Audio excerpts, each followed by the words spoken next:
tough road. Meanwhile, Roshan, I believe, is falling to Yangon Galacticos. There you go. I mean, This one comes with cheese, by the way. In a perfect world, How many bounty runes did VT face? He What's just took six bounty runes. 6 bounty runes. If I find I don't know, 6 stacks of cash on the ground, I would be happy. You'd give that it is to me, very of important, right? course. Because it's a team goal, so they set that back by 5,000 gold. That is actually massive that he was able to get to all of those. And GY, he'll be fine. Yeah. The Hex, the Hex actually does land, but it doesn't like it. The big AP is still up. I mean, cool. if VT Fader gets the X and he somehow gets a Blink Dagger a couple minutes after that, then you can see what Gengar wants to do, right? Run the back line down. It could be a big deal. Does Ember Spirit have a Linkins? I feel like if you have Ember Spirit Linkins, the Roar, the Hex, there's a lot you can dodge with it. Like you need it, right? Like someone has to get it, but in this case, Ember Spirit might have to get it himself. And he's going, I think he has a Kai, so he's going for Kaya Sanj, which is nice, but I don't love it. And where do we have here for Beastmaster? Okay, Leshrac, he wants to go for the overwhelming blink. He's got the Shiva's Guard. So a lot of the sustain coming out from the Greaves, from the Bloodseeker regenerating, from his Shard, from the kills. It's all not removed, but severely nullified. Top tier 2 finally under siege, and this tier 2 has survived for way longer than expected. It's going to take some time to deal with it, as Young PH is just absolutely disrespecting the presence of Gengar. It's going to deal with it. If you can rack, spear him into your side of the map. Yep, there it is. And it just goes. Alright, refresher up on Mars. We got double arena. Like this has to work. Let's hope it does. I think he's also got a greater healing Lotus. And he has double BKB, right? Like everything has to come into place. Double spears as well. They gotta wait 10 seconds for BKB to come back up. Alright. Smoke up as well. It's not too bad. It's not too bad. You have some time. I think you're gonna be able to keep it going here. No glyph to work with. This tier 3 by drop GY. Looking for the engage. Oh, he's jumping for the spear. He gets hacked! He gets hacked instantly! He just got the charge! Timing! The reaction for YG is so good. VT Fader trying to knock down the goals on the Young PH. They blow the ages. Okay, I say for VT Fader to run out of the BKB. That's false promise. Keeping Young PH topped up. And the one the boy needs help past his BKB. And Remnant's away. Shoti goes down. VT Fader strips back. Skill lane next in line. VT Fader chops him up. And Gengar saves the base. For 3 kills, Young PH might be 4, looking for Sans. He's gonna get where the Shivas connects at the end of VT Fader. Do you have damage though? Dropping low in health. Young PH running out there. VT Fader, he might be run down. Away from the base. Gets struck by the Wrath of Lightning. That's 4 for YG, and this is just absolute disaster for Gengar. I like what VT Fader did was he was hoping to use the gate to block it, but Young PH is like, I got lightning from the heavens, baby, and brings him down. That was a terrible stop from Gengar, and they still managed to do pretty well. Like we didn't see BKB or Arena, not even one, and then we have massive hacks. I mean, yeah, the hacks saved them, right? That could have been a nightmare. Remember, 13k ahead with a terrible start for Gengar, and YG barely won that fight. And also, this is kind of a slight reminder to always press your BKB before you blink. No, I don't want to. I will dodge the stun, bro. I will dodge it, don't worry. Very cool, every time. Alright, GY. Yes. The problem is that you don't have B4. Okay. Yeah, this could be massive. No BKB again! No BKB, stun gaze, look, and come on, you want to use the stun your way, now the arena pops out, GY. He misses the spear! They don't have VT Faded for the damage. Wonder why you can't do everything on your own. KSH, he walks out that. They needed 10 more seconds, Otomo. We can look at the replay. He spears between Young PH and VT and KSH, like in between. Okay, he has one more try. He's got one more try. There's one more try with VT Faded, but YG, they're not gonna take the risk. They realize despite the advantage, they can still lose this game, so they decide to go back. Smart move for them. Yeah, you needed 10 seconds, right? With VT Faded, that could have been it. I gotta say, GY, this game has made quite a few judgment errors, let's just say that. Oh, and Aeon Disc on the line, love it, because he has been the one who has been focused on these fights. He is tired of this. He's like, Skilla is like, I don't want to die anymore. I like living. Yeah. I like to play Dota, you know, like last I checked, Dota has many colors, not just gray. But it's great, usually great for him.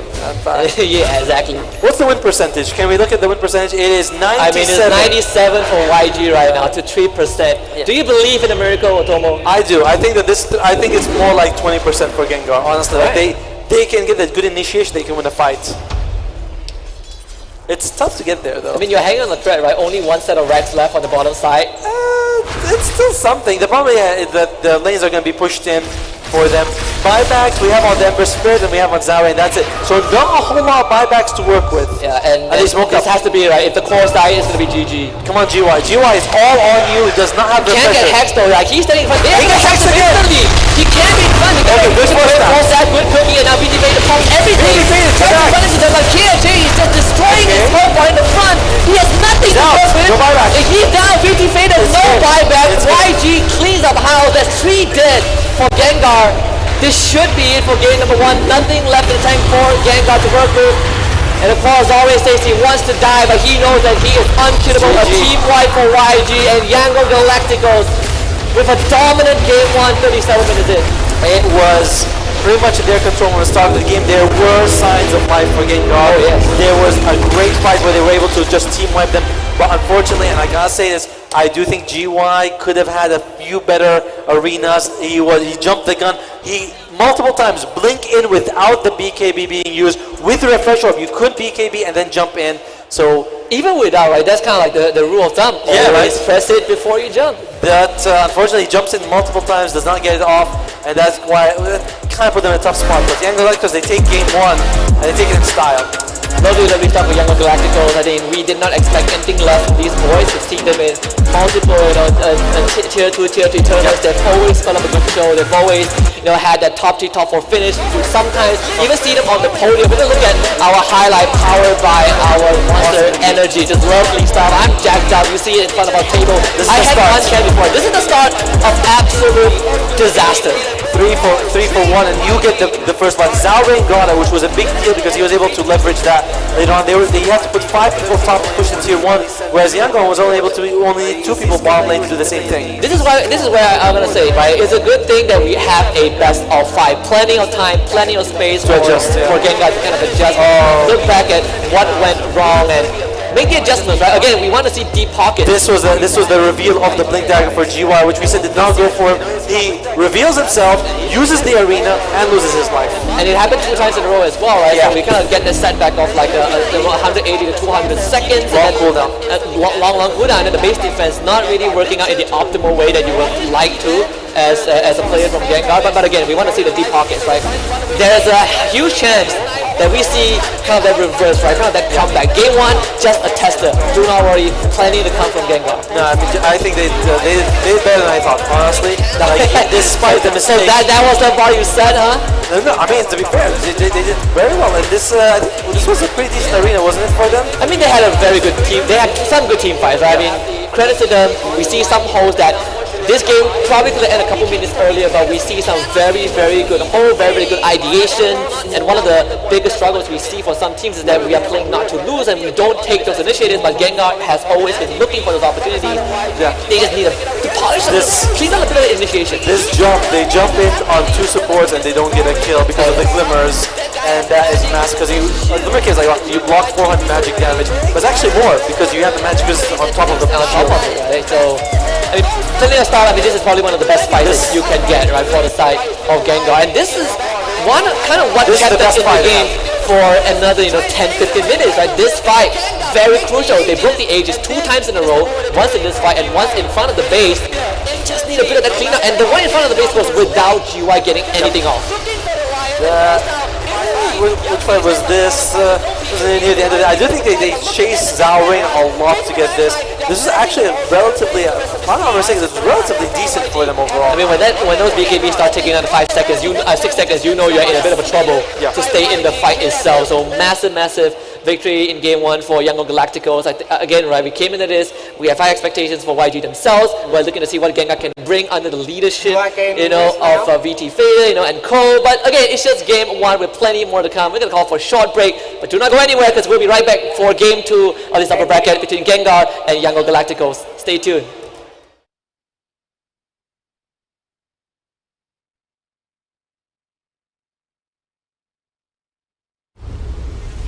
They say the soul never changes. It's the one thing that stays constant. While what we see around us may change and grow, the feeling of where it came will always stay the same. So come, we have much more to share. Malaysia, truly Asia. Kabel besar internet Rahmah 500 Mbps hanya RM99 untuk 6 bulan pertama. Sekarang servis pasang sampai 8 malam termasuk hujung minggu. Internet Rahmah, servis kabel besar. They say the soul never changes. It's the one thing that stays constant. While what we see around us may change and grow, the feeling of where it came will always stay the same. The soul is life, guiding us to make us who we are.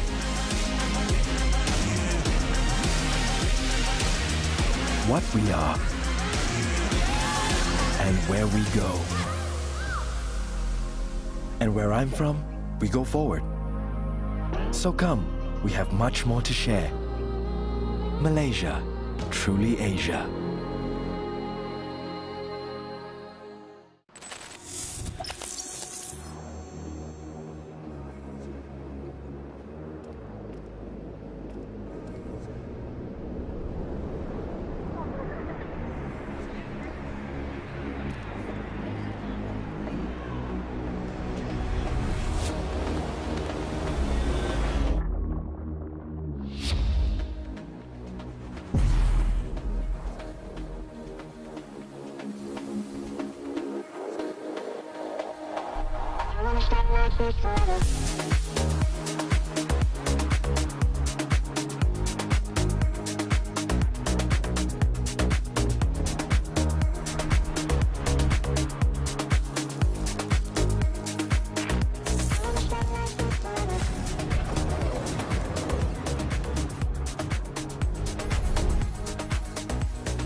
They say the soul never changes. It's the one thing that stays constant. While what we see around us may change and grow, the feeling of where it came will always stay the same. The soul is life, guiding us to make us who we are.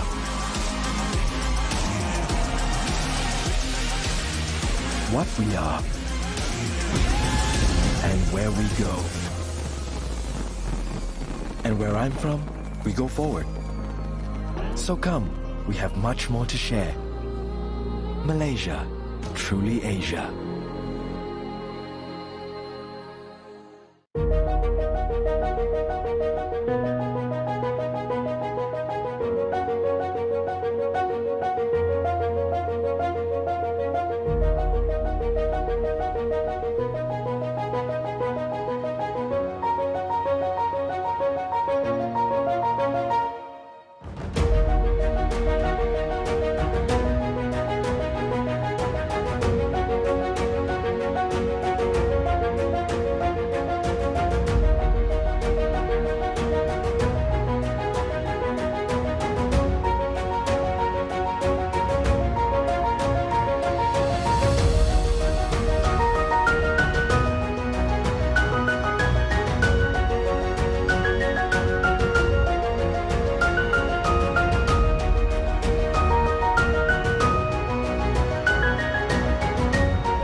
They say the soul never changes.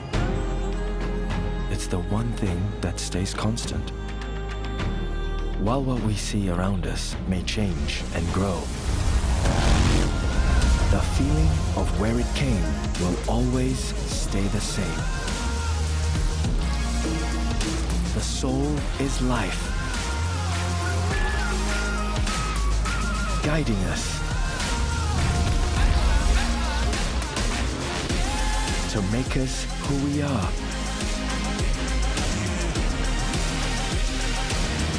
What we are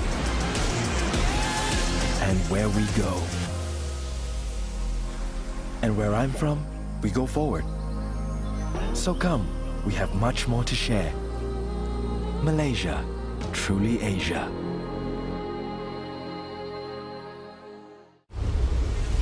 They say the soul never changes.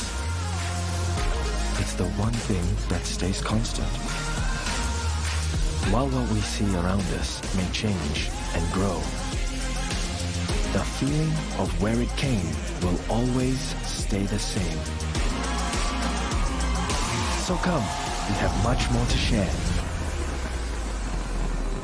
Malaysia, truly Asia. Kabel besar internet Rahmah 500 Mbps hanya RM99 untuk 6 bulan pertama. Sekarang servis pasang sampai 8 malam termasuk hujung minggu. Internet Rahmah, servis kabel besar. They say the soul never changes. It's the one thing that stays constant. While what we see around us may change and grow, the feeling of where it came will always stay the same. The soul is life, guiding us to make us who we are.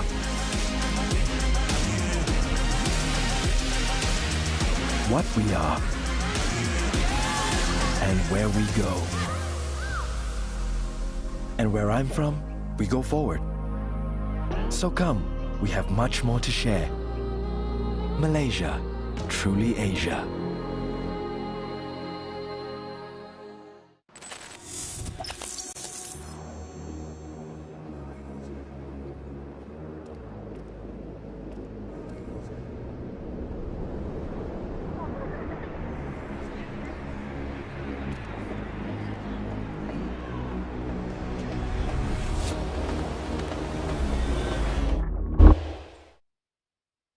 Welcome back, ladies and gentlemen, to the Dota 2 Master SCA Cup 2023. We're live here right now at Pavilion Bukit Jalil in Malaysia. So for those who are attending live or those who are watching on our channel, thank you very much. We are going to prep ourselves for game number 2 in this upper bracket finals between Gengar and YG, where Yango Galacticos, they took away game 1 in an astounding fashion. So you're here with us. I'm Husky, and this is my Habibi Tomo. Thank you, Habibi. I'm Apote. Yes, my Sayang Apote, and I'll be Habibi Otomo. Is that okay? That's great. That's great. I can vibe with that. But yeah, it was a pretty one-sided game for Young Galacticos, but there was a few moments where it looked like Gengar could take it back. There was a great team fight where they managed to team wipe them. but unfortunately, just a bit too many mistakes, particularly coming out from their initiation. Just feel like the Mars GY wasn't very comfortable. But that's game one, done and dusted. Maybe Then game two. that's it. I mean, I saw some of the boys from Gengar, right? They were looking back at the stats from game one. Obviously, they're cooking up something. We say like in a best of 5, it's about the marathon, right? It's not how you start game one, it's how you end game 5. I mean, I saw how they were like, report, avoid, mute. That's what I saw them doing. Report GUI. I'm pretty sure that's not what they do. Poor guy. Actually, I mean, he played really well. Remember, this is up against one of the best teams in Southeast Asia, so it's a very tough situation for them. And Gengar, they are in the upper bracket, so they are guaranteed top 3. They are kind of a stack. There are a bunch of players who haven't played together a long time, and they still managed to make it this far against one of the best teams. They even send Neon Esports lower brackets. I mean, you have a lifeline at least, right? Regardless of what happens, you are going to be playing tomorrow. Is whether that you have to play that long, drawn-out lower bracket into grand finals, or you just chill in the grand finals and wait for whoever comes along. 10 games potentially tomorrow. You don't get to play 10 games. I've not seen a team come back and make the 10-game run. Maybe this would be a first, right? We are here to make some history in Dota. That would be kind of insane, right? You play 10, you win 10 games. I think that would, when you have to win 6 games, but that might be the highest that you've won. Yeah, you play 10 games in a row, but you win by best of 10. All right, let's best of 10 against 2 different teams. But yeah, the teams are getting ready here. We will be going to the lobby very shortly. That is Team Yangon Galacticos. They got the outfit. It's the jersey buff, man. You feel united. Yep. When you're all dressed the same. Yep. That's why me and all of production, we all dress the same. We all dress the same. And we are going to the draft. And what does Gengar go for? They like that Beastmaster you guys had. I like it. I want to take it for myself. Yeah, it looks good. I like that I can shout at people. And verbally abuse them, and then they get stunned. Go through BKB. I like it. When I have the Scream of Pain and Primal Roar, it reminds me of my parents. Oh yeah, that's like mom and dad. Basically. Yeah, my mom has axe because whenever she uses Shadow Strike, my whole family gets it. Everyone gets Scream of Pain. All right, well, Yangon, they are starting off with the gas station. Well, although it's not exactly Pokemon and Storm Spirit, they're using the Tesla, right? The electric power. It's a bit less, yeah. Yeah, the electric power vehicle. You got the Tesla Storm, and then you got the mobile electric charging station called the Keeper of the Light. You got to really love. It's what Twitter has become. It's the X now. It's the X. Welcome to the metaverse. It used to be Twitter. It used to be all up there. Now it's X. But yeah, it is the Coddle as well as the Storm Spirit. It's still very scary if you're Storm. You might want to consider getting that Lincoln Sphere, because we saw in the previous game that Ember Spirit, he was played by Wonder Boy. So he got caught quite a few times, and that kind of, you could have blocked it if you had the Lincoln Sphere. Does this set up for the AM game, right? Just curveball out there. Are we looking at anti-mage? Too early, I'd say, throw out the anti-mage, because you might pick up a few heroes that don't really care about mana. You can just play against them. It is viable because you're up against the Storm, but I would prefer something else. I think it's way too early. You put in way too early. Yeah, Gengar again taking some time to think about this second pick, right? We saw the Beastmaster opening in that game 1, Beastmaster and the Lion, so very, very hard combination to kind of go up for it. Lion still in the books, and you kind of have the same way to catch the Storm, right? The Hex is always great against the Storm Spirit if he doesn't jump you first. I think go for the puck as well, another good option to deal with this very annoying Storm. Yeah, that's the lockdown you need. And you can actually break the coil with a roar, because if you roar right, pushes them out. That's pretty awesome. So I do like what they have with the puck. I like with the Beastmaster, and kind of elusive as well. Storm can jump the puck, but Yangon has to think about a bit more lockdown than just the Storm Spirit. The funny thing is, as much as puck is very annoying against the Storm, but if the Storm gets on the puck just disappears. Exactly. And it just gets destroyed.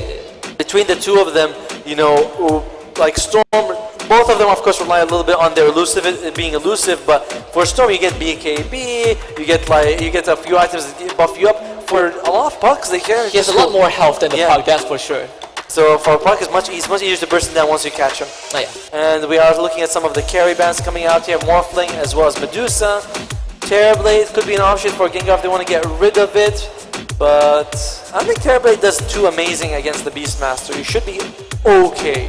Yeah, it's kind of, it's not that easy to chew through a Beastmaster, and if he finds your real body, he just roars you, right? It's kind of like the modus operandi when you are in the Beastmaster anyways. I feel like we might be going down the carry pool again. Yep.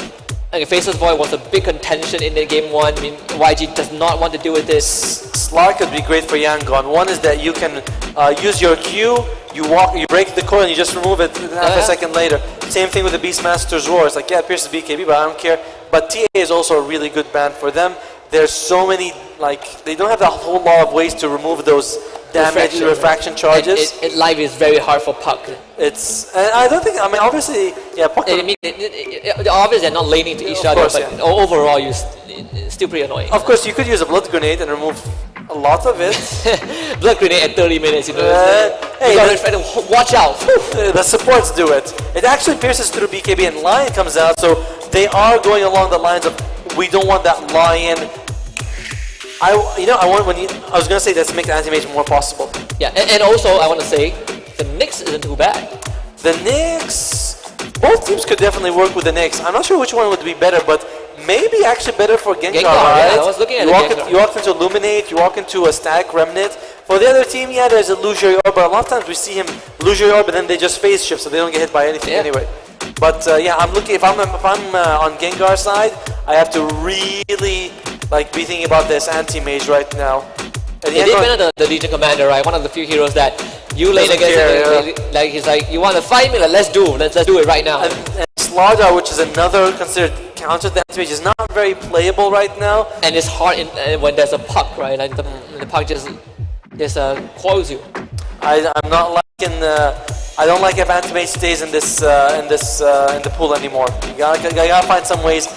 Either ban him or take him if you're IG. They still ban the Void right now. Now this is like, it gets even tastier because that Void ban now, you kind of, there's not too much heroes to deal with the AM at this point of time. We're looking at the third pick so far. Disruptor could be a decent option. Could be. I do like the Glimpse. I'm just worried at how flimsy they are. You know, it's like Coddle and Disruptor. They look all they look old and feeble. And by the way, they're all 3 intelligence heroes. So if this is not an anti-mage, he's a wet dream. I don't know what Pugna 4, right? I mean, Pugna. The thing is, Pugna has been nerfed a lot that people consider. Like, we see Coddle being picked as a better battery than the Pugna. Yes. So it's not really. They go for a Silencer also. Also great. Everyone likes spells. Delicious. And Silencer was like, you like spells? You know, I take them away. He's like, shh. You know. Yeah, shut up. Just keep quiet. You know. Not our crowd though. We want the crowd to say whatever they want. But Silencer coming out here. Storm jumps in global. So I had this funny moment where I played Silencer and I was bullying the enemy team. But the guy I was bullying was the worst possible person to bully. I was bullying an Ogre Magi. Yep. Plus zero. And I was like, I don't get any smarter because he is, he has 0 intelligence. He is as dumb as they get. And they go Scarf. Interesting. So a lot of the silences we got. Puck silence, global silence. We have ancient seal. I mean, we have a bit of the roar as well. Not a lot of stuns from the 2 supports. I don't think any stuns, but good amount of slows. It's like if you don't cast your spells, we win. Yeah, very fragile on both teams when you look at it, right? Like the mid and the supports. Like, yeah, we said Storm's a bit more durable than Puck, but he's still not exactly a beefy boy. I mean, don't you like it when you see this kind of draft? Yeah. It's SEA in a nutshell, right? It's very performance-based. Whoever dies first loses. Very performance-based. Very performance-based. You gotta hit that KPI. It's not like the Europeans where they're like, oh, auras, and we're tank. It's like, yeah, no, we got team fight. No, just jump in, one shot, that's it. Both teams could really use a bit more initiation. Yes, we have Puck. I think Gengar's okay. Yangon needs a bit more. Just the Storm by himself is not enough. You need a little bit more. Who is that offlaner, right? The Tide? Tide, Mars, Magnus, although people don't play Magnus much. Even Mars is barely picked it. Enigma has been coming out, but against Silencer. Yeah, it's like, and then 4 intelligence heroes, right? It's like they see it. Big Mama.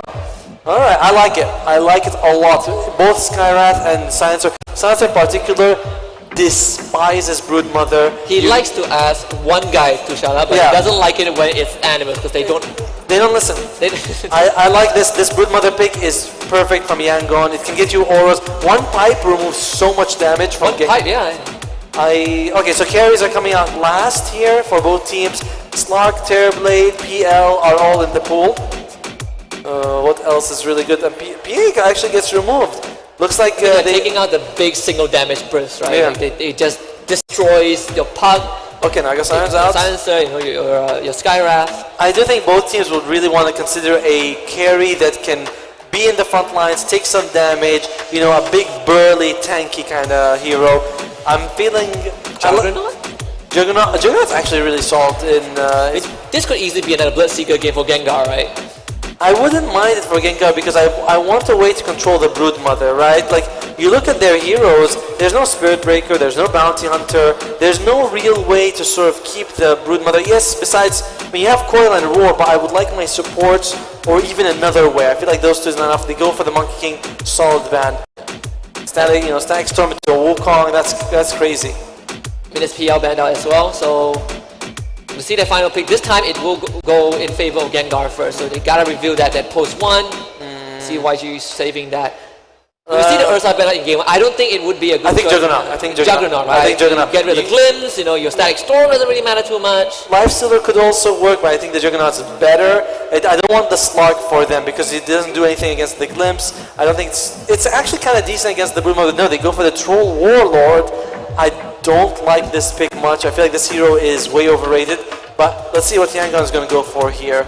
It's the same problem as we kind of saw from game 1, right? When that BKB timer starts ticking down to 6 seconds and it runs out, you can't do much, right? You get glimpsed, you get pushed away by Gandalf, you get trapped in the kinetic field. There's a lot of things that you need to consider. I like Juggernaut for Yangon as well because you can dodge a lot of the. One was the Silence Sprinkle, but you can get Manta.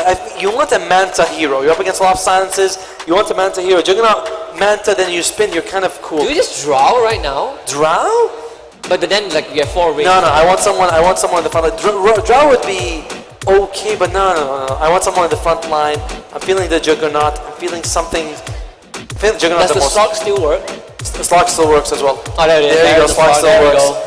I will get YG with the Slark. Yeah, I like it because I want a hero that has some way of when the Troll Lord uses ultimate, I can dodge him. He just disappears, Yeah, Juggernaut Omni Slash or Dark Pact or Depth Shroud as well. So it's not or he just Shadow Dance. Shadow dances. Yeah. It's just like an octopus, right? He spits ink in your face and he just runs. Yeah, it's like it does remind me of an octopus, and when I close my eyes, I'm like, it looks just like an octopus. Absolutely. He has evolved. Overall, I'm loving Yangon Galacticos draft way more with the last 2 picks. I thought the Broodmother shreds the supports. I think the Slark is great against. We talked about very early, right? You can remove the Primal Roar. You can, if you get coiled, you can just press your Dark Pact, break the coil. You don't care. You do have to worry a little bit about the silences from the other 2 people because you don't see Global, you don't see Ancient Seal, but he'll get BKB, he'll be fine. And he's great. Yeah, I like it. Great against the support as well, right? I don't like the Troll Warlord. I think Troll Warlord is a bait pick most of the time. He's like, oh, he looks so good. Then you pick him. He's like, he sucked. I'm going Yangon game 2 as well. It's a fair assessment. I mean, I'm looking at Gengar. I think if they can clean out some of those acts in game 1, perhaps we have a better chance, right? But when this goes to the game, is it still Yangon, favorite? Yes, because Troll Warlord's going to have trouble at all stages of the game. And Skype Mage is the hero that tends to get weaker as the game goes on. You look at the other side, you have Disruptor. He starts one-shotting people and you're like, oh, what does he do? Yeah, you got Disruptor, man. The support with the Aghanim Scepter in the game. If not the best support, top 3 at least. One of the best supports out there. Especially when you're hit, and that's something that we always emphasize. And you have Broodmother who's going to be able to push out. Like their Silencer and Skyrat Mage versus Broodmother is a nightmare. And they hate not having map control. It's a very tough lineup coming out here from Gengar. We'll see if they can pull it off or not. I like the logo turning. Dude, that looks amazing. That's pretty good. This is mini TI, by the way. it could very well be, but lovely showmanship, sportsmanship from these guys. Some bit of a tip at the very start. YG is learning their dominance a bit. Tipping their own teammate also. We gotta see how this show pans out, right? Yeah.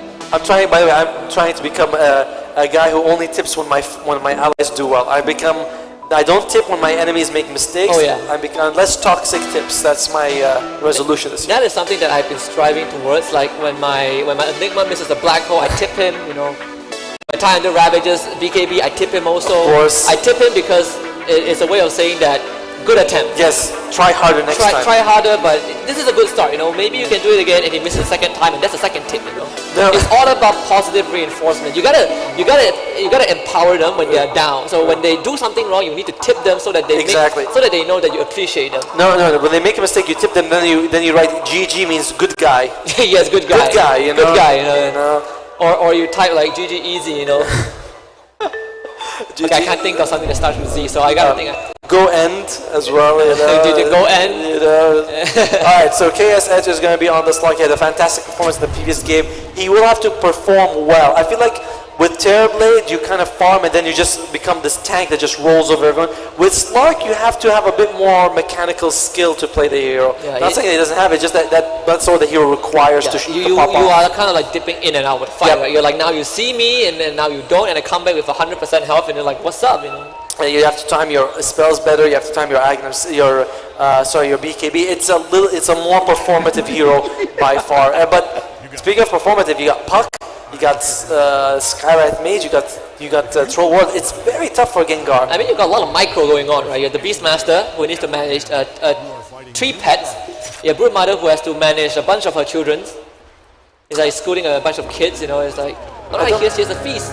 I don't like the fact that it's 4 ranged heroes. I know Troll can be melee, but it's 4 ranged. Like this Beastmaster going first, whereas you look at the other side, Broodmother can go in. You have Storm jumping in, Slark jumping in. Like you have way more reach with YG. I mean, every time Troll is in front, and you look at the support that he has, not the best, right? You have no one to keep people in place aside from the Raw and the Coil, and it's good. I mean, he can keep people, and yeah, but it is harder, right? You have so many ways to kind of push him back. You have a Disruptor. They just be like, all right, reset. Do it again. Do the 100-meter lap again. I love what he's like when Troll's like, Battle Twins. He's like, no. Try it again.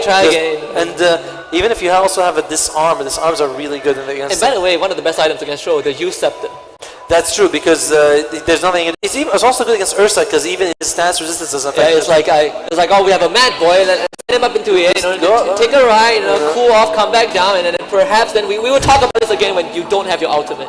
It comes back. It's like okay.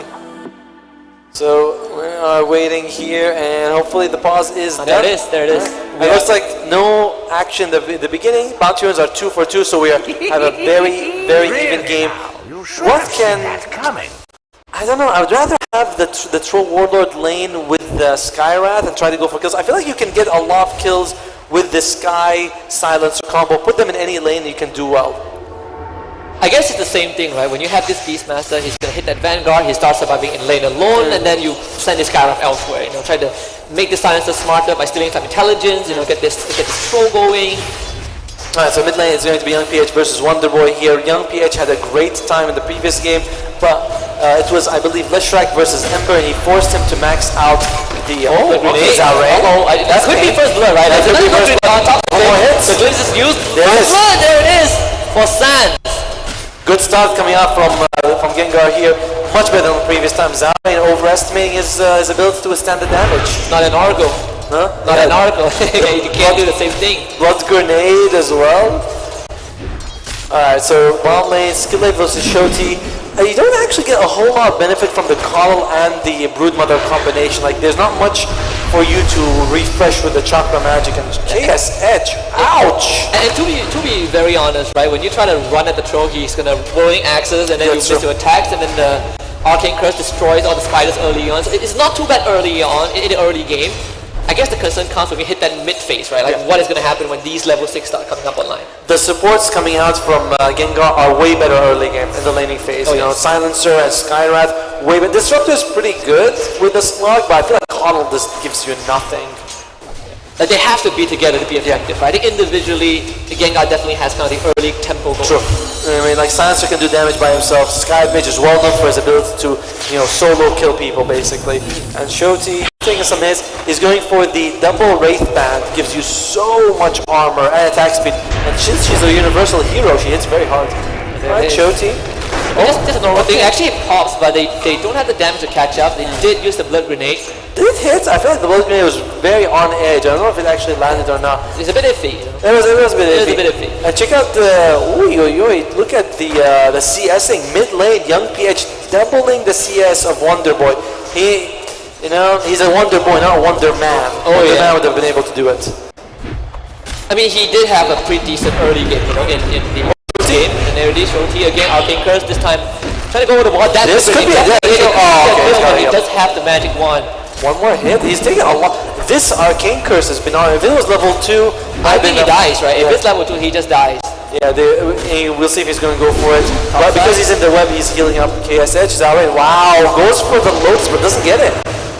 And at the same time, you're also looking at in these early game situations, right? 3-6 slot, very, very easy to bully out. 3-6 disruptor, very, very easy to bully out as well. So overall, it's definitely kind of the weaker end for YG on the top side. That's why you see Gengar to bully them as much as they can. Except in mid lane though, that's when YG is winning mid by a lot. The side lanes are going slightly in Gengar's favor. And I say that, I mean that very, very slightly. Troll Warlord, he is being the beat mother by a decent amount, whereas top lane relatively even.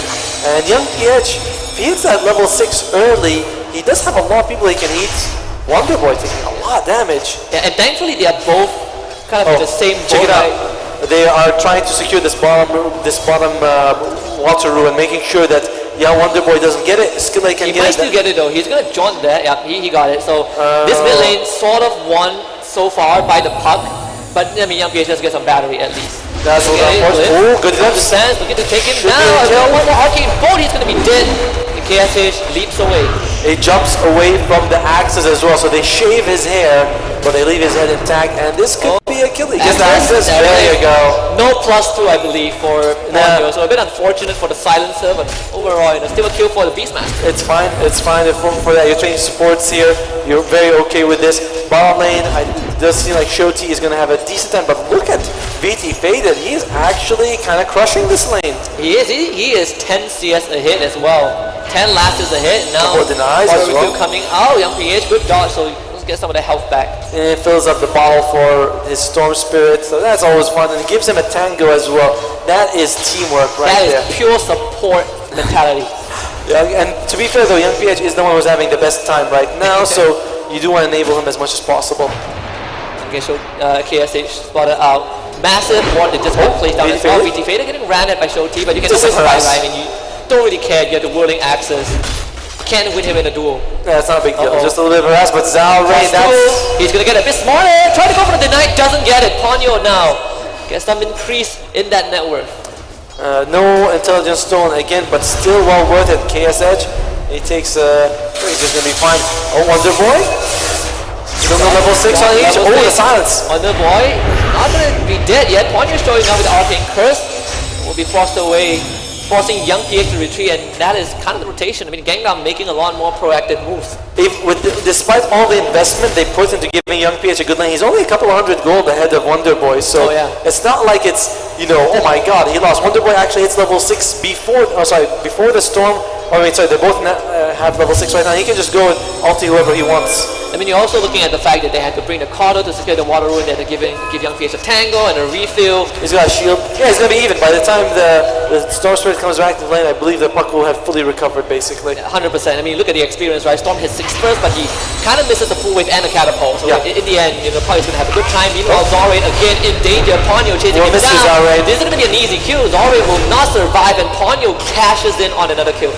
I like how he doesn't get the +2, but he does get plus 250 gold. Yeah, and also KSH gets +2, +300 gold. Right, he's much happier. He gets that kill as well as the agility. But top 3 net worth, all on Gengar. We can see the Young PH serve up there. Shoti on the Broodmother. That's the big, I don't say loser, but he's definitely the victim of the laning phase so far. Oh, 100%. I mean, you have to kind of sack the lane, but you would just say that, judging by how this Dollar has gone out, he is still doing better than the Storm itself. He's doing. Oh no, I think no. He's. Storm. Speaking of Storm, he's silenced, but does have health very fired as well. So no global silence yet. They can't lock him down, but they did have to use the coil. It's kind of okay. Again, you're pushing him away from the lane. He's not farming, and you do want to do this. And Young PH. I mean, he is broke, right? I mean, he has a Falcon Blade. He's gonna have to go for the stack as well. So he needs the electric recharge station. You know, this Tesla needs some charging port. This is going to be a good recovery though. I believe that's what? Yeah. 4? Yeah, I think it's 4. That's 4, yeah. 4 camps. And the nice thing is that you won't take this after 7 days. Holy! Almost lose his life. that could have been disastrous. And that's 2 of these of the neutral items. Yeah, you want to take this after 7 minutes, so the neutral item drop. He got 3 items to drop. I don't know if he picked the last one or not though. He got the fairy trinket, so it's always a great item for Storm early on. Stark also pushed all the way to the tier 2, had to drag the wave with him. When you look at the equilibrium, right? Bottom lane is going to be pushed in by Shoti, but as a troll, you're like, I don't really catch this could be a kill. Gandalf has the TP out, Squirrel will survive, and look at the damage! The magic damage from both Sans and Ponyo. It's a lot. It's a lot. I imagine that if you look at Broodmother, she's going to be queuing up a pipe very early in this game. I mean, you have to, right? You gotta get it. And we haven't seen, we don't see what she's good. Actually, can we look at the win percentage? It feels very, very even right now among the 2 teams. 56 for Gengar. Malaysia Bole. You know, this is a Malaysian team. It is one way to say it. I mean, again, we have a long series, best of 5. This is the best of 5. We have a best of 5 after this. 10 possible games today. I mean, what more could you ask for? Have you played 10 games in a row before? In a day? Yeah.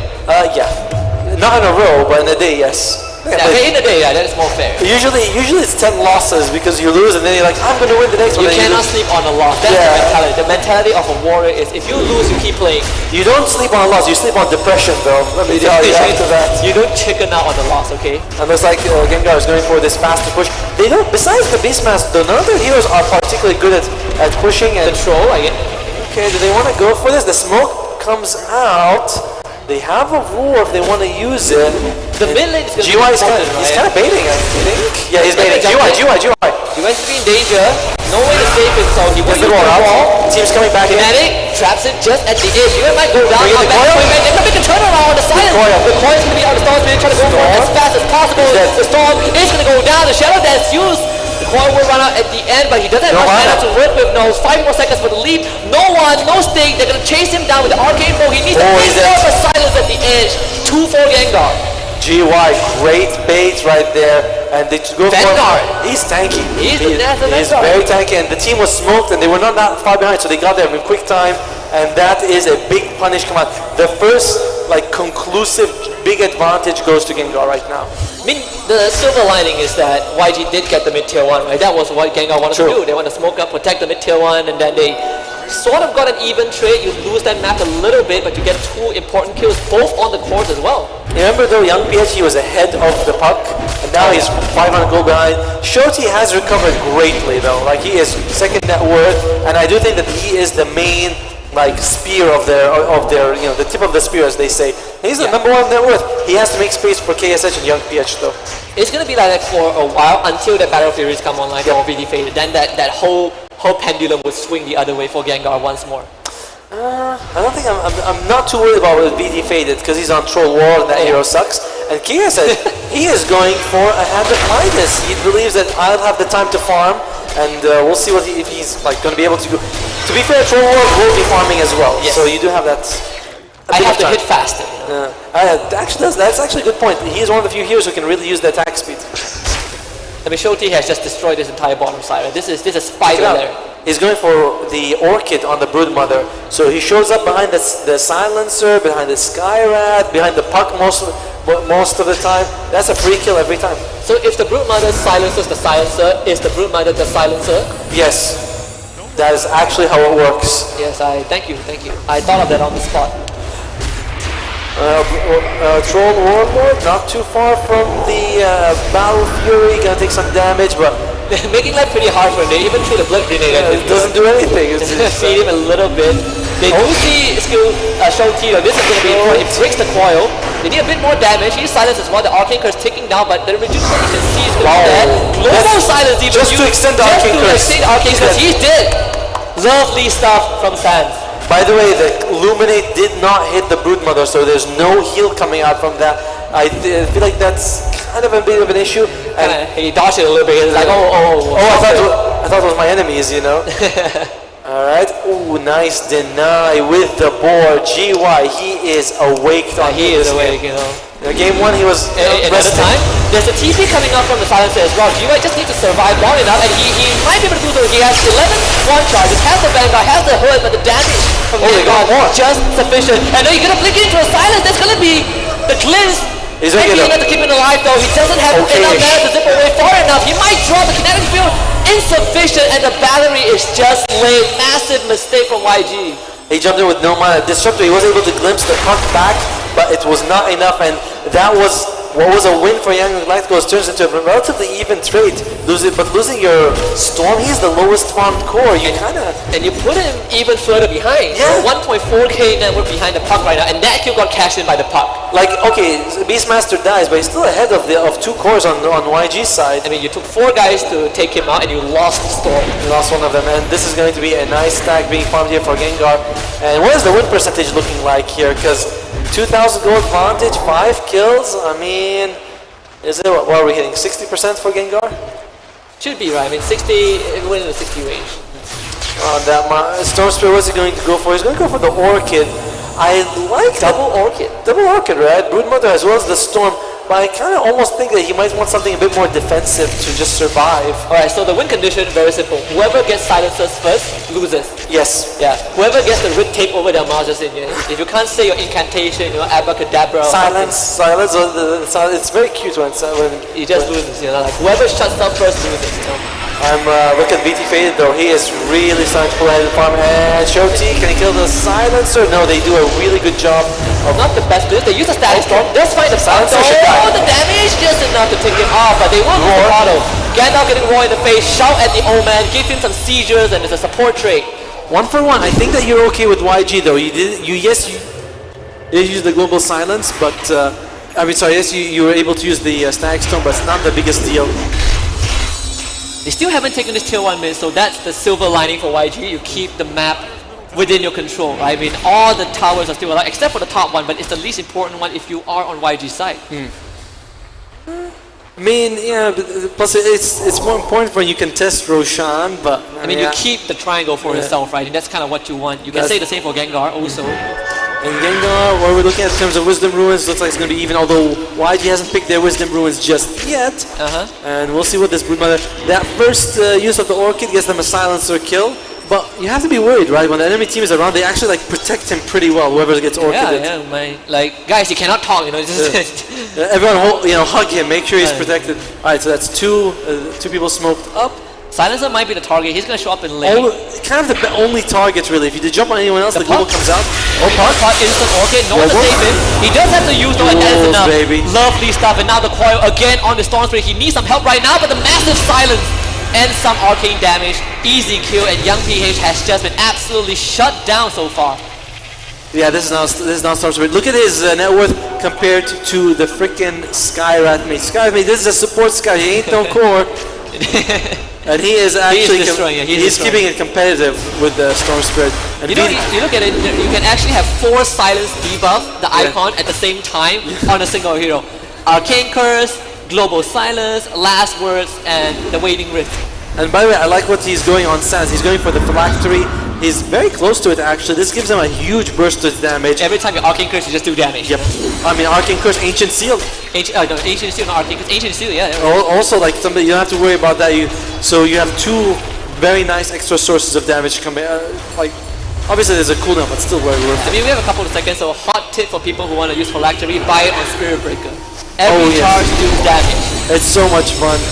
Some people say, well, you reveal that you're charging. I'm like, I don't care. You might not win the game, but it's fun. You have a lot of fun with it.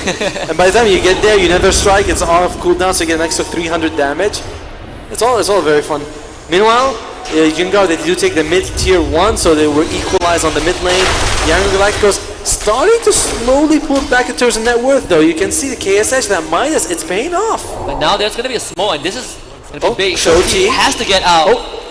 Interesting time for a hold pause. it just a little bit, get that suspense going. Okay, right, Otomo. I heard that you are the prophet himself, right? Your Ria Master experience and the DPC experience. How is this going to pan out? Let's go back. I do think that they should be able to make it out alive. If you're young, you should be able to make it out alive. And as for the game itself, I'm gonna stick to YG. I think YG is gonna take the game. Instead of gonna wait for the late game thing, then It's gonna go YG's favor. I'm telling you, Troll Warlord is a joke of a hero. He is unplayable, and they got baited by picking him. all right. So I think we need to start handing the crowd, some crumbs or some scraps of paper. All right. So what they're gonna write in there is that Otomo is wrong. Of course they will. The moment Gengar wins, they're gonna throw it at you because you say Troll sucks and he wins. That is. Why would I have to? I don't want to open myself to abuse. Yeah, no, but you said Troll is a bad hero. Of course and he I is. agree, but you said it. But imagine a bunch of people in the crowd. They're like, no, Troll Warlord support is the best. I'm like, okay, oh, Shoti. Small's gonna break. Oh, they're gonna see. That's gonna be a silence. Arcane Curse. It's okay if Shoti mixed out. Yeah. Oh no! They might find him with the coil just in time before the TP completes, and now he's in danger. I mean, VT Beta just wails on him. See, if this was any other carry, he would have been able to get the kill. Except now Wonder Boy gets the kill instead because he does so much more damage. And so yeah, Give him a break. Come on. they lose 2 people here for YG's side. But You say Brute Mother was ahead, but remember when we talk about the Battle Fury difference? Yes. VT Fader is almost 3,000 gold ahead of the Spider. it is. To be fair though, he's the carry and he's getting a lot of attention. Peter Parker ain't got nothing on him. What you want to do right now, if you are YG, is sort of delay the game because VT Faded is very strong right now. You don't want them to sort of be pushing up you out in your base. So Shoti has to play that aggressive style, KSH as well. So you want to delay the game as much as possible. Once the BKBs come out, Global Silence is not a threat, then you can look to take a fight. I mean, at the same time, it's also pretty. They haven't been able to make use of the Orchid much, right? We saw some Orchid. Yeah, it doesn't do the anything. best gang is on that puck, I guess, but the puck got out and the storm died. Yeah. It is like if we're gonna rewind the clock a couple minutes back, would the pipe be a bit more useful for the Brute Mother instead of the Orchid? It would be, and they it caught the should, disruptor. is out of the glimpse He area. did. Look at the amount of silence that's on him. He cannot speak at all. Poor guy, he makes it out of I the mean, sentry Gengar is ward. like, you shut up, and then he's like, now can I speak now? No, not now. Another 5 seconds. Keep quiet. Keep quiet for at least half a minute. And for the next 19 seconds, because he's dead. These pickoffs, they are starting to really hurt. I mean, yes, just to disrupt the position 5, but that means when you take a fight, he's not going to be available. Yeah, I mean, and to give a context of how long he's silenced for, it's like when you get server muted in Discord, you know?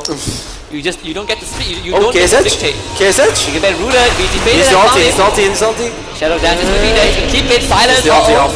and instantly pop it, just so he stays safe, and that is very crucial. In the meantime, Shoti is in the bottom lane. He's pushing for his VT Fade to leave Remember, the push. Tower Siege is insanely strong for the troll. Yeah, especially with the Beastmaster giving you that extra attack speed, because your first few hits, they're not the fastest once you need to build them up, but Beastmaster allows you to skip down. Shoti, he might be in trouble. He gets the silence off, but Again, used. there's a coil. Whoa, I know. You just cannot catch the puck, right? He has the use, they're gonna get a Lincoln at one point. Static Storm on top of the Skyraft, instant global silence. Can the Skyraft get a spell off? Massive HSU, and now they drop everything on the Slug, forcing the leap away. Shoti is already dead. Slug on the run, needs to break line of sight. Can he but Midas cannot before run he away. dies? 3 more seconds. He Midas tries to it. get out. The blinding light to save him, but cannot do so. BT faded. Now has that kill. Gandalf is away. YG once more losing too. These fights, very tough. YG, they cannot fight right now. They do not have BKB on the Slark. They need those BKBs on their cores because the coils coming out, the global silence coming out, they are being ruined by them. It feels weird to say, but they need BKBs and Lincolnses just so that the roar doesn't control them after. But even then, you still can get roared, right? It's not a 100% solution. Nope. Your hands are kind of tight on one end. And Beastmaster goes for the Aghanim Scepter. That's annoying, but I'll be honest, I don't think that's the worst problem for YG. The problem remains there's multiple silences. It is a problem for the spiders, right? Imagine you send your children into battle, and then you have this madman just banging on some drums and it kills all your spiders. You know how hard it is to make so many spiders as a Brute Mother? Not that hard, I think. He seems to spit them out. By the way, I like what Disruptor went for. He gets the gem. That will remove some of these bursts, some of these observe awards. It's a nice idea for them. But that's Roshan Aegis in the hands of VD Faded. It's time to push. It is time. They might consider going high ground. If they wait for the BKBs to come out, then suddenly YG can take a fight. But BKB is still not available. I think Spark's BKB is on the way. Yeah, I mean, it has to. I mean, if it's not the BKB, then we're in a bit of a problem, right? It could be a Silver Edge that he has the Echo Saber. Whoa, look at that. If he gets through it, this could be. He's dead. He went for the Wisdom Ruin. And I love it. Wait, stop hitting that thing. Calm down. Calm down. You relax, Faded. But yeah, great. He was able to get that hit. You hate it when it's first hit back, you know. You absolutely despise getting back on the first hit. This could be high ground. I was like, no, it's a root. This reminds me of. Oh, okay. All right. He's got use. He's holding on to it. He's still holding on to it. He's baiting him. I mean, they're seeking high ground, right? time. He's trying. I mean, this reminds me of my favorite childhood rhyme. You've heard of Bob the Builder. Yes. Elf on the Shelf. Have you heard of Troll the Demolisher? High ground is dropping. They're gonna lose some Wonder Boy, but that high ground has been broken. That's not too bad actually. They can get the skill here. He's faded to lose the Aegis for sure. Well, KS Edge used his ult. though. KS Edge used to get out. No better transfer. Whoa! Nice. Mitigated by the down pad. Lovely stuff from KS Edge, and now Global used. VT Faded running after Young PH. He cannot use the Ball Lightning, and he dies to the Axis. Shoti trying to get the support. He's not doable. Vibes is going in. The Storm and the Disruptor. They're looking for a show. He finally dies. But a lot was costed. Now they get Ponyo to give a GH next. Trying to TP out of it. Massive flip from the side of the Disruptor. He still gets the drums. The kill on the KSH. So much was used. GY. One more. Axis for triple. Looking for Young PH. He's banging the drum for an ultra. Give him the tip, baby. GY has awoken. I mean, the drums of Slump keeping him alive. I was looking at KSH, just like, okay, then Young PH. Then you look at even Disruptor. It's insane. He's so durable, by the way. He didn't have the bite. He had the cloak. He's feeling really good about this. He's enjoying life today. If you get an ultra, you gotta be happy. I mean, this guy stood his ground. I mean, look at this. I mean, he has Vanguard. He has Pipe. He's gonna have the Grease very soon, but he's gonna go for Crimson next. I mean, he had only a cloak in that fight, but that didn't matter. He's still 20% magic resistance. Oh yeah. That is pretty massive. And look at that. Look at that. Maybe they should have let him TP out, right? They're like, okay, go. And he's like, okay, I got KSN. Who do I want more? Let me just kill a Disruptor. Why not? Like, you really want me to stay? All right, bring it. He's not banging drums. He's banging their heads one by one. Concussion with look at the net worth. Oh my, 14,000. And they have found Old Man Gandalf. He is going to be sent to the old folks home. Dead man Gandalf now. I don't know. I mean, old folks, the grave. It's going to the grave, not the homes. He's skipping that part. He's skipping the old folks home. All right, so they still haven't taken the melee rack, so it's not the worst thing for YG, but you are behind. You are behind. I mean, the offlaner of Gengar is higher net worth than the post one of YG. It's very tough. It's very tough. These BKB they need them. I mean, they need them badly. And even then, I don't know if it's enough. VT Faded. He is almost what 4,500 gold ahead of the enemy carry. Twice the net worth of the enemy mid. I mean, just now I heard someone say that Cho is not a good hero, but I don't know who it is. You know, I believe he was standing beside me. You know, Storm isn't happy with that. It's like Cho is not a good hero. Troll is not a good hero. In your hands, probably. Look, he's just Gigafarm, but he's taking buildings, and as you mentioned, he is a building demolisher right now. He's the opposite of Dom. But he doesn't have okay, big jump. Foil, Disruptor, he's dead. Nothing you can do. They still have the global silence and the raw. Watch out, Disruptor still alive somehow. Saved by the Illuminate. Shoti. Can they get someone? Looking for the pot, can't find it, and now VT Fader going to work. He's gonna keep this fighter in place. And Young PH wants to out. They cannot kill VT Fader. GY is like, you guys want to fight? Oh, Shoti. Shoti just joking around the wall, but ends up becoming a bit dumber as he loses 2 intelligence. Mega Q streak for Sans, and this set of racks is gone. And KSH, what you want to do is you want to go in and hit someone a couple of times to get those essence shift stack, but that's not happening. Can you glimpse someone on the way out? That could be a way to at least get something, and they actually TPs he got silence! And gets size. He TPs in just to get the glimpse, and he doesn't get it. But there's still a chance you can still get the glimpse. Anyone. The side lanes are gone, right? Any glimpse from this point onwards doesn't matter because you don't bring the far back. Right. And the mid tier 2 is going down. This is without Aegis, by the way. 16k gold lead for Gengar. They are absolutely crushing this game too. And Shoti is going to come up in a few seconds, but you don't have the static storm available. Even Shadow Dance is not available right now. Like this is a very, very difficult fight for them. And you can see KSH, he's scared to go in, and I don't blame him. I mean, there's a pipe on this Beastmaster. What do you do? TP in. This could be the one fight that you can win. Straight to the back with Young PH using most of his mana. Going for the Skyram. The pipe increases all the damage. Look at that VT Fader. He's straight to the support, there's nothing else left for Yangon Galacticos. And we got a series on our hands on Tomo. Gengar with his game tool. And Tro, he's a beast, man. He's a beast and he's Giga Farm. He's definitely a beast. And the laning phase from Gengar was what propelled them to victory, right? We saw it with the Silence of the Skies, made super powerful in the lane, able to crush them. And then from there, they made, and look at the smiles on Gengar, taking a game from Yangon Galacticos one step closer to that grand finals. Redemption from game 1, right? We saw a bit of the shaky start. BT Fader was like, I heard someone say Tro ain't good, but you know, not me, I'm a good Tro. I imagine, you know, GY, he also had a fantastic, like that Drums of Slum, solo work by himself. Light work these days. Smiles all around there, kudos to them. So we're gonna have at least 2 more games with these 2 squads. Oh yeah, we have so much more to come, but this is definitely a great start. I mean, let it sink in for a while, right, Gengar fans? It's definitely not the end yet. Now, we came into this thing looking for who has deeper pockets, you know, who has more variety. What is going to kind of propel them towards the very end, past the finishing line. So far, at least we know that Beastmaster is highly contested. Look at our highlights coming out here, powered by Monster Energy. This is Zalray at the very start, losing his life. I mean, the blood grenade, the damage from a distance, and this really sets the stage, right? Top lane from there feels like it really goes well for the Beastmaster. And then this part, right? They go for the Beastmaster with 4 guys. The Storm ends up dropping, and I mean, ever since that point, Young PH has not been able to do much. Yeah, they were able to get 2. Young PH had a great laning phase. He was doing well, but they got picked off. This was another fight. I feel like GY was... I mean, this one was absolutely disastrous. Even though they glimpsed the puck, it didn't matter. He was still there and showed up. I gotta say, GY, MVP of this game. Game 1, I was on the guy's case. But on this more stable Beastmaster, less performative, less big jump, you can just get, you know, focus one by one. He had just shout at someone, you know. Yeah. Shout at them, throw axes, you know. That's all you need to just shout. Just shout. Can be quite scary. Go through BKB. I mean, we saw like 2 orchids. Again, we go back to Shoti, right? Yeah. That orchid pickup. Didn't do anything. We were looking for the kite, right? You say you need someone on the side of YG to stand in front, you know, has to tank the fight a little bit, has to play aggressive, clear out the waves, dominate that one lane. Orchid is not that idle.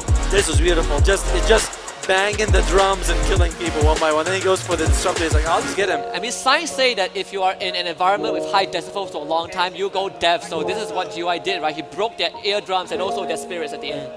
Yes. So kudos to them evening up the series. And it looks like we are going to go to at least a game 4 at some point in this.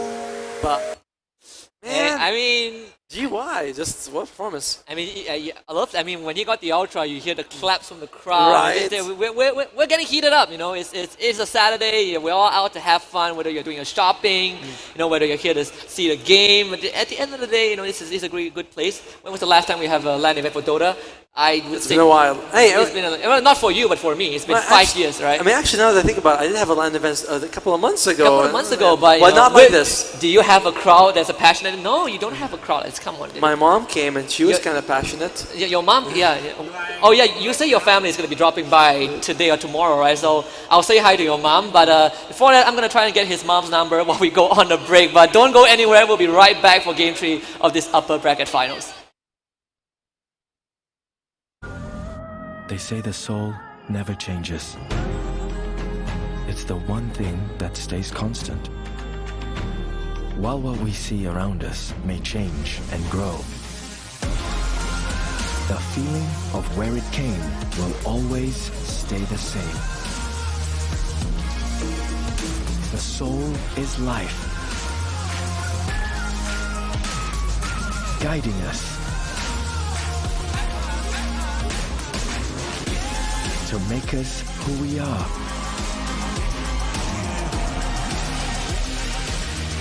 What we are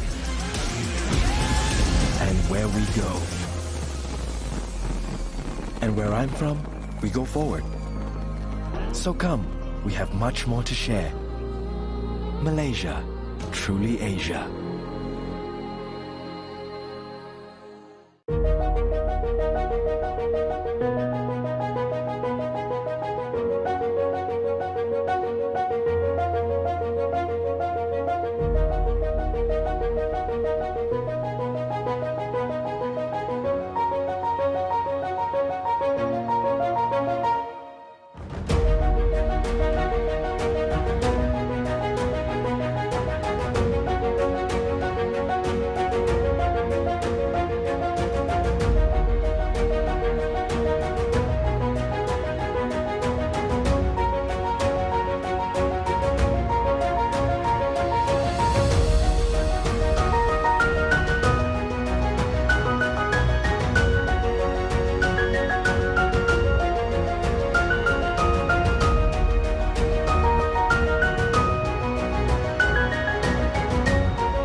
They say the soul never changes. It's the one thing that stays constant. While what we see around us may change and grow, the feeling of where it came will always stay the same. The soul is life, guiding us to make us who we are.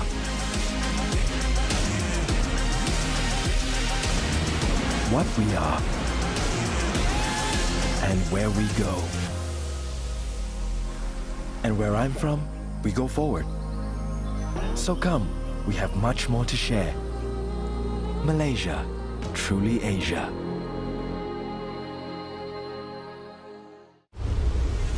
They say the soul never changes. It's the one thing that stays constant. While what we see around us may change and grow, the feeling of where it came will always stay the same. So come, we have much more to share. Malaysia, truly Asia. Kabel besar internet Rahmah 500 Mbps hanya RM99 untuk 6 bulan pertama. Sekarang servis pasang sampai 8 malam termasuk hujung minggu. Internet Rahmah, servis kabel besar. They say the soul never changes. It's the one thing that stays constant. While what we see around us may change and grow,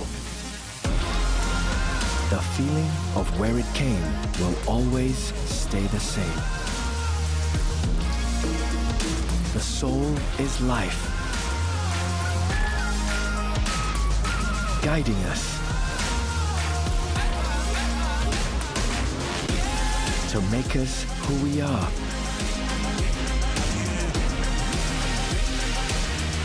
What we are and where we go. And where I'm from, we go forward. So come, we have much more to share. Malaysia, truly Asia.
They say the soul never changes. It's the one thing that stays constant. While what we see around us may change and grow, the feeling of where it came will always stay the same. The soul is life, guiding us to make us who we are.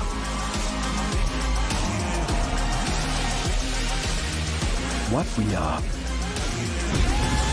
and where we go.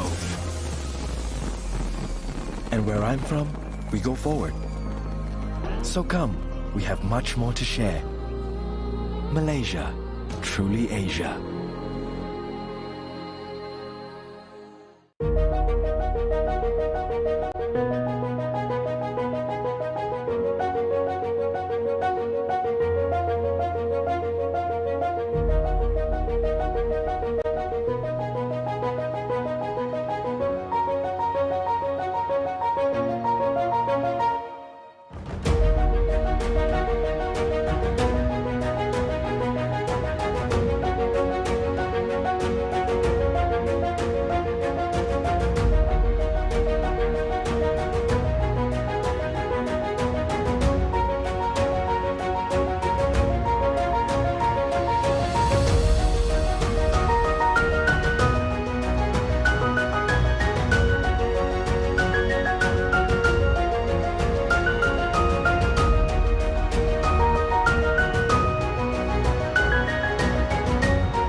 They say the soul never changes. It's the one thing that stays constant. While what we see around us may change and grow, the feeling of where it came will always stay the same. The soul is life,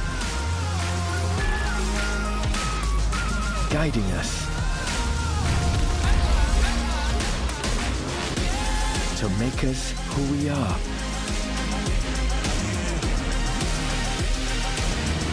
What we are and where we go.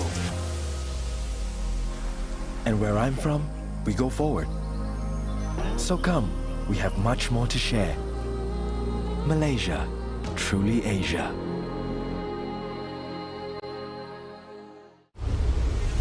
They say the soul never changes. It's the one thing that stays constant. While what we see around us may change and grow, the feeling of where it came will always stay the same. So come, we have much more to share. Malaysia, truly Asia. Kabel besar internet Rahmah 500 Mbps hanya RM99 untuk 6 bulan pertama. Sekarang servis pasang sampai 8 malam termasuk hujung minggu. Internet Rahmah, servis kabel besar. They say the soul never changes. It's the one thing that stays constant. While what we see around us may change and grow, the feeling of where it came will always stay the same. The soul is life, guiding us to make us who we are.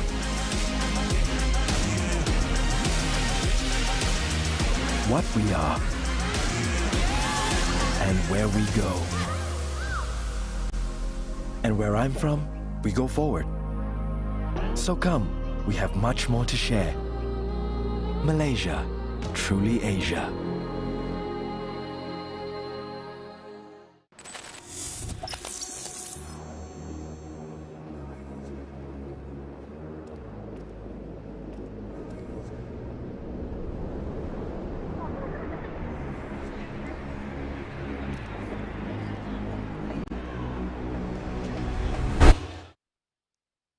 Welcome back to the Dota 2 Masters SEA Cup 2023, live here at Pavilion Bukit Jalil. How is everyone doing? Make some noise!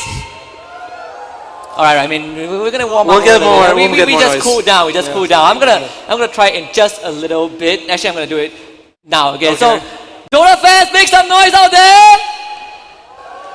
That was sadder than the first time. We got some improvement. Thank you very much. I love it. It's like climbing rank. You gotta get better with every single cheer. But game 3 coming up, Otomo. This is getting a bit spicy. Beastmaster very highly contended between both teams. We've seen it win both games. You know, one for YG, one for Gengar. Is it gonna be the same? Seems like it. Seems like both of these teams, we talk about Southeast Asia, Dota tends to go very late. You know, one team, and that's something you want to avoid. So if you can go end the game very early with a push strat, with a Leshrac, with a Beastmaster, that seems to be the key to victory for both of these teams. To be very honest, both games have ended, you know, pre-40 minutes, right? In SCA standards, that is very, very fast. SCA standards is 50 minutes and beyond. Yes, but it's going because of Beastmaster, right? That's what we're saying. Beastmaster comes out. One game we had Beastmaster plus what was it called, the Troll Warlord, and Troll Warlord, despite his many flaws, he can push buildings very quickly. All right, oh man, it says put that to rest. All right, Troll Warlord won the game. You know, give it some credit.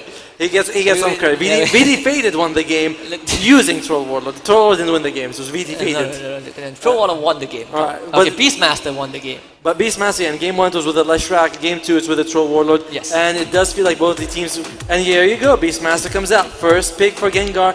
The bans for the two teams has been exactly the same, by the way. Meepo Morphling versus the Pango and the Timbersaw. Now we get a bit of a different flavor from YG. You know, you get the techies out, you get the Ember out of the cage.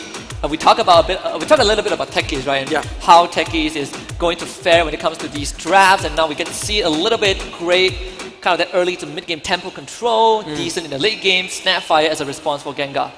I like the Snapfire with the Beastmaster because that's another hero that does well against buildings. Little Sure does reduce armor by 6. It lasts for quite a while.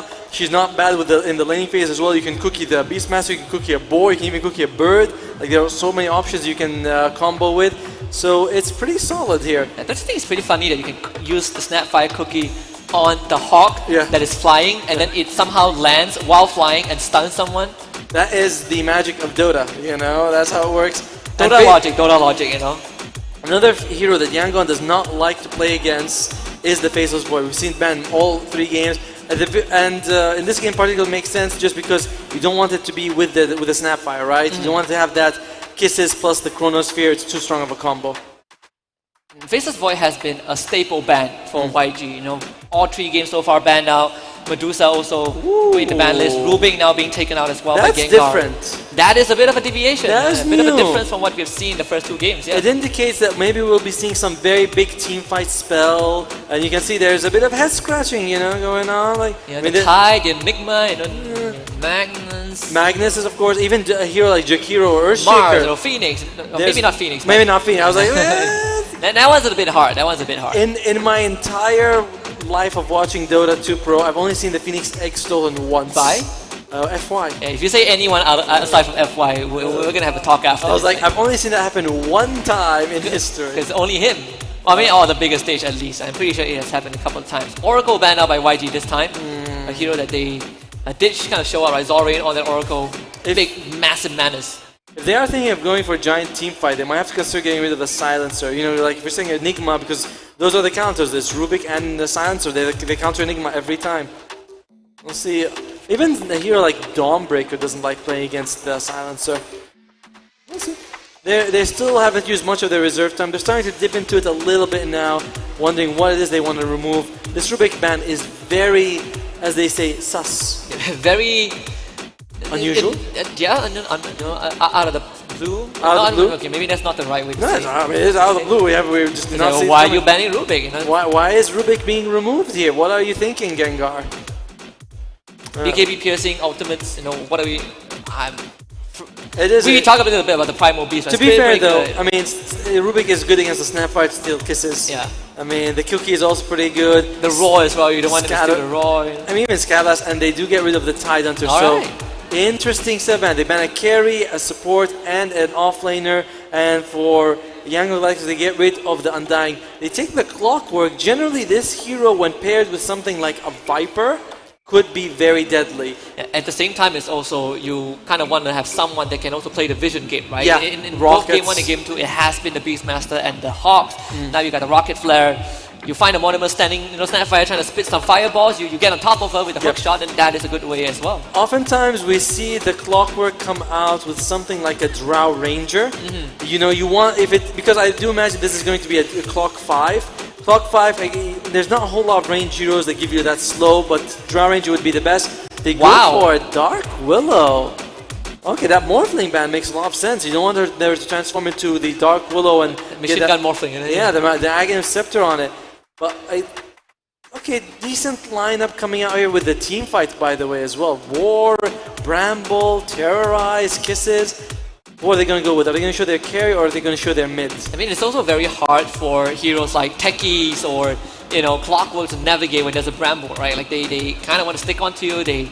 Oftentimes, they just jump in and start things off, and then when you have a Bramble to work with, it becomes hard. And now it's even harder because you got a Shadow Demon that completely ruins all these engages. It's a core snap. It's a mid snap. It's a mid snap. That means there's the carry coming left for Gengar. They took their 2 supports. Lots of disable on this team. I feel like if you're Ember Spirit, you are going to be very scared. You like Lincoln's Lotus, right? Yeah. Oh man, I mean, and some of them, the Lotus, Lincoln's doesn't do anything. Like Bramble Maze, you walk into it. Lotus doesn't do anything. You know? Cookie, you walk into it. There's nothing you can do against it. So. It's a bit of a very difficult Ember Spirit game. It also kind of stops you from going for big team fight ultimates, right? Because like it's not the most effective. I mean, there are some ways to pull it off, but a lot of conditions need to be met. Here's an interesting thing though. What if they move the Snapfire to another role and they take the Huskar? We did see that YG was scared of the Huskar Ember Wait, matchup. Huskar won? Huskar mid? Huskar mid. Wait, who is won? Snap? Snap Maybe? I mean, I don't think it's good, but I mean, Snap Disruptor, it doesn't sound too bad.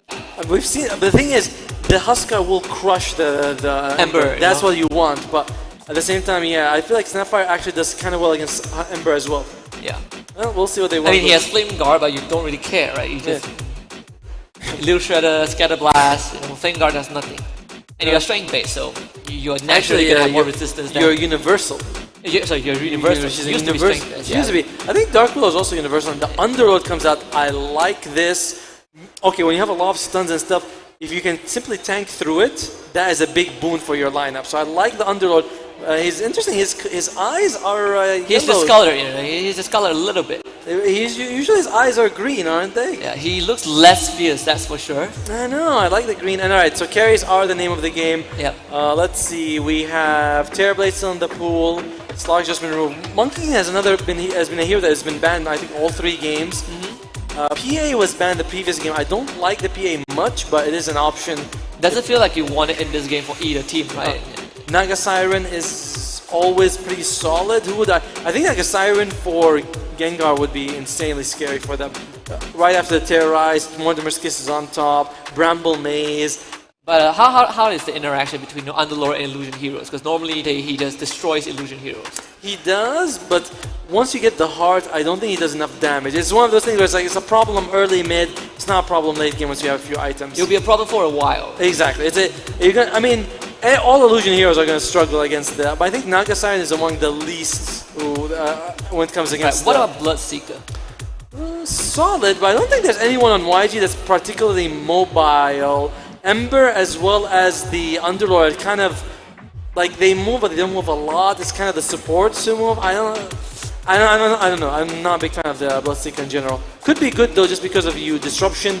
Then you have the Blood right on top. You got the Slug ban, TA ban now as well. So again, no one to do with the refraction, so they get rid of that threat. The last ban from YG. You talked about early on, right? Someone like a Drow, someone that can play long range, like maybe TV that has long range with the meta. That feels like the last choice of a range hero. You know, no more Morphling, no more Medusa, no more TA. I like the TAs. I like the Drow with the Clockwork. I think that's pretty good.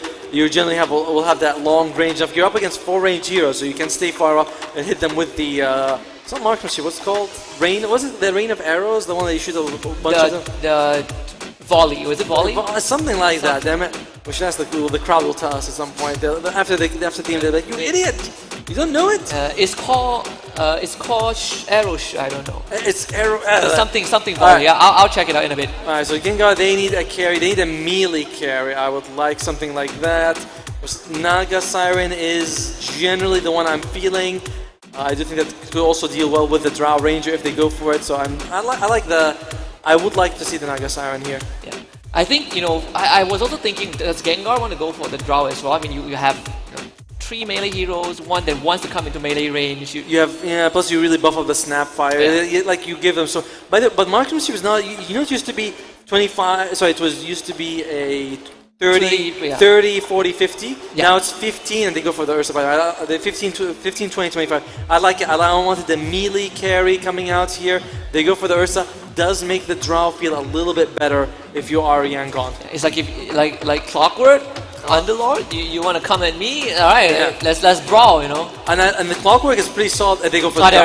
we've been talking about the Drow. We needed to see that, right? We've been talking about the Drow. And she's super good with the Clockwork. And secondly, she will be able to stay behind. You have a lot of meat in front of you.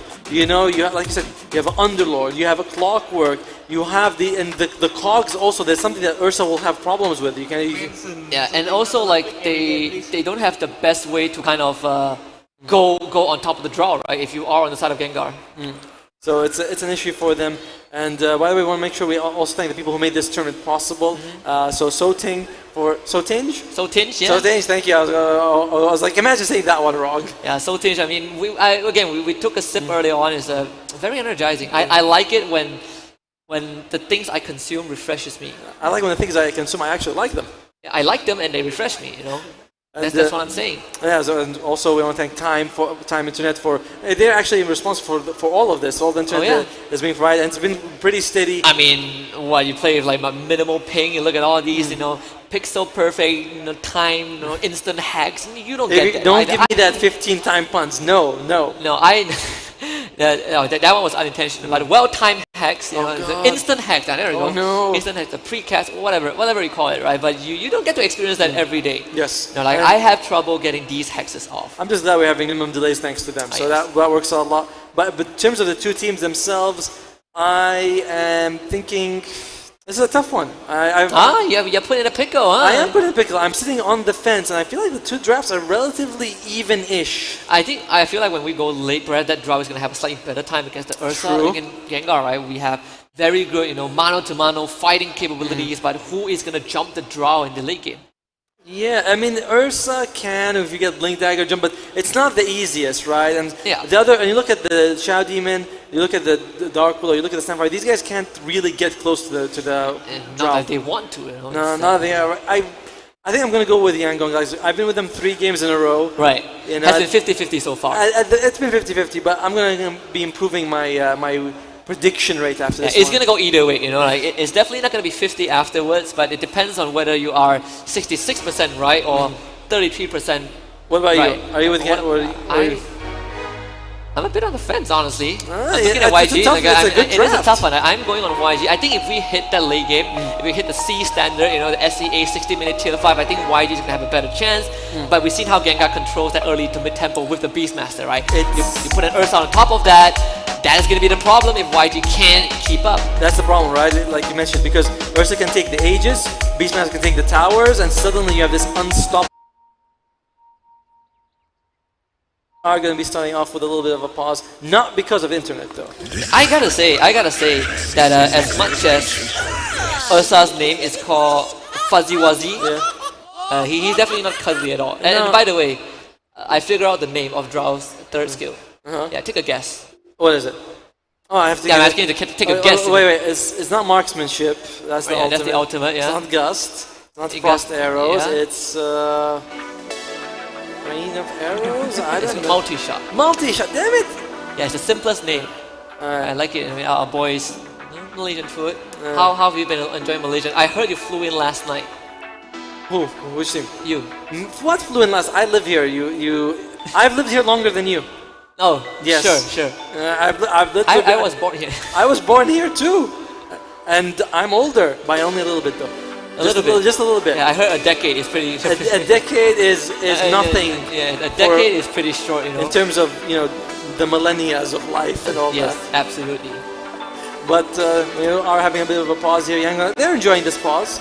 They know that is the best part, right? You want to be enjoying the process. I mean, that there are prizes at stake, but I think enjoying the process does make it a bit more smooth. I get in the experience. You don't want to go in and look at the teammates and be like, you sucked the previous game. Oh, I love that we have this the hero portraits in front of the player playing them. I haven't actually checked if they get grayed out when the hero dies yet. This is one of the things that we really want to see, and we'll be going back in. Looks like all right, 10-man smoke. Oh, there it is. All right, so they're gonna duel at the bottom side of the map. Not good for your health. Okay, who's gonna get first blood? I feel like Yangon has a slightly stronger, but I think Yangon would be the one with a slightly stronger skirmish, but it can go either way. Like whoever catches the other one, that's it.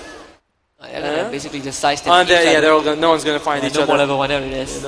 Gengar goes north, Yangon goes south, and suddenly they ship sail in the night.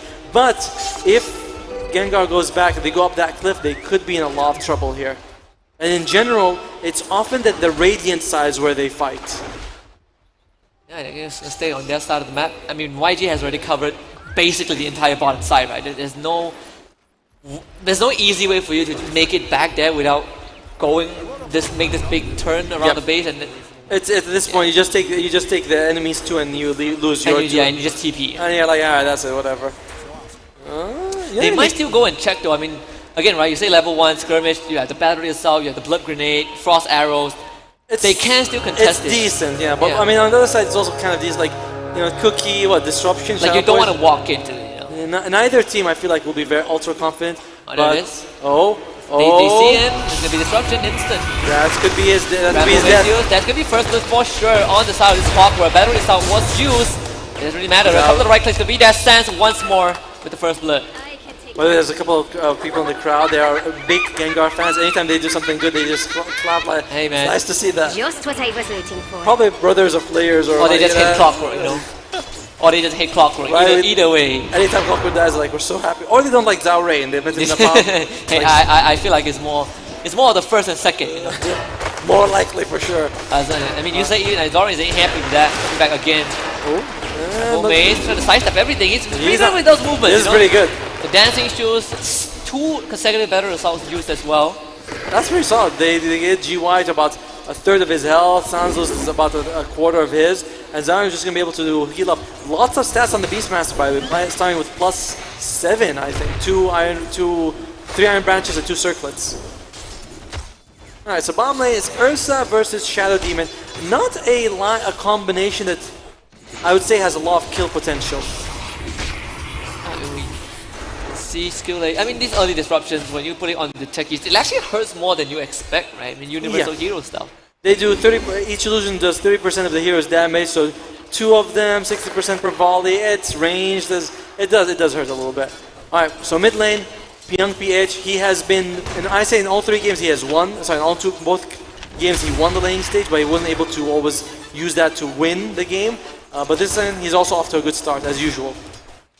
Again, it's one of those few matchups that Flame God kind of does nothing, right? Yeah. Like, you want to clear the way for sure, but every time you kind of walk up, you're going to get blasted in the face. Oh, Sans taking a few hits, but Yeah, the great use of the Brown Mace keeps the enemies away from him, so he's going to be alright. Clockwork in general, you want to wait until you get level 3, because then battery assault damage goes from 20 to 45, so it more than doubles. Also has a Shadow Realm, so it's not the easiest to catch, right? I mean, going after will, unless you Cogger. Faded. Faded, not in a good spot. Again, it's just the techie stuff. Skillate used all his spells, but he does have that remote mine if he wants to throw for it, or I believe it's called remote mine. I'm not sure. I think Yes, one it is his ultimate. His Q is whatever, and banished again, or they're going to go for it. They can't do anything, right? It's like the banish comes out, the disruption comes out, but it doesn't really change anything in this game. This is probably the best spot you want to be if you are Show T as an Underlord. You want to keep them under the tower, keep them away from farm, harass them, poke them when they come near, and you just get those free damage, sort of chip away at the structure. And they were able also to remove that, unblock their camp, so now they can pull the creep waves if they want to do that.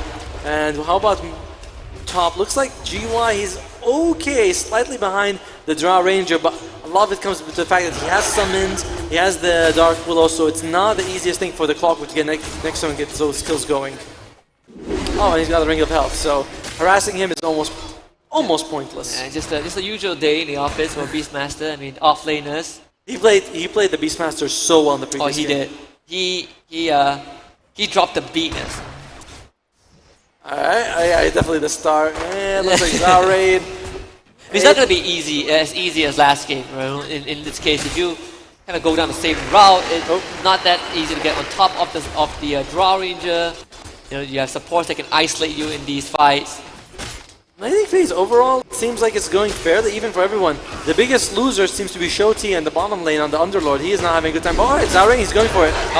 Nice multi-shot. Gonna be in trouble. No mana for the Axis. Sans is gonna try to run him down. Bramble Mace sidestep, but did force the cogs out.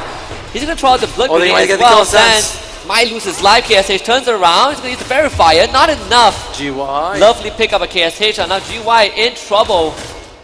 Kind of juked around. No mana to work with. Might just try to get as much last hit as possible. He's staying near the creeps. Wants the barrier assault to avoid him.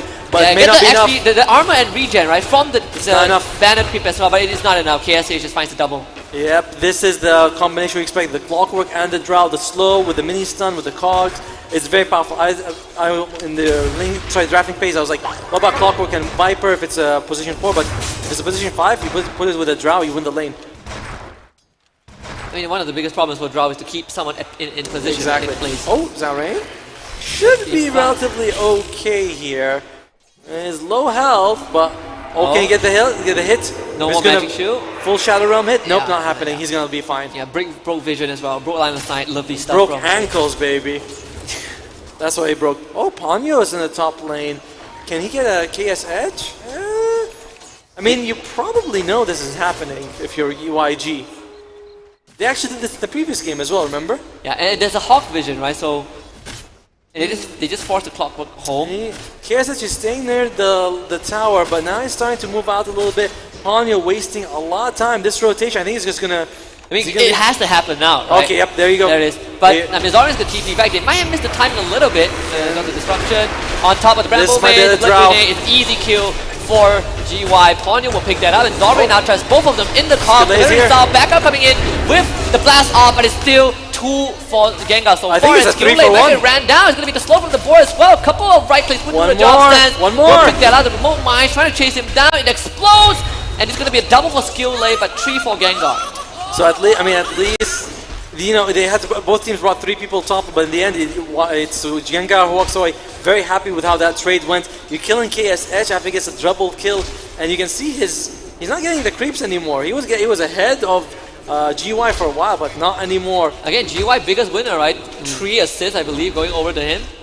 Second net worth right now. KS Edge still at the top, and actually, VT Faded is having a bit of a tough time. Look at that experience going up. Of course, very early, so just 1 or 2 kills makes the graph shoot up or down. Ursa, he's going for the Battle Fury, just wants to farm up.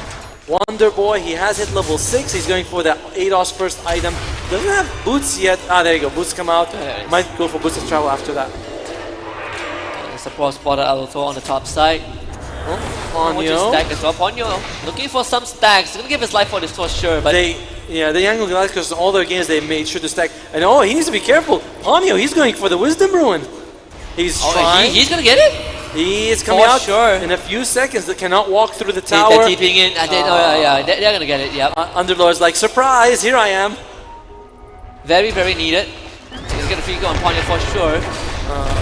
And what was supposed to be a Wisdom Ruin steal is actually a free kill, but Zoran, is he going to lose his life? He does. Yeah, trapped in the cogs with VT Faded. KSH on the run. They don't have monument, but they're going to cook before the wall, and the movement. Lovely stuff from Wonder Boy. Dude, this GY on Beastmaster is a beast. Of course, it is Wonder Boy who set him up, but like, it's just been winning the lane phase, and B-Fade comes top, they get a kill, and now they're going to get the first tower of the game. Gengar, they are playing this fast-paced Dota, and it is working out for them. They already have the Beastmaster. Again, Beastmaster has been a pivotal hero, right? Hasn't lost the series. Three appearances so far. 2-0 so far. 2-0. Well, I mean, true. He might lose this one, but it's looking very good for Gengar at the moment. We haven't really seen much of young PH so far. He's just been... He's surprisingly occupying the middle lane, yeah, pretty right, and on the Storm Spirit game, the same thing, right? I was like, oh, he's going to be rotating out. He did a few rotations, failed, and then he was like, okay, I'm just going to farm. AFK, go jungle. Oh, bomb lane, this could be a good kill. He got a drag for 10 more seconds. No enrage. Back up very soon. Does it still have the verifier? It's going to instantly take the gate to get out. He's just going to go top lane, just going to be able to farm up very close to the cornucopia. Once he gets that, it's going to be very hard to zone him out. And Ponyo, can you make it out of this? PH, is he going to follow? Drops a ward, I don't know if you can see him, but he does know where Ponyo is. Get it with the sleight of fist, but Wonder Boy is going to be around the corner, so nice keep Ponyo out of the way. Good slide to dodge the Scarab Blast. Yeah, I don't think you want to stay here. You have to shoot route. He's still going to try Remnant forward. It's over. No, it's over. It's done. A bit of a waste of a Remnant as well, since you're not really going to be jumping to that one anytime soon. He is still hungry for the kill. Decides in the end it's not worth his time. Goes back to CSing. He is slightly behind the Snapfire, but not by much. And there's the cornucopia on VD phase, so suddenly, harassing him is not worth it. He's just going to be able to get a massive amount of regen anyway. Alright. The KSH also, I mean, look at the items queued up, right? Agon Scepter, Dragon Lance. I like the Dragon Lance, just he wants to keep his distance. And he needs to be careful, doesn't go too far. Sans is right there. Doesn't have level 6, but Bramble Maze is still a dangerous spell to go for. They surely see this, right? Courier flying by. Shoti, Bomb Lane, he's got the Vanguard with the Atrophy Aura, very hard to bring. He took an early point in his ultimate, not something we see very often, but it will allow him to show up anyway. And unless he has Pits of Malice, like at level 8 it becomes scary if he shows up with Pit of Malice, maxed out Firestorm. Definitely slower. Sorry? Start. Definitely a slower start for, you know. Yeah, but these two teams, I think they respect each other quite a bit. They're like, When you compare kind of the Snapfire and the Ember, you do expect the Ember to be doing make a lot more moves. right? I mean, once maybe the Rob ATOS comes up from the Snapfire, she'll be almost as active, maybe with the boost of travel, but overall, oh, GY, he's here, throws out Roar. Roar. And that should be a kill. He trapped himself in a cog. That's going to be a dead Zalrain. Great accuracy from the side of big jump. Wonder Boy. It's going to be a blast off. Monyo hit. He's down. Skule walks away with his life. Sans. Then to be chased down using Terrorize. Cancels it. Tries to do a fake, but also loses his life. KSH picks up that one. 2 for YG. Huge jump by Skille, by the way. He was able to get both supports with it, and they did lose their life after. So nice rotation also coming out from KSH. And overall, it's looking pretty good for Young Galactic. What is the win percentage? Oh, GY. Oh, yeah, they're going to come in with the gate as well, GY. GY is get out of this. Nice. Trapped in the pit of malice. That's an easy kill. Wonder Boy jumps in. Scatter blast. Damage not sufficient though. Disruption used on top of the Draw Ranger. The gate still out for 5 more seconds. They're going to fight this. Zalrain arrives, and the KSH finding a double kill. And an easy one for Young PH. YG striking back with 3. And they are starting to take control of this game. By the way, one of the benefits of the Draw Ranger is that as a carry, she's really good at taking down buildings, especially once you get that Dragon Lance on her. Alright, KBB, he's thinking about jumping in. He buffer it, right? Now they're going to run at him. And Tier 1 is going to be down. TP in with GY straight into 4 people, and Zalrain taking some hits. Trying to work on Zalrain, but it's a clock race. Not possible. You have to always be kind of be careful, right? Like you say, a lot of meat on the side of YG. Yep. Zalrain with the cogs, you have to blast off from skill lane, you have the pit of malice that you got to walk through. Very, very tough for Gengar to just keep running at them. I like one of the things about the Drow is that she's such a natural counter to those jump and melee heroes because you build a Hurricane Pike. So you know people jump on you straight away, push them, or you just blow them away, right? You just or save allies. That's another way is that you. If she doesn't have it yet, she wants to go for it after the Aghanim Scepter, but it is a nice option to have if you are the Drow. He's getting a big stack as well. Stacking some more, by the way. He even uses the Pit of Malice, so the creeps don't go back in time, so he can able to get the more stacks coming out. So very impressive. Top 3 net worth, all on Yangon Galacticos.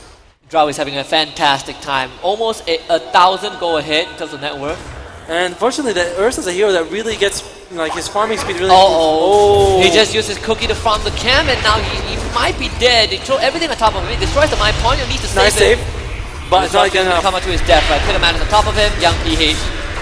I hope it was a tasty cookie. Yeah, some revenge kills. It was worth his life. Chocolate chip, probably.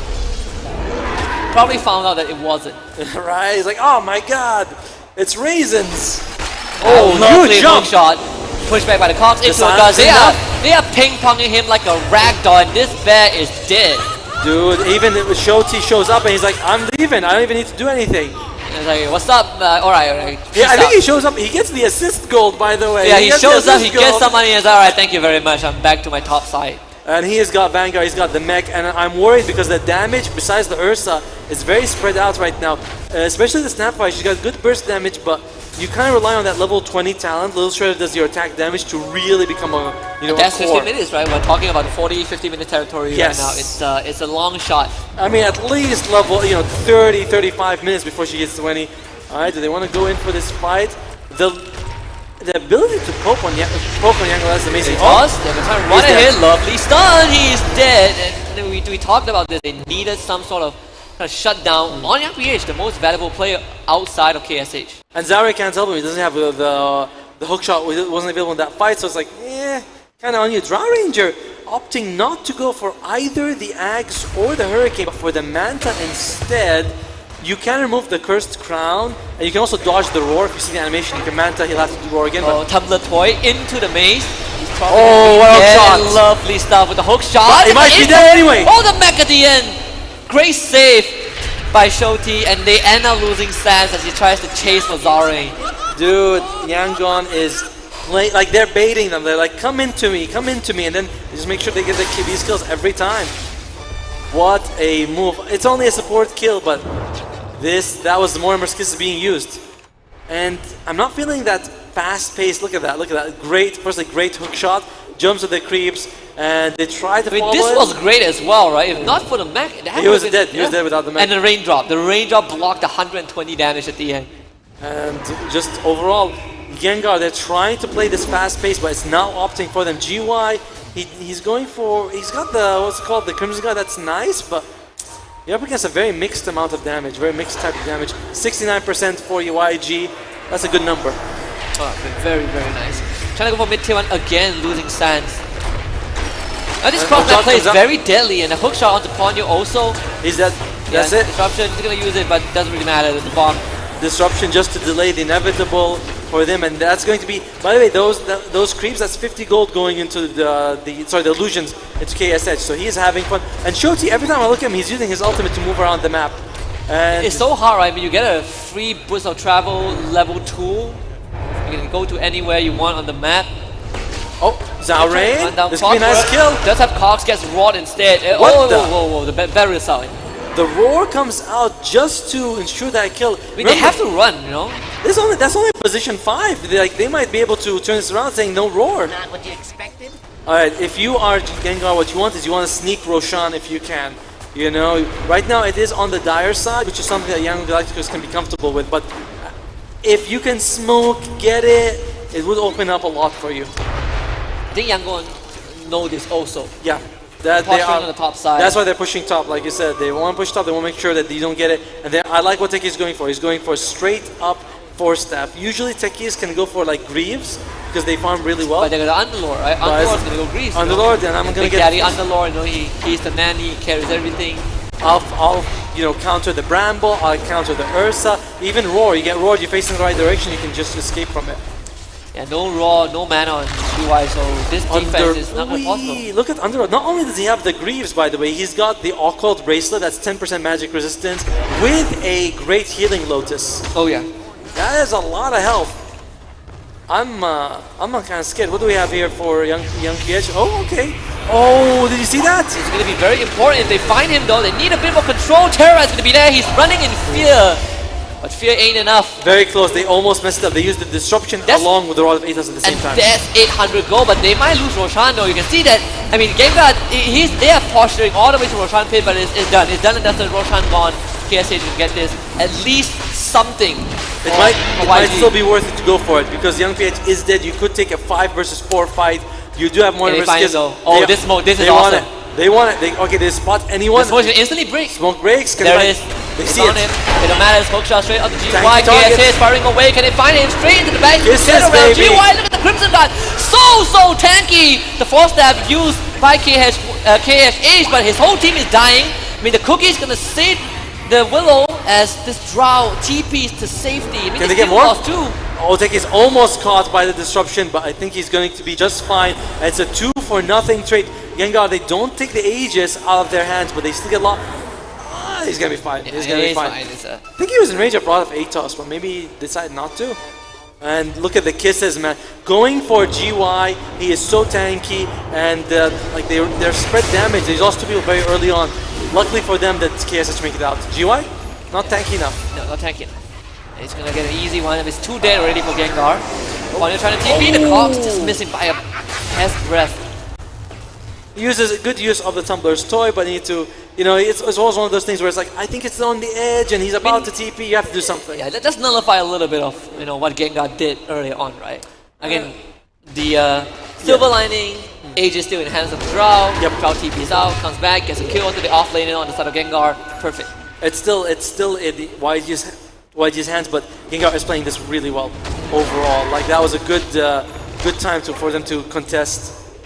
Alright, but it's 3.5 minutes for the Drow Ranger. Thing is, are you really going to be pushing? Drow can push, but I feel like this is going to be mostly a farming Aegis. You know, you don't have the Beastmaster on your side or the Snapfire. Your heroes are what? Ember Spirit, Clockwork? These guys don't hit heroes. I mean, you're looking at a comp that is pretty good at sieging, but you have an anti-siege comp, right? Like, not the easiest to run into. And Underlord goes for the Dragon Scale. So, Dragon Scale against the Ursa. 5 armor with a Crimson Guard with an Atrophy Aura and a Guardian Greaves. Like, he is just not going to be doing much damage to the Underlord. I mean, well, back to the offlaner buys Aura meta, you know? I like that meta. Nothing wrong with it. Big and rocket. Onyo, he's trying to They're they gonna, get him? They're gonna try and block Hook it, shot? right? When you're trying to protect GY, GY is gonna get out as far as he can. He's aiming it. Oh, it is too short. Too short. But I think he's still dead anyway. Yeah, he's probably dead. Doesn't matter. I mean, the most important thing is that GY gets out, right? You need this Beastmaster to stay alive. He wasted a lot of time, honestly. Like, I think they drew like what, 4 guys to the top side. Like, yeah, you get a kill, but Hookshot is down. Ember Spirit used the Remnant, and the main target makes out. And yeah, you can see Underlord. He doesn't have Crimson, so he has Vanguard, Greaves, Dragon Scale. He is very tanky, and I believe that's okay. Who has Philosopher's Stone? I think one of them is on Zalrain, and one of them is on the Shadow Demon. Okay, Duelist Gloves for the Drow. Interesting item. It is. It's interesting. Isn't that tier 1? It is tier 1. It is a tier 1, right? And But that means that they didn't get the Growth Bow. oh, that's true, right? Growth Bow is the item that you always want. Growth Bow if you're Rage Heroes. Pyrus Head if you're in 60 minutes in the game. Or do you get Pyrus Head or Apex? I like Giant Strength. I love getting that 70 strength or something. And You like to walk through walls, you know? that is also fun. Alright, so yeah, each team has a Philosopher's Stone, each team has a Dragon Scale, each team has a Bracer. 2 Sorry, fairy Vambrace. trinkets on, you know, for... That is the difference. The Fairy Trinket as well as the Whip and the Favor. Oh, we got fight?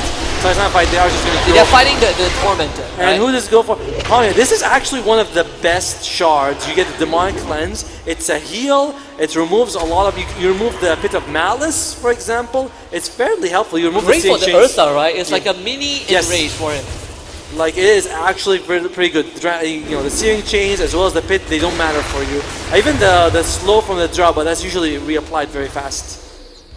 So I like it. Drow Ranger does have the Aghanim Scepter, so she is going to be getting that hypothermia.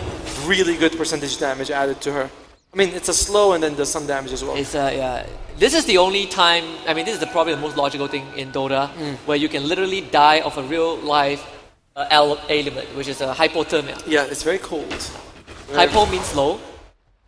I mean, means temperature. Yeah, but it's very Emia cold. means in blood, in your body, right? In case you didn't, it was a reference from a YouTube channel. I like how he goes for word for it. Alright, Ursa, he's got the BKB, but this has generally been a bit of a quiet game, so It is. we'll see if the BKB is going to be enough. You can dodge everything except the cogs and the hook shot. Those two things, they don't care, and know where they're going to go. They're going to go for it themselves. Yeah, I mean, Falco is one of those robots. Is like my job is to serve my master.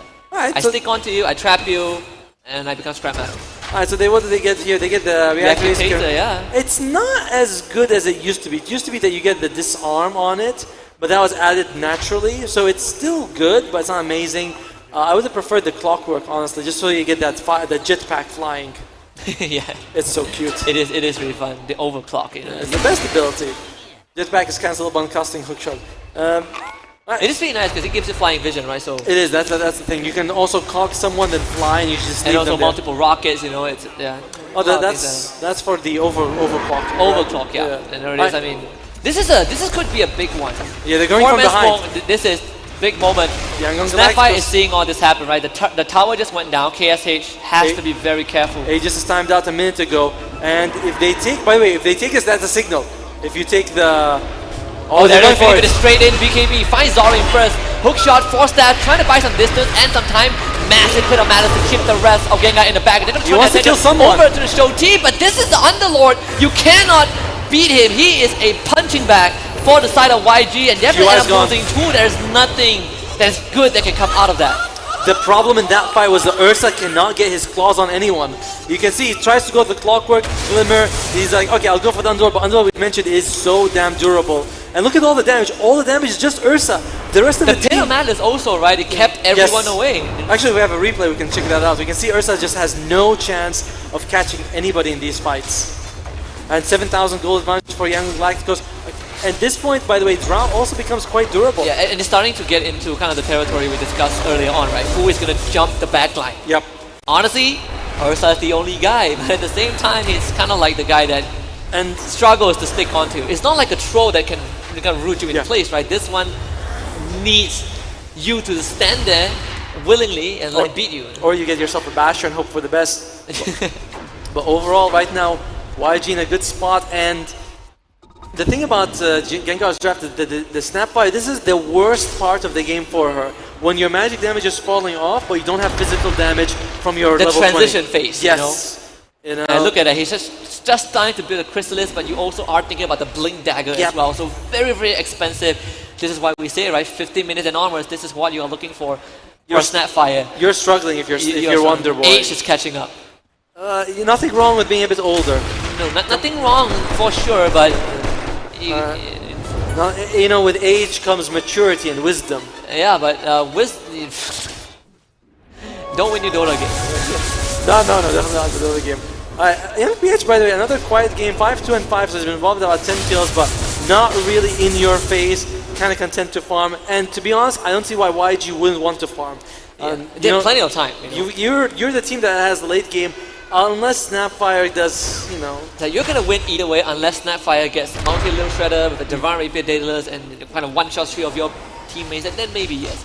But also we gotta start kind of addressing like when this Ember gets this axe, right? How are you gonna catch the Ember?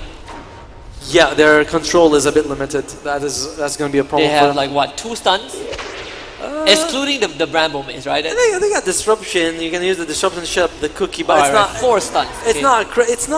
But they're not easy. Reliable. Yeah, it's not like a hex where it's like the best one is just the raw. All right, where we don't have the drums of Slum either. Not in this game. time. Yeah. So that is going to be a problem. It's just he should have to be. He's barely. Look at the techie's net worth compared to the Beastmaster. He does sound pretty fast. And if you're Gengar, you're always thinking, when are we going to start making the comeback? And Roshan's going to come up very soon, and it's going to be on YG's side, and they are right in the area. Can you still fight YG? Not really. Doesn't feel like it. I mean, maybe if you take them the Roche Pit with Terrorize, you can do something with it. Like everything has to go right. But they haven't checked it. Look at it. He's got Greevils on top of him. Is that some sort of cosmetic? I've never seen. He's got like children. They still haven't checked. They don't realize it's up or not. They're not using a rocket or anything. Oh, they have the hog. They see this happening. All right, they're giving this is a lot of time, and you can see Gengar, they're on the way, but Roche is already half health. Yeah, I mean, they're waiting for the smoke, right? They're waiting for everyone to arrive with the smoke, it's but gone. it's way too late. They need to be there like a minute ago, basically. And second Aegis goes for KS Edge. Ursa does have the basher, so if he can jump on someone, he can claw them to death, but I don't know. I'm looking at this. I'm feeling like YG has got this one in the bag, barring an insane performance by Gengar. Okay. Very tough territory. I mean, we got the Blink Dagger done for Wonder Boy.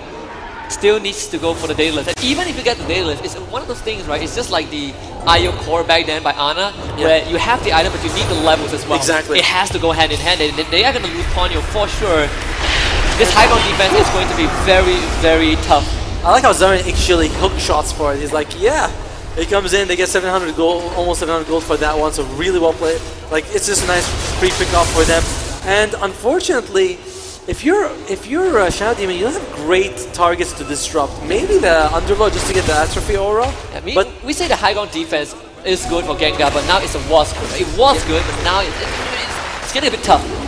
I mean, decent clear by the Drow Ranger. Look at Drow, he just stands there and shoots, and there's nothing. Look at that, with that freaking crossbow, stands there and hits. That's without the charge. She hasn't built a platform for herself to shoot yet, and that gives you flying vision, right? And you don't see her. This tower's gone. It's gone. And after that, now you have to worry, Gengar. How are you going to be engaging with this? There's a Blink Dagger for both Snapfire and Beast, but again, there's a Lotus, right? Lotus on Underlord. Here's the thing about those Blink Daggers, that they don't give you any stats, and I feel like you're so far behind. Like, when you need stats, you don't need to be able to catch them. You need the items that give you those numbers, you know, make you a bit tanky, a bit more damage. Alright, so it's only VT Faded who's been having a game. He might not have a game any longer because the Halberd is now out. I mean, plus we have 4 staffs on 3 of their heroes, right? Hurricane Pike on the If he still had some sort of game, now probably not as much. It's gonna be so hard for this Ursa to catch people. Like, if you can cast, I don't know how you get it. Yeah, the Heaven's Halberd on the Ursa. For people who don't know, the Enrage does not remove it, nor does the stats resistance reduce the duration. And by the way, this is one of the few items that Quinn has a big problem with because he just hates the disarm. Hey, remove this from Dota, you know. Well, Quinn ain't here.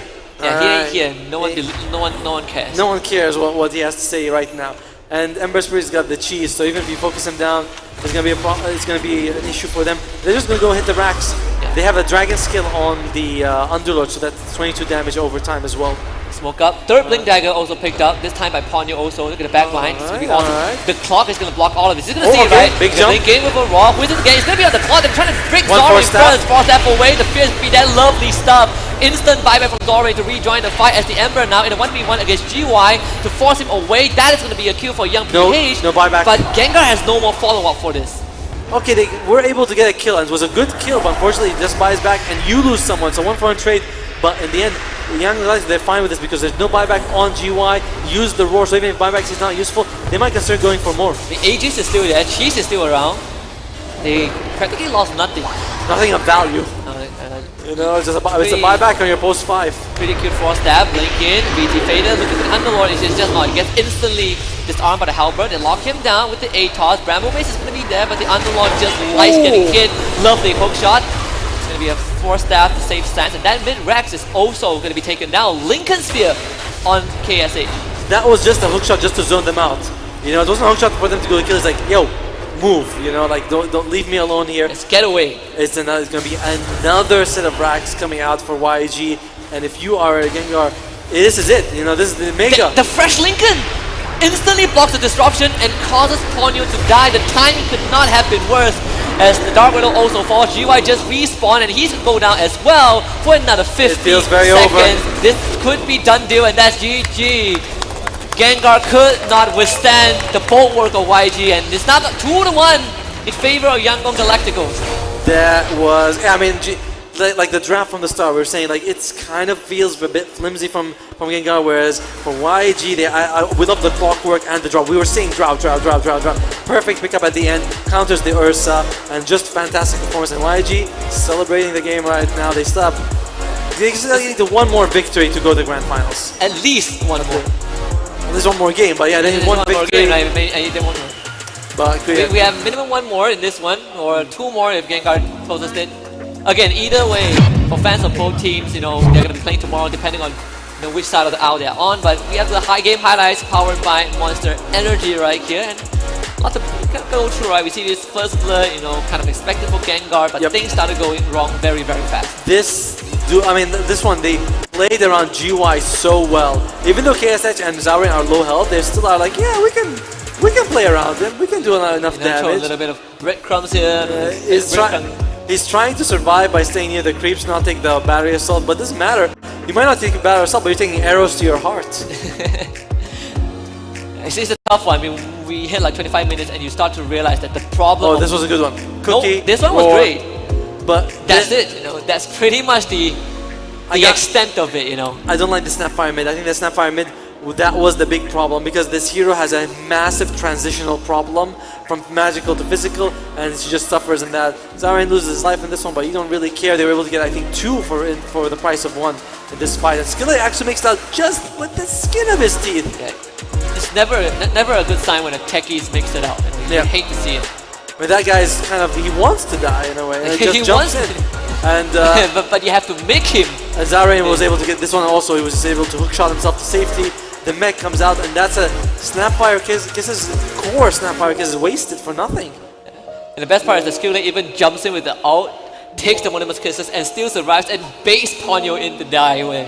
Pretty hilarious. This was a decent fight for them right after they got the Aegis, but again, unfortunately, KSH was able to make it out alive, and they also were able to make it. Skillet also survived, so it wasn't a big deal. And then they fed 2 kills right after. So Gengar.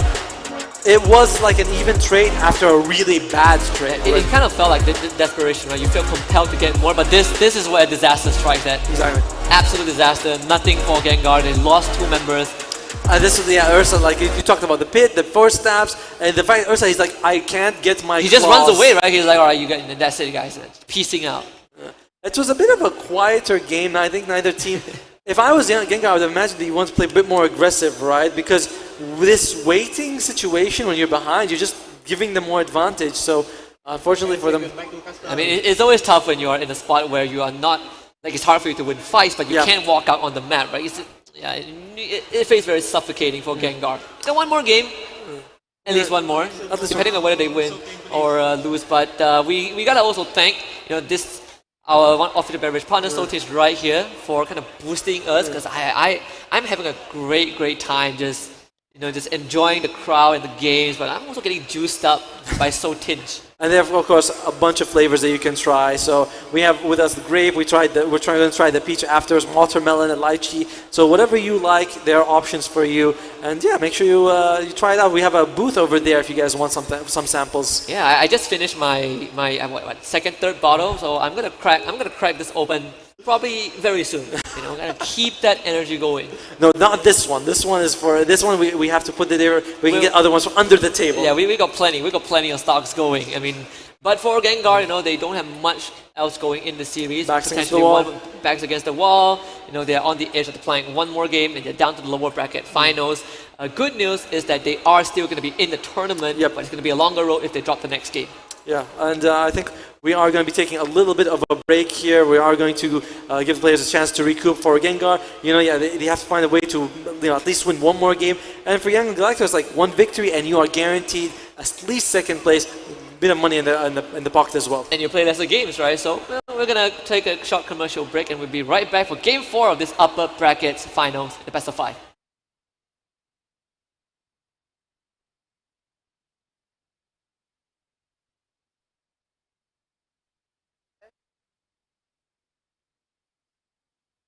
Hey, I hope you guys have a good showdown. It's 1-1.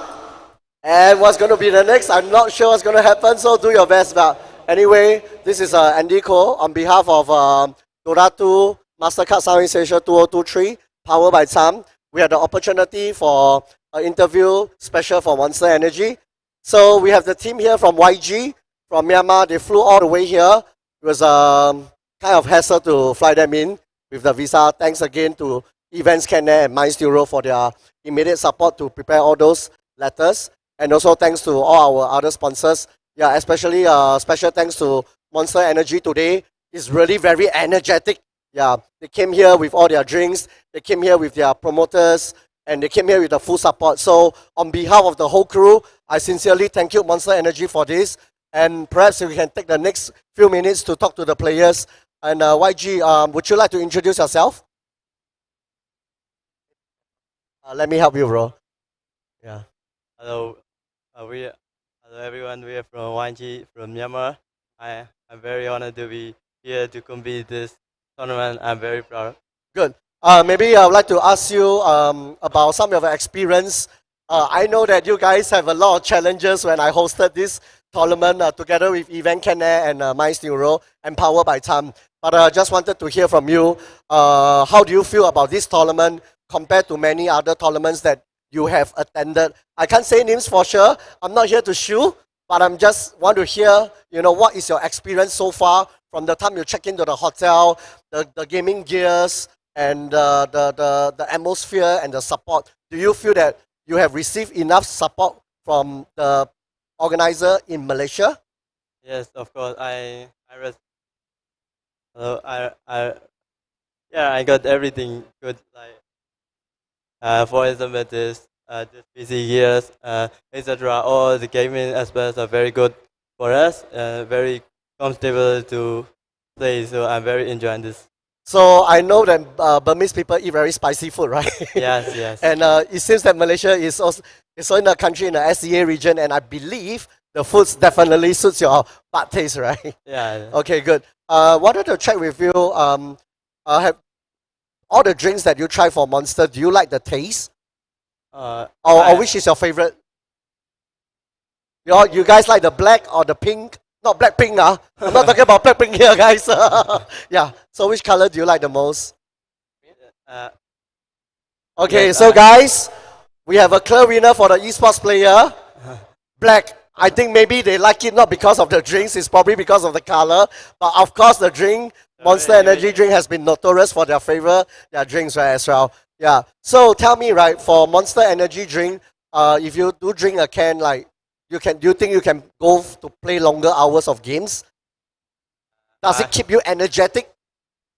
I haven't tried yet, but I think it's gonna be good for long term tournament. I think it's very good for. Good. So also want to discuss more about the Dota 2 tournament that you have. What is your? I know that you guys lost the first game. Yes. You lost, like you were almost trashed, right? So sorry to say that. But you came back strong on the second game. What do you expect yourself on the third game now? I think we know we made very mistake. The second game we from the draft. I think we knew that we can fix it. Yeah, I think we could fix it and we did it. I think. I see. Okay. Maybe let me hear from your next player if you don't mind. Thank you so much. Yeah. Yeah. So you're the most handsome guy here. So sorry. Yeah. So tell me, what do you feel? Your team player feel that the next game they have a chance. So why not you tell me? Next match, is it going to be a win or is it going to be lose? Or you're going to bring everybody here to BO5? Everybody hope that you guys lose so that we can watch BO5, right? Yeah. So share with me your thoughts about your next match. Do you think you will win or do you think you lose and why? I think we will prepare for the game 4 and we will play our best and we don't care if we lose or win, but we try our best to win the game. Yeah. That's a very, very humble opinion. I like what you say, right? We are not here to win or lose. We are here to try our best. Yeah. Every match, we have to just give out our best, right? Yes. So, if you do have a chance to win Gengar, who do you think you will face next? Neon Esports or Menta? I think it will be Neon. Who? Yeah, Neon. So you guys want to face Neon? Yeah. Okay, I'm also a supporter of Gengar. I don't know where are you guys. But anyway, I wish you all the best for your next game. But maybe before I finish the last part, right? I wanted to know what is your main strategy, especially the second game. How did you guys, have such a good win over Gengar? What was your strategy? I think we know that they're gonna beat Beastmaster. Yes, I think we prepare for that. Yet after we lose game, when we talk about the draft, we knew that they were gonna beat Beastmaster, and we prepare for it. That's why this game was easy. I see. So you probably outbeat them in the draft, you believe, right? Yes, yes. So I think for all those fans, esports player out there, right? Dota 2 is a game about not only about the skill, it's also about strategy, it's also about mindset, it's also about experience, but a lot is also about picking the best hero. It's just like when we go for war, we want to pick up the best soldier, the best weapon, and we want to fight them in a situation that is most favorable for us. And I think truly YG understand that. So maybe again, let's give a round of applause to YG. Yeah, thank you so much. Thank you. Again, this special interview is brought to you by Monster Energy. Thank you, guys. Thank you.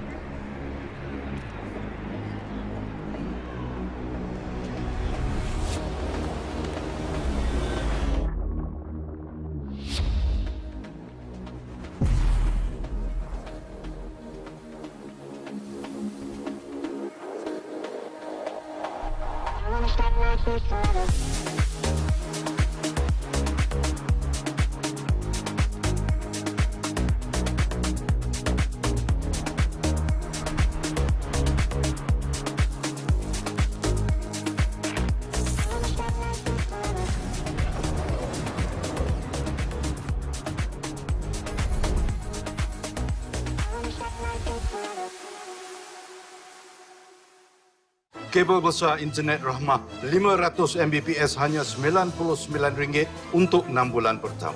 Sekarang servis pasang sampai 8 malam termasuk hujung minggu. Internet Rahmah, servis kabel besar. They say the soul never changes. It's the one thing that stays constant. While what we see around us may change and grow, the feeling of where it came will always stay the same. The soul is life, guiding us to make us who we are.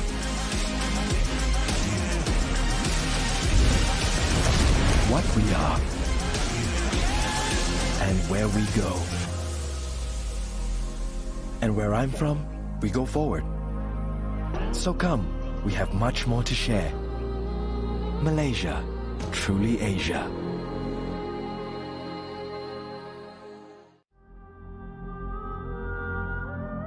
They say the soul never changes.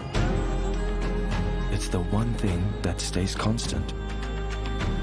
While what we see around us may change and grow, the feeling of where it came will always stay the same. The soul is life, guiding us to make us who we are.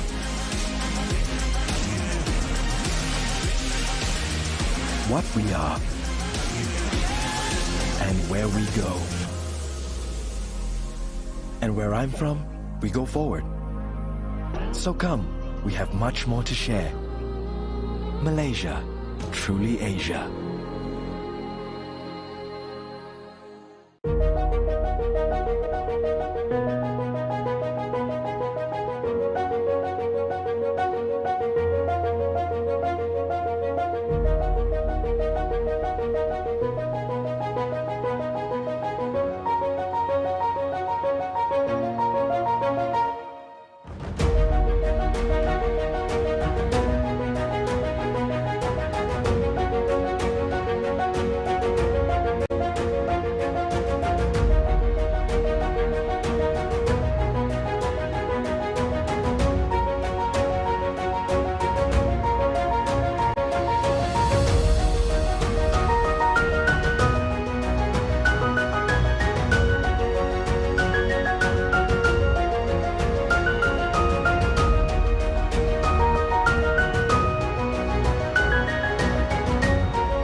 Unlock imajinasimu dengan soda berperi sebuah baharu. So Tinge.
kabel besar internet Rahmah 500 Mbps hanya RM99 untuk 6 bulan pertama. Sekarang servis pasang sampai 8 malam termasuk hujung minggu. Internet Rahmah, servis kabel besar. They say the soul never changes. It's the one thing that stays constant. While what we see around us may change and grow, the feeling of where it came will always stay the same. The soul is life, guiding us to make us who we are.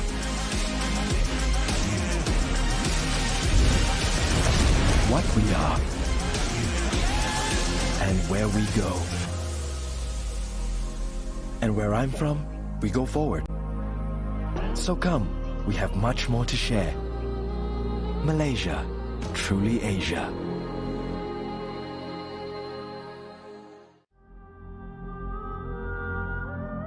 They say the soul never changes. It's the one thing that stays constant. While what we see around us may change and grow, the feeling of where it came will always stay the same. The soul is life, guiding us to make us who we are.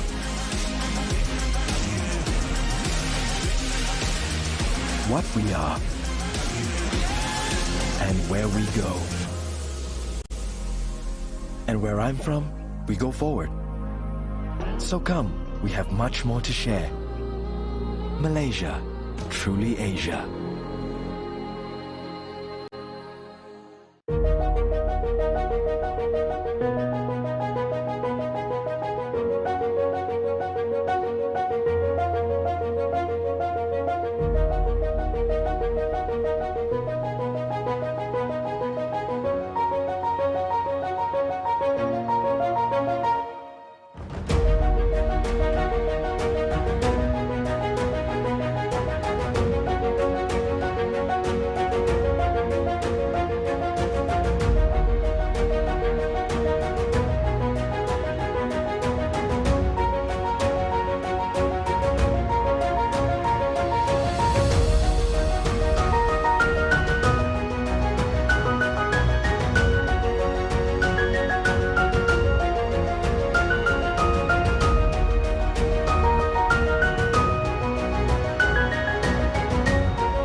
Unlock imajinasimu dengan soda berperi sebuah baharu.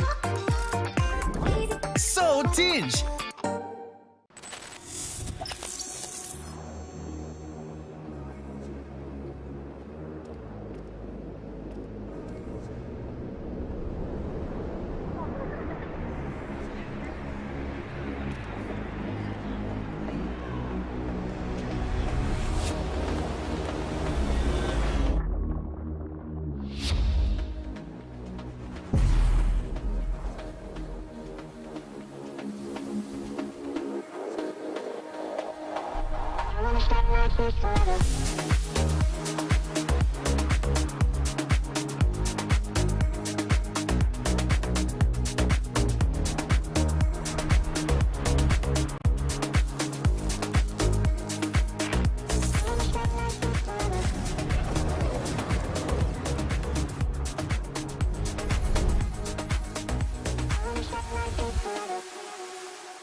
Kabel besar internet Rahmah 500 Mbps hanya RM99 untuk 6 bulan pertama.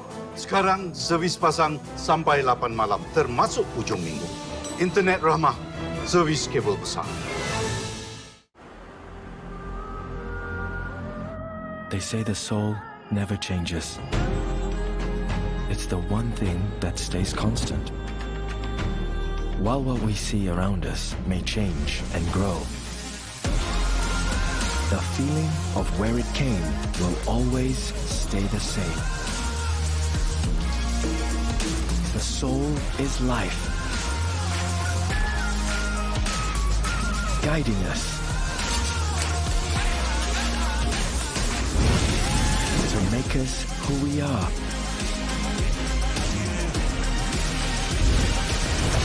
What we are and where we go. And where I'm from, we go forward. So come, we have much more to share. Malaysia, truly Asia.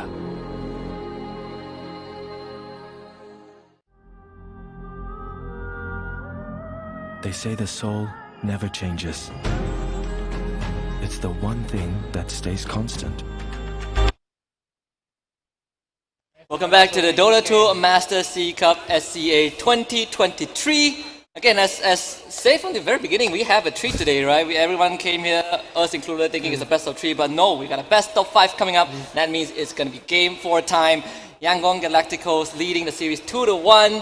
One more and they're off to grand finals. Yep, and we are seeing like the meta of the series, come out. One of them is that we're seeing a lot of Beastmaster being contested. Snapfire is also emerging as a hero that both teams want. Ember Spirit, I believe, has been picked in almost all 3 games. So we are seeing some of those heroes that, like both teams are like, okay, we want this hero if we can get our hands on it.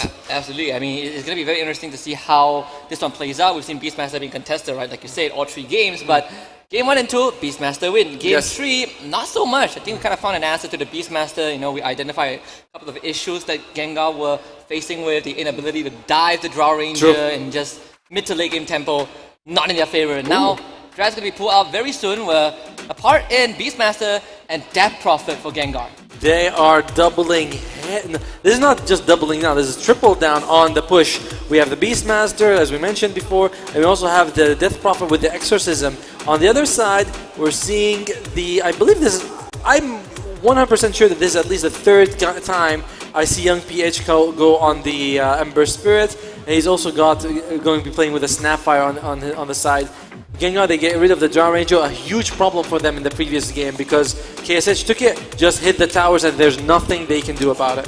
Yeah, it's going to be a tough one, honestly, for Gengar to deal with. I mean, in this case, right, Drow, like you say, banned out. Medusa also banned out as well. Faces Void taken away. Not too much of a deviation in terms of bans for the side of YG. They're still sticking to what they're good with, but you can see that Gengar making some massive adjustment, right? Yeah. You see the Morphling, Techies, under the Draw Ranger. 3 out of the 4 heroes were in the previous game. Yep, the only one that wasn't is the Morphling. Even the standard bans have been... Wait, this is different, right? Because I remember it was Timbersaw, Pango, that's what YG always bans, but this is different, the Morphling Techies. They had different opening bans in the previous series. I can't remember them right now, but I know that this is not exactly the same. Either way, last ban coming out here from Gengar. What do they want to go with? I don't. Clockwork was an issue for them previous game, but I don't think it's going to be an issue when you are playing against the Death Prophet as well as the Beastmaster. Simply because these two heroes are like you know, you hook shot in and they're like, here, come here, Habibi. You know, let's have some fun. Yeah, so it's kind of a weird spot to be in. Yeah, we've seen like a lot of deterrents, right? Some methods of deterrence. I think this might we might head back to the kind of illusion heroes. I'm not really sure if that's going to be the case for YG. Yep. Because you do have again the Drums of Slom, you have the Death Prophet, pretty decent in clearing waves, and that has been kind of a minor theme that we deal with. You know, the high ground defense, right? How good are you at sieging? Ooh. The Rubing now kind of goes through for the side of YG. Also, he's yellowish, not the usual green eyes, green background. So slightly bit of a different color coming out for the Rubik. So that is, I'm assuming YG support's coming out. They might pick a carry next, so they can still flex the snap as either a as either a support or a 3. But that's what I would imagine they're thinking about. Gengar, you're probably going to be taking both of your supports right now. You already have 2 of your cores. Supports might be the option for you right now. What would you like? They had a silencer ban as well, right? Just to make sure that if any spells get stolen. This is massive push power. This Undying, you know, you drop a Tombstone next to a tower, suddenly you're like, how do we go in? It's kind of risky to pick Undying into the Snapfire, but to be fair, it's not like Snapfire is always going to be right next to the Tombstone with a little shred already. Yeah, and at the same time, it's harder than it seems to just walk up and hit the Tombstone, right? Now you have the Juggernaut around. This is Gengar is going massive push strategy right now. I kind of like it. You have the Healing Ward, the Tombstone, the Exo, the army of the Beastmaster. There's Soul a lot. Rip, right? Drum of Inner Beast. Drums of Slum, whatever auras these two heroes can get. Because, you know, DB might get like a Crimson or a Pipe, and then the Beastmaster gets a Greaves. Yeah, that could work as Solar Crest right now. Now it kind of looks... Is that still a viable item? Like, is it still worth going for like Solar Crest or Bearings? I'm not a big fan of the Solar Crests. I like them on very specific heroes, but in general I feel like you can just get auras and it's better than the Solar Crest. You know, it's not the same as Lotus Orb, which can dispel and reflect spells. But yeah, YG, I feel like you really need to get heroes that can delay this push or crush the lanes. One of 2 things you have to do. I mean, we might see, you know, the Helm of the Overlord show up, right? I mean, when you talk about massive push power, you talk about auras. Naga Siren? That could be an option. I'm feeling Naga Siren would be the ideal for hero. YG? Yeah, because you can send her illusions to other lanes to push out. That could be something that you can work with here. It could also slow down those creep waves. I'm liking the Naga Siren. They go for the Monkey King. This is a hero that has been banned against them, I think, in all 3 games. You can set up with the Wukong. The issue now is that YG needs the hero to tell them, don't run away, stick with me. Because look at, you throw Wukong and you throw Kisses, what's stopping Gengar from like leaving? It sounds like we're going into like a TIE Hunter or an Enigma territory, right? The Magnus as well, you have to Empower, great for both the Ember and the Monkey King. Yep. You need some sort of off lane that can keep people staying where they are. Mars, Enigma, Magnus, and they go for Legion Commander, which is still fine. It's also a very solid single target lockdown. Yeah, especially against a Juggernaut, right? He hates the Legion Commander. Gengar, if I was them, it was an option. I imagine Chen would be the ideal thing. You can get that creep army. He can get some auras, or Io. Io is another option because you can just tether to someone like a Death Prophet. Just you bring them around the map, you know. So some Io, Chen are the heroes I'm thinking for Gengar. The Willow, Diana by the side of YG. I think we're definitely tapping into the support pool, right? Yeah. At least for the side of YG, they have a very clear role that they can focus on. Yep. But for Gengar, you still have this potential flex of this Snapfire. You don't really know where he's going to go. Yeah. I kind of feel like the offlane is where you should look out for, right? That's why the Legion Commander gets banned out. I agree completely. I feel like a Snapfire is kind of, it's like, oh, it's cute, it might be an offlane, but no, it's probably a support, and you want an offlane with a lot of lockdown. Age is gonna take Grandma out, don't worry. With enough time, you become stronger. You know, no need to worry about her, don't need to expend anything on that girl. Alright, Gengar, what do you think of? They do get rid of the Enigma, which we talked about, that does leave Magnus, Mars, Tide Hunter. I think those are probably the 3 options. Probably the 3 ones that keeps you in place easily. Yeah, because remember, you are looking at a death ball. You have to answer it with a team fight that can keep you locked in. I don't know which one I prefer the best. I mean, we look at aura bias, right? Is the Necrophos in the conversation? For YG? For YG. No, I feel like no. You need someone. No, why? No, I know. I completely don't think that we'll be seeing that. It would be amazing call from you if you do, but he does give you the auras, he does give you the heal, but what we need is someone to keep them locked down in the Wukong, locked down to the kisses. And oh yeah, Bite Rider comes out. That's a decent support ban. Is it Chen? Will Gengar go for Chen? Ench or Chen? Ench. Chen, Either or. I think Chen probably is the best. Chen, Ench, and Io. I'd say all three are really good for your push. Maybe like lineup. Witch Doctor. Could be Witch Doctor, but I think you could be bursted down with a Yeah. couple of hits, you know. It's So you just get ran down by the Snapfire and the Ember. He likes to stand still, so spells aren't the hardest to steal. No, I wouldn't want the Witch Doctor too much. Maybe they could go for something different, like a Spirit Breaker position 4 that's actually kind of solid. You know, it doesn't have to be all heroes are push. You just have something else that's 4 guys in front and one guy just like, yeah, go, push it. You know, Spirit Breaker, I choose you, and they go for a Sky. Okay, so it gives them a lot of damage. It gives them that silence, which is really good against them. Because you look at their lockdown is Again, limited. double silence in a BKB piercing Spirit stun. Breaker. The Spirit Breaker comes right out, right? We were looking for it, so that's going to be the hero that he is really good at keeping people inside the Wukong, but only one person most likely, you know? Yeah, and he's really good at running people down like the Skyrap, who absolutely hates getting ran at. I feel like that is, but it's a tough draft from YG. For the first time in this series, I do think that Gengar's draft might be better than YG. I believe YG is the better team, but I don't feel like that they have the better draft in this one particular. Are we just looking at, you know, kind of a death ball 5-man where you run it down, end it in 30 minutes? What is kind of like the plan B if things don't go well for Gengar? If they don't go well, your plan B is you start planning for how to come back from the lower bracket.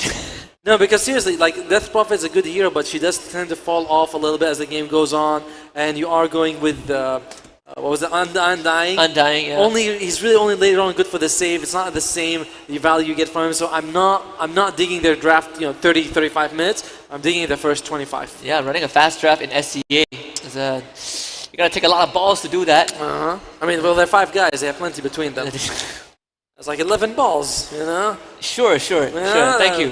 Thank you for the. One of them's got extra. Sure. But in the meantime, yeah, I do like Gengar's draft more. I don't know if I like it so much more that I think that it's way better than YG. Like, I think YG has that single target. They have Ember Spirit jumping around, Monkey King finding people, you have Spirit Breaker. I believe it's Spirit Breaker core. So they have options of finding these pickoffs to delay. You have multiple options to work with, right? It's more like, is that draft a linear one? Is it one-dimensional? Yeah. Kind of feels like it, right? Yeah, it is, but so is the other one. You know, one draft is pickoff, one draft is push. Yeah, but I mean, when we come to late game security, clearly. The thing is, I think that YG can find a way to actually split push well enough. You have Spirit Breaker, who generally gets charged into a lane, you can TP out. And the wave just dies. Ember Spirit. Yeah. Monkey King. Yeah. Like, you have multiple ways of keeping 2 lanes pushed. Despite the overwhelming team fight out of Gengar, and I feel like they're doing well, I do think it's YG. And I believe that the winners are mistaken. YG has 2 wins and Gengar has 1 only, but you know, keeping it spicy. I like how. So by the way, for those who are watching the broadcast or just tune in, it's actually 2-1 in favor of YG. Yes, it's a bit of a graphical error. You know, we're seeing which of the audience is paying attention. Yeah. You know, so it's actually 2-1 in favor of YG. So Raiden is 2-1. Yeah. Gengar, if they win this one, we go game 5. So don't worry. I like how Young PH was like all chatting like BM picker, Beastmaster picker. Why not, right? Absolutely disgusting. It is. I mean, this is what GY's 3rd game in a row of picking Beastmaster. He won the second it's game. It's 50-50, okay? It's 50-50. Don't write him on just yet. It's 50-50. If he wins this, he goes positive. So, our current prediction is 66%, right? We got the last one. Yeah, 66. We'll buff it up to 75 of this one. I believe YG can take it. I think that YG can actually take it. They get a 3-1. We're gonna make it. Well, 3-1 for YG. I believe it's 3-1 for YG. All right. Watch out what you say, Otomo. The fans are sitting right in front of you. Well, not my fans. You're going to get a beating from YG after this. Alright, what are they going to go with? Oh, good try. That was actually a very, very nice attempt. By the way, it's easier to do that now because when you are there, it used to be 0.2 seconds, now you're 0.25 of a second. So you have a little bit of extra time to get a very, very nice move. It's pretty crazy, like the 0.0 seconds actually matter in Dota. Actually, I've seen when he fights Broodmother, the spider legs, you press slide of fist and you go to the bathroom. You come back and you're still like fisting all of them. You're like, dude, it takes forever now. It does add up, actually. Alright, so mid lane is going to be Wonder Boy versus Young PH. Young PH, I feel like, has won the matchup 3 games in a row. In 2 of these games, they went on to win the series. He is not the most active mid despite winning it. I feel like that's kind of weird, but he should be doing fine. Meanwhile, top lane is going to be Shoti on the Spirit Breaker along with Skillay's Rubik. And Ponyo with the Undying just zoning him out a little bit. But he's got the creep, so he's going to be fine. Yeah, by the way, the Undying cosmetic made him look like what Mars would look like if Mars died. Right, revived. with the shield. That's a dead Mars right there. He's got the same helmet as well. It's very... It's a deceased Spartan. Yeah, right. I was going to say Roman. I'm not sure. I think the Romans are the ones with the red... Whatever red you call that thing. Alright, so bottom lane, Zaurain versus KSH. I feel like you need to be really scary. Yeah, we've seen this matchup before, and you know, Zaurain at that point of time was heavily punished. I believe, is this the first time that Gengar is on the dire side, or is it the second? I think they've so. Been I feel like they've been raiding the whole time. I think bottom lane I favor Yangon. Monkey King and Snapfire is very deadly. More so, I imagine, the Beastmaster and the Sky, but both of these lanes are quite powerful.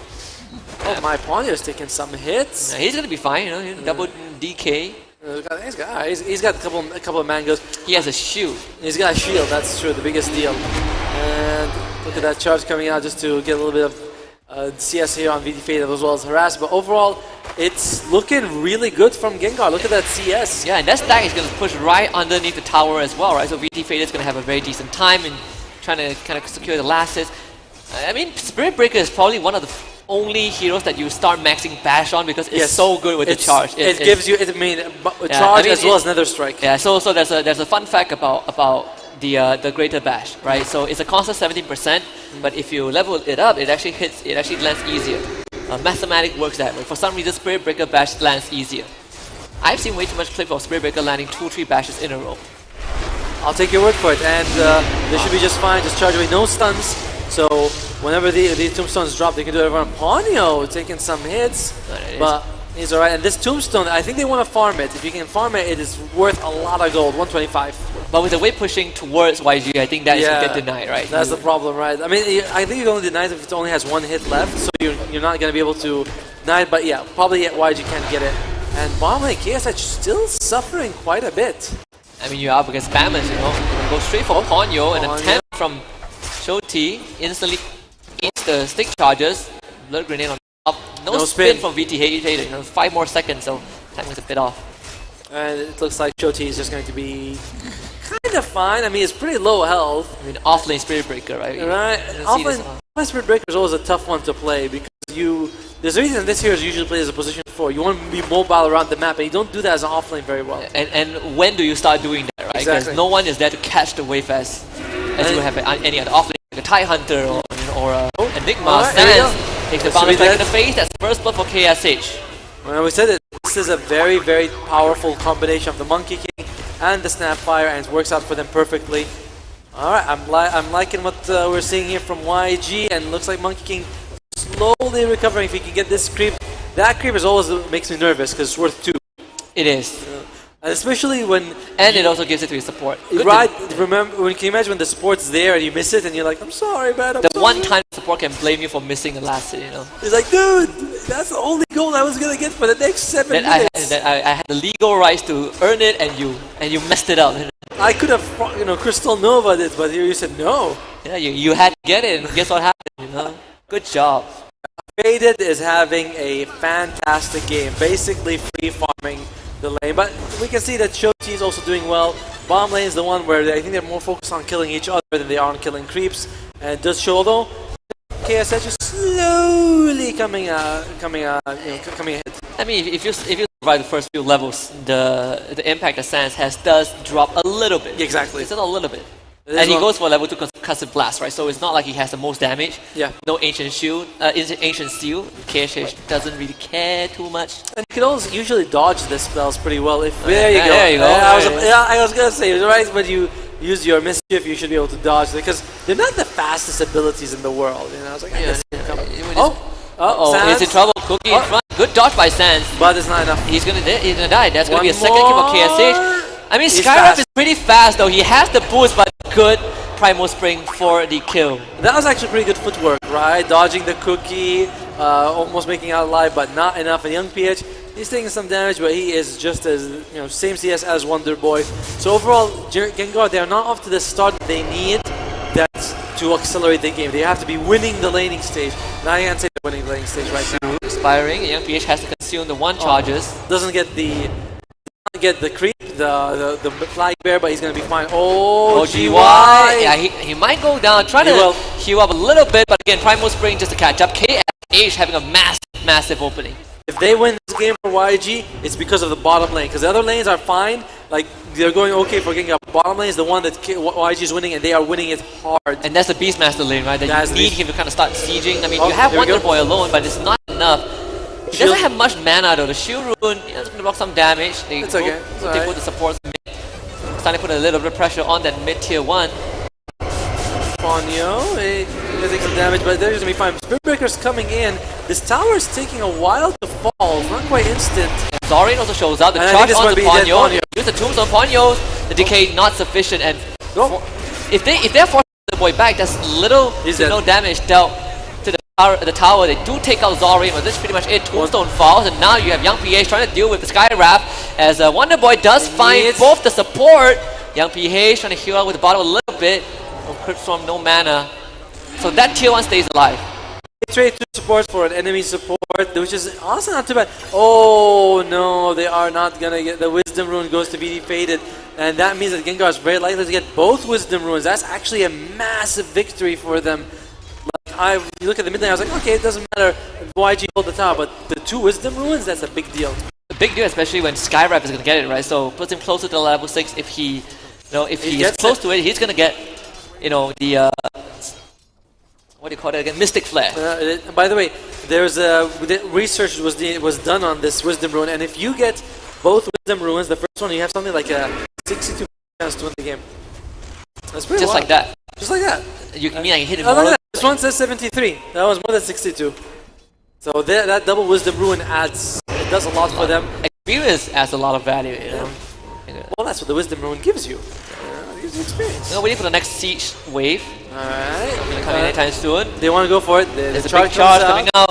Watch out, Wonder Boy. Nice slow coming up from the snap. And gonna start coming into it with the lift. Now Ram is gonna be there. Instant kill for sure. Nothing that Wonder Boy could do. And a double for Young PH. Oh, do they have the little shredder? No, they don't, but doesn't matter. They just farm it up. And that's going to be a triple kill for YG. Doing a great job of slowing down this fast push coming out from Gengar. And just takes an Observer Ward, 3 goals. That's insane. The supports are gonna start suffering, right? I mean, we say Undying, he stands in the fight, not the best, but he needs DK stacks, and it's hard to decay people who are in the trees or flying around, We mentioned this, right? They're so elusive on their side.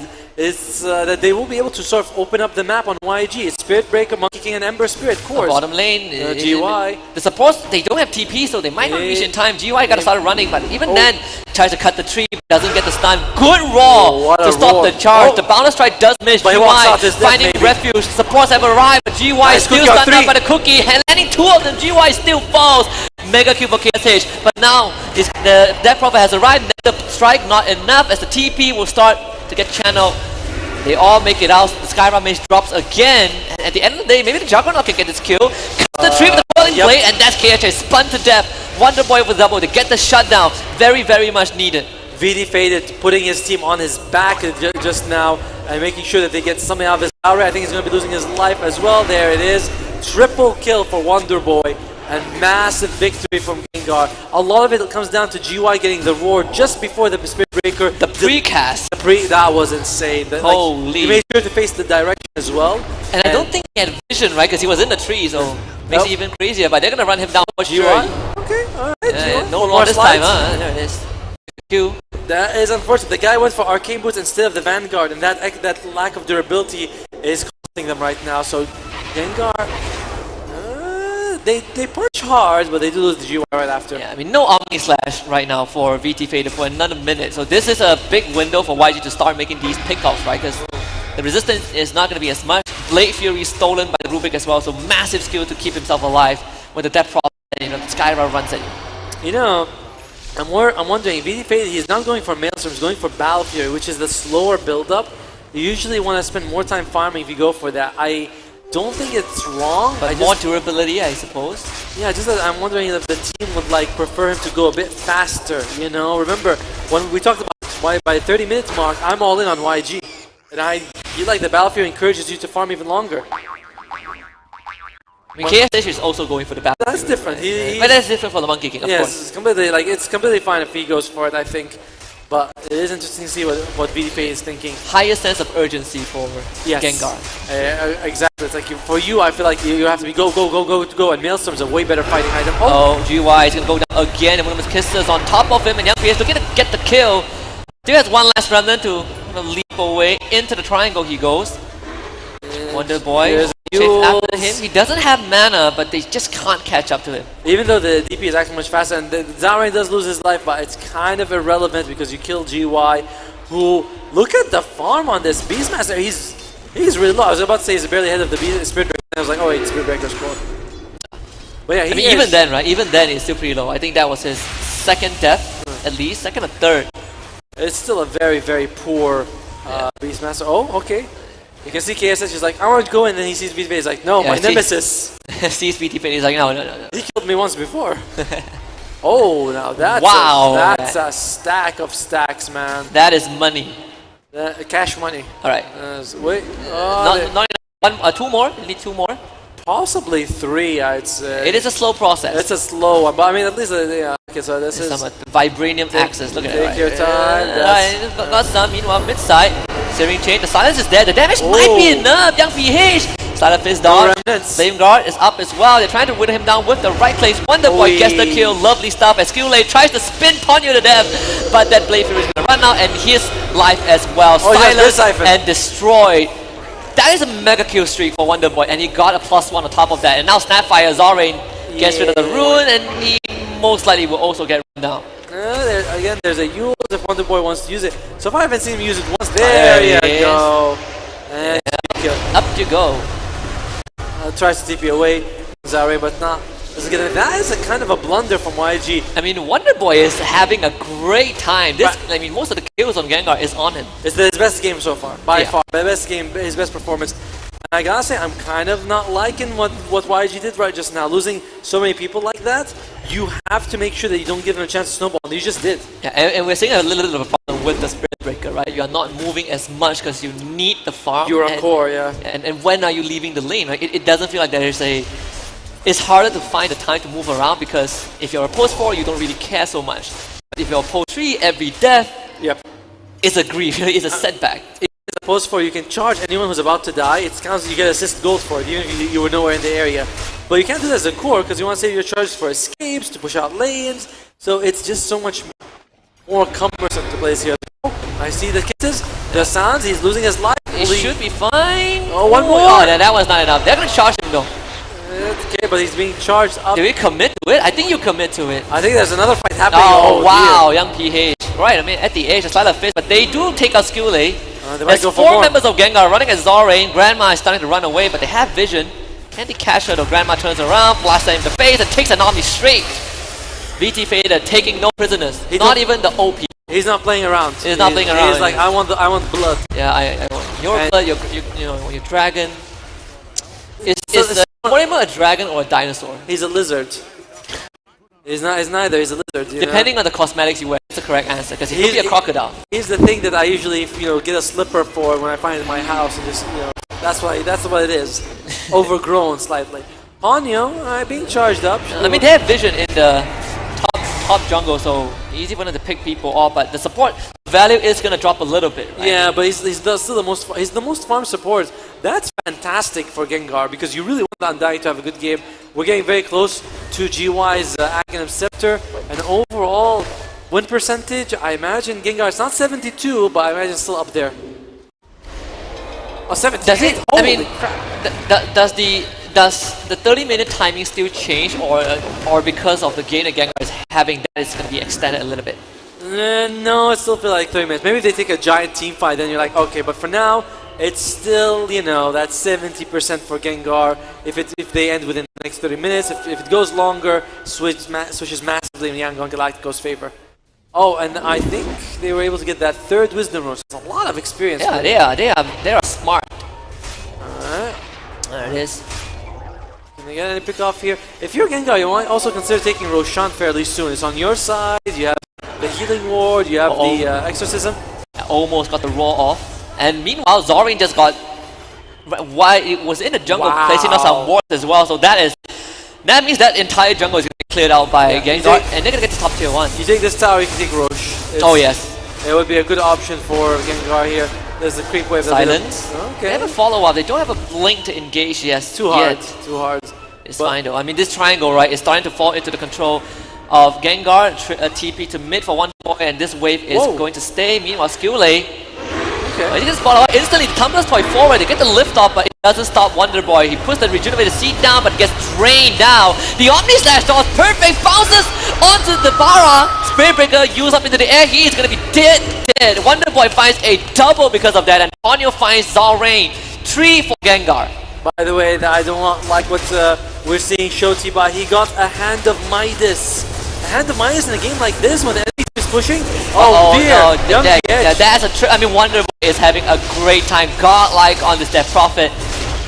Young PH, he's like, take my life. I want to join my friends. Why do they get to die and I get to live? The captain sinks with his ship. And look at that, Ponyo's got a mech. He's got 1,000 gold in the pocket as well. This could be a very fast Greaves if he wants or something else. Either way, Monkey King, he's going for Echo Saber, so he still needs the BKB to fight. It's going to take some time. It is a time. Is it fair to say that we have not extended the deadline for Gengar? Massive extension. I would say at least you got yourself at least 5 more minutes here if you're Gengar. And look at the Spirit Breakers. The drum was slow also for GY. You know, and by the way, look at Spirit Breaker. Look at his farm. He's a support. There's no map for him right now, right? There's no lane for him. And again, that is the woes of a Spirit Breaker. Okay, Rubik's coming in, but Rubik's gonna he's dead. Oh my god. Skillay. Come on, bro. Who would you rather die to? A zombie, 2 boars, or anyone else? Anyone else, probably. You know, maybe Death Prophet. You know, like she sucks your spirit out of you. That seems kind of okay. Sure, or her sisters. Or her sisters. Her sisters around you. That's a party then. All right. So looks like do they want to take a fight without Skillay? 4 they versus need 5 more seconds though. There's a charge. Wow, we're going in. Is there a follow-up though? He just spin out of this, right? Instant silence. One of us gets it right there. They get the raw off. VT Fader takes the Mac from Ponyo and gets out. They're gonna have Wonder Boy running straight towards the back onto the Shoti. As Zorin breaks the tombstone, but Wonder Boy does not care. Just runs between the tier 2 and the tier 3s for the kill. And now he finds the use of Zorin, and Grandma is about to get sent back to the grave. As VT Fader, well, not really. Wonder Boy finds a double, again beyond godlike streak, and under vision, hey, they're still in the fight. Yeah, I mean, one of the things that Gengar did was they did put a deep ward behind them to go get those kills, and my god, we talked about the fact that they needed an offlaner to keep people in the Wukong, and this game... The offlane was running away. Everyone just runs away. And do you see that they had Tombstone Healing Ward? And if you're YG, you're like, well, what do we do now? And Mac, of course, like, besides the sustains, also like, I can't enter this area with like, EXO and all this crap. Ideally, I want to create this area and keep you there, and then you create an area, and I'm like, alright, your area is stronger. And now, what are we going to be doing here for Gengar? They're just going to go straight up for Roche. This is one of the advantages of Undying, is that when you use the Flesh Golem, you do buff up you increase the damage enemies by 40%, so it makes Roche a much easier option. If you are YG, you cannot fight until you get some of those BKBs, and until, I don't know, this Spirit Breaker is a support. So what is the highest HP amount you've seen on an Undying? I think I've seen like 5,000-6,000. I've seen the 10,000. Holy crap! Was it an Aghanim Scepter on Yes, Aghanim Scepter. 10,000 HP. Why not, man? It works out pretty well for him.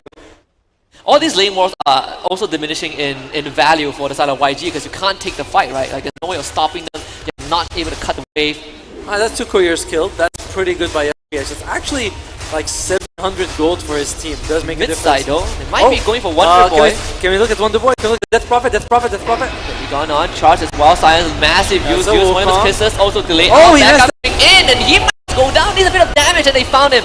KSH with a perfect kill, but they need to start thinking of how to get out of here because they're getting surrounded by the Gengar. Skill Lay in trouble. Omni Slash tanked out by Zarain. Skill Lay also is gonna fall. And VT Fader finds a double. Even the kill on the Death Prop is not that bad because the Exorcism cooldown, like it's still off cooldown, so it's not the biggest. I'm not sure if you use it in the fight. Yeah, okay, you didn't use it. Now it's available. So you do delay this a little bit, but you lose both of your supports. And are they gonna go high ground? They don't have Omni. That is a big deal, actually. No Omni, no Raw, no Tombstone. But no Wukong as well. They're gonna try. Dramo Slom is gonna be there, so GY is like, I'll take over for now. Oh, Charge coming through. Hitting on the trio of them. 3 versus 4. You get a double bash, Nether Strike onto GY. Nice With the perfect boundless in the middle. GY tanking this and ends up going down to the Monkey King, and now VT Faded on the run. Ponyo trying to throw this to protect his core, and they're going to do the same for Skyruff as well, and that is going to be 3 kills for YG. Alright, if you are Gengar, can they get this? Do they have the spin those? It is already back up. VT Faded is going to turn for it. Shadow Blade for Skill T, Show T. Decides that it's not worth the chase, but wait, he actually stays to farm. Don't find him. That was very lucky. That was a bit greedy by VT Faded to keep going for that, but they don't see him, so he's going to be making out. So either way, yeah, Yangon, we talked about with that 30 minute mark, 10 minute mark, we're getting very close to it. And you're seeing them win those fights, right? And that was a big fight as well. If you don't have like a couple of lanes of barracks by 30 minutes, I don't think Gengar can take it. I mean, Wonder Boy needs to be with the team. I think that's kind of the crucial part. He's the one that keeps the support away, that keeps the Spray Breaker in check. I mean, the use is also a nice way of controlling Spray Breaker because you can remove Bulldoze while it's charging in. You can just interrupt the charge. It's a very easy build to use. And then they open up the top tier 1, right? That is what you want as YG. Better late than never. Alright, in the meantime, BKB is finished on the Monkey King, so he is now battle ready. Put him in Wukong, and he'll have a lot of physical damage mitigation. He'll have magic immunity basically. So, well, you know, as magic immunity as much as BKB. It takes very less magic damage. Very much less, yeah. It's very resilient. Alright, they're going to go for this tower, and now suddenly YG, who is playing the defensive game, they're putting a bit of offense here. All it takes is just one good fight. You look at the swing. Well, I say the swing, but it's still 85% for Gengar. It's still massively in their favor. I mean, it was higher. I think at one point it was like 90 or something. But they got all their ultimates. This could be the push. You know, the one for all. Butterflies queued up. Great item for a jump. You don't really see much MKB on the. Oh, and funny enough, like even though it's called Monkey King, you don't really buy a Monkey King bar. Yeah, it's not. I mean, it's his weapon, not yours. You know, Yeah, you don't want to use it. I'm surprised VT Faded teleported top rather than continuing bottom. It feels like they could have just continued, you know, bottom, put all their ultimates, get the kill. It's pretty obvious as well because they saw 5 men of Gengar bot and then suddenly they disappear. This is a massive waste of time for Gengar. They had bottom as an opportunity. Right, they show up on the map and they left, right? So YG is like, they're calling for gank. And I mean, maybe they might lose this Tormentor, but that's not the biggest deal in the world for you. And suddenly it's recovery. I mean, this Spray Breaker has recovered for sure. He's getting the split push to lane better, more efficiently, and yeah, he's using the Hand of Midas better as well because it's hard to kill him. All right, he's finding more space. Unluckily for Gengar, it goes to the, you get that Shield of the Scion. It's not that great. It gives you a bit of armor, a bit of He survived against the Wukong for like 0.5 seconds longer. Oh, one thing I didn't find out is that the Mystic Flare, every time it hits someone... It adds a stack, yeah. So it adds a stack. So it is... If you hit 2 guys... You are, so it says every time he deals magic damage. So it doesn't say like per spell use, it's per tick of damage. Yeah, per spell use, that shot it will be garbage. Does it also work with Blood Grenade? It is magic damage. Good question, actually. I'm sure to find out. We should ask the audience after this, you know. Oh, well, we got a bit of a... There you go, we're fine. Well, in the meantime, though, Death Prophet has the BKB. I believe that's a fresh, juicy BKB. Are they going to be ready to go high ground, though? I think they slow down just a little bit, right? If they're raw, this has to be a kill. Oh, yeah, it should be there. This Goulet ends up dropping for sure. Does he have buyback? He does have buyback. Okay, actually there's quite a bit of buybacks on the Yangon Galacticos. Even KS Edge on the Monkey King has buyback. So they are predicting that this is going to be a difficult hold. It's the Glitch first. Again, the healing ward kept alive. That is the most crucial part. They get the courier. Zarain. Okay, that's nice. They're going to give away this tier 3. Like, there's no contest, at least for now, but the Rex, that has to be protected. But the backdoor protection should kick in any second now because there are no creeps. They aren't coming anywhere nearby. Cut by Zari. Cut by Zarain, so They maybe didn't even need to use that Fortify, but it's fine, just to be safe on the safe side. And KSH, was he looking for Nullifier? No, it's the Harpoon. Oh yeah, so he has Harpoon, but I think he had Nullifier queued after, my bad. Meantime, we're looking here for the he's the one with the Nullifier, my bad. I was like, someone's going for Nullifier. I did not think it was going to be for the Monkey King. But yeah, you can remove any Glimmer, Pavis, Force Staff, Bulldoze, even the Jingo stacks on the Monkey King can also. That's probably the biggest one. Alright, we have plan. I mean, you have a 4-man smoke from YG. VT Fade is very nearby. If they can find him. VT Fade is going to break the smoke. He's going to run out into the open. Next to the ward. Instantly healing ward. So he's charged up. Oh, you really going to go for it? Nope. They use the dust, but they don't see anything. It's a very scary Instant retreat. fight. There's a silence. Nice. The raw 4-staff save. Lovely stuff from the side of YG, but they will give up this Rubik. It's kind of okay because Tombstone's dropped. That means that you don't have to worry about it in the next fight. And really faded. Charge in. It's going to get a buyback instantly. Has to go into the spin to get out of this. Can they get the no left? killing ward. Net is right. Knock him back. Buying some time. And that's going to be the Harpoon dragging Ponyo back into the depths of YG. He will be dead. KSH finds that kill. Gengar, I'm not really sure if you want to stay there. No raw, nothing left. YG looking to run for it. It's going to be an Omni Slash straight onto the Spirit Breaker. That goes down. It's going to be a buyback for this Rubik. It's going to go for Jingu. Boundless Strike. Use Scepter on Wonder Boy. Spin out of VT Faded. And Wonder Boy just clobbered by the Monkey King. Another Harpoon drag back. Sans is dead. And KSH is starting to come online. Dude, skill lay with that buyback. He wasn't in time to get the lift on the Juggernaut when he was stunned, but he does steal Exorcism. And that's pretty awesome for him.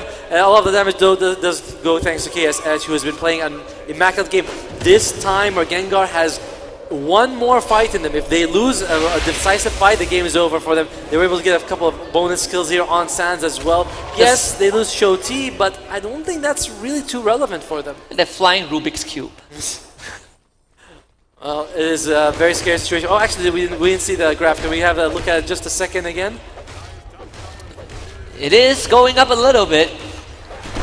But almost it's just fluctuating. You know? For the first time in like almost 20 minutes, the experience advantage is in favor of Yangon Galacticos. It is. And the gold grab, it's a very small. Oh, well. The Budos, though, it does get the raw away very fast. They can't catch up. I don't think there's enough. Might have something. Oh, yeah, he's fast. Yeah, I mean, the Budos again. The Budos just mitigate all the duration of the raw. 70% stats resistance. Why, thank you very much, sir. Every time there's no raw, it does make it hard for Wonder Boy to fight this. Gengar to fight this. Even Wonder Boy is starting to struggle with the physical output. We've talked about this. The Death Prophet is a good hero to go fast, but when you are going later in the game, she falls off. Her damage is very over time, so she relies on being durable, and she's not that durable when she's. Her net worth is good, but it's not good enough. An issue that they dealt with was you can't get to the support, right? And now you have the Harpoon. You just come here, come on, boy. You're not moving away from me. No, I heard you like my staff. My King Bar. My Monkey King Bar. Oh, Monkey King. They see him? He's alright. But he needs to be careful. They have a ward. They have the deep ward, yeah, that's for sure. And the random broke in, all the rest of the smoke. Lovely stuff from Young PH. And by the way, Young PH was also able to get the Wisdom Ruin. If he is able to run to the other side, he might be able to steal their Wisdom Ruin. This is wasting a lot of time, by the way. And Roshan is up. Gengar, they are approaching that critical moment. And he's going to TP out. As they have this Roche. If you are able to get the Aegis, you have that one push left in you, basically. Alright, in the meantime, it's like there might not be contesting here on Yangon Galacticos. But, I mean, you look at the members of YG, they are cutting the waves very deep. Look at where Zorin is. Every single lanes we said, like, the Spirit Breaker could do it, the Ember Spirit could do it. Even apparently the supports are doing it. He has the Pavis. The Pavis. The Pavis. The Pavis. It's half a second off. Right. Again, look at the Rubik's Cube. He's like, he's not letting this go. It's timing out, might as well use it. I like it. And they got the Aegis on the Juggernaut, they got the cheese on the Death Prophet, so if things go a bit dicey, she could still cheese and be fine. She's got a Shield Ruin, so I'm looking at it's go time. You know, it's go time right now. There it is. Dive Bomb. It's fine, I suppose. I mean, you get it for free from the Tormentor. But like you said, you have a Shield Ruin on your Death Prophet, you have all your ultimates available. It's as good as it gets, really. It kind of sucks that you didn't get the Tombstone. Meanwhile, Raw, this has to be a kill. BKB by KSH. Instant Wukong's command. used to stop the Spirit Breaker in another range. He's strike. losing a lot of health though, but they have enough damage. Massive Nether Strike for the counter attack, and GY ends up going down. They're looking for Shoti. He's gonna drop for sure. Another spin from the side of VT Faded. Finding skill late, just gonna commit everything for the kill. That's no more Omni for VT Faded. Shoti can buy back, but not skill. Remember, he does the buyback in the previous use. fight. Oh, losing Zalraid would be a big problem. He does have buyback, so two of your people have buyback. The enemy team did lose their best pusher with the Beastmaster, but you might have to use buyback if you want to keep those Raxes alive. And no Omni. Does have the Aegis and keys left. The fortification just off a little bit. Not that it matters too much in this context, but can you hold off against this Juggernaut? Nullifier, Butterfly, so, Aegis. It is not going to be easy. Exo's I'm out. This is going to be a melee Rax at least. They're going boss sides. Again, Healing Ward is keeping them alive, very healthy. The support staying out of range as well. 2 versus 4, and they don't want to commit the buybacks, which is kind of crazy actually. Without the Spirit Breaker, it's so hard to start a fight, right? I don't know. I mean, are you willing to give they're willing to give 2 sets of racks rather than the buybacks for their 2 of their players. I don't know if this was the right move here for Yangon. Massive swing over to Gengar. 10k gold lead right now. The most even game we've had so far. Which is a crazy thing to say, considering one team has 10k gold advantage and a 93% chance of winning. It's actually very even, you know. I know it says 93%, but that's like that's like bribe. That's just based on numbers, right? Yeah. You know, it doesn't factor in a lot of external circumstances, like for example your keyboard disconnecting or the enemy diving the fountain. I don't think anyone's keyboard is going to be disconnected. Or you do a 23 savvy celebration at the end. You know. Well, these things loses you games, alright? This is now Yangon's in an incredibly difficult spot. I'm really surprised they chose not to buy back, because now all Gengar has to do is focus all their efforts in the top lane. Like they win one team fight and it's mega creeps. You know? Yeah, that's the point, right? Like you just go. They don't really care. It's so crazy for me that YG did not buy back in that fight. And that's a D-Root. Delicious. Oh! Yeah. Almost picked it up by the way. Anyone else would have died right then and there. Alright, so that's double damage, Aegis Juggernaut with a Beastmaster on top.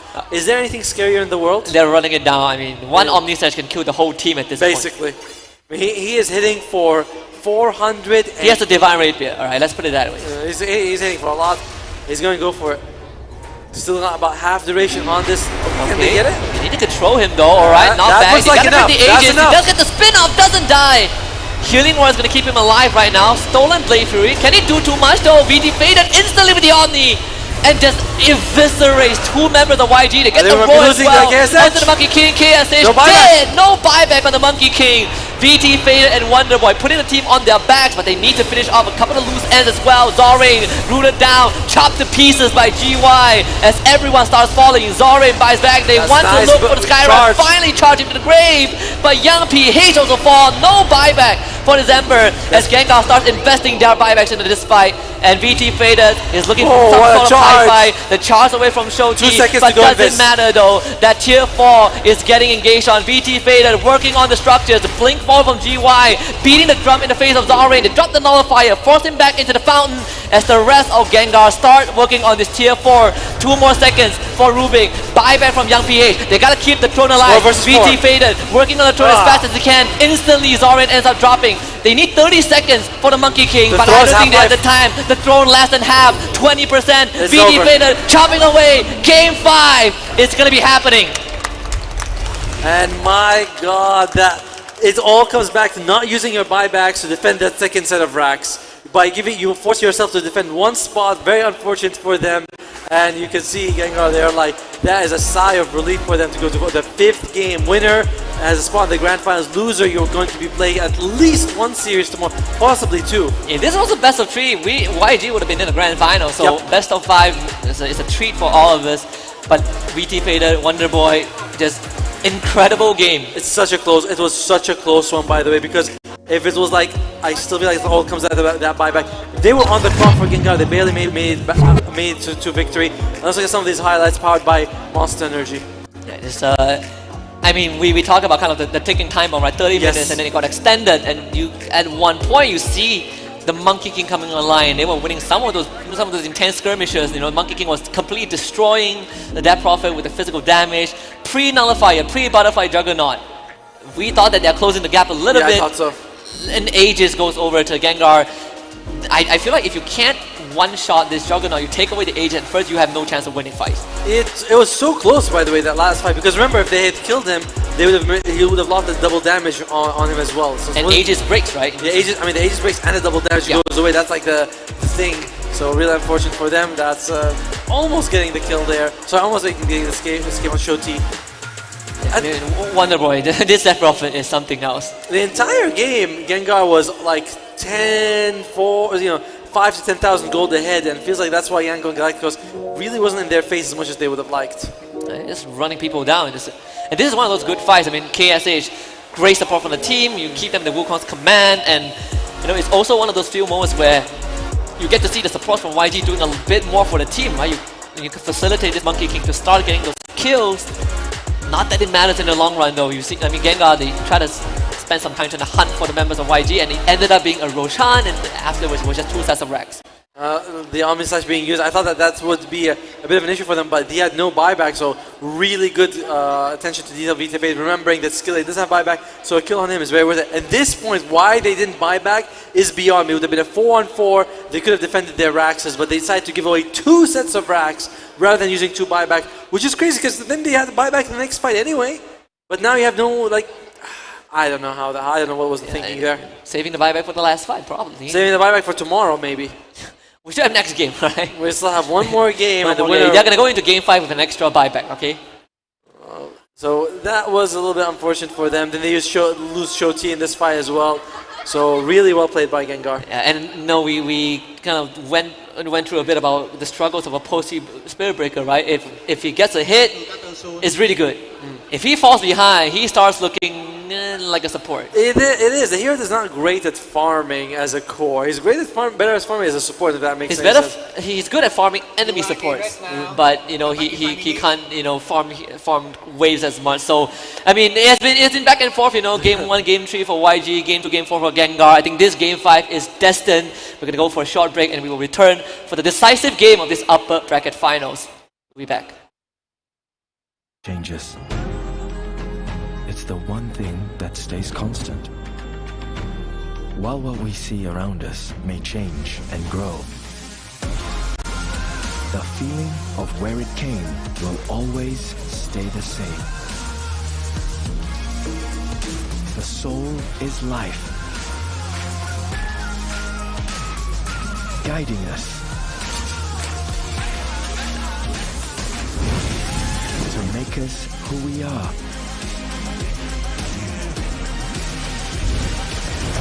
What we are and where we go. And where I'm from, we go forward. So come, we have much more to share. Malaysia, truly Asia.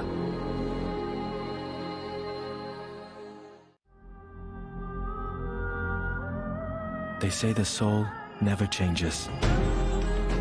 It's the one thing that stays constant. While what we see around us may change and grow,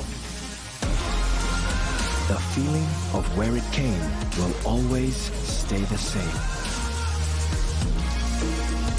The soul is life, guiding us to make us who we are.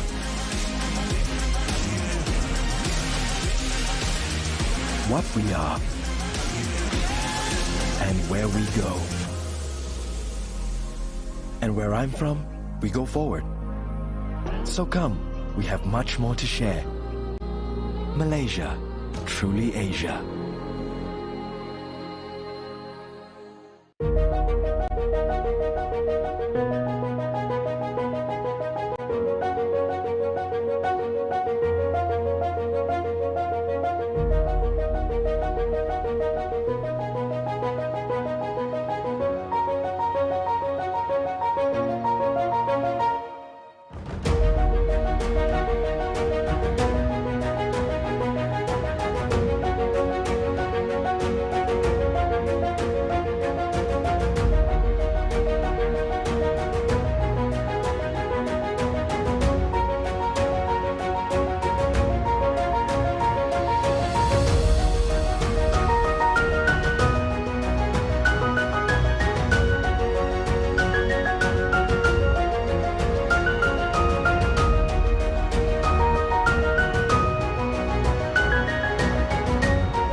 Unlock imajinasimu dengan soda berperi sebuah baharu.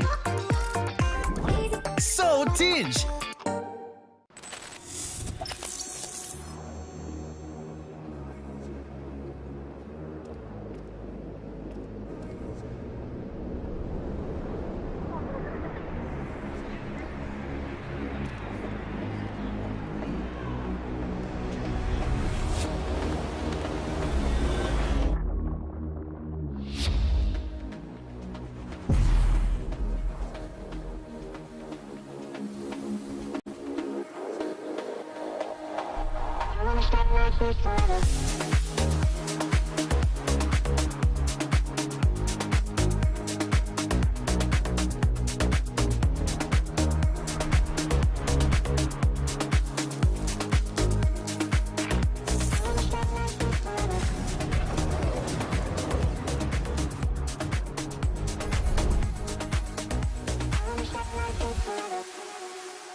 Kabel besar internet Rahmah 500 Mbps hanya RM99 untuk 6 bulan pertama. Sekarang servis pasang sampai 8 malam termasuk hujung minggu. Internet Rahmah, servis kabel besar. They say the soul never changes. It's the one thing that stays constant. While what we see around us may change and grow, the feeling of where it came will always stay the same. The soul is life, guiding us to make us who we are.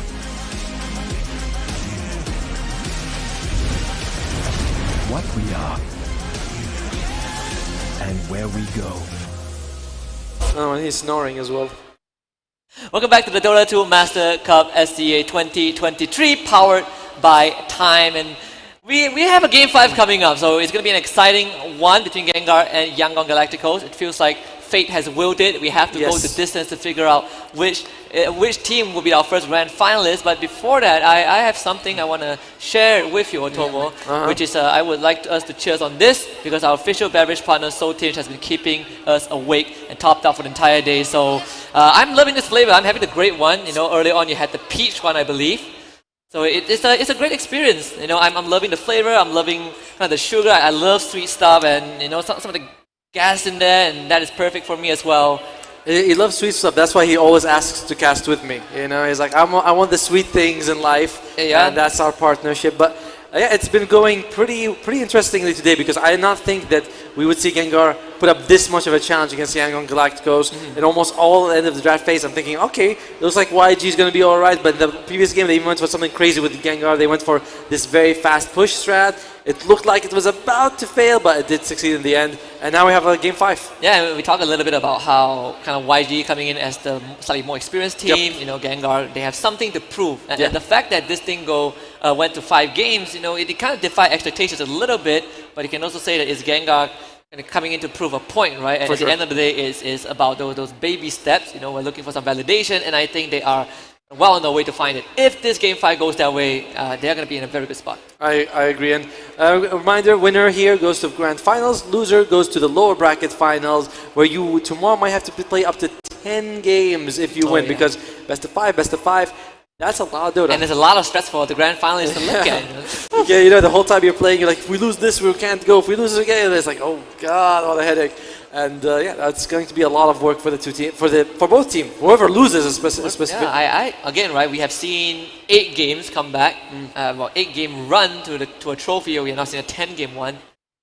It can be. I mean, it might be a 6-game run though. You never know, right? Could be 3-0, 3-0, and that's it. You end the game. But despite how it is, these teams have been battling out for about 5 hours now, which is pretty wild. Yeah. We started at 1 p.m. Now it's almost 6 p.m. and they still have one more game to go. And we still have one more series to go. You still have well, that's for us. That's when we get tired. For them, no, don't worry. I mean, like if anyone needs an excuse to stay in the mall, there you go. Right here, Pavilion Bukit Jalil, you want to stay here until like 2-3 a.m. This is your chance. to watch some Dota, you know. I mean, there's also all sorts of things you can do. We also have we have a bit of cosplay. We have a bit of gaming as well. We're giving out free stuff. You can make your own jerseys. Spin the wheel. Spin the wheel. Make Spin your the own wheel jerseys. of. I'm not sure what it's not fortune. Spin the wheel of something though. And we are in.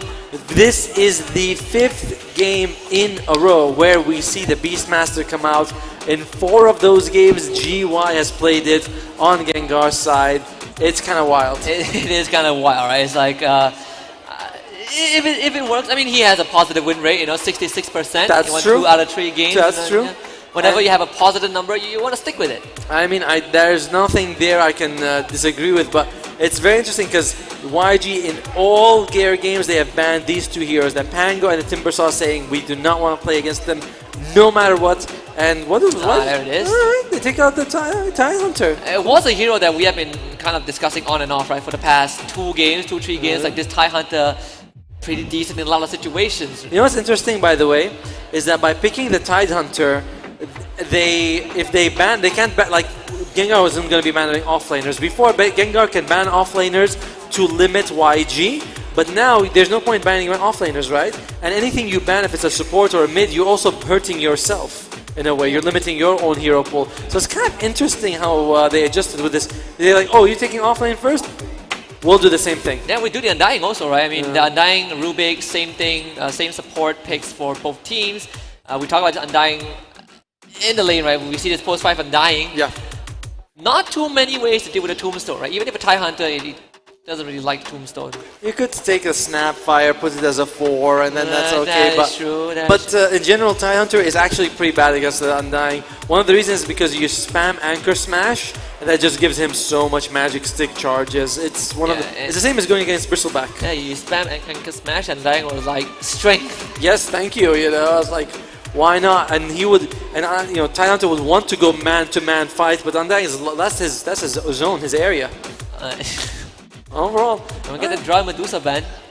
If you are Gengar, I think you're looking to run something very similar to the previous game. That fast push strat. If I was YG, I would think that one of the biggest problems was kind of the Death Prophet. I don't think there's a lot of mid laners that give you the same amount of push as the Death Prophet, besides the Leshrac maybe. But we just ban out the Death Prophet, right? There is an incentive to go for it. They ban the Faceless Void again.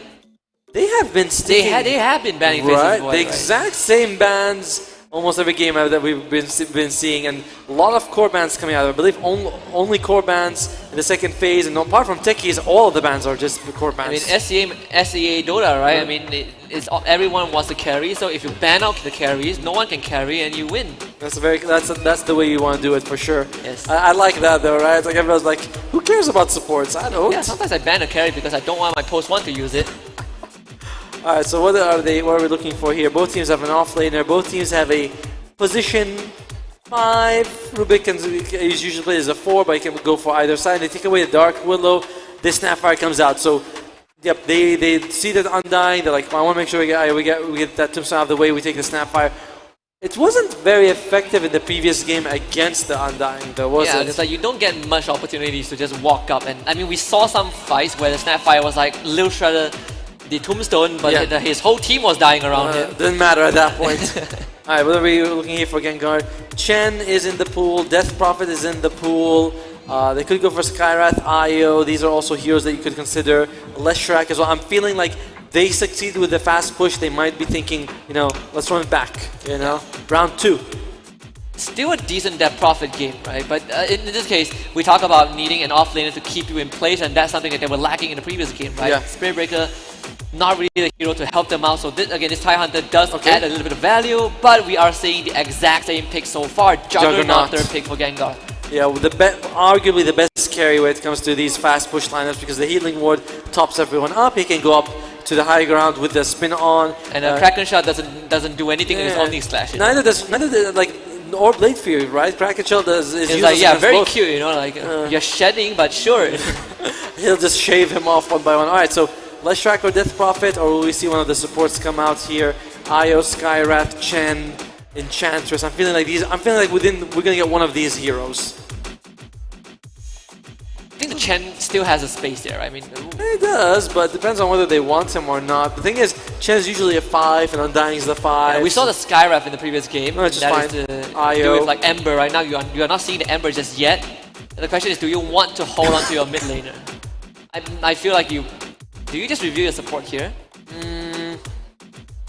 I wonder if you want to do that actually, because then, yeah, maybe you will take the support right now, reveal them both, you save the mid for your last pick right now, and they do go for the Alright, they're gonna go. Yeah, I mean same draft, four, right? same four. We said the Death Prophet or the Leshrac would be their mid. If we beat you this way, we're gonna do it again. Why not? It's on you to change, not on us. Our draft worked. Yours is the one that failed. So what are they gonna go with here? Monkey King is actually not a still solid pick. I don't think Monkey King was the problem the previous Illusion game. Heroes. Huh? What about Illusion Heroes? Naga Siren. If I'm thinking either Monkey King or Naga Siren, I can use the Naga Siren illusions to split push the map. That would be ideal. Or I take the Monkey King. It's one of those two for me. You could also consider taking a mid themselves. Right. You just match the mid, right? But the problem is that if you take a mid, no matter what you take, it's either going to be the mid or the carry. So the next bans will still target you. You know, Which one do you prioritize more? You know, who do you want to have a better game? I feel like in this case you might be looking at the mid lane pick, right? Because I mean, the only underwhelming game that Young PH has had is probably game 4. I don't think Monkey King is good. Yeah, I think they go for the slot, right? They go for the slot. I don't know if I love this, honestly. I do like that it. You look at the disable coming out from Gengar, by the way. It's pretty sad. It's Roar and the silence from Death Pop. That's about it. Juggernaut and Undying give you nothing, which means that Slark could do pretty well, especially if you get the Depth Shroud. You know, Omnislash comes out, you Depth Shroud, suddenly he's like, wait, I'm hitting air. There's nothing there. So that could work. With the support that can deal with the Slark. Yeah, instant ban on Skyraf. That has been a pain for YG. And then both Skyraf game has been wins for Gengar. And now, honestly, the Chen, Enchantress, Io don't feel so good because you really lack lockdown. Like, and you are picking a support next. They might. What's the position for with good lockdown here? Doesn't seem like there's too much. You're looking at Lion, Spirit Breaker. Lion, I don't like because there's 2 dispels. Spirit Breaker feels better to me. Nyx is decent, but no, I don't know. I think Spirit Breaker might be the best 4 you can get. There's Techies. They just Disruptor and then Undying 4. They could do that. They could do that, but I actually would prefer. Yeah, they put the Disruptor as a 5, right? Put it with the Juggernaut. The Kinetic Field is good regardless. Like neither Slark nor the Tidehunter like playing against Kinetic Field, so I wouldn't mind that at all. Wind Ranger and Ember ban. Heading down the mid lane pool now. What is the slam? I mean, we have the Puck Storm, Lesh as well, and there has been a hero that has not been touched. I don't know if the thing is, I don't know if I want to be Lesh against EXO, against Juggernaut. Tombstone. Yeah, it's like I don't want to walk into that. You know what you need? You need something like a sniper, and they do ban out the Disruptor. We talked. Yeah, just when you said Disruptor, because you're no longer thinking about just push. You're thinking, if you are Gengar, you're thinking, I need disables of some form, some shape or form of. Like what enables me to push, right? Exactly. To catch people. Yeah, it's like if you can't kill, something would have been really good with the Glimpse and the Kinetic Fields. What do you want last pick here? Or will you double down, Chen, Enchantress, or Io, and just go heavy on that push strat? Spirit Breaker. I was about to say Omni Knight, but that makes no sense. Omni Knight. Dawnbreaker 4. Right? I wouldn't mind Omni Knight, honest. I feel like the thing is, Nullifier isn't going to come out fast for your YG. Yeah. Right? But then again, they also have last pick. It's going to be a mid. What is there a mid that can? I think you're fine. I also think you're fine. I mean, there's a chance that there's still a minor chance this snap fight goes mid, right? You know what I'm thinking? Honestly, maybe they should bring out that mid Necrophos for YG. I think mid Necrophos in this game is not so bad. You know, very little way to cut through her. You know? Very little way to cut through him. Yeah, right. It's like there's little control. We haven't seen that unless they go for something like an AA or whatever. But you should be able to get a good amount of healing. They go for the Hoodwink. Okay, that's a position for. Haven't seen her in a long time. Oh yeah, I mean, I don't know what to feel about this. I mean, you get the break for the TIE Hunter, right? You get some decent burst. It's solid. It's solid. Some decent control, I guess. You know. It's a decent. All right. Maybe not Necrophos anymore. I mean, it's wishful thinking. I'd love to see a Necrophos, but I don't know if we'll be seeing a Necrophos mid. It would have been pretty fun, but alright, what else is there? I don't want Leshrac.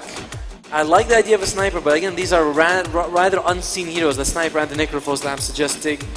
Maybe a Dragon Knight actually, just go frontline for your team, but the break is annoying. Yeah, I know. You kind of have to rethink it a little bit. There's a spirit. There's the spirits which you can jump on. But I don't feel like you're going to be able to catch one person by themselves on Gengar's side. They're going to be. This is a team that wants to stick together. Yeah, you're not going to be able to jump on the Hoodwink and catch her. It's like they're going to be all together one way or another. So you need something that can, as they say, hang and bang. It's my first time hearing that. That is. Thank you. That's a decade difference of wisdom. Wow, a Queen of Pain comes out from YG. Yeah, it reminds you of your parents, that's for sure. What's wrong with my hair? It's luscious and... your parents, not your hair. Oh, yes, she does. The Queen of Pain. My mom on one side, my dad on the other side. Scream of Pain versus Primal Roar.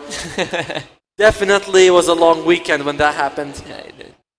Which one is worse, Sonic Wave or Primal Roar? Primal Sonic Roar. Wave is for the whole family. Primal Roar is that one guy. Yeah, so like the mom Sonic Wave the whole family. Yes. Because the son did something wrong, and then your dad comes to you and Primal Roar. Primal Roar. Yes. You lose both eardrums out of it. And that's usually how it works. I'm liking Gengar's first 4 picks. I don't love the Hoodwink. I feel like the Hoodwink is the question mark for me. That I'm like, But the other 4 are good. The other 4 really help that push strat. I see the DJ effect, the DJ Hoodwink. It's a long shot, right? It's a long shot. I don't know. I don't know about the Hoodwink at all. On the other side, that last pick, what did they take last for the Quap? Also, the Quap, yeah, the Q. Don't love it. I mean, the Sonic Wave is good, but I feel like you need a bit more single target damage because they're gonna have auras. And everyone's gonna be buffed up. Yeah, but you do have some ways to base defense slightly easier, right? You have the Tide, the Q. That was something that they didn't have in the previous game. And then also your team fight is slightly stronger. And again, something that they didn't have in the previous game, right? The elements, they do come together a bit more in game 5. It's true. The team fight is better. Yeah. It is quite superior. Like you just the Tide onto the Queen of Pain, you have a lot of AoE damage that you can work with. So I like that part. And we are going to go into the game where we have a pause from this. Oh no, sorry, we have the teams to look at first. It's going to be an interesting game 5. I mean, again, right, expectations have been defied so far. True. But I mean, like you said, game 4 was sort of like the closest game we had. But at the end, right, the conclusion, it was still sort of like a dominant win, like 10k goal lead, 15k. We see if this one goes the distance. I mean, it's a game 5, right? Divine Rapiers have to be purchased. Right? It has to be 60 minutes. Am I crazy, or is Yangon Galacticos the Dire? And YG is Dire. Don't worry. Okay, so you're not alright. So there's going to be Gengar is on Radiant. So we have the. And we have that too. We'll fix that later. Yeah. I don't like the Hoodwink as much as I like the Skywrath Mage. I feel like the Hoodwink gives you a bit less control somehow. Either way. She's going to be breaking the smoke, right? You don't really want to run into Gengar at level 1. Like Slug is so bad level 1. It's like, you have that Essence Shift because... And there's that tree there. If you don't cut that tree, you're going to get bushwhacked. Are they going to try for it? Both teams? I feel like both teams know the other team is there. While Gengar can see YG, but YG, they have that spider sense telling them. And they decide, you know what? We don't want it. We're going to go for other bounty ruins. That's the Grandma Croc sense. The crocodile. They're tastier anyway. Have you had one? No, I'm talking about the other ruins. I'm like... right. I was like, have you had crocodile? No, I haven't eaten crocodile. I'm not sure what's the weirdest animal I've eaten. It's probably something basic like a duck. What have you eaten? I was like, I've eaten a duck. Sure. We get an equal distribution of the bounty. Alright, so the top lane is going to be the Snapfire as well as the Slug. This could be a very, very dangerous lane, especially because the Hoodwink doesn't have a whole lot of health, and the Beastmaster, you hit him a few times, Essence Shift, you hit the cookie, a few more hits, jump on him. Like, you can really ruin GY's life right here. He's used to being a punching bag at this point, right? The past 4 games has been just him getting... He does get... it looks like, hey, we changed the logos. There you go. We'll check out the last hits in just a second here. But overall, top lane, I think I slightly favor Yangon. In general, we'll see what they can do. I don't think that their killing potential is up there for Gengar. How is this mid side gonna go? Death Prophet and Quap, not a matchup that we see often. I think it should be a wash in general. I don't think either one of them should be able to kill the other. If I would favor one, I think I'd favor the Quap a little bit more. You throw out those daggers, you blink away if you get Spirit Siphon, so I would favor the Quap a tiny bit. You sign off with a lot of extra stats, and there you go. There you go. See, Spirit Siphon comes out, and he's like, I'll just blink away. Waste it for you every time. Yeah, BT Fade not having the... Oh, kind of courier? at the same time Courier? as last time. There you Courier go. kill. Skill League is grab That's that. 125 gold. That actually adds up. That is like 2 creeps for your whole... Well, 3 creeps for your whole team. Yeah, I mean, unlike last game, right? This Juggernaut is not going to have a time as smooth as it is. It's not getting Spirit Breaker. You are actually going to be taking some trade damage into this TIE Hunter, which, you know, over time, as the level increases for the TIE, it gets harder to chop him. I'm not really... I think it can go either way though, honestly. Like, TIE Hunter loses a bit of strength. Tombstone's drop, the spin on top. They do have the option to always TP out, which is nice, but you can take quite a bit of harassment time. And you can see his lowest CS among all the cores, only 3. Yeah, see, he is also a punching bag. And Zhao Rei taking The a few grenade. hits. Yeah, no bushwhack to follow up, but And he eats the tree that he dropped, which is very cool. it's very environmental. It's by the way, it's a double value tree, similar to dropping a tango. Sorry, not to dropping an iron branch. You save an Ironwood branch. Yeah. Save the trees by eating the trees. You save the trees by planting your own trees, and I believe that's how it works. There's a net increase, okay? There's no net decrease. Well, Shoti, what are we looking at here? Mid lane, Young PH slightly ahead of Wonder Boy, but not a big deal. You know, it's basically anyone's game right now. And Wonder Boy is going to catch up right now once he gets a few of these creeps himself. Top lane, we are seeing the Slark farm pretty well. Beastmaster, where is he actually? He slightly zone out, you know, from experience range. Not a whole lot. Not a whole lot, yeah, for sure. So far both teams playing it a bit on the passive side. No team wants to be the team that, you know, gives away first blood. No player wants to be that. And I mean, it's not as easy as it seems to kind of stay in lane at level 6 onwards, even for the Slark. Shoti. You know, you can cut the trees with the axes. You kind of, you know, remove the cover. Yeah, Slark doesn't care about trees as much as Monkey King. Oh yeah, of course. Without any spin for 20 seconds, I mean, you still have to be pretty careful if you take that much damage early on. He's low health right now. That's level 1 Kraken for sure. Yeah, the Anchor Smash trying to reduce the damage, but just, you know, the crits come out. It's not the crits, but just the damage from the Juggernaut is pretty high in general. Yeah, he's gonna get Blade Dance at level 4, right? So those crits are gonna start landing, and you might have some unlucky moments. But that bounty rune will be stolen away, no problem, by Skill Lane. He's gonna grab that for his team, and the other bounty rune is not taken and what are we looking at here? It looks like Gengar starting to slightly pull ahead here in the safe lane.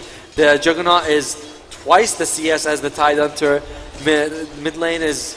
That's the only Young PH is doing. That's the only lane that Yangon Galacticos is winning is mid lane. But that's standard. Young PH almost always wins the mid lane. some scuffle on the top side, nothing much. There's a Wonder Boy trying to TP out. In another second, the Spirit Siphon just keeping him topped up.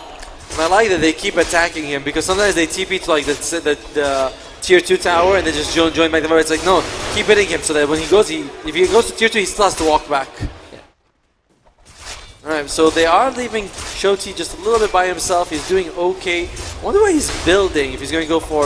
This is one of the few years who doesn't want to get Vanguard. It's not a game that you want the Vanguard. You get an early pipe, right? You know, you get a Meteor Hammer, that's usually what you can work with. We saw that from... what's that guy again?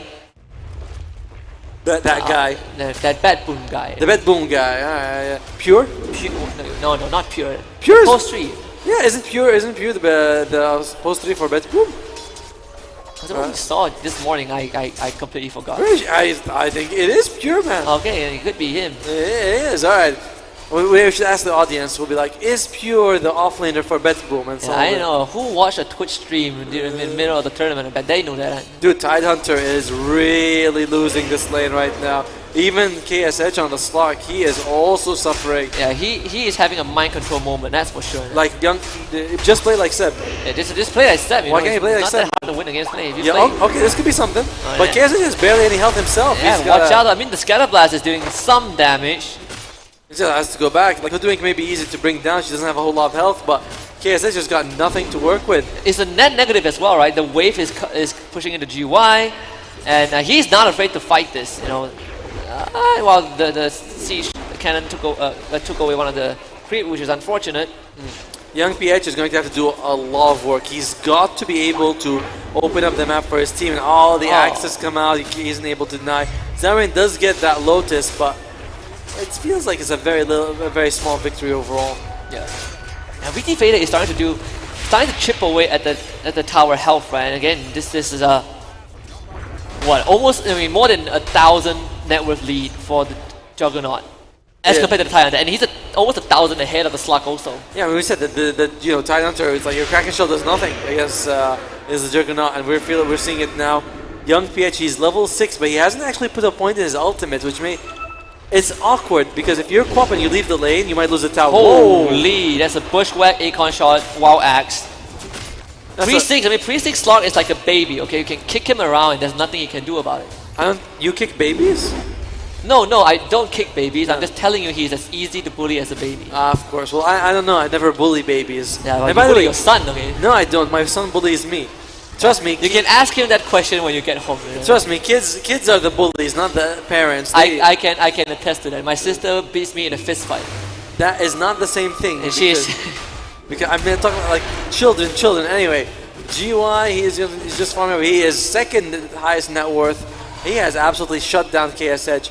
But Young guys, they have some team fight going for them. I'm just surprised Young PH does not want the Sonic Wave. I believe he's like level 7 at this point. It's all about playing the lane. Yeah, he's going 4-1-1. Pushback, okay. Silence, they don't have it. Okay. And now he puts the point to Sonic Wave. He's like, I need this right now. It could be a Q1 to Ponyo if he walks on forward. And you want that? No.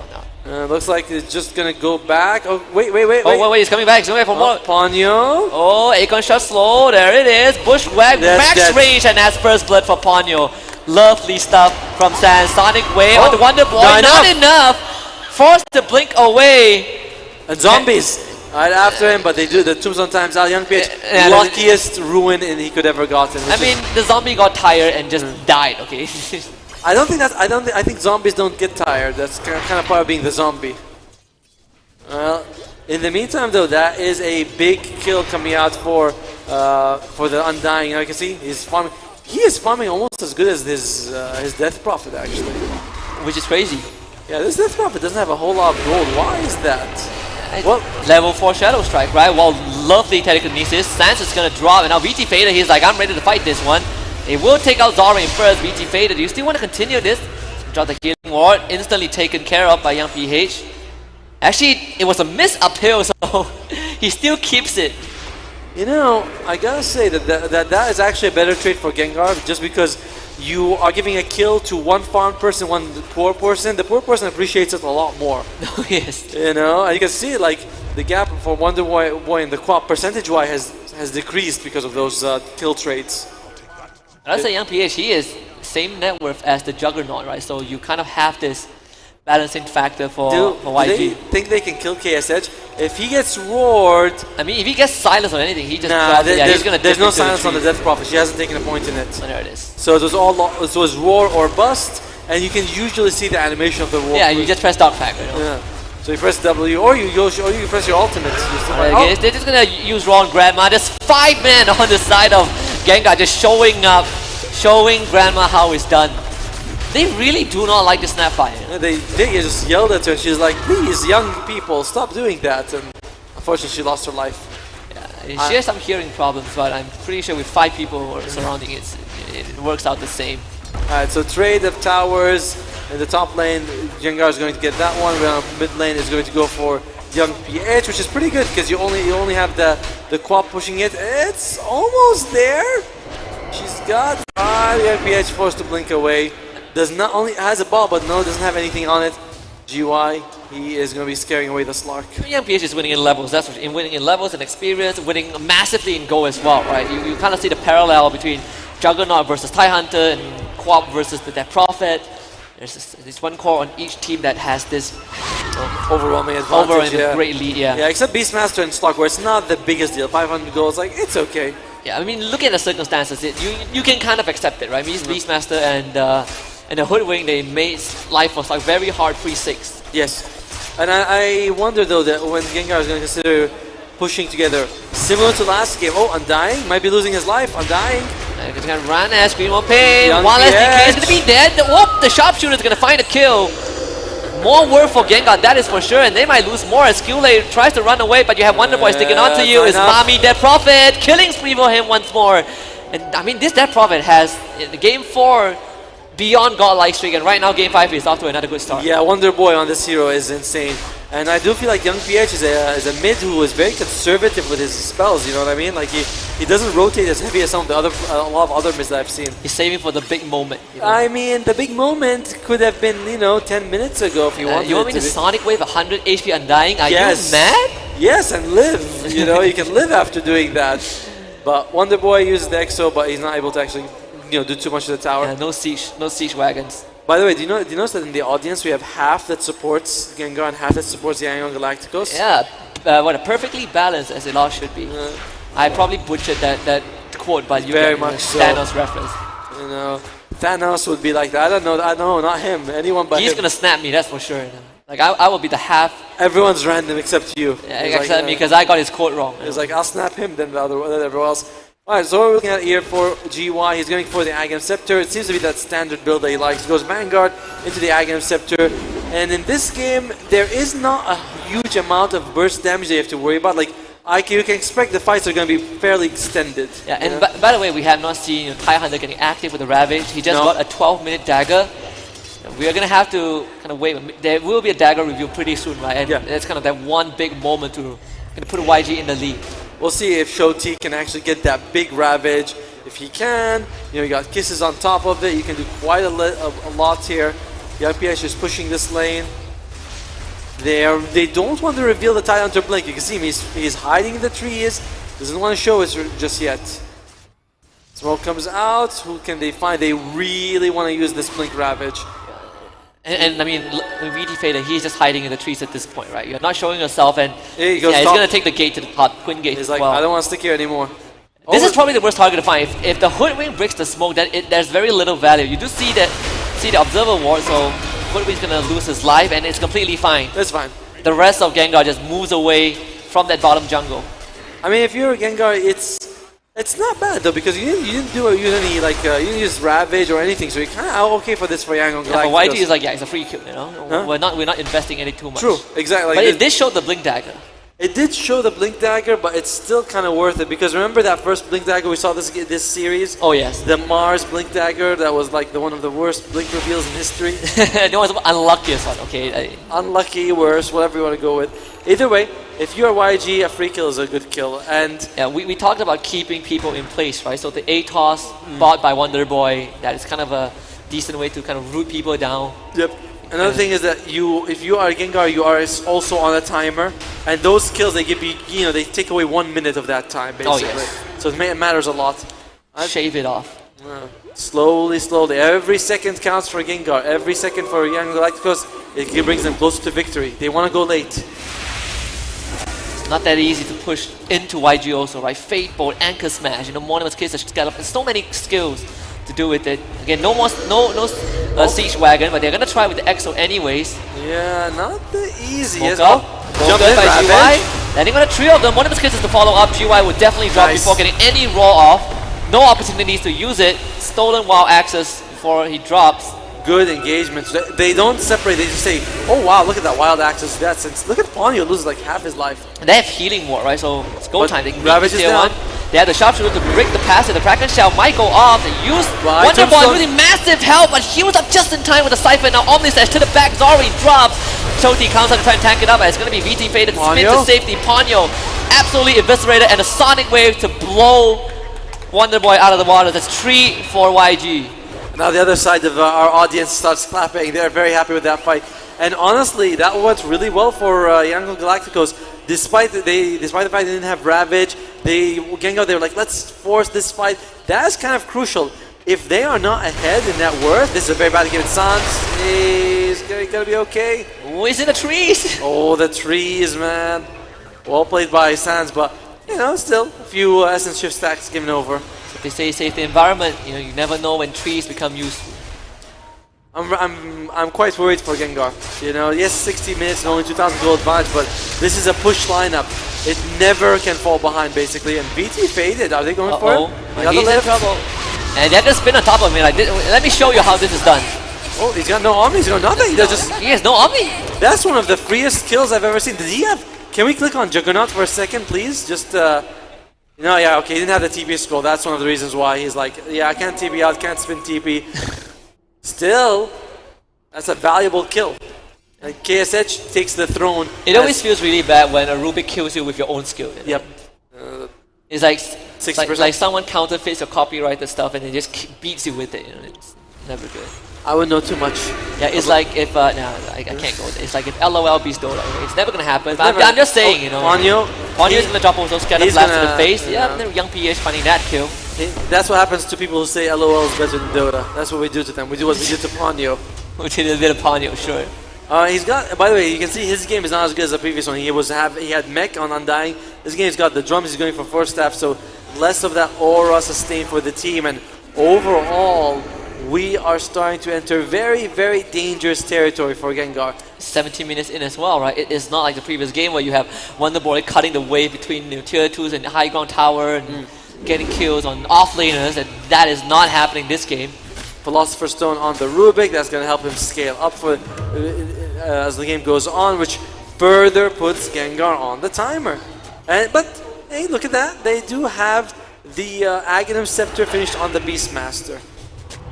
It could be Roshan time, right? I mean, this is the best time to do it right now. Yeah. Flash Golem, jumps to Slom, and just beat this Roshan, get the Aegis away from YG. Extend that timer by a couple of minutes. Yeah, if you're lucky, you can force them to use a Ravage to get rid of the Aegis, and suddenly you're not in a bad spot. But it's not like Young Galacticos is sitting on their laurels. They are actually farming quite a lot.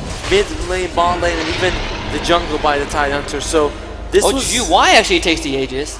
Huh. I guess they feel like he's more valuable than VT Faded. I mean, if he dies and no Raw goes off, then sure, I mean, that is a problem. VT Faded has to play the game of his life right now. Yeah, I imagine if you're GY, I mean, if you're GY, then you have to be really in front for your team. I don't know. Like, it's him and Wonder Boy, but we saw how he gets like Gush, Lil Shredder, your armor just disintegrates. I guess they think that if they burst down GY, he can come back with a second life with the drums of Storm, he can actually kill them. I mean, the armor reduction on the side of, if you have no AC, they just destroy you with physical damage, right? It's not as clear clean cut as it seems. If we get the axe for Slark also, so double leap. The number of problems continues to increase for Gengar. We'll see about that. We'll see how Gengar can handle the next. They have the Aegis. They have it on GY. If he can absorb you, wow, what a jump! That leap actually lands. Wonder Boy in danger, lifted up. No use, but does have the Aegis. Sonic Wave doesn't really connect, but they still have the second leap, and he's gonna go Ravish. Only on the Ponyo, and it's actually Omni Slash used. Shoti ends up going down 4v4. The Raw onto the Ruby. They're gonna go straight for skill with the push whack. Both teams trading members so far, but this DHS in trouble. Ponyo still alive. He leaps over the wall. That is the axe in effect, but Gengar keeping it within control. Big opening right now for Gengar. They keep the Aegis. Yes, they lose the death problem, but she didn't use ultimate. So as long as she comes back, she can push again. Okay, says she wants more. Oh, looking for the hoodwink. Cookie on top into a leap, but can't find a kill. But Kiss is going to be used as well. Forced to cancel. It's VT Fader. He's not going to let that slide. I think Zaren's dead. He's going to look for Ponyo though. KSH, lovely stuff with the flank. And Zaren just TP's out of it. They just toy with Gengar. I love how he just TP'd right in front of them, and they're like, oh, it's Beastmaster, Juggernaut. They can't do anything to you. And that was a big deal, because before that fight, Gengar won, but getting the kill on the Undying, delay, and it's not like they just got the kill. They delayed like a minute of their time with the Aegis. We're at 20 minutes. What is the win percentage? I imagine favors Yangon by quite a bit with the fact that they have the net worth advantage at this point. It's one of those few times where the Aegis is primarily just used to delay the game, right? You're used to you're extending your lifeline, but you're not able to do much positive things with it. You're not taking towers. You're not able to take big fights. And time's out. That's why. I was gonna say time's out. And time's out, then it doesn't really matter if it's on GH, right? At the end of the day, you still. I was like, oh, it's on VT Fade, and I was like, wait, it's GY. GY, not GH. GY. Right? GY. GH is he's on a different team. He's on a different team. Yeah, Team Star. Alright. Well, do they want to push? thing about They Gengar is look for something, right? They have Oh, a they roll. found someone. They go in, that's the slot. No Dark Pack. Cookie Lotus on. They just gonna force stab him into safety. So that tier 1 goes down. Good use good of the cover from YG. You that love to see Lotus it. Orb. Lotus Orb, Cookie into force staff, keeping their team alive. And now Gengar's like, well, we don't have Roar. What do we do You know, now? and, well, that's it for us, I guess. You know, back to sharp- farming. You know, and then back to the paddy field. No sharpshooter as well, so that's 2 problems that they have to deal with. Wonder Boy, he's going for the BKB. Once he gets it, that'll help. But the smoke comes out from Yangon. Who can they find here? I mean, you talk about extended fights, but I feel like the longer the fight goes, the happier Yangon that's Wonder will Boy be, right? gone. Wonder Boy, again, this time no use. So he doesn't have a way to keep himself alive for long. Those Spirit Siphon will not be sufficient as he just gets clobbered 40 seconds by YG. Not the game that he had in the previous one. The Yeah, previous game with the Death Prophet, he was absolutely crushing it. In this game, not so much. And Not really as wondrous as he was. Oh, there you go. Yeah, he was Wonder Boy. Now he's Wonder Baby. And not really what we were looking for. And they're going high ground. There is no Death Prophet for 20 I seconds. mean, how do you do with this? And they have a Dragon Scale, so they are getting a lot of extra damage on this tower. Every time you hit it, you do 66 damage plus your attack. It's an easy reset for YG. You know, they are not in a rush at this point. Why would you be? I mean, you look at I'm pretty sure win percentage is going to start favoring YG, right? By a lot. Check out the Death Prophet's her net worth, 8,500. The Atos is not paying off. I mean, It's not an Atos game because you need auras. This is an aura game. You need to stay in the fight. You know? Yep. Unfortunately, it's like, what does Atos give you? No matter what, there is going to be a Slark Q, a Kraken Shell, and a Cookie. And like these 3 things can remove them. Yeah, and if you get leashed on, you have no force staff to break it, you have no use to buy time. It is all about banging your head against YG, and they will find Zorim with the Omni Slash, but VT faded. Almost in danger, TP cancel, that's alright. I mean, that's a buyback duration added onto Zorim, so 60 seconds without the Snapfire. That is a big deal. That is a big deal, but the creeps are not quite there yet. You still have a tier 2 standing. And I think Glyph is going to be available very soon for the dire side, so you're going to have to Glyph, refresh the Glyph again. It's not like you can get too much. They would really like to get this Glyph before. There it is, available. Can they use it? Are they not going to use it in time? Because we stolen while There access, you go. making life really hard to push as well. I mean, the Scream of Pain reset, right? This Agnes Scepter is starting to get deadly. They get the roll out, and where's the Roar follow-up? stolen. Big Ravage! And then it's going to catch on to 3, but Sonic with follow-up. 2 of them go down. No Beastmaster, no Undying, and Wonder Boy. Oh, Wonder Once they Baby. get out the TP, he's going to go for it. They will not chase this. The defense is sufficient. Wonder Boy, he makes it out just fine. The Roar was stolen, and it is on the Beastmaster, sorry, on the Rubik, so he kept the spell. He can use it in the next fight. 60 seconds. It's a pretty powerful spell, and a huge cast range when used on the Rubik, by the way. Yeah, I mean, you get Raw from nowhere, right? Plus, he's got Blink Dagger on the way, so he's got Blink into Roar.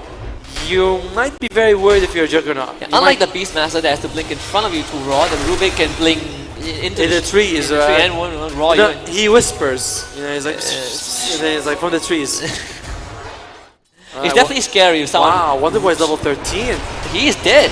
Again, no use, right? Like no force That step, is nothing. He is damage. He is gone. It's a rough game for this. And he needs a BKB right now. Ponyo will try to TP out. Sans sharpshooter can't get the Can't get high recoil ground. enough. Get the bushwhack off. They instantly follow up. Sans is also gone. Half a minute for 2 members of Gengar. This is a disaster. This is an absolute, like, Yangar at this point needs to be hitting that peak, trying to go high ground, but they're not. And Yangon Galacticos, I mean, It's time to go downhill. yeah, the Yangon, there's you know, counting the money that you get for second place. I at mean, least. in the previous series, right, we say VT Fader and Wonder Boy, massive carries for the team. But right now, VT Fader got to do everything on his own. I haven't seen him for a long time. It's 80% in favor of Yangon Galacticos, Oh, yes. which makes sense, right? They are the team with the net. The moment the net worth went in their side, It's the win over. rate. Yeah, the win rate will. It's not over, but it's definitely not. I mean, they have a +9 level positive, but that's 21% level advantage. I was looking at it and you can see that Zhao Rain is the same level as Wonder Boy. You know, when the support on one team is the same as the mid on the other, that's pretty bad. It is. I mean, Wonder Boy can't survive in fight as efficient as he used to be. Not at all. Not at all. Well, This is a push without Aegis, by the way. Not that he needed it. It's not that easy. Oh, the Okay, that's door. stolen raw. That it is. Wonder Boy is gonna Dude. stay dead for another. He does have the buyback. Wonder Boy, I'm The telling you. harpoon, alright, DHS does get broken by the sharpshooter. He doesn't really care. The He's just gonna roar start was about to stacking come up. out. Oh no, this is rough times for GY. Can't get the roar off. Nothing is No done. buyback. No buyback for him. The Omni Slash used as well, but to no avail. What is? Someone's I mean, in- VT Fate is not gonna find anything. DHS Ravage is now on Ravage three. in front of their fountain, and YG about to break this base wide open. Oh, Skill Lay, and they're going for more. Buyback coming back on both of them. One of the skills is on top of VT Fader, has no spin. No buyback. 50 seconds without buyback. Wonder Boy gotta keep this game alive. Finds the ATOS onto Young PH, healed up by the Grease, blinks to safety. Shoti just casually walks out. I mean, YG just dove the base and walked away as if they did nothing. They got away with murder. They got away with murder, you know. They can do what they want. And look at that case. And It's like, DHS I is want going more. right back. Who needs That's an the Aegis? dieback. I'm getting the kills. This could be it. YG looking for a grand final slot, and it seems to be very, very Oh my! doable. The stolen sharpshooter from afar, and that is Skill Lay showing us how it's done. That's why his name is Skill Lay. You know, he's got the skills to back it up. He steals sharpshooter and hits kills with him. You talked about the worst feeling is dying to your own skills. Speaking of that, looks like live into lead. That is going to be dead. GY once more in 50 seconds. no This rack buyback. is gone. GG's called. Yeah, it's going to be GG. Nothing left. Yangon Galacticos. Brutal. I mean, just brutal game 5 straight into the grand finals. Yangon, they, game 2 and 4 went in favor of Gengar, but this game, they were from the start. They knew exactly what they wanted to do. Great laning phase, which really delayed the push coming out from Gengar. And we can all see, some of the items, we talked about the Rod of Atos on this Prophet not doing anything. You need the auras, and you weren't able to get those auras going for you. It's all about staying alive in the game, right? And there's the champions themselves after their victory. Congratulations. Yeah, I mean, it's a very decisive game 5, right? We talked about, on the side of Gengar, they go back for almost the same draft, except for the Hoodwink, and it's like the onus is for YG to show how to break the mold, and they absolutely did that. And of course, we have the game highlights presented by Monster Energy. I would say, I can confidently say that game 5 was sort of a beatdown. It was, and we are going into the multiverse of madness. But no, we are going to be looking at here. Look at that! Every time the little shred comes out, they are able to get that tombstone out of the way relatively early. Yeah, you lose Xiao Ray, but it's not a big deal here. And Young PH was able to make it out live. Wonder Boy, he overestimates his tankiness a lot during this game.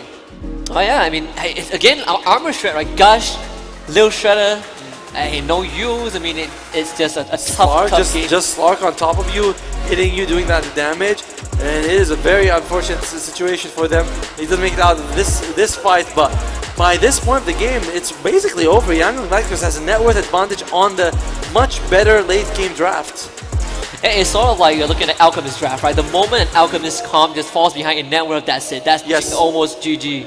Right. I mean, when someone dives your fountain, or almost your fountain, without an Aegis and, does this, yeah, it's very close to GG. You can see the little shredder also. His armor's he's only got like 7 armor, and they jump in. They are going to be able to kill the GY, and it's over. GY wasn't that first Aegis gave him nothing really. It's just right. I mean, they saw the Beastmaster take the Aegis, and they're like, yeah, well, I guess we're not fighting this. There's no need to fight this. We don't like if they are so scared of us. You know what? Let's go back to farm. Get the items. We're gonna win the late game. It was on them to keep on pushing pushing towers, on playing on this, and if they don't do that, we run out of gas. That's it. Yeah, we don't have to do anything. We will just farm up, and that's why Yangon Galacticos secures at least top 2. Team Ginger. Gengar. Gengar. They do have a chance. They are going to be playing tomorrow in the lower bracket finals. That is going to be a tough one, right? We're looking at best of 5 lower bracket finals and a best of 5 grand finals, so a potential 10 games if whoever advances from into the grand finals from tomorrow. But either way, it's going to be tough road for them. So gotta go back to the drawing board and get ready for a little marathon tomorrow. But if you are going on the marathon, whether it's gaming, what would you like to drink before that? You would want our official beverage partner, right? So Tinge, right here. This is what's keeping us in this this double best of 5 marathon. I've had a great time with it. We just closed out our first one. There might be 5 more games coming up, and I'm ready. Yeah, I hope, yes, this will definitely be getting us through the day. So it is awesome that we have that. We have a bunch of it to give away as well. So if anyone here feels like it, there's, we have a booth over there for you guys, all different types of flavors. And, there's grape, orange, peach as well. But You know what? Maybe we should take a break and actually go drink one of those. Yeah, we have plenty of activities going on while the break is happening. So we're gonna just go for a break, and of course, when we come back later on, we have one more best of 5 in the lower bracket, decide the series between Neon Esports and Mentor Esports. So stay tuned for that.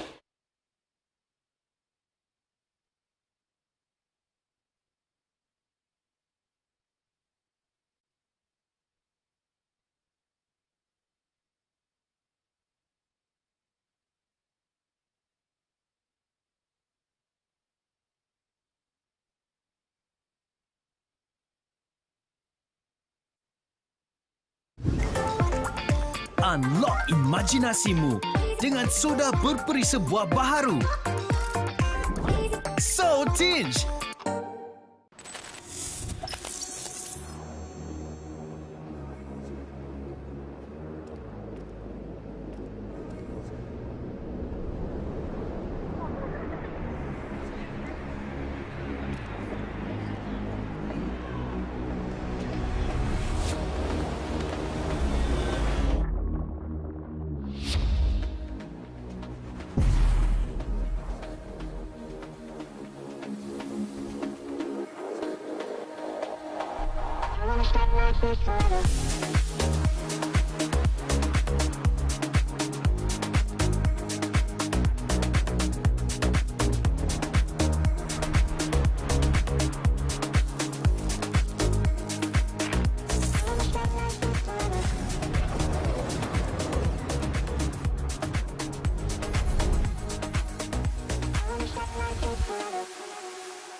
Kabel besar internet Rahmah 500 Mbps hanya RM99 untuk 6 bulan pertama.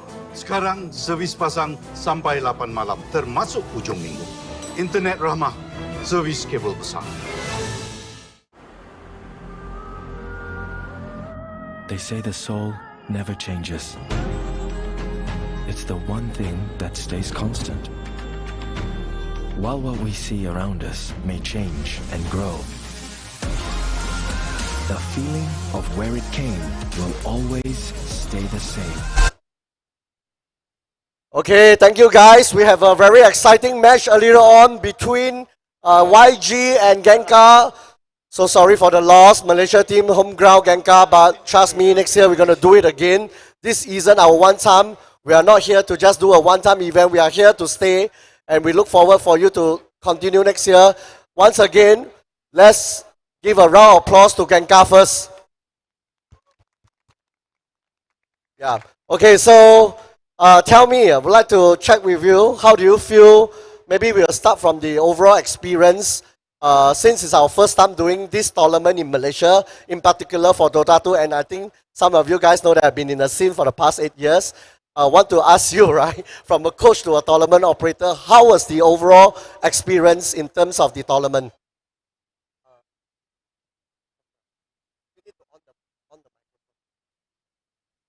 Hello? Yeah, talk louder. The experience is good. The environment and everything. Environment, how do you feel about the crowd hosting a tournament in a shopping mall? How do you feel? Is there a lot of added pressure because you are sitting behind the monitor facing with a big crowd of people? Does that affect your performance during the game? Yeah, actually it does. Feel pressure actually. Oh, peer pressure. So fans, next time I watch them online, don't come here.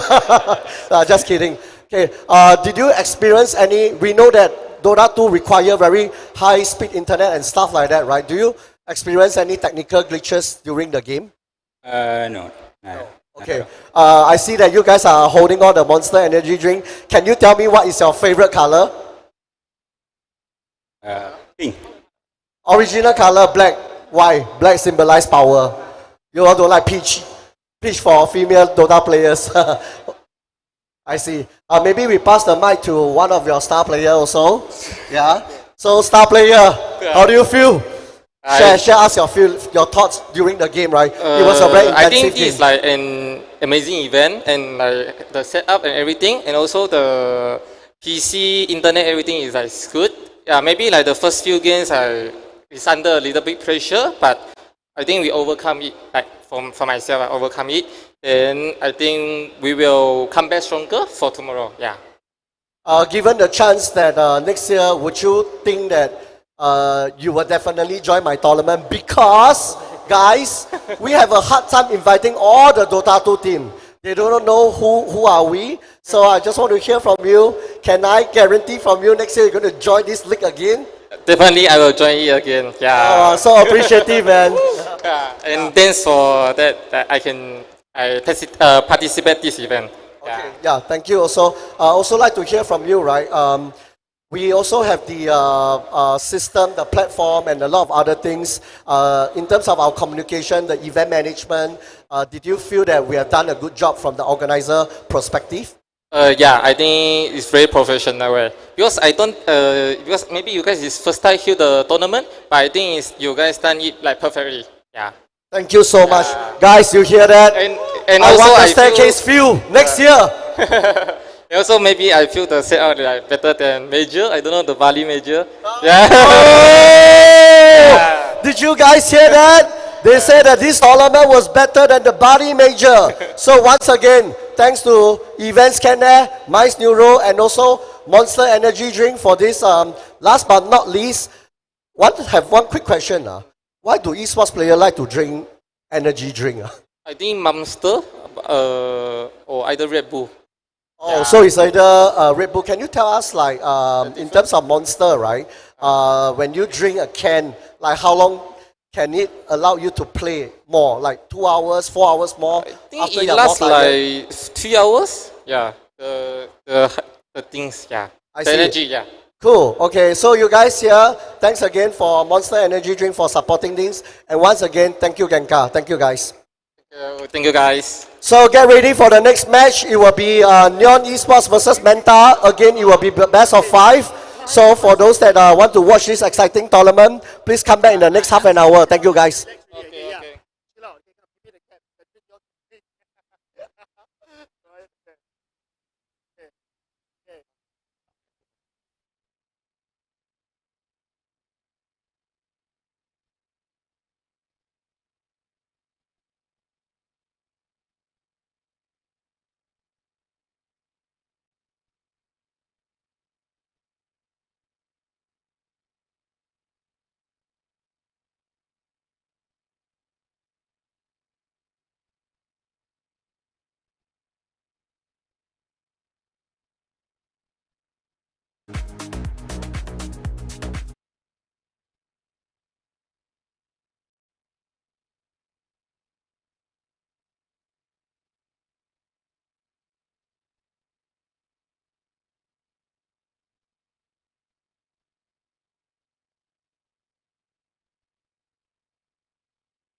Constant.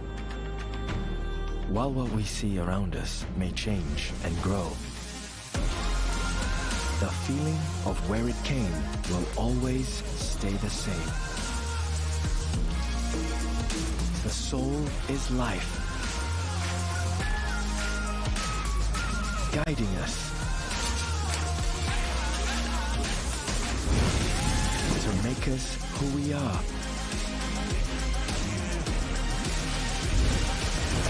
What we are and where we go. And where I'm from, we go forward. So come, we have much more to share. Malaysia, truly Asia.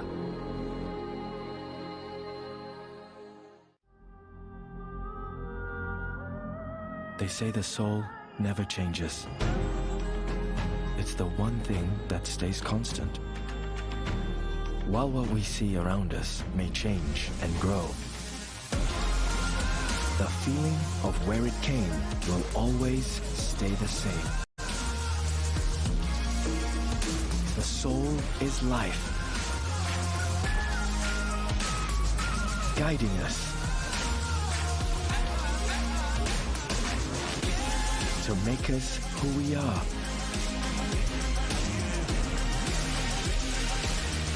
what we are and where we go. And where I'm from, we go forward. So come, we have much more to share. Malaysia, truly Asia.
Unlock imajinasimu dengan soda berperi sebuah baharu.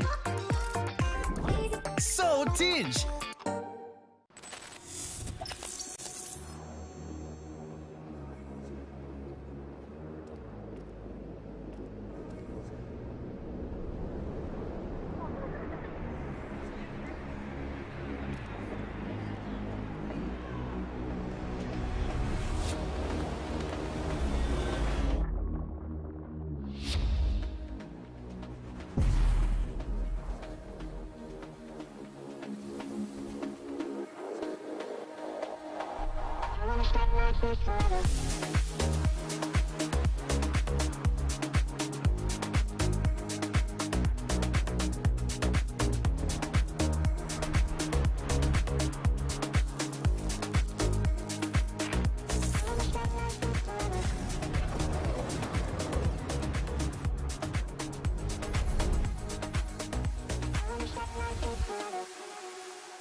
Kabel besar internet Rahmah 500 Mbps hanya RM99 untuk 6 bulan pertama. Sekarang servis pasang sampai 8 malam termasuk hujung minggu. Internet Rahmah, servis kabel besar. They say the soul never changes. It's the one thing that stays constant. While what we see around us may change and grow, the feeling of where it came will always stay the same. The soul is life, guiding us to make us who we are.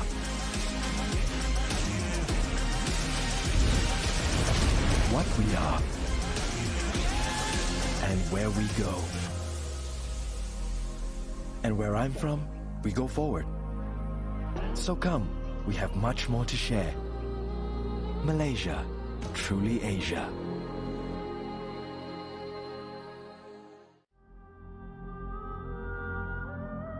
They say the soul never changes. It's the one thing that stays constant. While what we see around us may change and grow, the feeling of where it came will always stay the same. The soul is life, guiding us to make us who we are.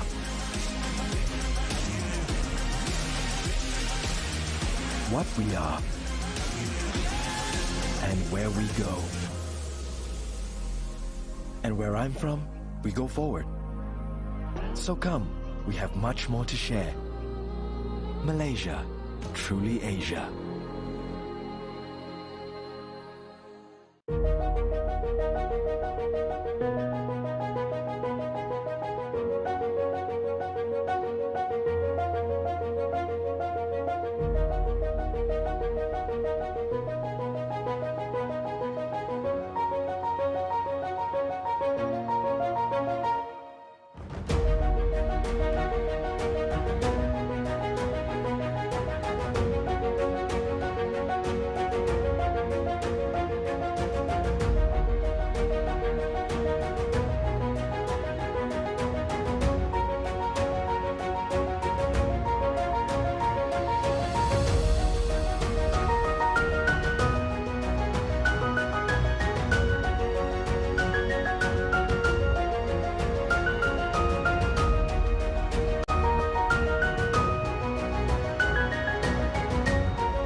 Hello. Okay, right now we have the final match of the day between Manta Esports Team Blue on my right, and we have Neon Esports that flew down from Russia. So appreciate a lot for coming in such a short notice, and they'll be representing Team Red. And again, we'll do a team of a BO5, and I'd like to invite our caster again. Thank you so much for your earlier on game show. I think it was so exciting. So shall we have Otomo again to come out on the stage, who will help us to cast for the final match of the day? Let's give a round of applause to Otomo. Okay, and then next we shall invite our home ground, Mr. Husky, to come out as well. A round of applause to Mr. Husky. Okay, in view of the time, because we have to do another BO5, so the time is running short, I would like to commemorate officially the game to start now. And then welcome everybody, and thanks for coming for this Dota Southeast Asia Master Cup 2023, powered by TAM. Thank you everybody.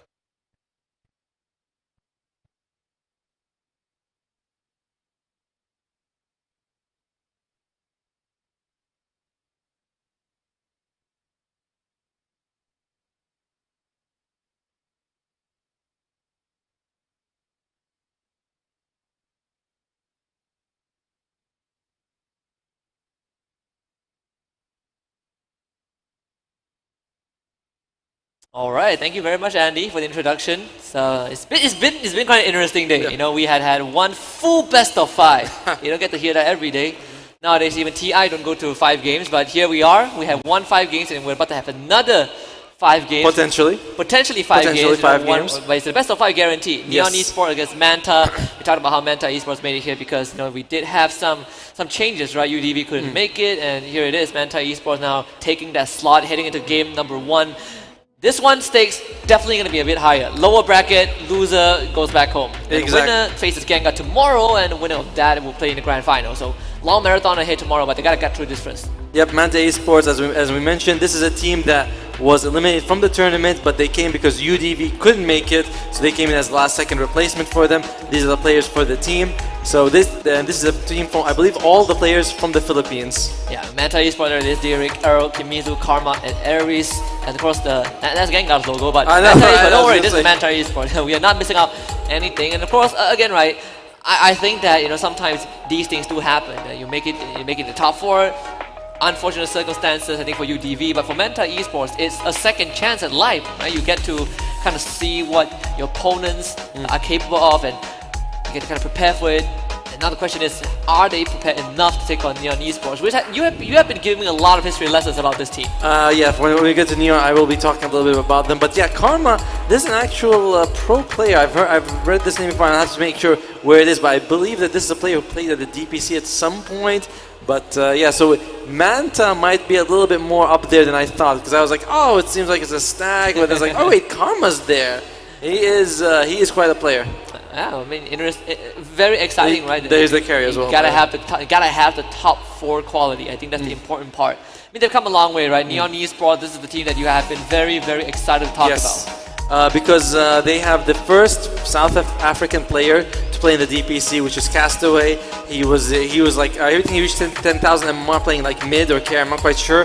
Then he comes to Southeast Asia, applies for Neon, qualifies there, plays support, and then in his first, I believe his first season with the Neon, they go from Division 2 of the DPC to Division 1. They'll be starting that next year. So it's a very impressive journey that he's had. Of course, we've seen Fortune Soul, Ken Kish, Courage, New Potato. This is also a team that's made up of different nationalities. We have players from Philippines, we also have players from Mongolia together. So it's a very interesting mix of players coming together from different places, different walks of life. It's fascinating to see. Hey, it's a very nice thing to see, right? I mean, some familiar names, some old guards, and some.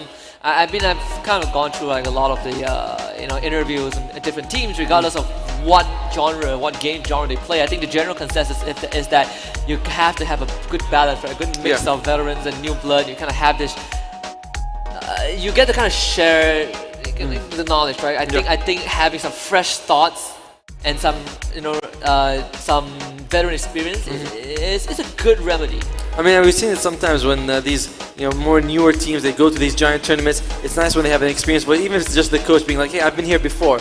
I know how it feels. Yeah, sometimes you look at this ingenuity, right? Yes. As newer players, right? Sometimes we do see that happen. Yes. I mean, we have seen plenty of examples. But again, the question lies in how will these two teams fare. I believe you personally have your favorite. Yeah, I believe that Neon, on paper at least, seems to be the much stronger team. I wouldn't be surprised if they take the series, maybe 4-1, 3-1 would be like maybe the best score I can imagine. But we've been surprised before, even though the first series we expected Yangon Galacticos to take it, I didn't think it would go 3-2 in that fashion. I mean, we were looking at YG to close it down maybe 3-1, right? Yeah. It definitely was closer than we thought. I mean, barring Game 5, that was kind of a walkover, but even then it was a mixture of different factors, right? The same draft on one side, answers from the other. I mean, in this case, I'm expecting a slightly different approach. We've seen Beastmaster being highly contested, Snapfire highly contested. True. Ember Spirit in all the games. Spirit, and a little bit of what do you call it? Monkey King, a little Rubik, a little bit of Skywrath. Perhaps that would change in this upcoming best of 5. I imagine it would. I imagine this is completely different. And one thing we want to highlight about Neo Esports is, of course, their coach Chuan, winner of TI2. Oh yeah. So we talk about being veterans in the scene. You got a winner right here. You got a TI winner here who from a decade ago. So they don't get more veteran than that, basically. 100%. I mean, it's always nice to see familiar faces. And then I think at the end of the day, it's also how it's good to see that we have players from who has been playing for so long, and they can't take up roles. Either they continue as players or coach or analysts, but at the end of the day, they are giving back to the and that is a good thing. Let's be honest, our population is growing old for Dota, right? We are aging at a rapid pace. No faster than any other population, if you ask me. Majority of our we age the same speed. We age at the same speed, but most of us are growing old. I mean, Dota fans, I started playing at 9 years old, and now I've been playing for almost 2 decades. Yeah, well, but the cool thing is that when we do get those new people, they come in with those fresh eyes. We're talking about that. Like, they come in and say, Ayo can be a carry. And they're okay. Absolutely. Yeah. Why not bring it forward? Gyro can buy Diffusal. I'm gonna have that support sniper come out, and you're like, sure, you yeah, well, that one's a bit questionable because it worked for some time. It worked for some time. I mean, if you play something good enough, it works. Yes, that's basically how it works. And we've seen Post 1 Chen, and that was like 3 years ago, 2020. Position 5, Faceless Void. You just chrono. Yeah, that one I remember because it was pulled off by Neon Esports back then. They were making fun of me because they were running 5 Void, they were running 5 Legion Commander, and then they were making fun of me because I always had a notebook and I was trying to figure out what they were going to draft, and they were like, none of that is on the list. No, the cool thing is that when we used to see the the support phase was that you time walk chrono, then you'd give everyone on your team a salve. And you'd be like, that was $300. It's all about the time dilation back then. We have even seen like Post 3 anti-mission. That was rolled out by Aster, right? Yeah. That was also a very interesting look when we looked back. Vanguard Radiance, it works. Yeah. Was it a Bali? Was it a Bali or Lima, right? One of it. Dream League. We've had a lot of tournaments this year. We are getting them a little bit mixed here and there, but this is the only tournament that has the upper bracket final, lower bracket final, be all of it in best of 5s. Yeah. I feel like, a part of me is here for a Cinderella story. So perhaps we see the lower bracket run, full 5 games in the lower bracket, full 5 games in the grand finals. You never know. We have seen that before. I mean, the players are getting set up. Okay, so we talk about the contested picks, and some of the viewers, honestly, some of the audience I see in the crowd have been here throughout the first series. Wow. They're still here.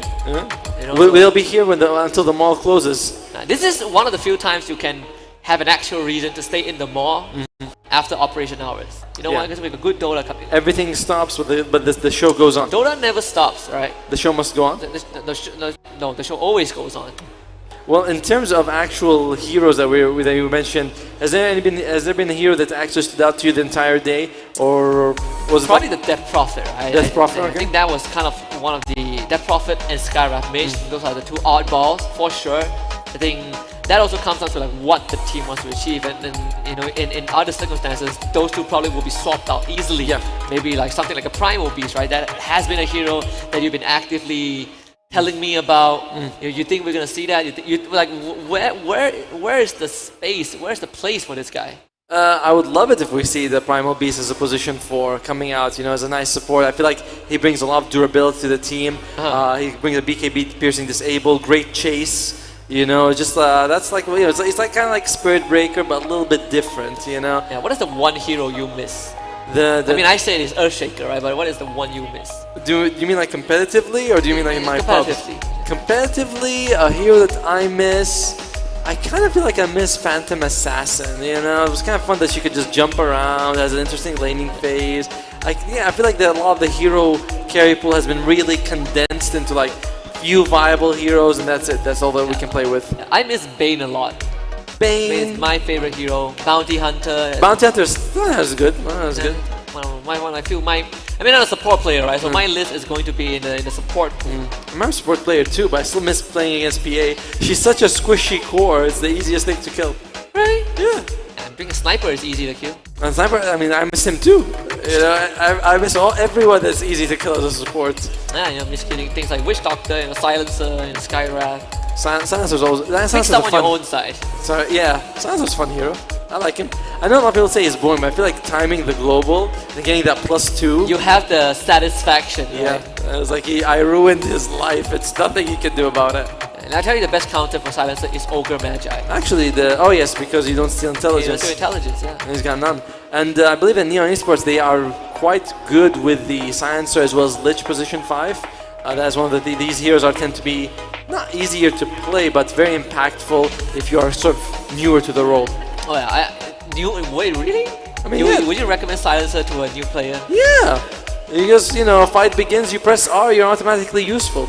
That seems pretty good to me. It's a very low bar to clear in terms of being used, but yeah, you're right. Yes. You're right. I mean, that's exactly what you need. You want it to be very easy for you to do your job. You're only required to be useful every 2 minutes, right? I mean, that's better than being useless for 30 minutes. That is pretty true. That is you have a point. That's why you're immortal and I'm not. I mean, eventually, once you get to my age, in 100 years, you'll get there. Sure. If you live to be 100 years, I will be sure to join you. Yeah. But we are waiting for the two teams to set up. And in the meantime, we want to make sure if you guys are watching this at home, you can drop on today or tomorrow at Pavilion Bukit. Not much time left today, to be fair with you, but tomorrow... One best of 5, we have a lot of time. Well, yeah, but the mall might be closed. But tomorrow you can come in here at 10 a.m. Oh, yes. And we'll be here for 12 hours. That'll be fun. It's always fun. And we also want to make sure we thank all the people who made it possible. We have Sotinge, we have Monster Energy, we also powered by Time Internet, which has made everything run pretty smoothly. I use Time Internet at home because I'm a loyal customer to our sponsors. What do you use, Husky? I use Time as well. Why do you think I've been landing my stuns, I'm always on time. That's not what you told me during the break, but sure. Yeah, absolutely. And of course, we will make sure to thank Steam, Sony, Antec, Empower, Kiss, Bitmar, as well as Valve. I like we have Valve and Steam, even though that's two different, but we want to thank them both. Yeah, of course. I mean, absolutely, right? Again, we see the players who the doors have closed, so they are entering kind of the series. The zone. They're entering the zone. In fact, I think that Dota gets more and more enjoyable the later the day goes. I don't know. I'm a night guy. Yeah, the more drunk you get, the more fun it is. That's for sure. Yeah, that is the case for anything. All right. Let's make sure that the guy's not listening to Spotify. That could be a problem. That is a good headset for Spotify. That's the in-zone R5, I think. Yeah, that's pretty. Yeah, you want to watch some Twitch streams. Just make sure you don't get caught by the admins. Well, this is Neon Esports. They are setting up everything right now, getting ready for the match. I mean, we kind of discussed this a little bit, right? Like, they have been kind of nation hopping a little bit in multiple tournaments, and obviously they just flew in not long ago for this one. So I wonder if Tron's standing in today. Yeah, he is standing in. He is standing still. I wonder who is he replacing though. Well, we'll find out when the match begins. You see, I mean, I not gonna lie, I do miss watching Tron play. It's really fun. I miss watching him eat the cheese. That too, but no, he has plenty of chances to eat the cheese. If he just need to kill the second Roshan and he gets the cheese. Alright, so they have Kishka there, Castaway. I think I saw Raging Putty. I think Ken is the one who's not there. They're mid laner. But we will make sure once the game starts. So they are playing. So that makes the things a little bit tougher for them because they are playing with a stand-in. As good as a team can be, a stand-in does kind of change the dynamic. Yeah, I mean, OG would like to dispute that. They want Stockholm. Yeah, one last ride. No, that's not one last ride. That's one more ride. Well, It rarely happens. and this is team, Manta Esports. They are also setting up, make sure they get everything ready. We gotta make sure things go well, right? Of course, you don't want to go in and your mouse doesn't work. We had like what, 2 minor pauses, but it's it's like the Less than a minute. less than a minute is one thing, but it's also a good chance because we saw the teams interact, right? They say that we need the Malaysian food. We need Malaysian food. Why not? I mean, these teams, they come in from Russia. Maybe they should try some Southeast Asian food right now. I tell you, YG hated Beastmaster in the previous series. They did. They called him Beastmaster Pickup. To be fair, they played against him 4 times. By the 3rd time, they already hated it. And they lost against it twice. So I feel like, you guys could have, you could have done a bit better. It's not the worst, right? It's not the worst. I mean, don't you hate it when you see the guy, like one guy just pick the same hero all over and over again? But if you can't counter it, it's your fault. You know what I mean? It's like when you play, you are one of the few guys that see a Tinker spammer and then you actually cheer for him. No, I don't cheer for him, but I'm like, if he's picking Tinker while he's winning, then that means everyone else is doing something wrong. Right. It's like what is your most hated spammer? I think I really hate playing against anti-mage. I know that's weird because it feels like, why is this anti-mage? But when you play position 4, you have no mana, and when he hits you and he takes your mana, you're like, I can't do anything. This is the worst thing ever. Do you hate Invoker spammers or Tinker spammers? Yeah, they're fine. They're fine? You play Spirit Breaker, you don't care about Tinker. It's the best thing. You are a Spirit Breaker guy. You see his Tinker, you just press Q, he's dead. That is true. The best. I do it in a more roundabout way. I do it with techies. You like techies or you hate techies? No, I like techies because just like I'm gonna quote AOI on this because everyone is not having fun, but you're having fun. I mean, the thing is, techies is not as bad as he used to be. Like what he was before and what he is now are very different. Yeah, when I play techies, I want to make sure I hit 25. Then send the minefield. And then get the attack speed, and then I become the carry. Wait, you don't take the minefield moving talent and you just plant a million of them and you send them to the enemy throw? No, that's too slow. I'm the carry. I want to attack. Oh God. Have you seen Crystal Maiden at 25? She gets that 20. No, she gets 20. She has 250 attack. It's the same thing. Yeah, I remember people would take Raxes with that. This is a SCA mentality, by the way, right? My team my team does everything wrong. I'll do it myself. And I like there's ones like when it reaches 30 minutes, like why not build like a carry? Yeah, I mean at that point, like what do you have to lose, right? The game, just time to carry yourself. If my course can't wait in half an hour, I might as well do it myself. It's like the meme of the dog like holding his own leash. Yeah, you carry yourself.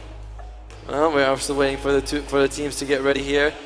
And I like that Manta Ray also has their own uniform. That shows that Manta Esports. Manta Esports. I always call them Manta. Okay, look, I'm pleased. You have an affinity for Manta Ray. My son loves watching videos of fish, and the Manta Ray is one of the things he likes. I thought he likes the walrus. Walrus is part of the sea wildlife thing. Right. Okay. Here's the thing. I'll teach you how to kill his love for Manta Rays. Why would I do that? We show him an orca, okay? He likes orcas too. Yeah, orcas kill Manta Rays. I don't show him that part of the relationship. I show them. You should show him the part where the orca just catapults the Manta Ray into the sky. No. What we show them is he has to understand the circle of life. I show him. He's 2. Yeah, he can wait a while. He can learn the circle of life. I don't know when he's like 5. He can watch Simba. The Lion King. Yeah, how old was Simba? We don't know. How old was... Okay, interesting fact, I have never watched Simba before. I've never watched Lion King. You haven't watched Lion King? The things I grew up with are complete... I watched Snow White. Okay, Snow White sucks. Cinderella. Sucks too. Yeah, I watched all the Disney princess, okay? What? Well, you are kind of like a princess with your colored hair. I grew up with Powerpuff Girls, so you have to give me a break. You need to go back a little bit, just a Alright, few so I don't know what to tell you, okay? Like these are older than the ones you mentioned. Like Lion King is not that old, but Snow White is like from the 70s. Really? Yeah, it's way older. Lion King is 1991. I was not exposed to Lion King. Okay. You should have been. The one thing I know is Simba and Mufasa. Yes. And who's the dad and who's the son? Who's the dad? No, that's a trick question. Are you telling me you don't know that Simba and Mufasa are father and son? I thought. Wait, no, I don't. Wait, what did you? Okay, who did you think Mufasa and Simba were? I thought Mufasa was the bad lion. That's Scar. Now you know that I do not watch The Lion King. Yes. Oh my god. I was wrong the whole time. Yes, you are. This is kind of sad, actually. This is why I do Dota, okay? I'm You know, not good with fairy tales. We but should ask the audience. We'll be like, do you know who Mufasa is? I'm pretty sure they all do. They all would. Yeah, do you know who Ariel is? Yes, she is the mermaid. Yeah, The smart. little mermaid, in fact. It's very smart of you. And yeah, did you see the new one, the remake? No, I have not. No, I haven't ruined it either. You know, I was like, I'll stick to the original. I have not watched a Little Mermaid before. Yeah. Give me a fairy tale, I can tell you that I have not watched most of them. Have you seen Beauty and the Beast? Yes. Oh, thank God. Have you seen Aladdin? Yes. Okay, good. Oh, you've seen the good ones at least. Yeah, I've seen the ones your people make it. The ones my people don't make it. We star in it. Yes. You know, until they made the remake, and it wasn't us anymore. But yeah, we are waiting for the two teams to set up because they only start setting up after we started, so it does take a little bit of time. Yeah, I enjoy some time off, just chat a little bit. We can chat a little bit off camera. Yes. Why don't you call me? Why don't I call you? The thing is, it is not easy to call you, right? And I every time I call you, tell me you're busy with your son. No, it's not the easiest thing. Well, what am I supposed to do? I have things to do. You also have things to do. I do have things to do, and it's calling you, but you don't return my call. I can show blocked. That's why. Exactly. So it's a bit tougher. I'll get this sorted out in a bit because we are still gonna set these players up, make sure things are going well. So we'll be back after a short break to get the games going.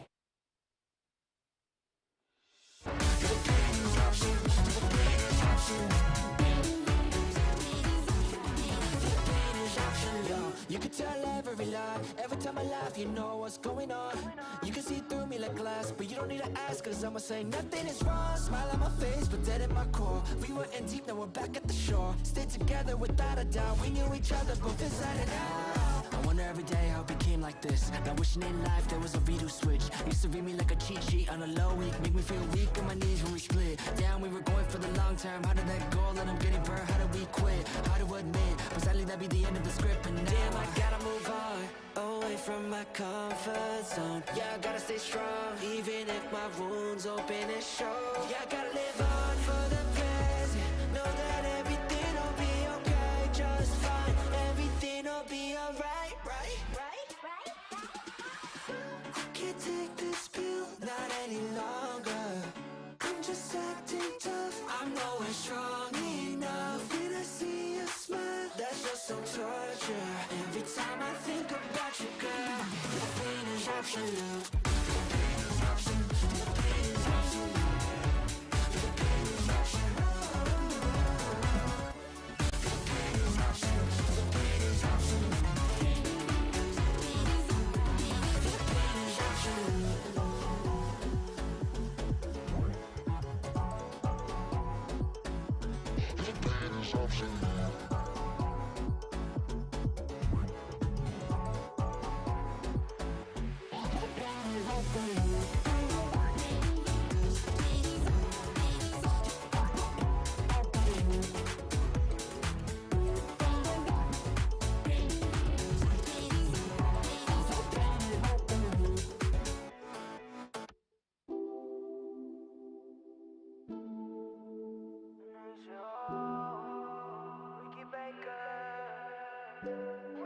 Tu gato te baja las estrellas, yo te bajo Marte.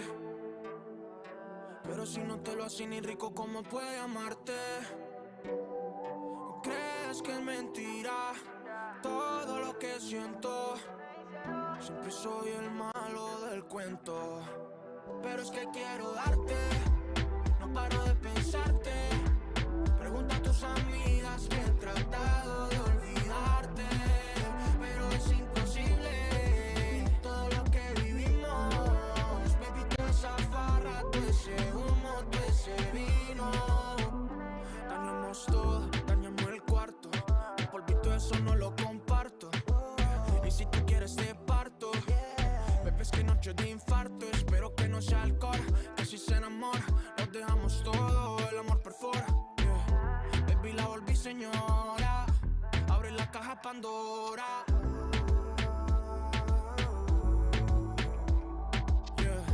¿Cómo metes tú este momento? En encaje sos un monumento.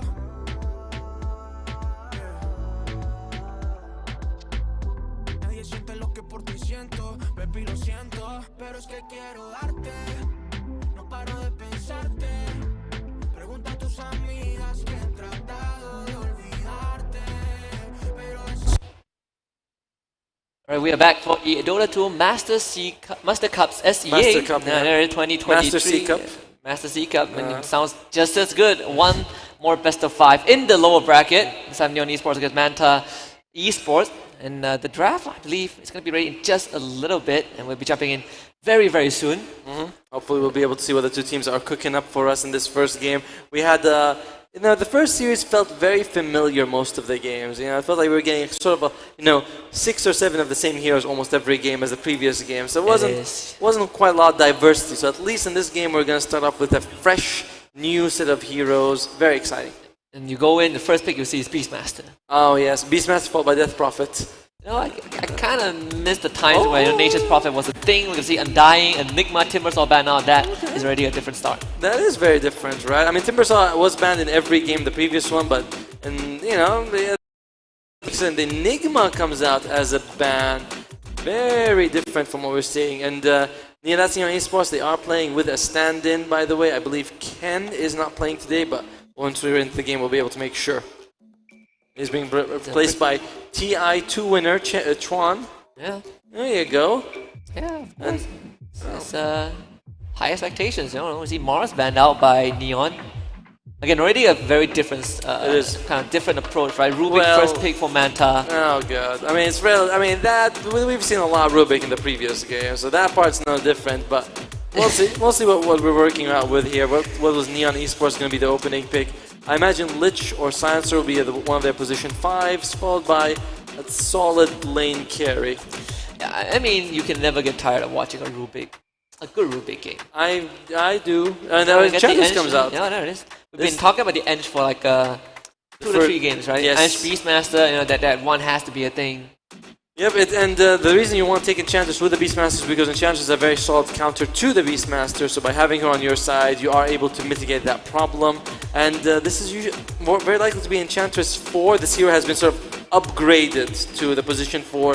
You go for a Dragonlance, you go for Aghanims, and you're basically a core. You basically do core damage with support farm. Yeah, and at the same time, right, Inner Beast those also very useful. Yeah. Boost the animals you tame. If that makes sense. Don't talk about my teammates like that.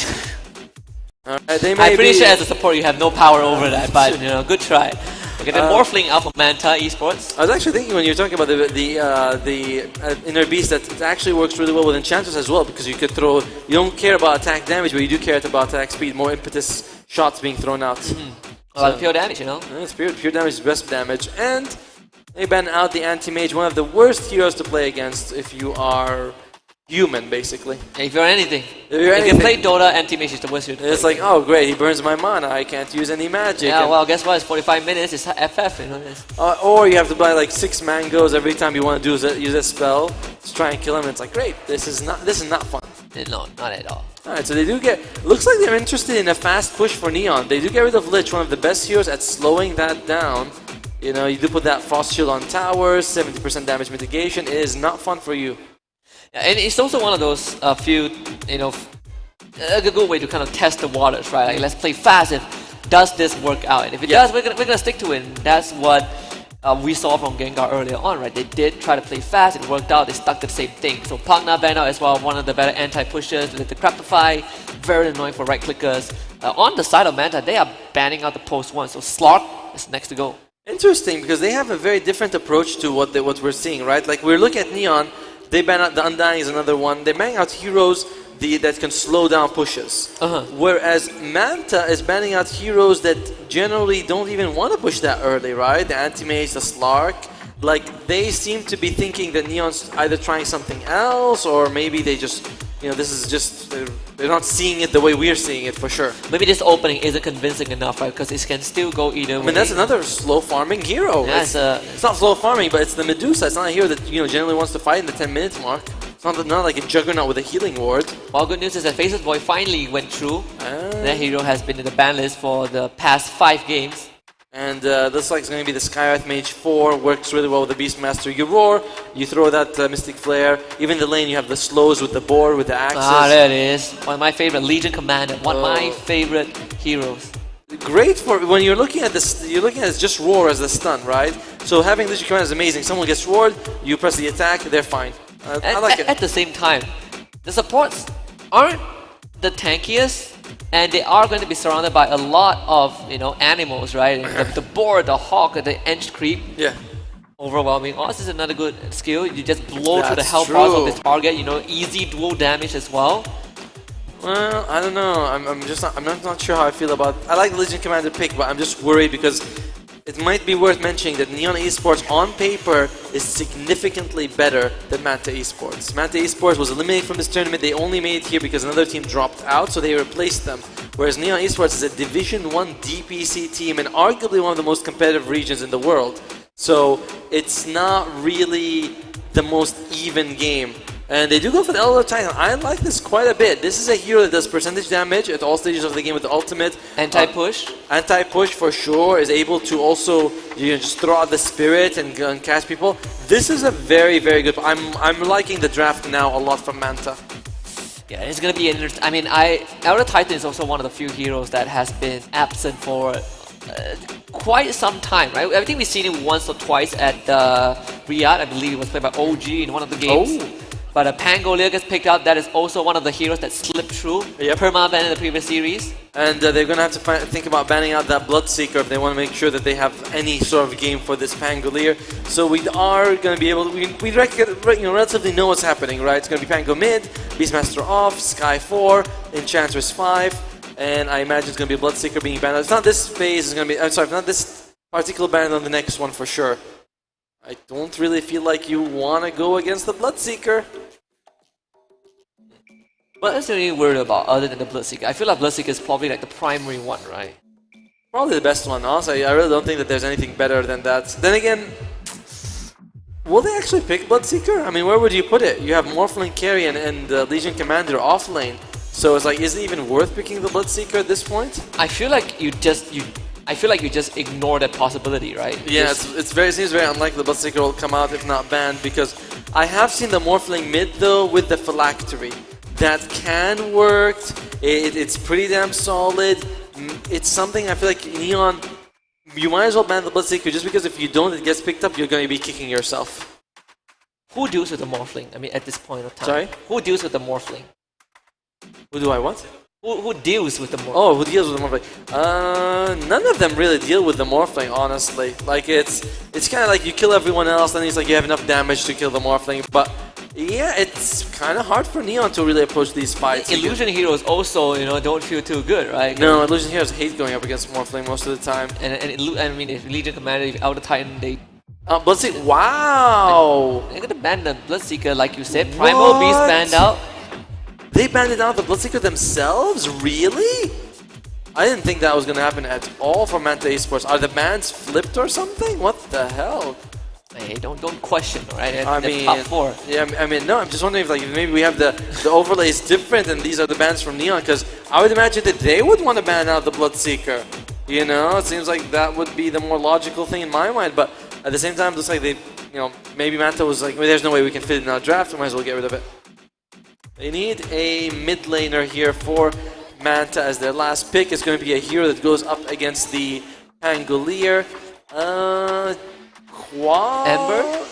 Ember, Quab, but both of these heroes get countered hard by the Skywrath Mage. Yeah. Who else is there that you can go with? Wow, man, I want to say Kunkka, but... No, I haven't seen... yeah, Kunkka is just... No one plays Kunkka. I don't know why, but everyone's like, Kunkka bad. I'm like, okay, man, sorry, Kunkka bad. They go for the Quab. Oh, there, that's the Quab. Alright, countered by the Skywrath, but does well against the Pango in the lane. Now it's Neon's turn to pick a carry. A carry that will deal with this LC Rubik in the lane. Like, I was gonna say Drown Ranger might not be a bad idea, but Drown Ranger comes out really, really good. By the way, look at this Enchantress. Free agility, free attack speed from the Drow as well as the Beastmaster. Like, this Enchantress is gonna be hitting hard. Yeah, I mean, long range damage from the side of Neon. If you can't cut through the front, those range damage are gonna start hitting like a truck. It is, and you have pretty good heroes for that. You have Enchantress with a heal, with a creep. You have Beastmaster with his army. You have Pangolier rolling in. Like there's a decent amount of front line for Neon.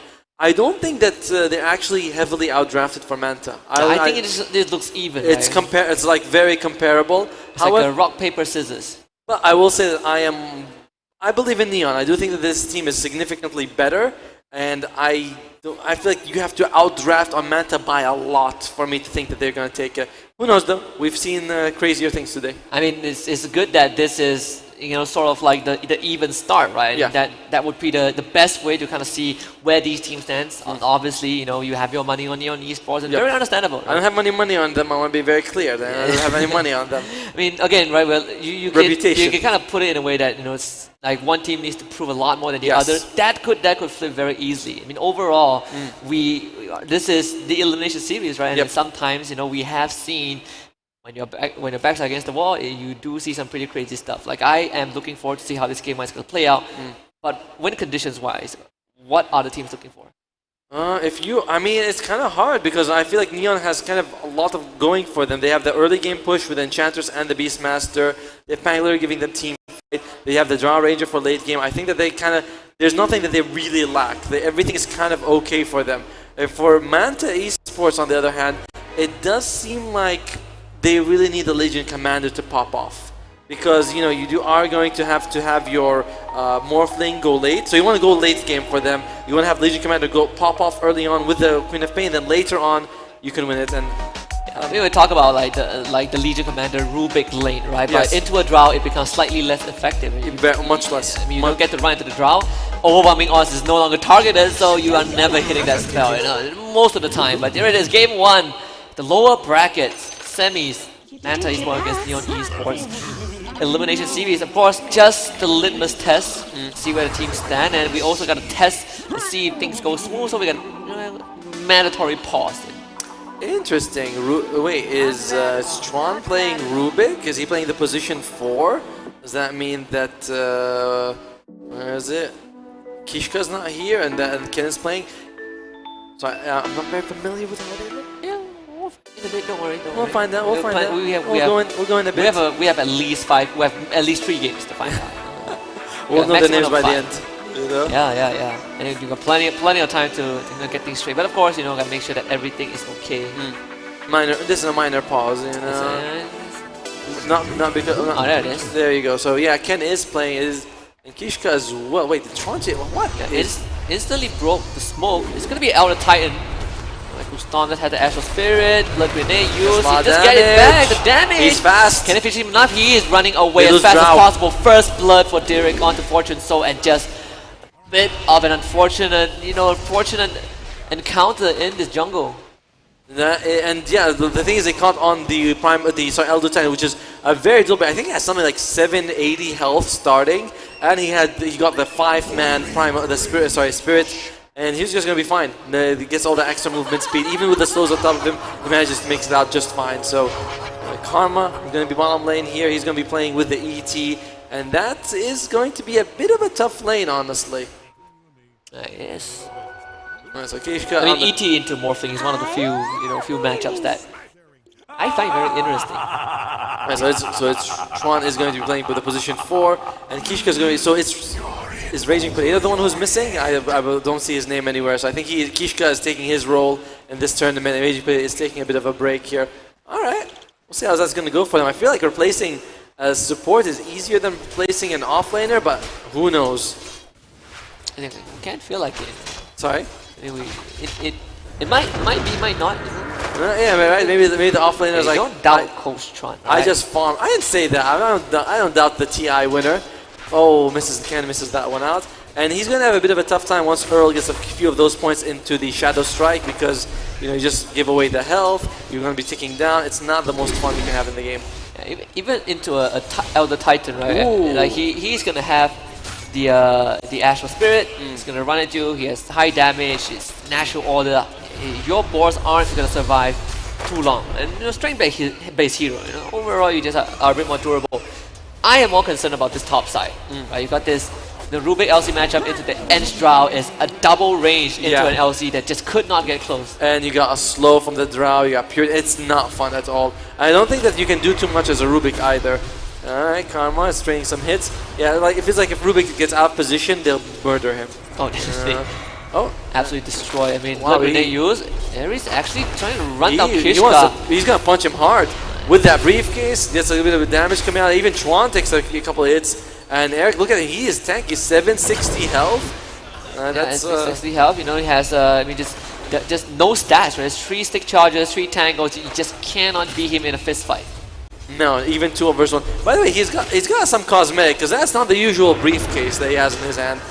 Meanwhile, in the mid lane, it looks like Ken, despite losing in terms of the health, he is actually doubling the CS. He's 14 and 6 to the 6 and 2 of Eric on the Queen of Pain. So he's having a very fine time. Oh yeah.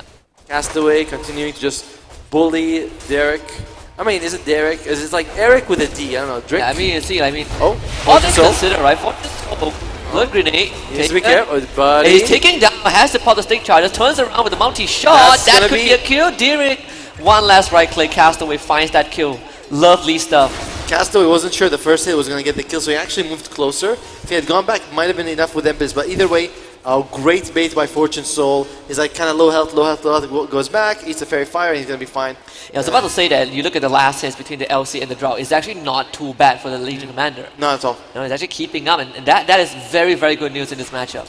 Yeah, it's kind of crazy because Kishka is also suffering a little bit in the bottom lane, but the biggest loser so far, I would say, is Earl in the mid lane. Ken is just having a fantastic time against him. Not really what you expect, right? Not all right. You would oftentimes expect it to Oh be my the goodness. other way around, but he's just been able to get some really good harass out from Ken. And he's winning the matchup. I think this itself is minor good news for Neon Esports. He might have to consider putting 3 points into the Shadow Strike because 2 is not enough for him to win. Yeah, Like and even then, you have to at least keep in test with the competitive with the experience, right? I mean, if Ken is getting levels first, it really doesn't matter as much. It's not by a whole lot though, and Ken, he is starting to get worn down a little bit, loses a bit of that health. It's gonna be a call on the bottle refill. So yeah, I was thinking that you can see Castaway, he's going to the top ruin, and maybe Ken is going to go to the bottom ruin instead, just to make sure that Earl doesn't get any of them himself. Aries again against South, Lotus. Oh, looks like Earl gets one. Alright, so it looks like they're going to give Ken 2 ruins, a bounty as well as a water ruin. So and that is just great news. That is a lot, but at the same time, Earl was free farming the whole time because he went to pick up both ruins. That takes some time, and Earl, he just recovered. And even that, right? I mean, Ken is still ahead in terms of the last hit. And I mean, look at it, 25 last hit, 11 denies. Not by much though, not as much as it was a minute ago. Oh, Fortune Soul lifted back. It's just massive, overwhelming odds. His health bar absolutely shattered. He's gonna try and turn it around. Okay, get the whirlwind. They try to fight this. Deering needs one more hit, but just not enough. Again, Castaway saving his buddy. The gust is gonna be there. Is he gonna be pushing me? They want to get into range for the overwhelming odds. Oh, Kimizu he has it. trying to find the angle, but goes the wrong way, and that is just not what you want as an LC. Fortune Soul healing up with the tank. The courier! Finds the courier in the process. It turns around. Kimizu just could not. Again, the second time doesn't have the damage. Dude, he is Fortune Soul. This is the 3rd time he goes within 1 hit, and he baits them into it, and he just knows his the limit of this Drow Ranger. Like, he makes Drow look flashy. Can you imagine Drow looking flashy? But he makes it work. So, a huge win coming out from the top lane. And look at Legion Commander, barely ahead of Castaway in terms of number. Like, look at that. He's like, I'm going to juke him. I'm going to move here. Then he regens just enough. And he forces Kimizu to follow him. Right? He's like, they lose the courier. Kimizu's like, oh, yeah, maybe I can get him. Maybe I can get him with the overwhelming odds. Does get him, but it's not enough. Level 2 overwhelming odds. It's good damage. It's just not good damage, but nowhere near what you need. And Kimizu is actually forced to sort of like get a little bit of these creeps in the jungle. And he's going to start getting poked by Castaway, right? Castaway, alright. We'll try the blood grenade. Actually hits. Actually doesn't hit. Yeah, it's on the edge. He salves up. He's going to be fine. Waste a bit of time. That's a wasted goal also. Oh, look at who's up here. It's Mr. E.T. E.T., don't go home. E.T., come top lane. Please tell me you get that reference. No, I don't. Oh my! Is it an ET reference? Yes, it's an ET reference.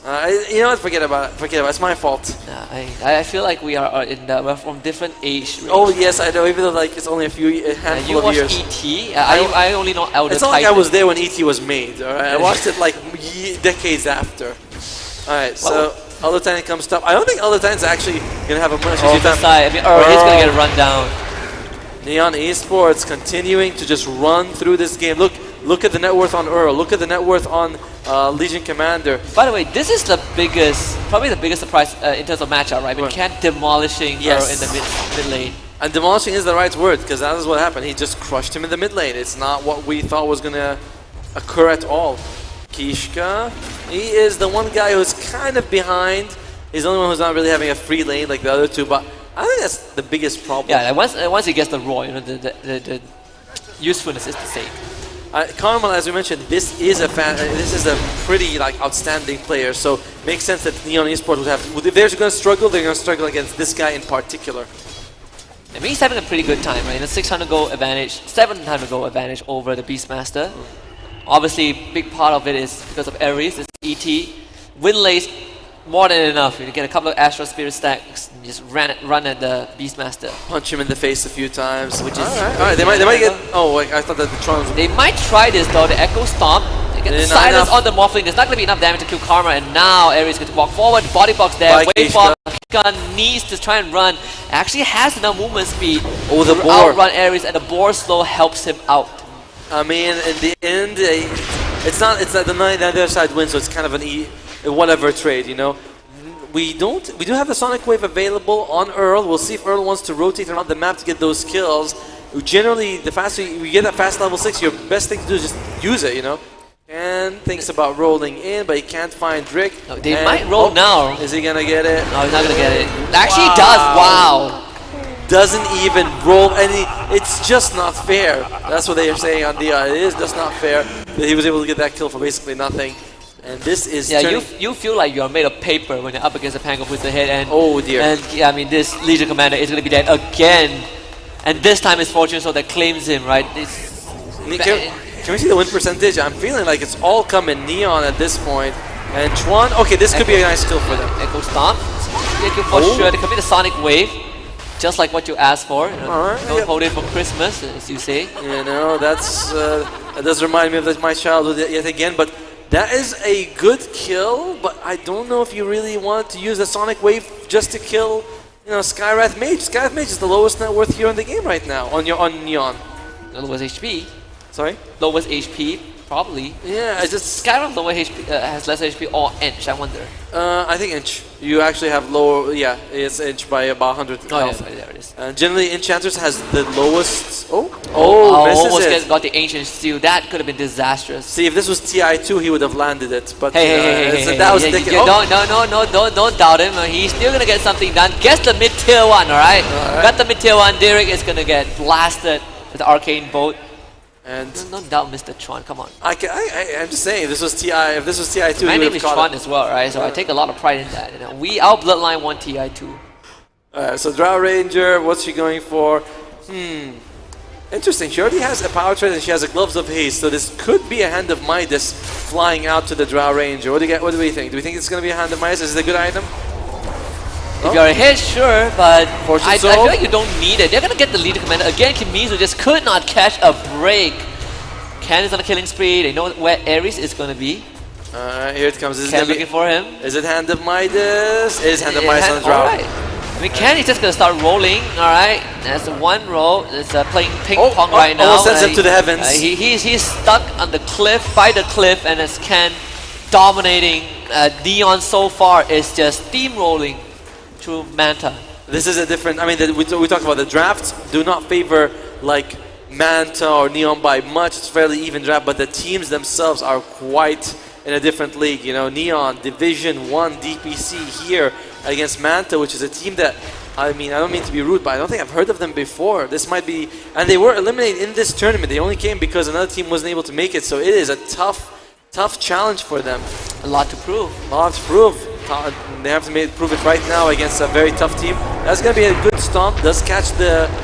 they have the duel into the Earth Splitter. Earth Shattered and lovely stuff. massive net worth injection over to Manta, and they get the dual damage also. I mean, that's 3 ultimates. I can understand 2 of them, but the Sonic Wave was a bit overkill. The reason this is a problem is because you won't have it available next time, but it's a good kill. Like, you'd rather use it than not, you know, and get the kill secured rather than risk it. Even if it's like 10% chance that Drow lives only. Yeah. Now this is a different Beastmaster that we saw in the first series, right? Yes. The first one, Blink Dagger, Vanguard, Crimson, Drums of Sloan with the axe, but this one we're going to the Helmet of the Dominator. Yeah. So we see the Diadem already. Is It's that how you very pronounce different. it? Diadem? Oh, sorry, what? Diadem. Diadem. Diadem, yeah. I mean, I'm assuming I'm right, you know? It's like, I thought you were right, but I'll take your word for it. It could be the blind leading the blind, you know? It's like, it's Diadem. It's like, oh no, I think it's Diadem. Whatever that thing is. It's one of them. It's one of the words. You know? You flip the coin enough, you are gonna get it right eventually. We should have that as a game with the crowd. We write the word and we tell them pronounce it. You know, you see it in Dota. I just called Daedalus. There you go. That's the Dota 2 name. All right, so what are we looking at here? Could this be another kill? Might drop down. Oh dear! Don't even need it. That's the one guy who was having a good game for you on Manta, and he loses his life. And that's a 1,000 gold deficit already. He's healing a lot. And then get the duel off, finds the damage, get the Fate pulled out, and that's what you need. Good lift. Let's have the stomp to Is he gonna roar him? Beastmaster. He's gonna TP away, but the Raw stops him in his tracks. A decent trade from Neon. But of course, the biggest loss is that Morphling. I think they were able. Well, weren't they able to get the? No, unfortunately they weren't able to get the tower either for Manta. So that is a little bit unfortunate. And remember, the whole time, Fortune Soul with that Midas just racking up that gold, no problem. That is, let's see a bit of a timer because Morphling late game goes full agi, so he has a lot of base armor. But guess what? Doesn't care about that. And you have extra attack speed coming out from the Beastmaster. You don't really care about damage on the Drow, you just care about attack speed, and she's gonna have a lot of it. Arrows are made of vibranium. That thing goes right through armor. You know, you've made that vibranium joke before. I can't give you credit. It's the second time. Oh, Karma's going straight up for the Lincoln Sphere. Really worried about those roars as well as the Ancient Seals. I don't blame him, but it also means that his damage is gonna be limited. Oh, Ken. Asleep. Just not enough damage to do anything. Okay, here we go. Oh, again, Ancient Seal trying to show up with the silence. The Wild Access just send him packing a little bit. Not fast enough to get that roar. Sorry, extra roar was on cooldown, so just not fast enough to get the creep on him. And no Mystic Flare also. I think they used it, but the damage was not sufficient. What are we building? Can we look at Chuan for a second? I wonder if he's building Phylactery. No, but he just has that casual Sage Mask. I thought they might go for Phylactery because usually like that's what you build it from, but no, it's just casual into Rod of Atos. Interesting. I'm surprised. I'm very surprised. Alright, Fortune Soul. It's also a lockdown. Sorry? I mean, they don't really have the best lockdown either, right? True. They got one Raw, Rolling Thunder. I mean, they have a decent amount of slows. It's not the worst. Yeah, definitely. You see the TP in, 4-man smoke. It's gonna be 3-man from Manta's side. They might clash in the mid side. 7 people are smoked up here. Where is and the Quap is with them. They do brush by each other as well. You see this creeps to reveal where Earl is. Patting down bottom, they're looking for that Beastmaster, but he is way back in the triangle. Kishka's safe, and will they be able to catch anyone? Fortune Soul breaks the smoke, reveals himself, and now you have Manta, you're like, alright, they must be in that area. And if you're Neon, you're like, why am I chasing people? When I can be chasing buildings, don't run. I mean, just get some creeps on the triangle, right? On your way out. Lincoln's is done. That helps. That helps a lot against the Ancient Seal and the Roar. I do feel like it's going to be very hard for them to kill Karma for a little while, at least in terms of lockdown, There's a glyph early from Neon just to stall out this push a little bit. I mean, what's the plan right now? I mean, wait. The Legion Commander, what does she have? She's got a Blink Dagger. Okay, so she can jump on people, catch them with a Blink, get herself with a duel. Probably Ken is your best target. You'd love to duel either the Draw Ranger to remove marksmanship, or the Pangolier to make sure he doesn't roll off. Pango is pretty killable if you can get the jump on him. Ken, he's getting ready to spin. He's waiting for someone to show their face. Waiting to see where the Elder Titan is. So Ares will not attempt anything. Tier 1 will fall. Looks like they're like, oh, okay. We're just going to take a free tower for them. It is on Manta to sort of make a fight. Neon Esports, they are happy to just, go for towers if they can. And Blink is going to come out on Ken. That means he'll be able to sort of, roll from a distance, blink in, and get on top of the Legion Commander. Doesn't have to worry about being caught by the duel. The duel right there, Sonic Wave. Duel damage not attained, but they still find a kill. I was about to say the offlane difference, but this is going to be the full squad of Neon. Mystic Flare absolutely destroys Earl's health bar, and Ares ends up falling. So at the end of the day, it's Neon finding more kills. No duel, unfortunately. It's still... It's still something for We want to see the offlane difference in levels, right? I believe that Kishka is 2 levels ahead. He's only 500 gold. Yeah. At least that's not so bad. Karma is just farming. He's like, I don't want to fight, I want to farm. We'll be going for this big sack. Might take him a while though, like Morphling is not the fastest farmer. You farm with your auto attack and it's like, yeah, this is gonna take a while. In the meantime, what's Neon farming? They're farming Roshan. Oh, Roshan, huh? I don't really think you can say you can farm Roshan because there's only one Roshan every 8 minutes. I have a question. Which one's Roshan's house? Is it the top one or the bottom one? He can own 2 houses because he pays taxes. Okay? Of course he pays taxes. We all pay taxes. But I mean, like, which one do you think is the one he lives in more? Which one do I think it depends on how many times you kill him. Like, which one's his vacation house? Like, which one? Like Radiant one has to be his vacation house, right? Like, it's summer. I'm gonna go. Yeah, some sunshine. It's closer to the beach. I'm gonna go there. All right. That makes but you're sense. more prone to getting killed there. It does feel like the more dangerous one. Alright, looks like we are getting some of these items being dropped. That's tier 2 items. Ancients are there it is, the growth pole for Drow. You love to see it. That's the godsend item. I don't think that Manta loves to see it. No, absolutely not. Like how do you get on top? I mean, you only have to do, obviously. You have to have an Echo Storm setup, right? I like what Ken does, by the way. Did you see that? He blinks in front and swashbuckles away. And he's like, what are you going to do? Oh, okay, that guy is fast. I mean, his health bar is... gone. Yeah, what... He's got the Aether Lens comes out on the Skywrath Mage. Just wants to get as much mana regen as possible. And now, he's got already the Fairy Trinket, so that's, 5% extra damage. It is very, very scary for Manta Esports. And it's like a slow suffocation, so it hasn't been this giant team fight where like, alright, they're taking control. It's just been slowly Neon building this advantage. We're looking to get a gank off of on Kishka, but backup might be coming in. I feel like they gotta do this fast. Kishka's being really safe with the wall access. Careful. Yeah, he's not taking any chances at all. He's very careful. He's making sure he's staying out of vision so they can't jump him. He's staying next to the tower, so if you do get the duel off, people will be teleporting in, and they know Karma's around. Kishka knows Karma's around, so he's like, I know that someone's with him. I'm not gonna fall for it. And his top side is under danger. Oh wow, Neon's gonna push it in a little bit. They do see Ares. Know that the setup will not be there for a while. It's gonna be the smoke. Helmet the Overlord ready for Kishka. Alright, who can they find? Scan is used, but it doesn't actually hit the Morphling. Seems like Morphling, they don't suspect he's there. They're gonna try to find someone else. Legion Commander is also a solid kill, even though she's not very farmed support core right now. Oh, smoke? Can they break it? They do break it. High ground, right? Everyone's breaking smokes on someone else. Oh, they're sticking together. This is not good news. Instant blink, lovely lift into a stun, but forward from Ken to secure D-Ring, no problem right there. Gives his life away. He steals Swashbuckle 10 seconds, a millisecond before he dies. Very unfortunate. And when we can see Kimizu, when that fight happened, he straight away blinked away. And for Neon, that was like, okay, we can just go. Oh, they found him. Under vision, massive duel, instant wall. Ken is gonna do damage. Goes over to Ken. That Aegis is gonna break, so he's just insult from injured. Castaway takes a Sonic Wave into the face, dies despite having Aegis attended, and now Ken comes back, becomes a bowling. Earl is gonna blink into it, gets silenced, and he's gone. Ken with double. Fortune shows up. Neon, another team fight win.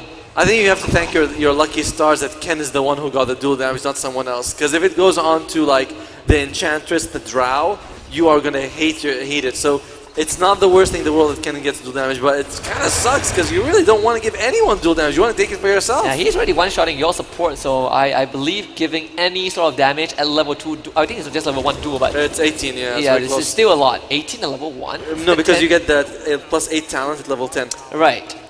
So 18. Did he go for the talent? He did go for the talent because Pangoli's got 18 damage. That means that he must have had it. Alright, that's a report. Right? That is a. Why are you feeding him? But it's crazy because he did have the shield crash, right? The damage reduction did help him survive a Massively. little bit. Yeah. And look at this. This tower almost falls. I mean, he can't kill the Thunder High. No, he's finally dead. Thank God. It dies, but gives its life to take around 80% of that tower's health. Did it give gold? I feel like it expired. No? No, it can't. I don't know. It can't expire. It died because it's Helm of the Overlord. So yeah. no, he took the gold. So he died of expiration. Yeah, he died because you can't have two pets. You know, you can have one pet, not two. That is the law of the universe, right? You can only choose one pet. So if you get a cat, you can't get a dog. Exactly. And he wanted a giant rock. He wanted a giant rock, yeah. But actually, the Granite Golem is one of the best because it does give you a huge chunk of extra max health. 15%. Insane. So it goes up all the way to, I think, like 18 or something. I mean, look at that thing. Oh my God. Like, look. I mean, imagine, okay, when Skylight Mage goes close, you can see his health bar increase. It's an Attack on Titan stuff. He's gonna wake up, watch out. Wait, look, yeah, he's got 2,000 health. Boom. Nah, he's dead. Look at Ken. Look at Ken's health when he or Kishka when they go close. Pales in comparison. Like, all right, no one's next to it. But when they do get next to it, they have a whole lot of health. just trust me, bro. It's a lot of health. Lovely stuff. Well, that is going to be a tier 1 bomb gone, and they take the outpost right after. So the map continuing to shrink for Manta. Manta Esports has done all they can to dodge fights, but every time they dodge a fight, they're saying, "Take more map control, Neon. I'll give you more map." It probably will reach a point where, you know, both Karma and Earl, they are just struggling to find farm, but majority of the cash has to go to the Morphling, right? Karma, so Karma is restricting them out a little bit. That's what you get if you're a carry. You know, you go like step aside, it's my goal. I'm post 1. 1 means most important. Yeah, exactly. You are what, post 2? That means you are after me. Yeah, You're not as important as I am. As long as I'm alive, you don't farm. Or you farm in the dangerous areas, but yeah. Can Karma 1v5 this game is the question. And I think, honestly, he probably can. As crazy as it sounds, I think he can actually go 1 versus 5. Not now, but someday. You know, at some point. At some point in time. What are we looking at for Manta? They are obviously smoked up. Alright. What can they get? Ken's not... What's the first guy we need to get? The Beast? The Pango? Beast, Pango would be better. Pango is better than... I mean, both Beast and Pango are worth catching, but... That's the tough point. Smoke on smoke. 5-man smoke for Neo. Someone's gonna break it. The Hawk. They break a Fortune Soul. That's it. They see everything. Playing forward from Ken. Stolen Rolling Thunder. Stolen. Lovely stuff. Direct. Need to get Karma out of this. Let's morph into the Pango himself. That shield crash really good, but at the end, it's alright. Nothing. They didn't lose anything. Morph is used as well as the Rolling Thunder is available for the Rubik, but Rubik Rolling Thunder is not as good as because you don't get that jump as well. You need both to really get a good roll off. But it's still a solid ultimate. I mean, all things considered, this is not the worst, right? I mean, you dodge the gank, you get a pretty good spell in the next minute or two. If Manta, let's get that fight going, at least you have a Rolling Thunder to work with. I guess. It's one of the few things that also gets you to the backline, right? The Enge, the Skywrap, which can be a pain. And you get to become Magic Immune during that time as well. I mean, you don't have to risk Earl blinking in and getting blown up. You can actually roll into Ken. You know, like you can. You can do that if you want. You can. Oh wow, they left that Wisdom Rune for a while. And this is a very old trick you can do, but I think Castaway might be losing his life if he does it. You can kill the Tormentor with the Impetus, but you have to be very long range to get that. You know, you're out of the damage. Oh, Castaway. He's taking the pain. Oh, he's taking a lot of pain. Oh, yeah. It's fine. It's Saw fine. that one coming. I was like, yeah, he's probably gonna lose his life if he keeps going. He's like, no, I love winning. He says, well, he didn't win that one, I'd say. It's not fair, that's for sure. Alright, so Skyrath Mage, he's got a Philosopher's Stone. Have only seen 2 dual victories from this Legion Commander. You'd really like to get a bit more. Level 12 as well, so you do have that extra damage from the ultimate. Oh, yeah. I mean, he still has a 66% win rate of all the duels. He lost one to the Pango, you know. Yeah, but most of the duels didn't really result in any winner. And look at the survivability go for Rubik. He goes for the Pupil's Gift. Same thing with the Queen of Pain. So a little bit of tanking up for the team. By the way, I only realized later that it's a Pupil's Gift because it's an apple. So it's like from a student to a teacher. Pupil gives you an apple. Yeah, so that's why it's a pupil's gift. It could be anything. It's an apple. No, it's because don't you watch old shows? No. Oh my God. Does a pupil give apple to the Yes, that's how it works in the old Disney shows when the teacher gets an apple from the students. No, really. Really? Watch Pinocchio. Like, what? Yeah, it's in there. He gives him an apple. Alright, looks like Lif is forced out. Meanwhile, can we look at Roshan? I think we're gonna have a rumble there real soon. Oh, Instant duel. That's the blade mail. And This Roll should be comes an in. easy kill. Look at that Rubik's Cube just running around, instantly stunned up by the Raw. As Fortune Soul goes on and tries to knock him down, Nice but roll. Rubik's still rolling. Has to get out of there. Kimizu will be killed off very quickly. And he just TP's away. Trying to Smart. TP to safety. It's a 1-for-1 trade, forcing the buyback out of Chuan as well. Alright, I think that you're kind of happy. That was a dual victory as well. So even though the Legion Commander lost her life after, you still get some damage from that fight. However, giving away Roshan, I don't think that you can walk away very happy if you're Manta. The trade until then is perfect, but now you're like, not ideal. Oh, they found Ares also. This the Titan. He's trying to have some fun with them. That's a TP, alright. Oh, the shard, allowing that. I haven't seen that in a while. He uses the shard to switch places away. Pretty interesting. Alright, that's pretty cool. Yeah, 4 staff for Ench. Blink Dagger on the Beastmaster.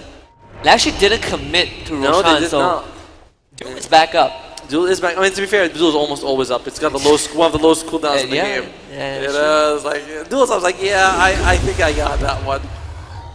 Oh, they are smoked up on Neon. They see Manta Esports though, and we see how Karma fights this, right? This is one of the big fights. You know? This is the pivotal. It's absolutely crucial. They can also see the couriers. So with the couriers going out, you kind of get an idea. Okay, they're in this area. They're coming in. Couriers are going to be left alone. Ken wants to roll in.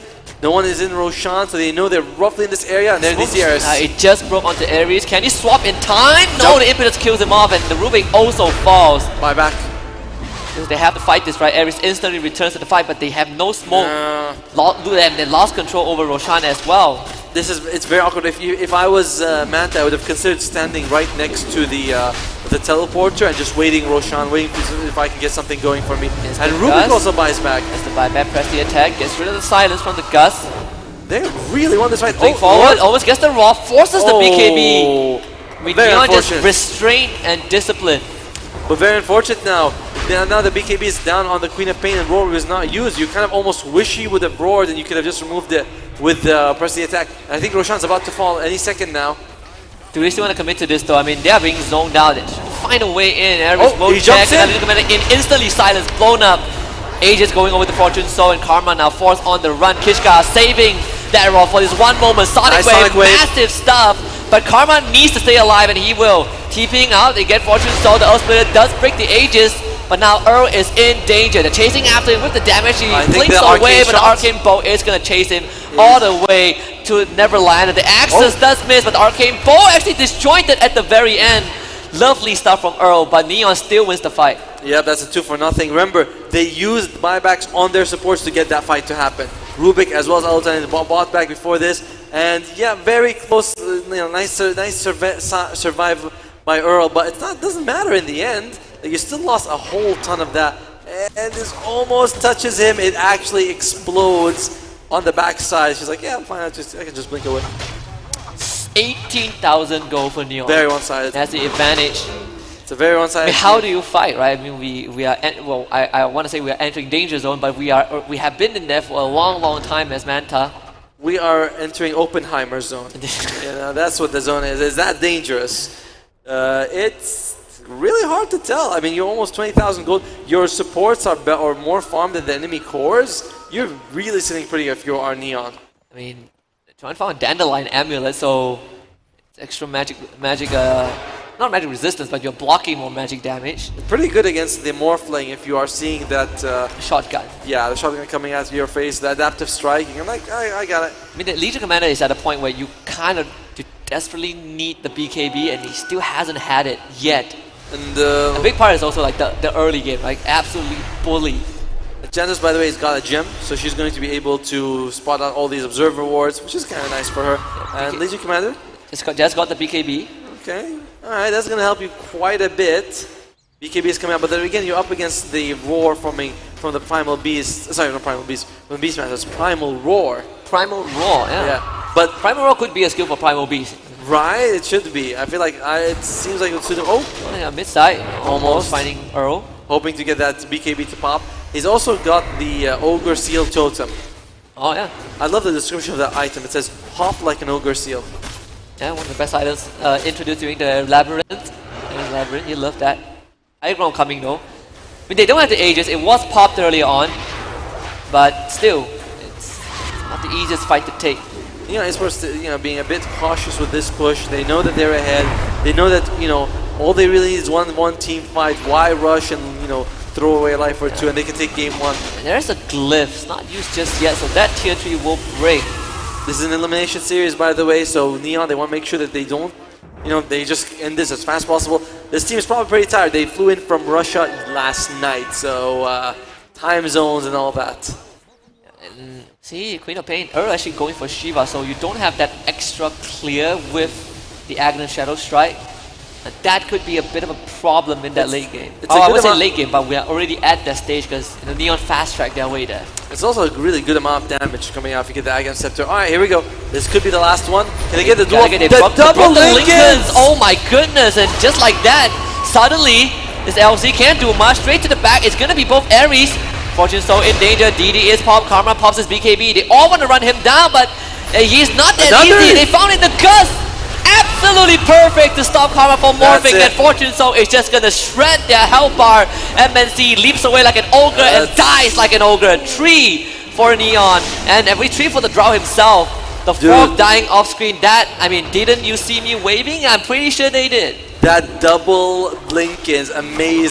One popped, and then I think Ken put his Linkens on him, and the duel was cancelled. That duel landed, that would have been a huge victory coming out for Manta. It was well played by both teams. Manta, they did the right thing. Tron has a sight, okay? He has a sight of Vice. That's fine. He's had it for a while. It's fine. But that is insane. It is insane that they were able to do that. That was that one moment, right? That was it.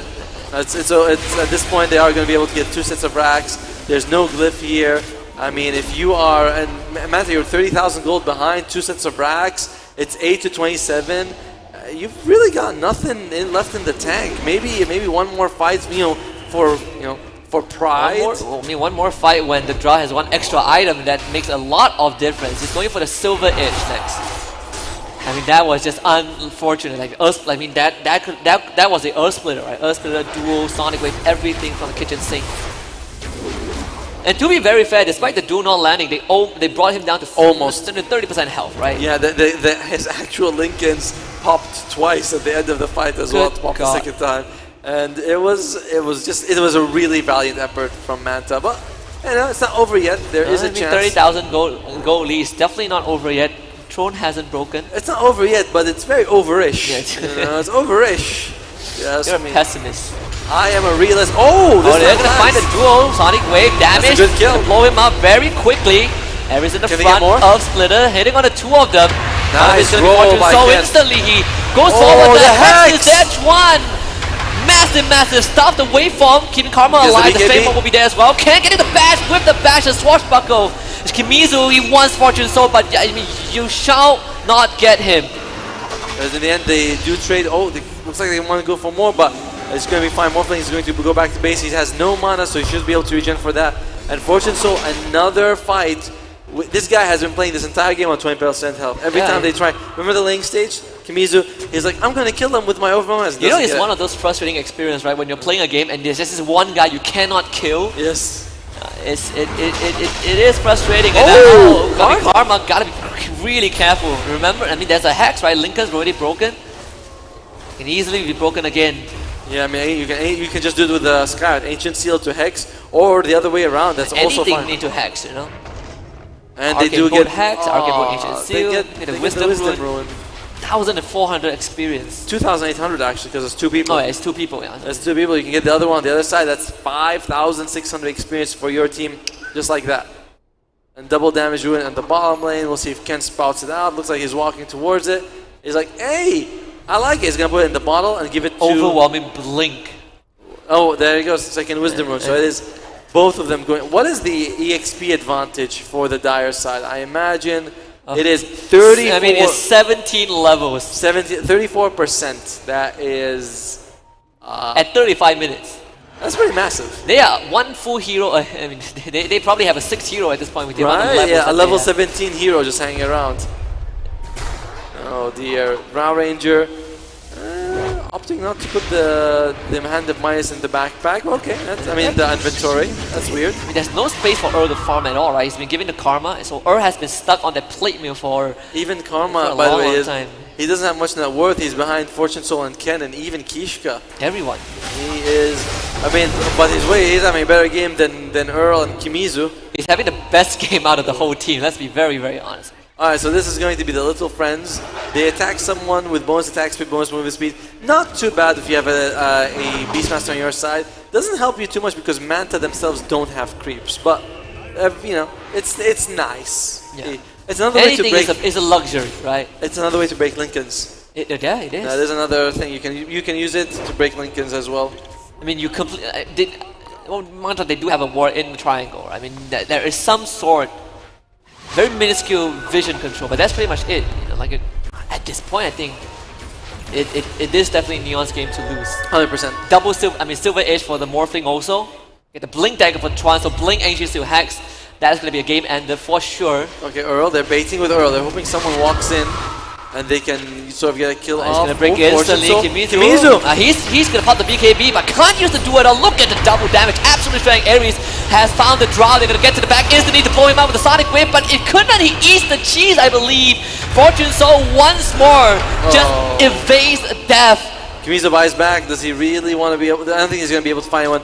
No one on Neon Esports is dead. They lose, you know, a little bit of health on Fortune Soul and even Kishka, but they're all alive. Every single time Kimizu wants Fortune Soul just stands there and just... And he's like, yeah, I'm right here, buddy. Oh, what a use of the dust. What a use of the dust by Chuan. He's like, yeah, I think it might be here. So he just dusts the area. And dust now, if you walk in, still reveals you. And oh dear, Again, Kishka. looking for a wall, gets the duo off. That's 3 damage, right? That's not And the duel you Kishka, wanted. thank you very much. Kishka would take that damage. What happened to the Morphling? He just evaporated. He has no buyback. GG's And that's GG. Game 1, absolute destruction from Neon. Not exactly what we were seeing in the previous years, where it was a little bit more even. Here, Neon, they came, they slapped, and they made it look easy. And that is how you make an opening statement in the bracket. That's how you come in here from Russia. You know, they were training you know, Russian climate. They came in and they just, you know, they're like, I will show you guys what's up. They are built. Yeah, so kudos to Neon Esports. They take game 1 and in very convincing fashion. It doesn't feel like they were ever under pressure. Ice cold, as they called it. Or ice in the veins. You can see the team, they are just like, yeah, just another day in the office. This was no smiles, no nothing. This was the expected result. Yeah, I mean, anything other than that would be would be some question. But there it is, you know, our highlights by Monster Energy, powered by Monster Energy, and I mean, from start on, for almost 40 minutes straight, it's just Legion Commander trying to chase after a drow, and you know, it's like chasing after a girl that never wants you in the first place, and every time you chase her, she just, you know, she ditches you, she ghosts you, and in the end she just kills you because you're too annoying. I see you've met my wife as well. Huh? Yes, I have. The only difference is that, you know, it's your wife. That works out, and in the that was the first duel going in favor of Neon Esports. Not the only one though. They have other duels that went in their favor, but Ken takes the damage. They do get a kill on Castaway. It's like, what? It doesn't seem like it makes too much of a difference for them. Look at Fortune Soul, just comes in with the arrows and he's able to just clean house every time. What I say, right? This is probably the one of their, well, this is one of their chance, but didn't go the way that they wanted to. But we would talk about the double linkers. I think that this was that is the heartbreak. That almost get a kill on Earl, but he was able to. You know, they got some mechanical skills on Manta. The problem is that it's just the draft, the way that even if you have mechanical skills, there's more to it. There's a lot of decision making coming into the game of Dota 2, and that's where they're falling a bit short. Like, look how many times Kimizu is like, I'm gonna get him. I mean, you look at the amount of, like, you look at the matchup in the mid lane, right? I think that is very telling as well, right? You look at an individual when we have matchups that, you know, theoretically it should be one-sided and it goes the other way. You instantly know that there is some, you know, some extra problems that needs to be solved, and in this game, it just, the solution was sort of there, but I would say the counter initiatives from Neon Esports was just on point. Yeah, I'm surprised that we didn't see Legion Commander stay behind and use press the attack to remove stuns, instead focusing way more on starting fights. When that's kind of the way you want to play if you're winning. If it's, and even are you losing, you want to start to focus a little bit more on just saving your allies. You're going to shift the responsibility a bit more to the Elder Titan, right? Yeah, it's like I focus less on getting kills, focus a little more on saving your allies. Yeah, with that being said, that's game one. Very dominant performance by Neon Esports. But of course, it is a best of 5, so we still could go the distance, right? That's what we say about Series 1, and we went 5 games. So we'll see Mentai Esports, they have time to recuperate. We're going to go for a short break, and we will return for game 2 of the lower bracket.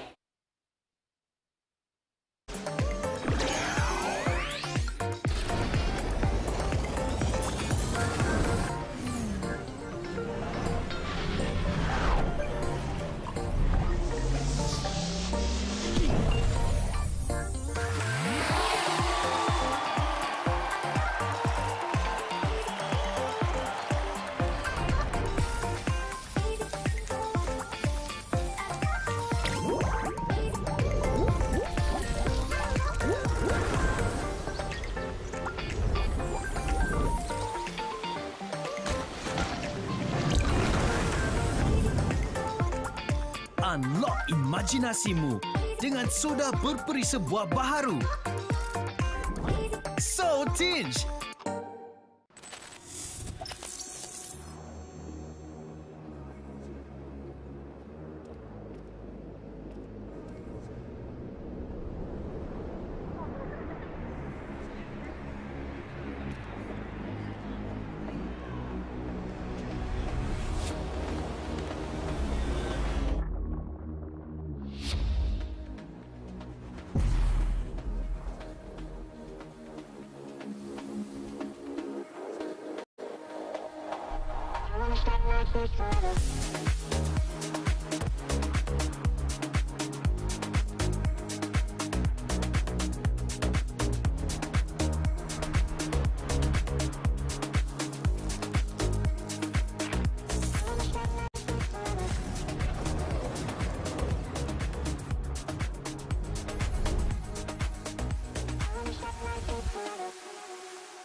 Kabel besar internet Rahmah 500 Mbps hanya RM99 untuk 6 bulan pertama. Sekarang servis pasang sampai 8 malam termasuk hujung minggu. Internet Rahmah, servis kabel besar. They say the soul never changes. It's the one thing that stays constant. While what we see around us may change and grow, the feeling of where it came will always stay the same. The soul is life, guiding us to make us who we are.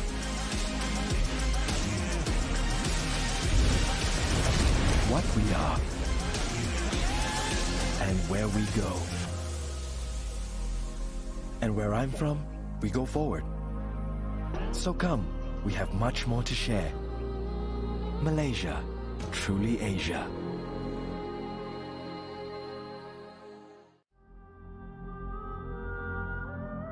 They say the soul never changes.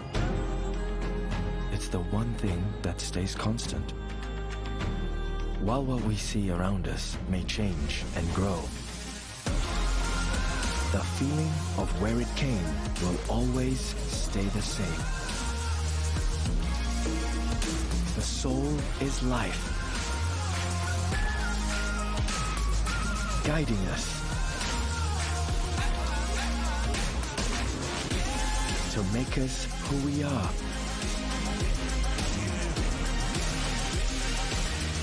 What we are and where we go. And where I'm from, we go forward. So come, we have much more to share. Malaysia, truly Asia.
Welcome back to the Dota 2 Master Cup SCA 2023. Well, lower bracket still ongoing. Just finished game number 1. Neon Esports taking a euphoric victory over Manta Esports, but we still possibly have a long way to go. You know, depending on this game 2 result. We talk a little about the adjustments behind the scenes that might have to be made. Right, game 1 was devastation. Yes. I feel like you need some way to start these fights that was more than just Legion commanders jumping in. Maybe it should have been more on the Elder Titan to try to get something going for them. But either way, it was a very tough game to be in. A lot of it comes down to the laning stage. Fortune Soul 3 times escapes with a sliver of health, and he's not like he's escaping like he's running. He's like he is baiting on purpose. He has done that the entire game. You know, he did it with 40 minutes straight. He had the calculator right here. He's like, all right, I got this, and I'll be able to survive. And he takes the extra hit that he needs to keep them going, and he goes like able to get a double kill at some point. So that just crushed Kimizu, and Kimizu never recovered. He never recovered at the laning stage. No, not in the way you expect him to play. I mean, all of this action powered by time, right? So it's really giving us the best internet to keep the action going. You know, I mean, smooth flowing. I'm out of time jokes. Don't worry. You know, they don't reduce our bills just because we promote them. Give me some time and I'll think about. You know, it's not like when our next time bill comes in, we're like, oh, it's free because I was, oh, thank you very much. No, it's not. That's not how it works at all. No, don't worry. I'm completely fine with that. Game 2. I mean, this is so far. I think the most contested one. I think still undoubtedly has been the Beastmaster. All 5 games we've seen the Beastmaster. It was banned. In Series 1. No, this game was picked as well, right? It was picked as well, yeah. Yeah, it was picked with the Enchantress Drow Ranger, which when we saw that the auras you get from it as an Enchantress, you get 25% bonus agility based on Drow. You get, 40 attack speed, something like that from the Beastmaster. And it's like you are just hitting so fast, and it's all pure damage with the impetus. And we just saw the caster, he's like, and he's like, oh, I just won the game. And thank you for summarizing it. That's what happened, and then they won. What are we looking for in game 2 though? What are we looking for in game 2? We are looking for a maybe more in-your-face draft from Manta, or some sort of draft that they're comfortable with, that they've played, that maybe it could be a fast push lineup, it could be big team fight, whatever it is. That draft in game 1 feels very like, oh, we have to have the LC do well, with the Queen of Pain working, so the Morphling can farm, so that he can come. It's like, there's a lot of things that have to go well for you to win. I mean, we even saw, you know, we talked about the bans, right? We saw like the Medusa ban, we saw the Bloodseeker ban, which you definitely felt that was a bit off. Yeah. We talked about the Faceless Void that has not shown up in the entire game as well. So definitely some sort of a difference from what we experienced in that Series 1. But moving into this, I feel like maybe it's time for us to look at the Beastmaster a little bit more if you're Manta, right? Because this hero, so far, the success rate has been relatively high. And on the side of Neon, it has been crushing it. I mean, what is it? 6 games, 3 wins, 3 losses, something like that? Yeah. Okay, that's the overall stats for now, right? But you look at how it was done in the previous game, that was a completely different story. True. And in general, the way that Neon played it, they played with the Helm of the Overlord, get a big creep, get a Granite Golem, get a Black Dragon, and just start sieging. You have Enchantress also adding auras with her creeps. And there you go, Neon Esports getting ready. And I'll see what they're going to be picking very soon here. I think we're going to go into the draft. That is. Again, same thing. Enchantress ban out this time by Neon themselves. Manta with the Timbersword, Enigma ban, no changes there. No, interesting. And they do get rid of the Undying, so they are maybe worried of a fast push, strong laning phase coming out from Manta. In general, if you want to end the game quickly or you want to make sure that the enemy doesn't have a chance to win, take away their laning stage. It's very, very hard for the enemy, for a team to win if they lose like 2 or 3 lanes in the laning stage. I think we see the Undying also. Make sure that things are going. Undying Enchantress, yeah. That's what they banned out. Which also means that they might consider going for something like a dual melee, you know, because you pick Spirit Breaker and Beastmaster yourself, and it's like, oh, double melee, really not fun to play against the Undying. Instant Skywrath. Okay, alright, okay. Maybe we'll make sure that that's interesting. I mean, this hero, as it comes with the instant silence, we are seeing this hero really go up as a premium pick, you know, just because of the silence and the massive amount of magic damage. We talked about saying like Silencer, sorry, not Silencer, Phoenix AA does a lot of magic damage. I feel like you put Skywrath right up there, at least in the beginning of the game. I mean, Skywrath has what those 2 other heroes don't have, right? Which is instant silence, right? It is. It's a big deal. Instant silence, instant burst. It's a big deal. Fantastic slow as well compared to what the other 2 have, which is not really. Yeah, but he is He is of the three heroes I mentioned the best in the laning phase by far. Like his laning phase is fantastic. It's going to be the choice for Manta. I mean, we look back at game one. They did get certain picks like for example, the Queen of Pain, right? They also have the Rubik for themselves, and this time they are going to pick that Rubik again. Also, D-Rig did had a pretty decent time as decent game as a Rubik, considering the circumstances, right? Some pretty good spell steal. You see the Rolling Thunder. It's just in those late game fights, it was just very hard to be impactful alone. Yeah, I don't know. I guess I really didn't feel like it was the Rubik is the key to success, but we'll see. Especially because there's not that much for you to steal from the start. Yeah, Mystic Flare plus Lift is amazing.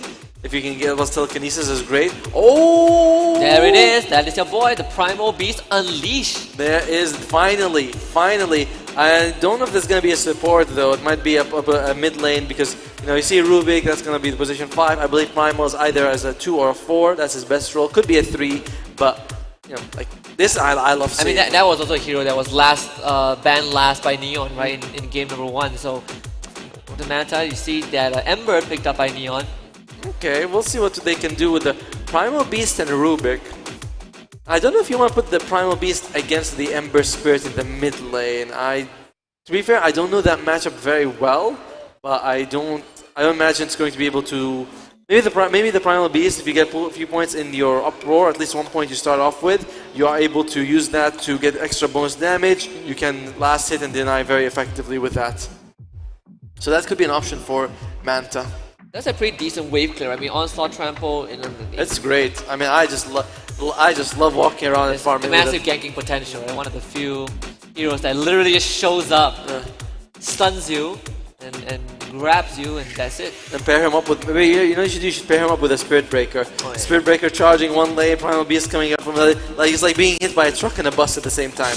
You just get squished right then and there. That would be funny. Not be fun. Not fun for the guy that gets targeted. Of course. Fun for the bus and the bus and the freight train.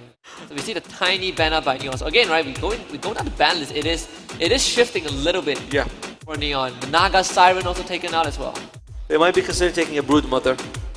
Broodmother doesn't like to play against Naga Siren just because of those illusions. They push out the lanes, they kill the spiderlings. So maybe that's what they're thinking here for Neon. Medusa banned by Manta also. That was a hero that they banned in the previous game, right? But it was towards kind of later stages. Faceless Void. I think that was I think they banned out like what? Bloodseeker was also one of it. Faceless Void banned out once more. Yeah. Of course, makes sense. Why not? And it might actually be worth banning out the Bloodseeker again, but because if you're Primal Beast, you'd love moving around. Two of your spells are movement based. Even when you uproar with the Agam Center, you want to move around to spread that out as much as possible. So that is something to consider. They did ban Juggernaut, right, in the previous game. And Morphling taken up by Neon this time, so Karma we'll have to play a different post 1.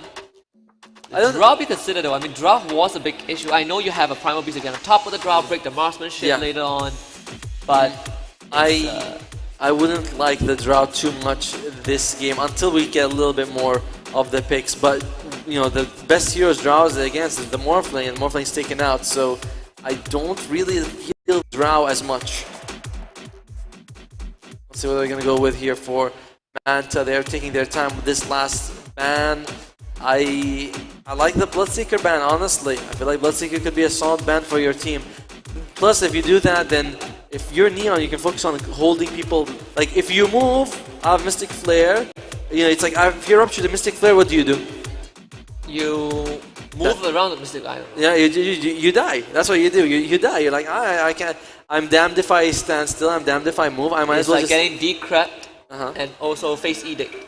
Those wait, no, not Decrypt Face Edict. It was it is right. The Decrypt and Grimstroke Phantoms. Yes, that's the one. I was gonna say. I know what you mean, but yeah, that's never a fun combination. Never a fun combination to go up against. Like, absolutely not. Oh, they get rid of Shadow Demon back. All right. Okay, all right. They take a Silencer, so it is going to be a mid or offlane Primal Beast Silencer. Very good against both the Skywrath Mage and the Ember Spirit. Skywrath Mage, you get the Arcane, he can't spam. Ember Spirit, you get that Global Silence, he's gonna be dead. Okay, alright, you can see Neon, they're thinking about this one. They're like, wait, this is different. Someone's listening to you. I mean, we talked about Silencer, right? Quite extensively. And Primal Beast. And Primal Beast. Which means that they have no chance of winning if they're listening to me. You know, they're like, it's like if you're listening to me, you're in trouble. You're to blame. You are to blame, right? Oh, wait. Commander picks Does that up mean if they win, I get some of the prize money? No, unfortunately not. I like that. That Legion Commander pick is pretty nice because once you get the BKB, you can dispel the global on you and then you can use it on an ally. The press the attack on ally. You can just BKB yourself, dispel an ally. And then you get a Lotus, right? So that's 3 people. You can get a Lotus as well. Although I imagine a Lotus might come up from someone else. I don't know if Legion Commander will get a Lotus herself. This does also mean that Anti-Mage is unpickable. Oh yeah, absolutely. I mean, yeah, that's it's not really very fun for Manta. Their lanes, it's Rubik Silencer. These are not the worst support laners, but they're like 3 and 4. I mean, it's like not the most active, right? Yeah. Probably Rubik moves around a bit more, but Silencer, it's like he always wants to have a friend with him, you know? That's what I'm saying. Like they're like a 3 and 4 out of 10, you know, in terms of lane aggression, what they can do.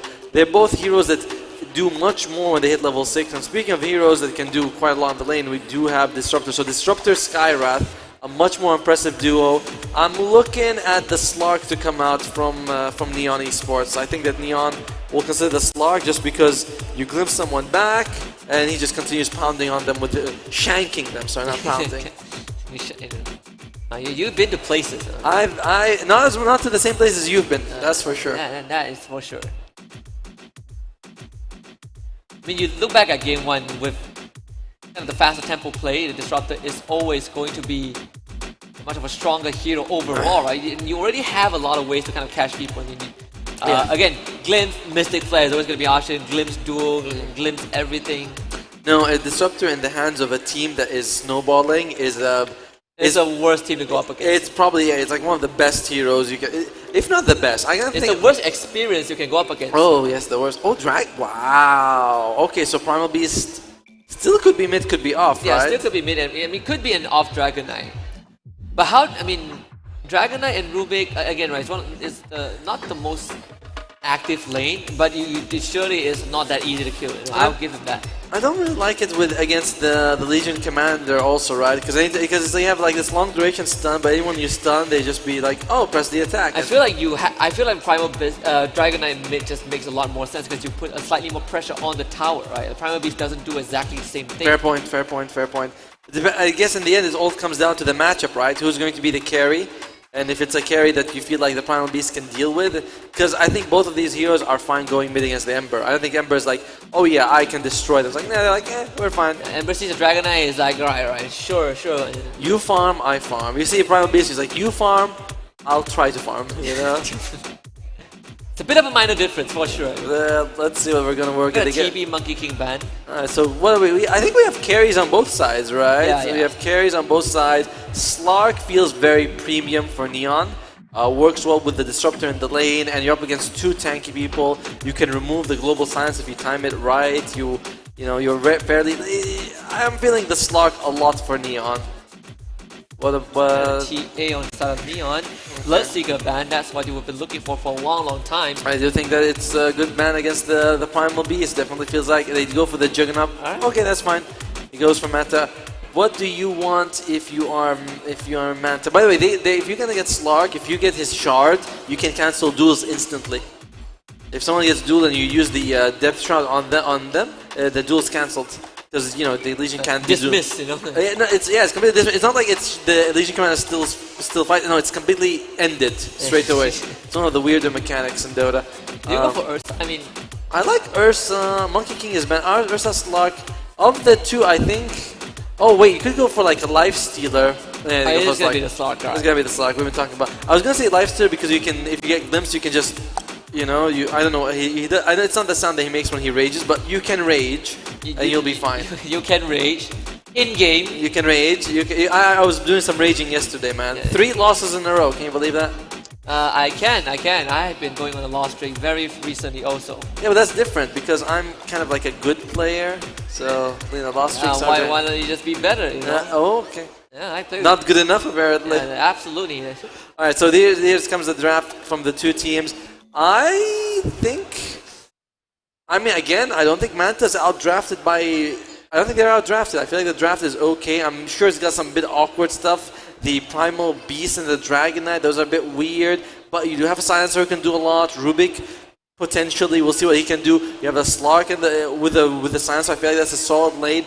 But they are up against such a superior team. So I'm going to go with Neon again. There might be some concern that the Silencer lane gets bullied out, right? Because you have an LC that you need to do. LC Skywrath. It's not the most fun lane to play into. Wait a minute. That's Neon's... Wait.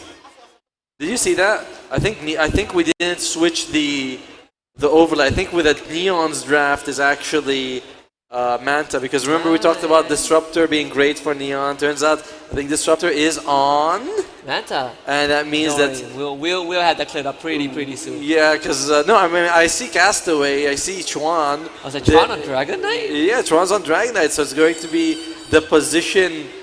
What? Pushing the 4 Dragon Knight. That's that is gonna be very interesting. Well, we're gonna find out right now when we go into the game. Yes, if we can. Yeah, it is going to be. Okay, so all right, so it is right. Don't worry, so, yeah. So Neon, so yeah, the images were also okay. Don't worry. All right, so the images were flipped a little bit while in front of the players. That's okay. Yeah, in terms of what I'm looking at, Neon Esports, really big fan of the Disruptor. I feel like that's going to give them a lot of room to work with. You will see what Kishka can do with the LC. That one's kind of like, alright. It's one of those moments where, like, let me show you how it's done. Kinda, right? It's like I'm actually going to kill your carry. If Kishka does well, we'll be like, wow, this guy. But he might also, it's a very feast or famine hero, this Legion Commander. For Manta, this is a very interesting draft. Lots of stat stealing, by the way, from the Silencer as well as the Slark, right? These guys get on top of you. Yeah, steal everything. They just need Undying, right? Steal strength. I mean, what you want is, let's see. Can you steal? You can steal agility. You can't really steal strength permanently, unfortunately. Oh, Karma needs to be walks in. Already. They see him, but I don't think they want to really kill. Oh, Kishka. Kishka, he's fighting this. He has no fear. Level 1 overwhelming odds. They are just gonna man fight this, but clearly Kishka is winning. He has a blood grenade. Homie is like, he just takes away 80% of Karma's health. And they are able to get, are they going to get 3 bounty units? No, sorry, it's going to be 2 for 2. That is brutal if you are a Slark. Look at me. And you know for a fact that there's an overwhelming odds. It's going to be back in cooldown, and Slark cannot stand in the wave to get the last hit. And check it out, he's got like 4.7 health regeneration. One of it's from the tower, of course, but he's still, look at the stats he's starting off with. That's plus, what, 10 strength? 10 strength, yeah. That's pretty massive. Again, you walk in the lane and you try to contest, you're going to take some contested shots. You take an overwhelming odds. That's it. Your health bar disappears. He gets him again. I mean, a lot of people underestimate the amount of damage overwhelming odds does when there are heroes around. Oh, well, blood grenade. Kishka, double blood grenade. Okay. Not ideal though, because while the initial damage does proc twice, the damage over time doesn't, and you don't get the extra duration of the slow either. So, not ideal. And interesting start from Eris, going with the Glaive level 1. Oh wow. I mean, that is a pretty interesting attempt. Meanwhile, Ares. Yeah, look at that. Glaive's level 1. Watch out. Ares might drop Fairy Fire. Stay alive a little bit. Massive, just fist fights in the top lane. But Karma, gotta be careful. Chuan, concussive shots up in 2 seconds. And if he sees him, will he go for it? He wants to get close so he can get a few auto attacks. Overwhelming odds also. Karma gotta move back right now. Kishka thinking about it. The damage not sufficient, but good attempt. Kishka, he's used a lot of his health for these, but so is Karma. Oh, he needs a couple more hits. They're gonna win this, right? I mean, you hit level 2 and there is a level 2 for Chuan. He's gonna have the Arcane Bow now. Yeah, and you just straight up win the lane. I mean, I love that we haven't seen Karma get a whole lot of CS, but there's no one CSing in the top lane. It's just murder. I want blood.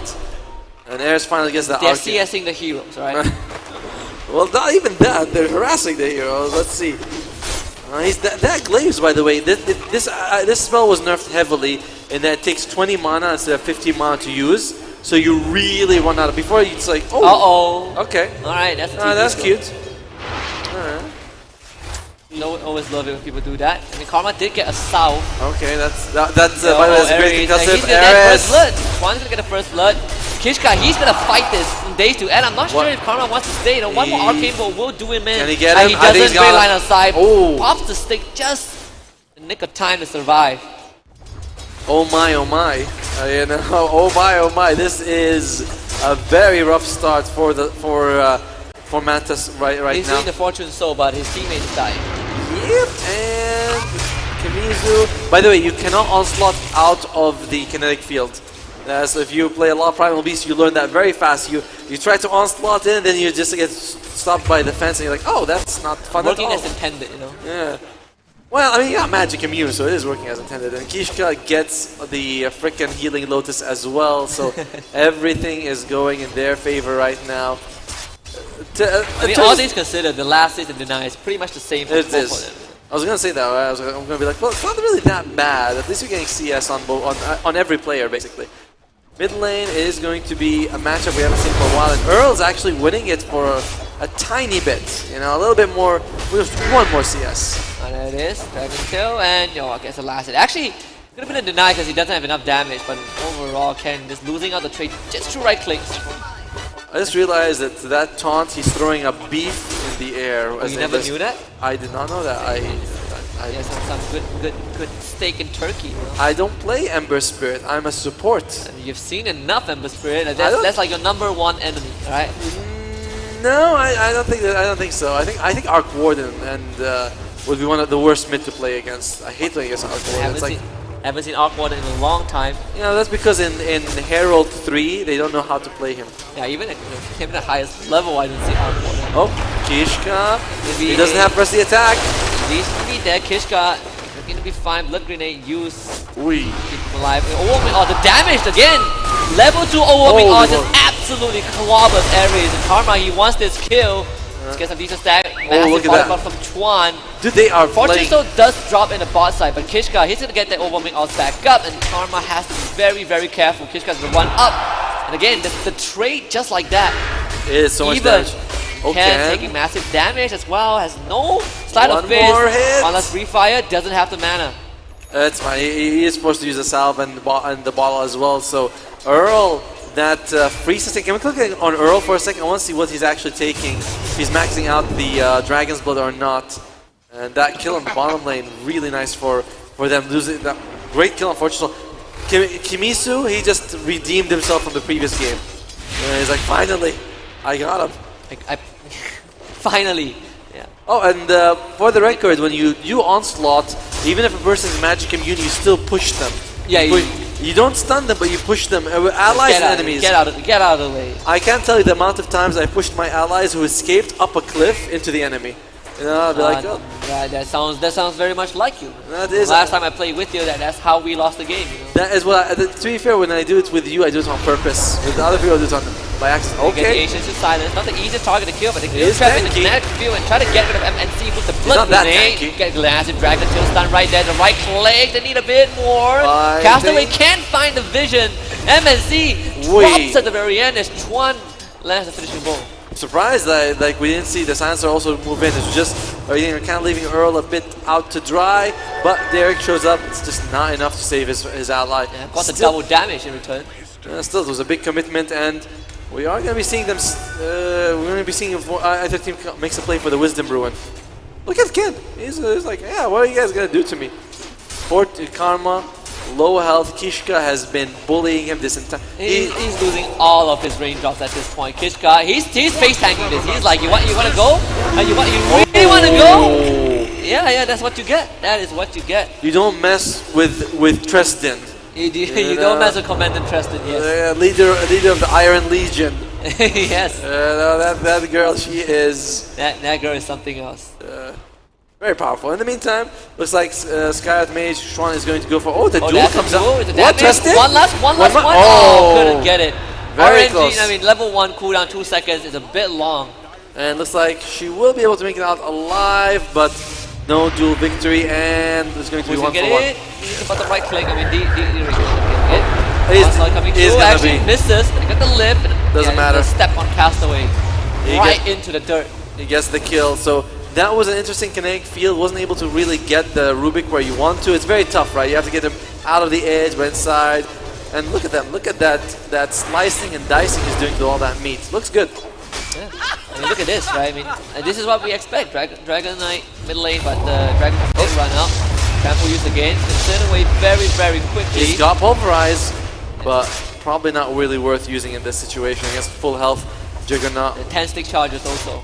And the Healing Lotus. And the Healing Ward. And so. the Omni Slash, right? And Omni Slash. Alright, in conclusion, not worth it against the Juggernaut right now.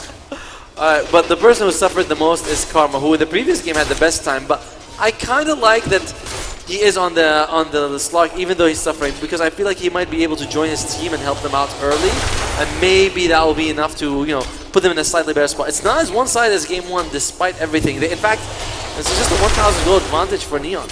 All this considered, right, in Karma he is almost 1,000 behind Kishka, but he's not doing the worst. Kamizu, the Omni Slash actually gets dispelled because of the Glimpse. That's actually pretty good for them.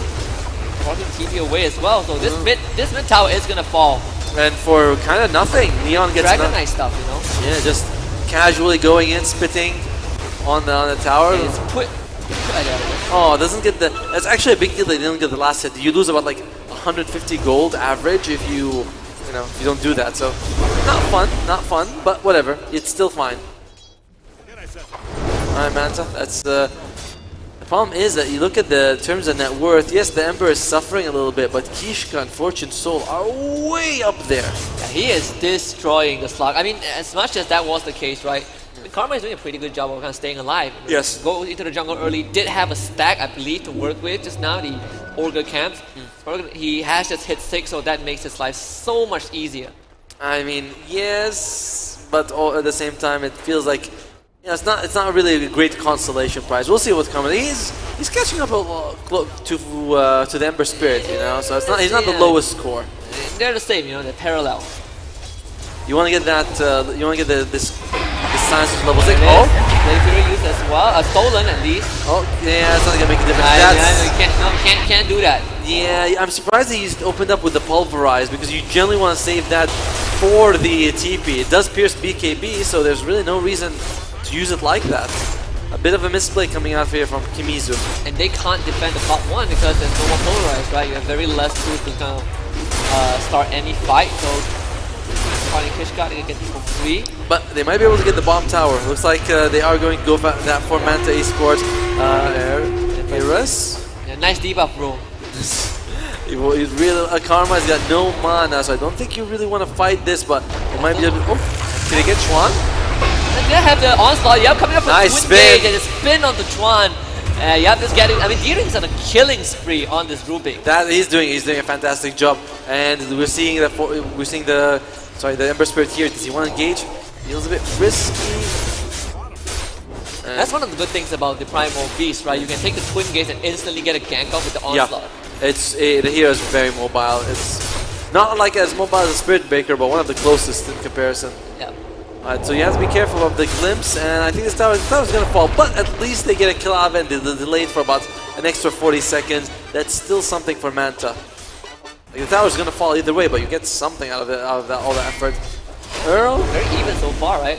Yeah, Earl, I'm surprised he's going for the Blink Dagger first, not the Hand of Midas. Oftentimes, if you go Hand of Midas, you want to get as early as possible, but right? I feel like I suppose the value of the Blink Dagger is so much better, right? Because you get to play a bit faster. Agreed, but if you get the Hand of Midas, it's only going to be like 6 minutes to get the Blink Dagger again or something like that, or less. So, and the Hand of Midas pays up with experience. That is true. You can't put a price on Hand of Midas. An experience, I was gonna say, but sure.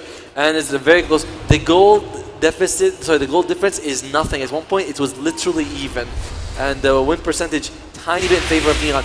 Manta, they're doing a great job in this fight, in this game. Oh, they definitely are. Again, the dragon form itself, right, just gives you a lot of bullet pressure. You take the mid tier 1, and suddenly you open up the side lanes for yourself. You got the mid tier 1, they got the bottom tier 1, then bottom slice of the jungle is a bit more accessible for Manta. And I don't think that this is one of those games where if Neon goes ultra late game, they have the advantage, you know? It's like Ember Spirits kind of falls off a tiny bit, whereas I think that Dragon Knight becomes more powerful later on. Yeah. Same thing with like the Sky Earth Mage, becomes less useful, whereas Science and Rubik are always good. He's harassing him, alright, Earl. Doesn't have the Blink Dagger yet, so can't get the engage on the Tron, and now has to find a way to make use of the Dragon form. Yeah, and even the duel from the Legion Commander, you can counter it with the Depth Shroud coming out from the Slark. you know, yes, the disruptor with Agams is amazing, but that doesn't mean you're guaranteed to get it, you know? So overall, this is looking... Yeah, it's definitely easier for Slog to get his items. And yeah, this is looking like a fairly solid game from Manta so far. We'll see if they can get a nice pick off here. They have a smoke, 3-man, who can they catch? It doesn't seem like they're going to run into anyone. I'm going to check the close proximity, right? The tier 1 is still up, so not easiest area to go into. I like how we're switching, watching from screens as if they have something different to show. You know, we're like, oh, like what's going on that screen? Oh, the same thing is going on this screen that I'm watching. Alright, in the meantime though, there's a smoke coming out from Neon. If they get, it's much scarier if Neon gets the jump, but you do have the global silence. We just have to make sure that Silencer's not the one who's caught, of course. Who's going to be breaking the smoke? That's going to be the question. The courier passes by. We'll see if anyone decides to hit it. No one. Oh, he's going to take the twin gates as well. Yeah, Karma, his fish sense are tingling. He's like, absolutely dodges the bullet. There might be a... I was about to say that perhaps they might be thinking of the Juggernaut, but he's really, really far back. He is. I don't think... Oh wait, bomb lane? Can we look at the Slark? Slark in trouble. Static Storm. Global Silence used. Trying to get the TPI as fast as possible. No way to stop him. Oh, lovely stuff done. Alright, but Global was used for that. That was a very defensive Global. To be honest, I'm not actually sure you need the Global, because you can't hit him with a serious Shadow Dance, right? Huh? He's in the Shadow Dance. Yeah, he's gone the Shadow Realm, you know. What do you really need that? But he probably worried, was thinking maybe anything could happen, so... Alright, it's fine. Instant re-smoke. Neon, a bit broken. The catches the Mystic Flag on top of him, instant goes down for them. Whoa. I love how he changes direction. He's like, I'm charging, and then he's like, I'm charging out. And Neon starting to make some moves around them, but they know when Global Silence is available, you have to be very cautious. With Global Silence down, suddenly Neon, they can do whatever they want. And I wouldn't be surprised if Silencer gets banned in the next game. Because that could be a possibility. No, because the hero makes he really stunts all your aggression, and Kenny's going for more. That's gonna be a glimpse. Actually saving D-Rig. He just stole the Flame Guard because it shot from 10 miles away. Oh, Castaway, that's not the glimpse you were looking for, my friend. And cast him back to his team. They did take he cast them away from his team. That's the name. Thank you very much. Yeah. So I'm sorry for ruining your joke. Well, it was our joke. It was a shared joke, you know. He was cast away. Sure. By the way, have you seen the movie Castaway? Have I seen it? No, I've heard about it plenty of times. It's a solid movie, you know. Real 7.5 out of 10. I watched The Extraction. I have not seen that one. Chris Hemsworth, 1 and 2. Okay, is that the one where he hides behind the ladder? I do not remember that scene, but he's basically, just your usual, hero arc. Well, Silencer is level 7 now. What's he got? He's got basically nothing. And they are going to go, they don't have global. Trying to punish him with the onslaught. There it is. It's a slam it. Yeah, +2. There it is. There you go. That's the first +2 of the game at 15 minutes. But it's still better than nothing. And knowledge is hard to attain. By the way, the pulverize does a lot of damage. It does. And that's the way into a global silence again. He should be able to survive. Shadow Dance. Should be able to survive. Gonna use it right now. They were trying to body block him. Backup needs to come in. No mana to lose. No mana, no lead. They're gonna root him down. That is a kill. Not what you want if you're Manta. Man, they played it so well. Like, he didn't have... I don't know where his mana went, though. That's the problem. Like, if he's been using his mana to farm, it leaves him very vulnerable. He uses his what's it called again? It's not Ghost Shroud. It's Shadow Dance. Shadow Dance. Thank you. And I was like, Ghost Shroud is Necrophosis. Yeah, there's a Depth Shroud. So I'm like, he's dead. Yeah, he's dead. It was nice knowing you, buddy. Just disrupt the things, Just that nice +1 that you always get if Disruptor's on your team. Okay, question. Why isn't Disruption a Disruptor skill? It should be, but apparently these games, Shadow Demon, I feel like why not just change their names, Could be like Shadow... It's a Shadow Dance, a Shadow Demon. Shadow Ball or something. I don't know what you call it. Going too deep into the rabbit hole. Shadow Banishment, So it could just be banished, Well, I don't think we have like... That's to sound cooler with the shadow, right? Yeah, because Shadow Imprisonment. There you go. That's an idea. We have Astral Imprisonment. We do have. We can't do that. All right. So what are we looking at here? First half finished up on the Skyth Mage, allows it to get a bit closer. Juggernaut has been farming, and in terms of farm, it's really not too bad for one side or the other.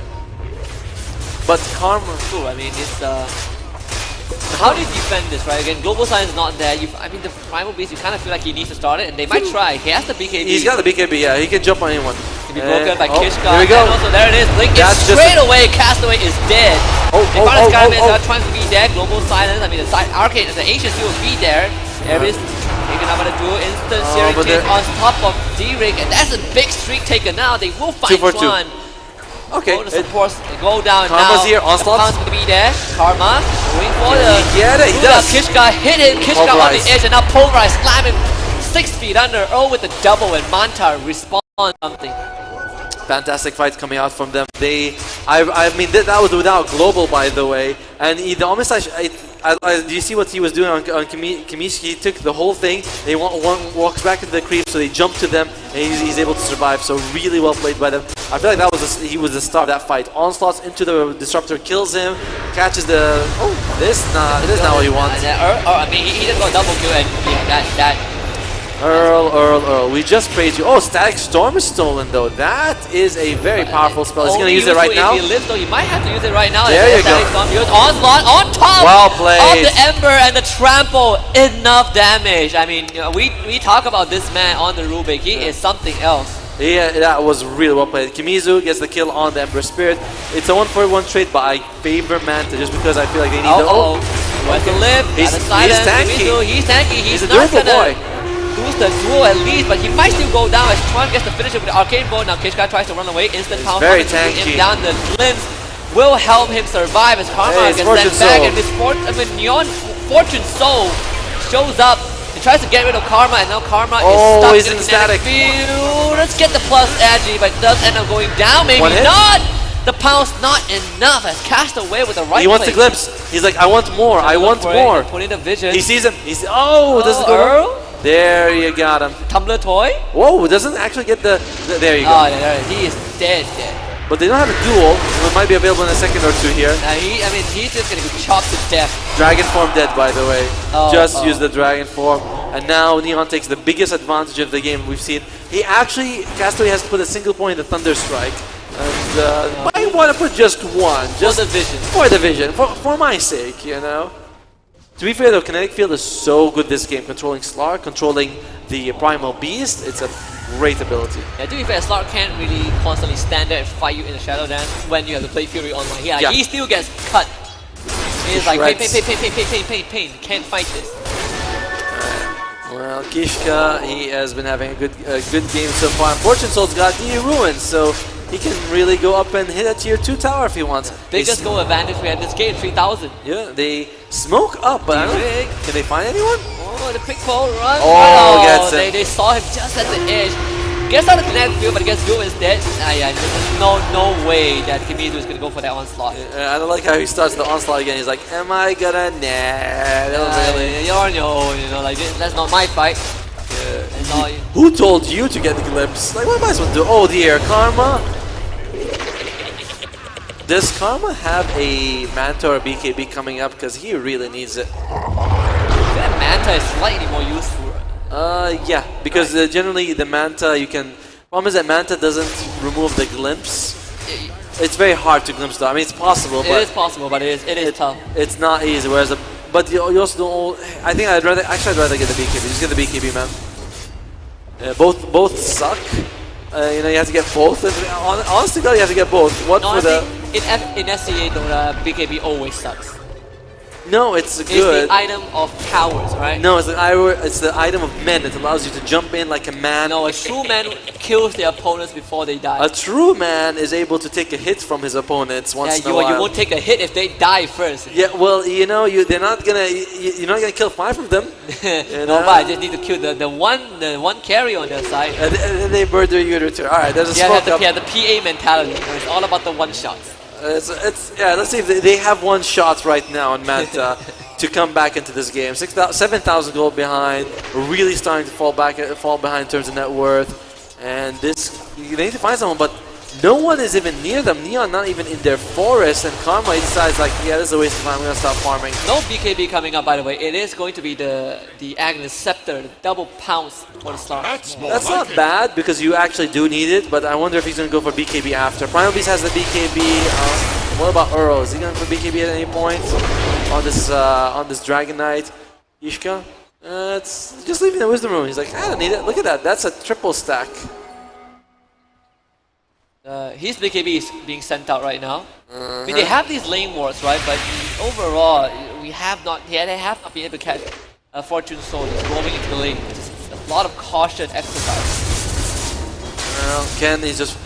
Their catch, by the way, it's like you have good catch, but it's not that instant. You can see the onslaught, you can see the blink from the Dragon Knight. By the way, here's a trick for you guys. Dragon Knight, if you are melee form, the stun is instant, but if you're ranged, it has a travel. Oh, yes. So you actually want to be able to catch people with the melee form, then transform to a dragon. You see this happening overall. The two in the back D-ring. Okay. It's going to tick down, and Kishka just slices him. BKB used by Kimizu, but there's no fight for him here.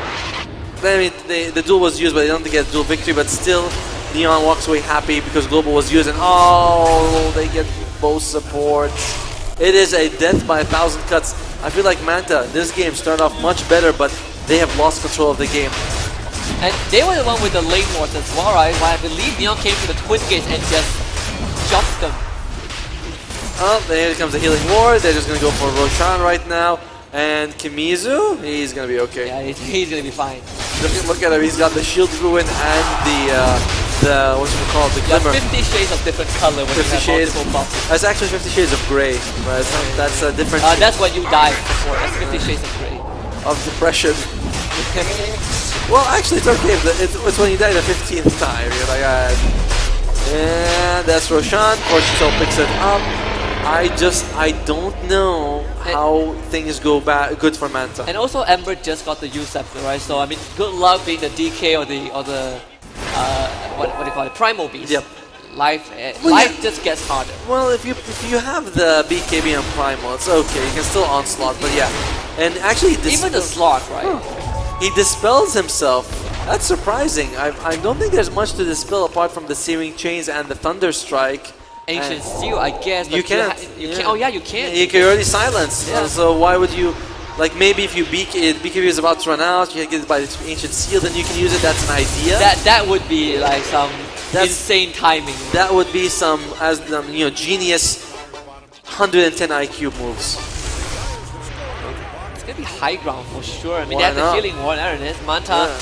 Again, Butterfly is also, they have no answer to Butterfly, right? You gotta somehow burst. But they have decent burst damage, Yeah. burst magic damage. So I think it's not the worst thing though. Oh, and the duel. Silencer is dead. He has no global yet. They're gonna blink it, instantly cancel. The Polaris gets nothing, and Oh god. the only that takes care of him. Kimizu just dies. They use a buyback on the Silencer. He's got the global. Kimizu's got buyback. Will he use it? But he has no Polarize, right? I mean, he has no Polarize. It's a short cooldown, like 28 seconds. But wait for it. they have a glyph. I mean, Kimizu, you can buy back. You can still help your team out. Slark is not even here. Look at Karma. He's teleporting back now. It's got a Dark Pack damage, level 15 talent. Okay, he's here. He's got the Aghanim Scepter. They're gonna take this one Rex away. That's the melee Rex. That's the one that you kind of like a little bit more. I mean, do you still buy back at 50 seconds? Right? I feel like they're just waiting it out. Yeah, they're just waiting it out. No, you just give it at this point. Yeah. It's like you accept that it's gone, and maybe you play on the second defense. I mean, this one has to work out. Yes, it is basically do or die. Healing Ward was stolen by the Rubik, by the way. And Duel is back up again. Like, if you get caught one more time. When's Duel ever down anyway? That spell has no cooldown, basically. Alright, they go back out a little bit for Neon, feeling like, okay, everyone's here. Oh, yeah, do again! That's a stolen! That's a stolen spell also from the Rubik. If he goes down, he's in trouble. Global Silence issues, get the lift up. And you need to get Kishka up, but they just do not have the damage. Instant buyback from the Rubik to fight this. And Kimizu, he dies again. He has buyback. Even with the Polarize, gotta help the team right now. The Blue will be there onto Earl, and they are slicing him apart. Buyback from Kimizu, he's back in the fight, but the Static Storm on top of the Slark. He cannot do anything, and he's dead without a buyback. No Shadow Dance use, has no BKB. Kimizu dies for a second time.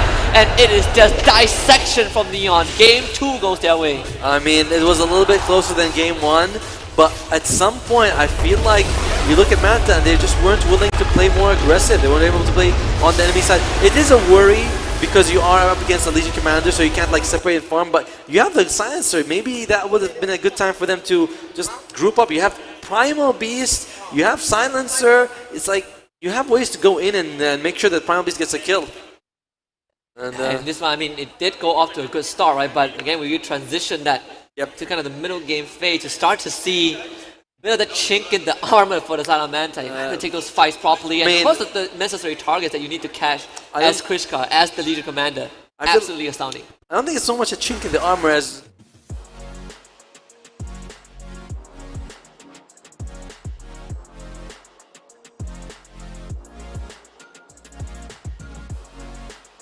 A bit tough, I mean, for Manta. This is their lifeline, right? So one last game could end. One last ride. One last ride. It's either one last ride or one more ride, that's for sure. Of course, our game highlights powered by Monster Energy. It's definitely so much more even at the very beginning, right? We're getting some good, tier 1 mid taken out by the Dragon. That's kind of what we talked about from the get-go, but as the game progresses, you kind of see this slow descent into chaos. I like how Castaway was able to catch him without the Thunder Strike, just follows him around, and he's able to get him with the glimpse. Meanwhile, yeah, it's so hard for them to start these fights. Firstly, you have the healing ward and the save from the Legion commanders, and they're very elusive as it is. I don't think I saw Karma in this game at all. He did not need the Aghanims, he needed the BKB. Without BKB, you cannot fight. Every time shows up, Static Storm, right? The Static Storm, again, it is definitely not going to be the easiest one to kind of get right through. I mean, in this case, if you're a Manta, you really got to go back to the drawing board and really start thinking about what needs to change. I feel like in Game 2, they definitely did polish a little bit on that early to mid-game pacing, but now it's kind of the mid to late game. How do you find these opportunities? Yeah, I mean, it's like we saw the laning stage was even. I think at one point they actually had that 500 gold net worth advantage. It might not seem like a big deal, but when you're up against a better team and you're taking small net worth advantage, that is a big victory for you. And you're in your lane that you're getting clobber, you're getting completely punished, and you're going even. So at the end of the day, I mean, Karma, you look at the game 1 on the Morph lane, pretty decent until the very end, Game 2 did suffer a little bit from that mid to late game phase. But I mean, overall, again, early game cleaned up. Now is for how do you finish it off? Yeah, agreed. Like, you need to find some way. I do feel like it's a little bit on Karma, honestly. I mean, Game 1, I really loved the way he played, but Game 2, without the BKB, you wanted the BKB and the shard. Why? So you can be safe yourself, and so you can make sure that your allies, when they get dueled, you save them. The depth shot is it's the perfect answer. And you kind of have to stick with your team a bit more, right? But again, a lot of sacrifices had to be made. Give away some of that farming ground, but they are kind of now in a weird position. But again, you gotta reset the mentality. Don't let that loss be kind of the fact that it costs you the series, right? They need 3 games to come back from this, but we have seen it happen before. So we go for a short break, and we come back to be Game 3. One final game for Neon to advance to the lower bracket finals, and one final game to give Manta one more chance. Don't go anywhere. We'll be right back. Kane will always stay the same. The soul is life, guiding us to make us who we are.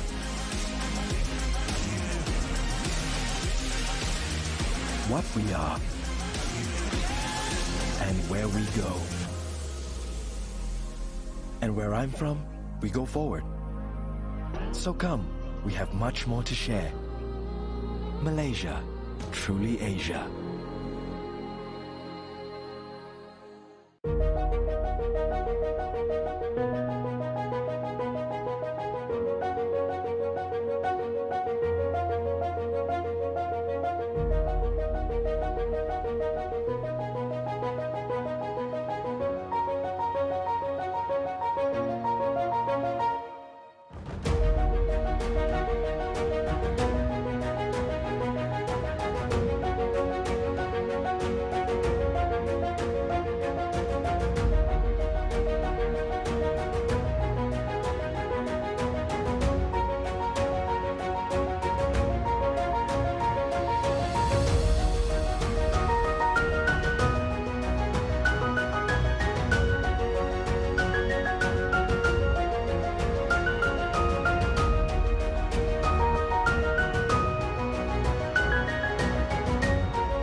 Unlock imajinasimu dengan soda berperi sebuah baharu. So Tinge.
Kabel besar internet Rahmah 500 Mbps hanya RM99 untuk 6 bulan pertama.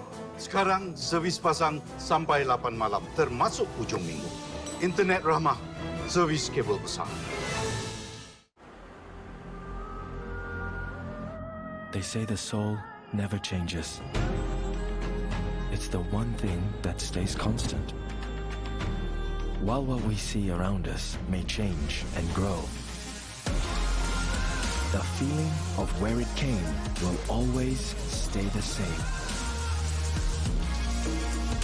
The soul is life, guiding us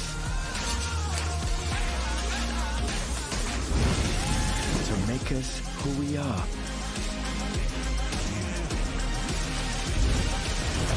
What we are and where we go.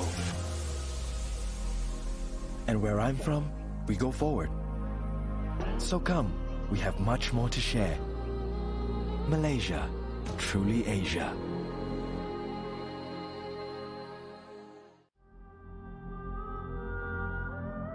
They say the soul never changes. It's the one thing that stays constant. While what we see around us may change and grow, the feeling of where it came will always stay the same. The soul is life, guiding us to make us who we are.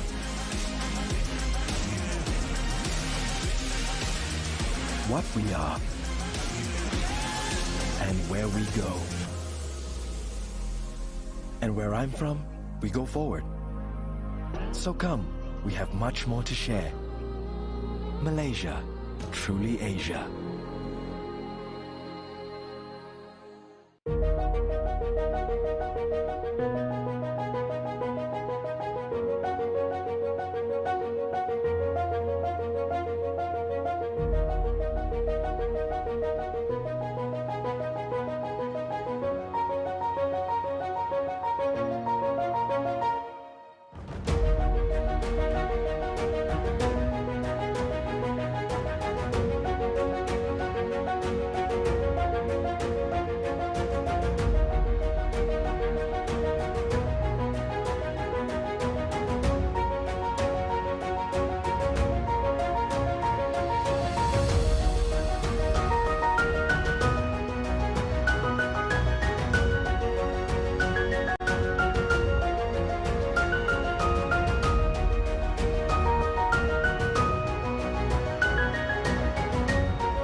Welcome back to the Dota 2 Master Cup SCA 2023, and we're at the lower bracket elimination series, potentially the final game of the series, depending on the results. Neon Esports against Manta Esports, and so far Neon Esports has been crushing the first two games and are up 2-0, and we're already in the draft of game number 3, and this could be the be-all end-all. Skyraft Maze instantly picked up. We see the bans still similar from game 2. You know, no Timber, no Enigma, no Eng, no Undying. I'm very surprised that they are focusing so much on the Skywrath Mage rather than something else, because it does feel like Chuan is very comfortable with this hero. Yeah, he is. But Manta, they do feel like maybe there are other issues that they want to deal with, or they're just scared of more things. I do like the Silencer pick. I do think that that is something that it really does nullify a lot of the aggression that comes out from Neon, but you need more. You need to... Okay, you stop their aggression, that's great, but you have to be aggressive as well. And what's happening is that they're forcing out those global silences, and they're getting nothing out of it. Yeah, and it's just kind of like the idea of if you like you're stopping people, but at some point you gotta do something to them. Yes. Right? So the Medusa now gets picked out first time ever today. We're gonna see the Medusa. Okay. I mean, Medusa review early, it has been kind of common in a lot of drafts, right, in recent days. The hero is not as good as she used to be, though. She's been losing a lot of, even agility, intelligence game. Thankfully. Yeah, thankfully, she's not as smart as she used to be, which means that you can counter a little bit more. There are, of course, the PL, the Silent, the Anti-Mage, we've seen that before. Slark, Pangolier with Diffusals, also Wind Ranger. There's a bunch of options you can go for, and they get rid of the Legion Commander. If a Legion Commander is in the game, Manta loses. They're like, with us, against us, we lose. So they get rid of it. Darkseer ban out as well. You don't want the more Replica. That's also good. Could be a Terrorblade ban, right? I mean, there is a universe that we see that. I would like to see the Terrorblade picked up and a Pango with a Diffusal. Oh, yeah. Or a Wind Ranger. The problem is Wind Ranger. Mjolnir, right? Yeah, you probably go Mjolnir. I wouldn't want to get that Wind Ranger. That's the I mean, tough worst one. case scenario, you have something like a Juggernaut, right? That's still not the worst. No, you have options, right? Like PL, Slark, Juggernaut, Morphling, Terrorblade. No. Morphling, no, because Terrorblade we can make illusions. The other three are Diffusal buyers. I don't know. I don't like the Morphling. So we'll see. We'll see what they want to go with that. I like that band by the Darkseer. Very nice by Neon. All right. Cover a lot of that bases also. Do you still kind of look for the off-lane bans if you are? They will ban the X themselves. Okay. Yeah, they don't want. They hate these BKB piercing initiations that we're seeing. Berserker's Call. Duel. That's the Beastmaster. That could be something. Okay, interesting. They're more focused on the illusions that the Medusa can make rather than the mana burn heroes, and that makes sense because as farmed as Medusa is, her illusions will be stronger. Oh, yes. Both the Darkseer illusion does 120 damage with the talent. The Shadow Demon, you get two of them that does 75, so that's 150 damage combined. So 150%. I think there's a long shot where you take a Grimstroke and buy Axe, but that takes 10 years to happen. Wow, they banned out a I did not think they would go for Dragon Knight, but again, it's a off-lane blink with a stun, so that's what they want to get rid of. Manta Esports, again, I'm looking at mana burns. I like the Silencer versus Medusa because if you can get a few kills, you really do take away a lot of her intelligence. Not like so much. It's not a lot, but early on it adds up. It adds up. Especially if you get the shard, you steal 4. That is a big deal. Like every point of intelligence means a lot. Nyx Assassin's an option. They go for the line for the mana drain. It does allow you to play fast, right? True. The one thing that we haven't gotten to see much in Game 1 and 2 is kind of how active you are as a post 4. And in this case, the Lion is going to be one of them. And it's also a good pair with the Silencer who wants to have a buddy to move along between lanes. True. And but you are very cooldown dependent on your ultimate supports, right? Yeah. Like Finger of Death is what, 140? 140 at level 140, yeah, 140. It's like 140. Or 160, I think either or. It's something like 140, 90, and then it goes down to 40. Yeah. 40, yeah. And what? Global Science, what, 120 at level 1? It's also very long. So goes down to 90 eventually. Yeah, it's with the talent and yeah. the max. It takes a while to get there. So you are very cooldown dependent. When you talk about playing fast, I'm like, yeah, but you're also playing a bit slow. That is true. I mean, the tempo now comes from every single ultimate you press, right? Like if it gets value, then sure you kind of add on to the tempo. But every time you don't get anything out of it, you get set back a little bit. Mars and Clockwork for Neon Esports. So I mean, we saw this in the very first series between Gengar and YG, right? Where you have so much sandbag you need to get through. It's not going to be easy. Mars and Clockwork does it very well to protect the Medusa. Root Mother, which was a hero you mentioned previously, now picked up. And she's a hero that can also buy the Diffusal Blade. We've seen Carry Broodmother come out, but generally it's going to be the off lane. You get like Diffusal Harpoon, you just chase people around. And it's pretty good against all of them. The one thing I am scared about is that once this Mars Arena comes out, you have 3 people who have no way of jumping out of it. Which makes me think that PL is now premium pick because he is great at jumping, double walking in and out. So I'm thinking PL. It might get banned out, right? Alongside the Naga Siren. Yes. I mean, there's still a Juggernaut you could ban out, but I'm thinking the PL is actually better ban right now. Yeah. I'm going to list a little bit. Primal Beast banned out by Manta this time. Last ban from... I'm pretty sure at this point you are looking for mana burning illusion heroes. I mean, it has to be a PL, right? Yeah, that would be the ideal pick. I mean, you could also get a Slark with the Diffusal, but I don't feel like that gives you the same ability to disengage. And it's not the easiest to play in this game because you got the arena, you got the cogs, well, and it's a nightmare. Yeah, it's a nightmare. Like the thing about Slark early games that you have. Oh, interesting. Yeah, all right. They leave the PL, which in my I'm looking at it as like a very good pickup for them.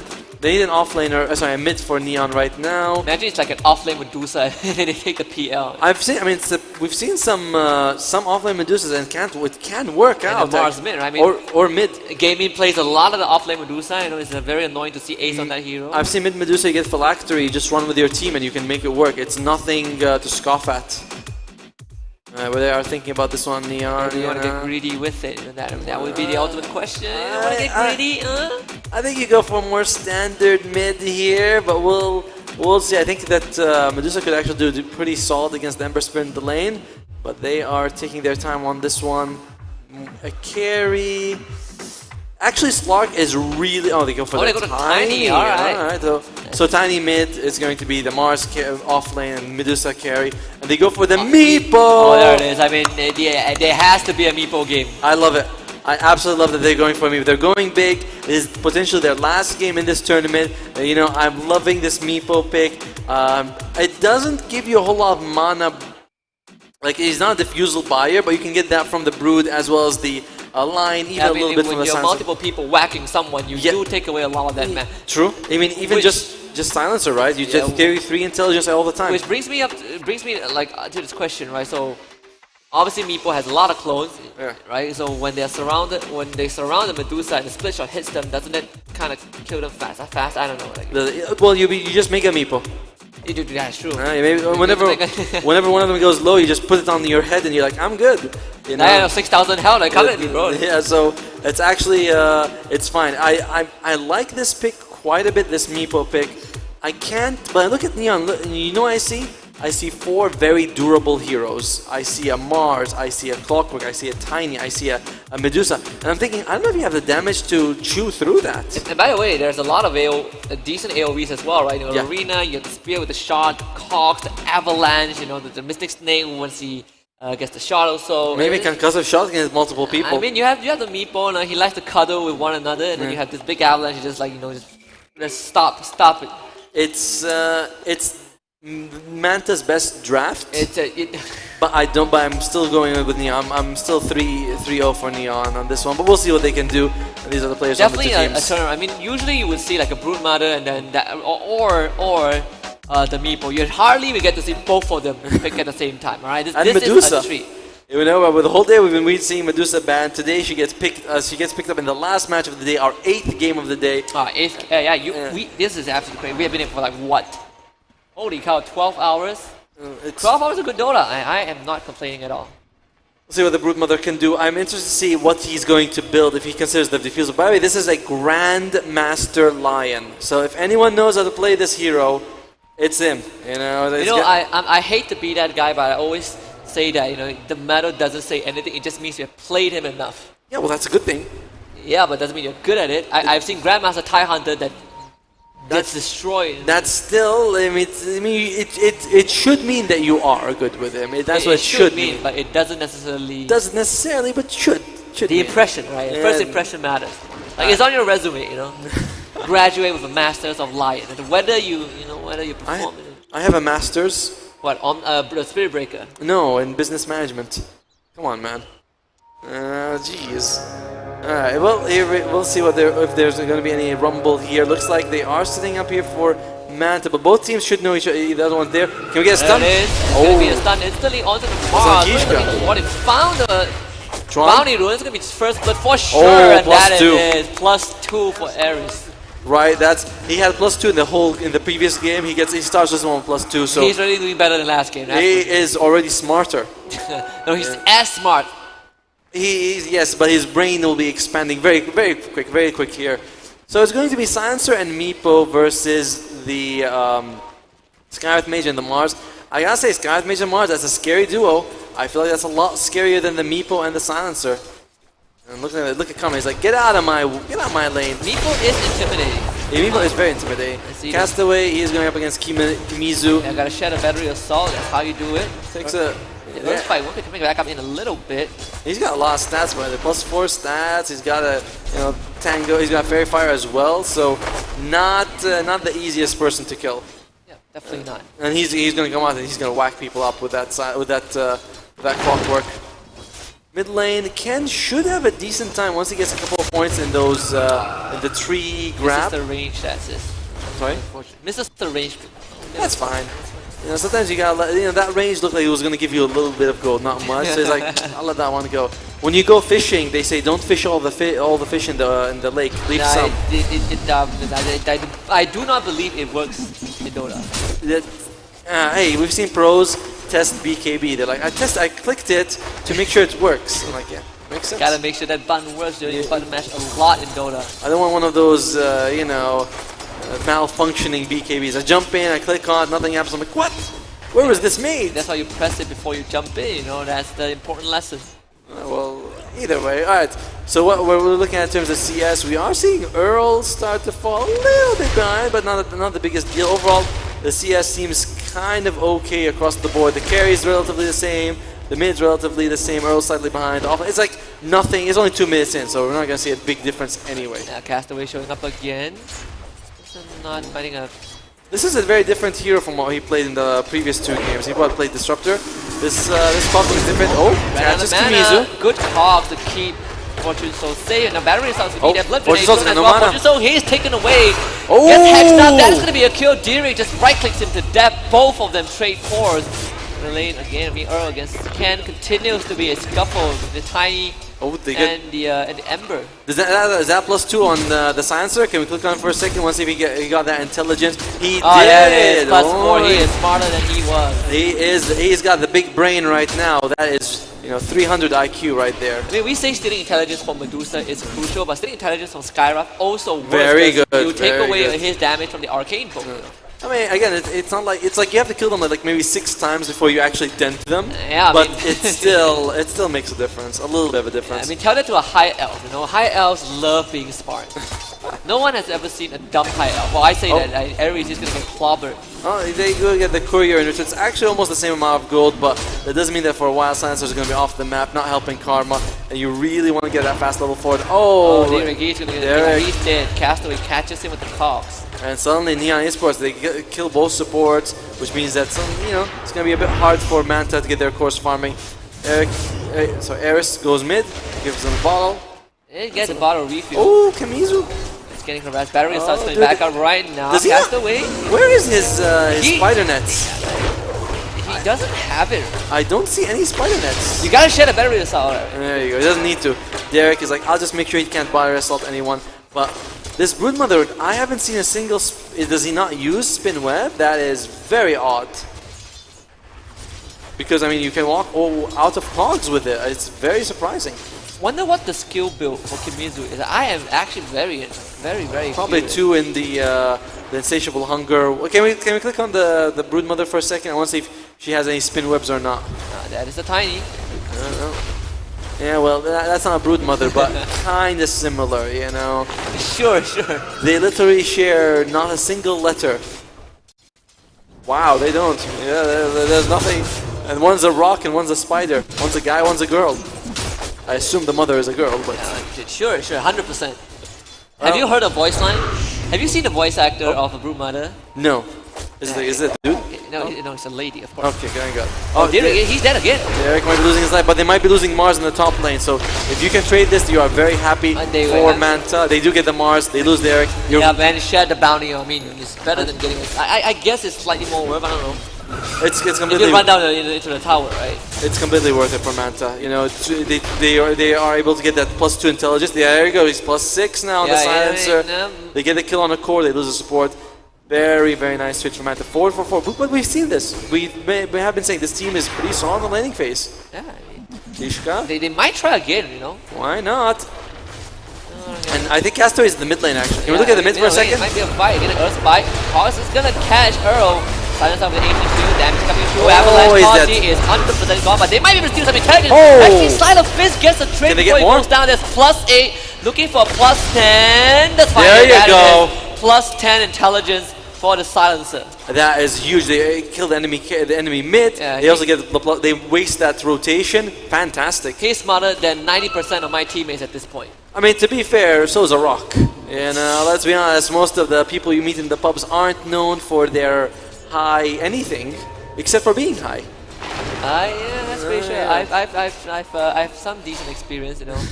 My go-to hero is Sniper. Oh, try again. This time, good stun. And Ares, he's here to pick up some more intelligence. Ares is giving the +12. My man, another +2 for him. And Ares, he's gonna walk out of this. They really want to make sure Earl doesn't hit that level 6, because once he gets that ultimate, he's very hard to catch. But unfortunately, all this aggression has just given Earl a lot of free time. He's going to hit level 6 very soon. And Derek, he wants to go for it. He's going to get it. He's going to get it. Earl! Oh, come on. Earl, he hesitated, and Derek's going to pay the price. Derek, he's just going to pay with his life. Earl. That's not really what you want. That's not how they do it. Tell me someone we saw it. We saw it. Yeah, you can't tell me someone saw that. Yeah. That was hesitation. That was something that Manta could have pulled off. I mean, you just take it, right? I mean, there's like regardless of who gets, you just take it at this point. Yeah, it's or like you deny it, like either or. Right, but they were like, Earl, you take it, and Earl's like, no, yes, and that hesitation cost them. It's still fine though. It's still not the biggest deal. They're coming back again. Castaway. They really love that mid lane. I'm telling you that. To be fair though, I know why Manta's doing this, because they are crushing this mid lane. Look at Ember Spray, he's beating the Ken. Look at the Karma, he's doing well against the Mars. But I'm surprised that Neon keeps forcing it themselves. I mean, you give Silencer... Oh, bottom lane. Bottom lane. Finally the webs are up, Fortune Soul. Okay. No finger yet. Meanwhile, they do find another +2. There it is. You give him a couple more assists on top of that, he's going to become a carry soon. Dude, he's got 14 intelligence. That's a big deal. He can become a carry. Like, time to go for Tres, baby. Go for Tres, go for Dragonlance. You know. You get the force. Yeah, you're right. You go for Hurricane Pike. You get the. You start chewing through the drums. Medusa, you know. Start chewing through Medusa. Get the shard as soon as you can, so you always steal 5 intelligence per hit. And watch out now. There's a 4th core on the side of Manta. He is. He might get more. He is 100% gonna get this. I might gotta make sure you get. No finger just yet. The yes, gotta be close. Plus, okay, magic 1 avalanche toss. Damage is there, but not enough. He's gonna find it for sure. Ares. No, they don't. Can he just turn back? He has the Arcane Curse. He's gonna go for it. Arcane Curse. Yeah. Was it enough damage? Oh, it is. Yeah, sure, 100%. Oh dear, and that means that he does get +2, because even if you're not in rage, if you get the killing blow, you always do get the +2, so it's +16. Oh, Fortune Soul getting ran down by some spider. Oh my goodness. Oh, doesn't use the magic stick. Just dies instantly. I mean, you did not expect that damage to come out. He didn't use the magic stick or the healing lotus. That was, I don't want to say a blunder, but it certainly was a little bit more, I suppose. How much more? They're diving tower. How much more do you want to bait? Tank one spell and then you pop the stick. And by the way, Karma, he is up there. This is Karma's best game so far. We're also seeing the Broodmother having a good time. Even mid, Earl's really enjoying himself. Kimizu, okay, that could lose his life. With dead Broodmother, Ken is going to show up. Derek will be there, but just not in time. It's completely fine. I mean, most members on the side of Manta on the body, but this triangle is off limits. No, it's they Karma's. locked Medusa out of it completely. It's Karma's triangle right now. And what was he going for? He's going straight. He has the ADOS. He's going up straight up for the Mega Meepo, because, as you mentioned, that split shot is pretty painful. And if you have with all those illusions, he has 186 health. Oh yeah, that's classic. You know, that's the usual. Like this hero has no strength and no strength gain. The only stats she has is +3 from the freaking magic wand. Looks like Kamizu. What's he going for? He's going for the Echo Saber. So I imagine it's going to be the Harpoon Diffusal build. There is. He is feeling it. That's for sure. How much? Oh, wait, look at those. 16 intelligence, I think. Right. I was going to say those kills that you get on the tiny. Those kills that you're getting on the Clockwork. That add up. 16 intelligence. How much? Like that's not much. Clockwork is also another hero. He's got 16 stolen, and Tiny has 16 of his. It's extra 16 intelligence. It's English. They were trying to protect a triangle, and then they decided that it's just not possible. You gotta bring the whole squad.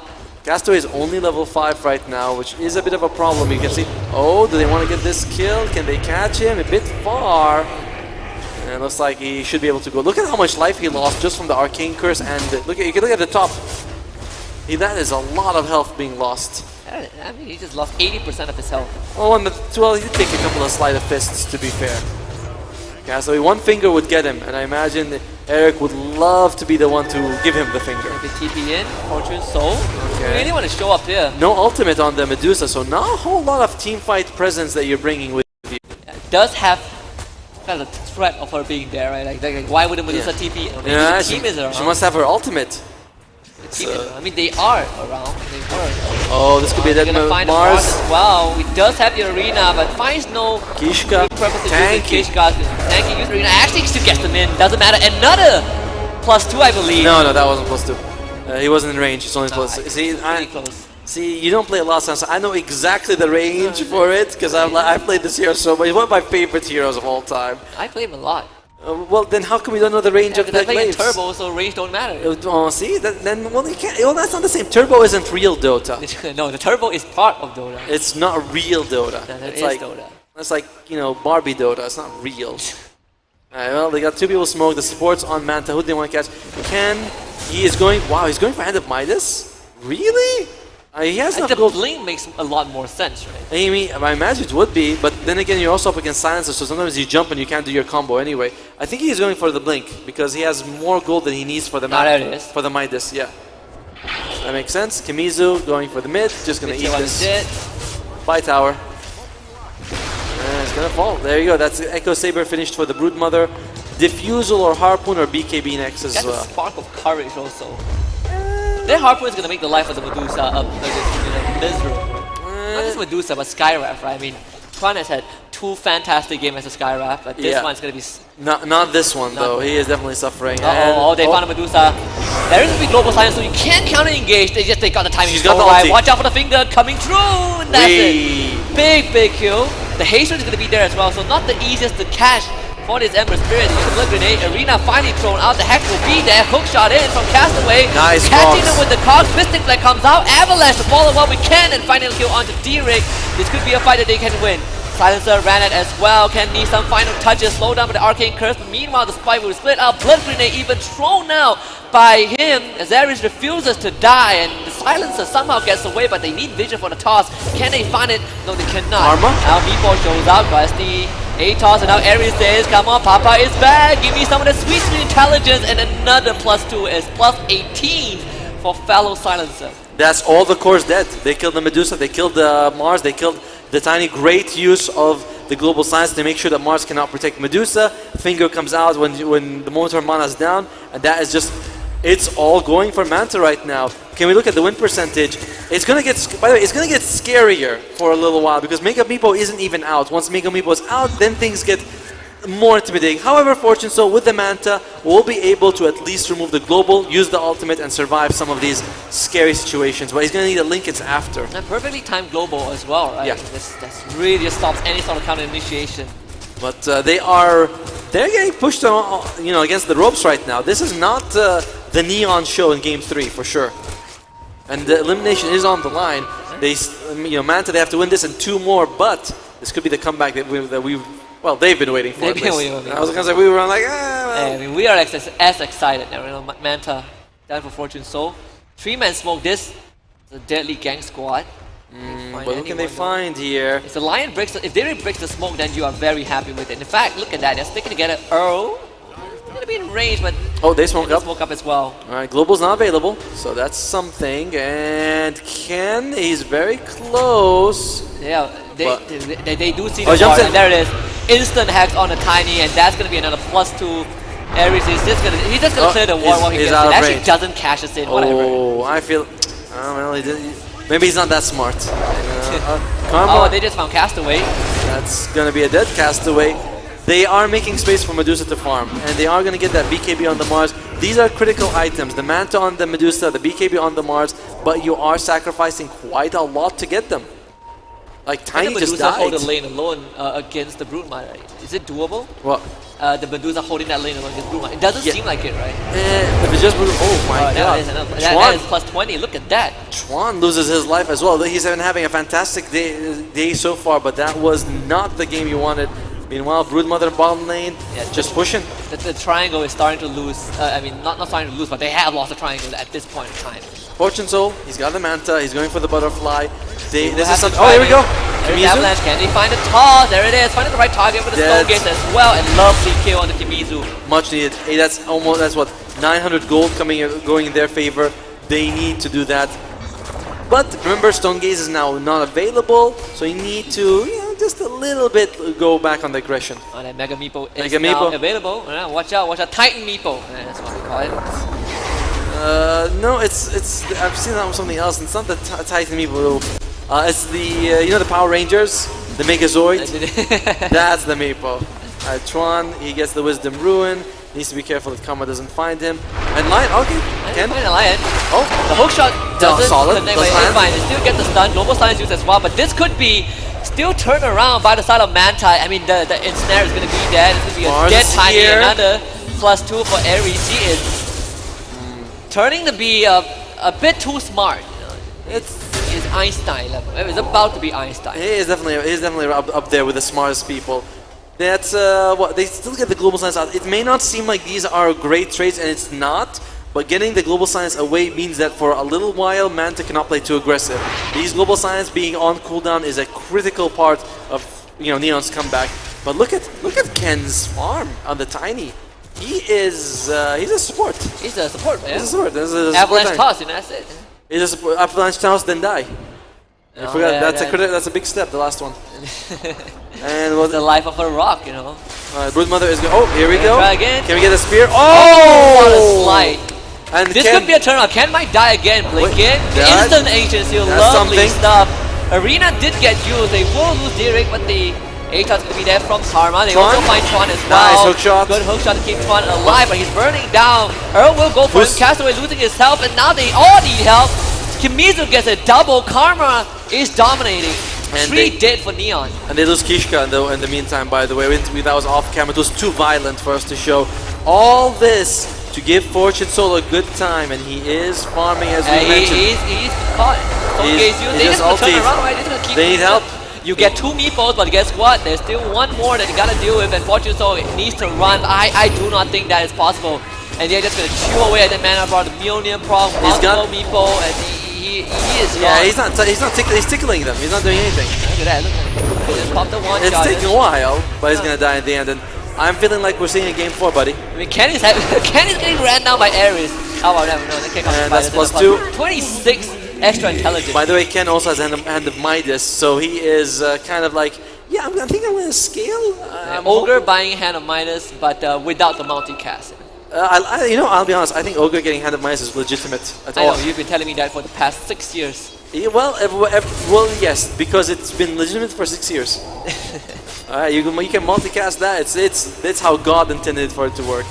Castaway, Kishka. Whoa, Eric just jumps in. Silence, but BKB will be popped. This is the very first BKB. They get the spear in the rebuke kill of G-Ray. Might get more. He's gonna get gone on. They need to finish the time slot off as soon as possible, and they do, but he still gets a +2 nonetheless. And Karma Fortune will Soul. not show up. Castaway getting ran down by Kimizu, and Ken is just gonna get locked down. They beat him to a pulse and use him for construction. Can we see that fight recap? Because I know you trade 2 cores for 2 supports, but I was thinking it actually favors Neon. You trade 2 cores for 2 supports, and Neon's the one that walks away happy. But support has more net worth at this point in time, right? Well, it's more like the 10,000 gold advantage comes out, because that does amplify. I do think that if Fortune Soul is there, that fight could have been a little bit different. I'm not counting Neon out yet, but the win percentage, I'd probably agree with it. I'm not sure what the win percentage is. It is 19. That's not bad. Well, it might go down. Castaway dies. Tumbler toy away, but yeah, Can't he's hook shot. fast.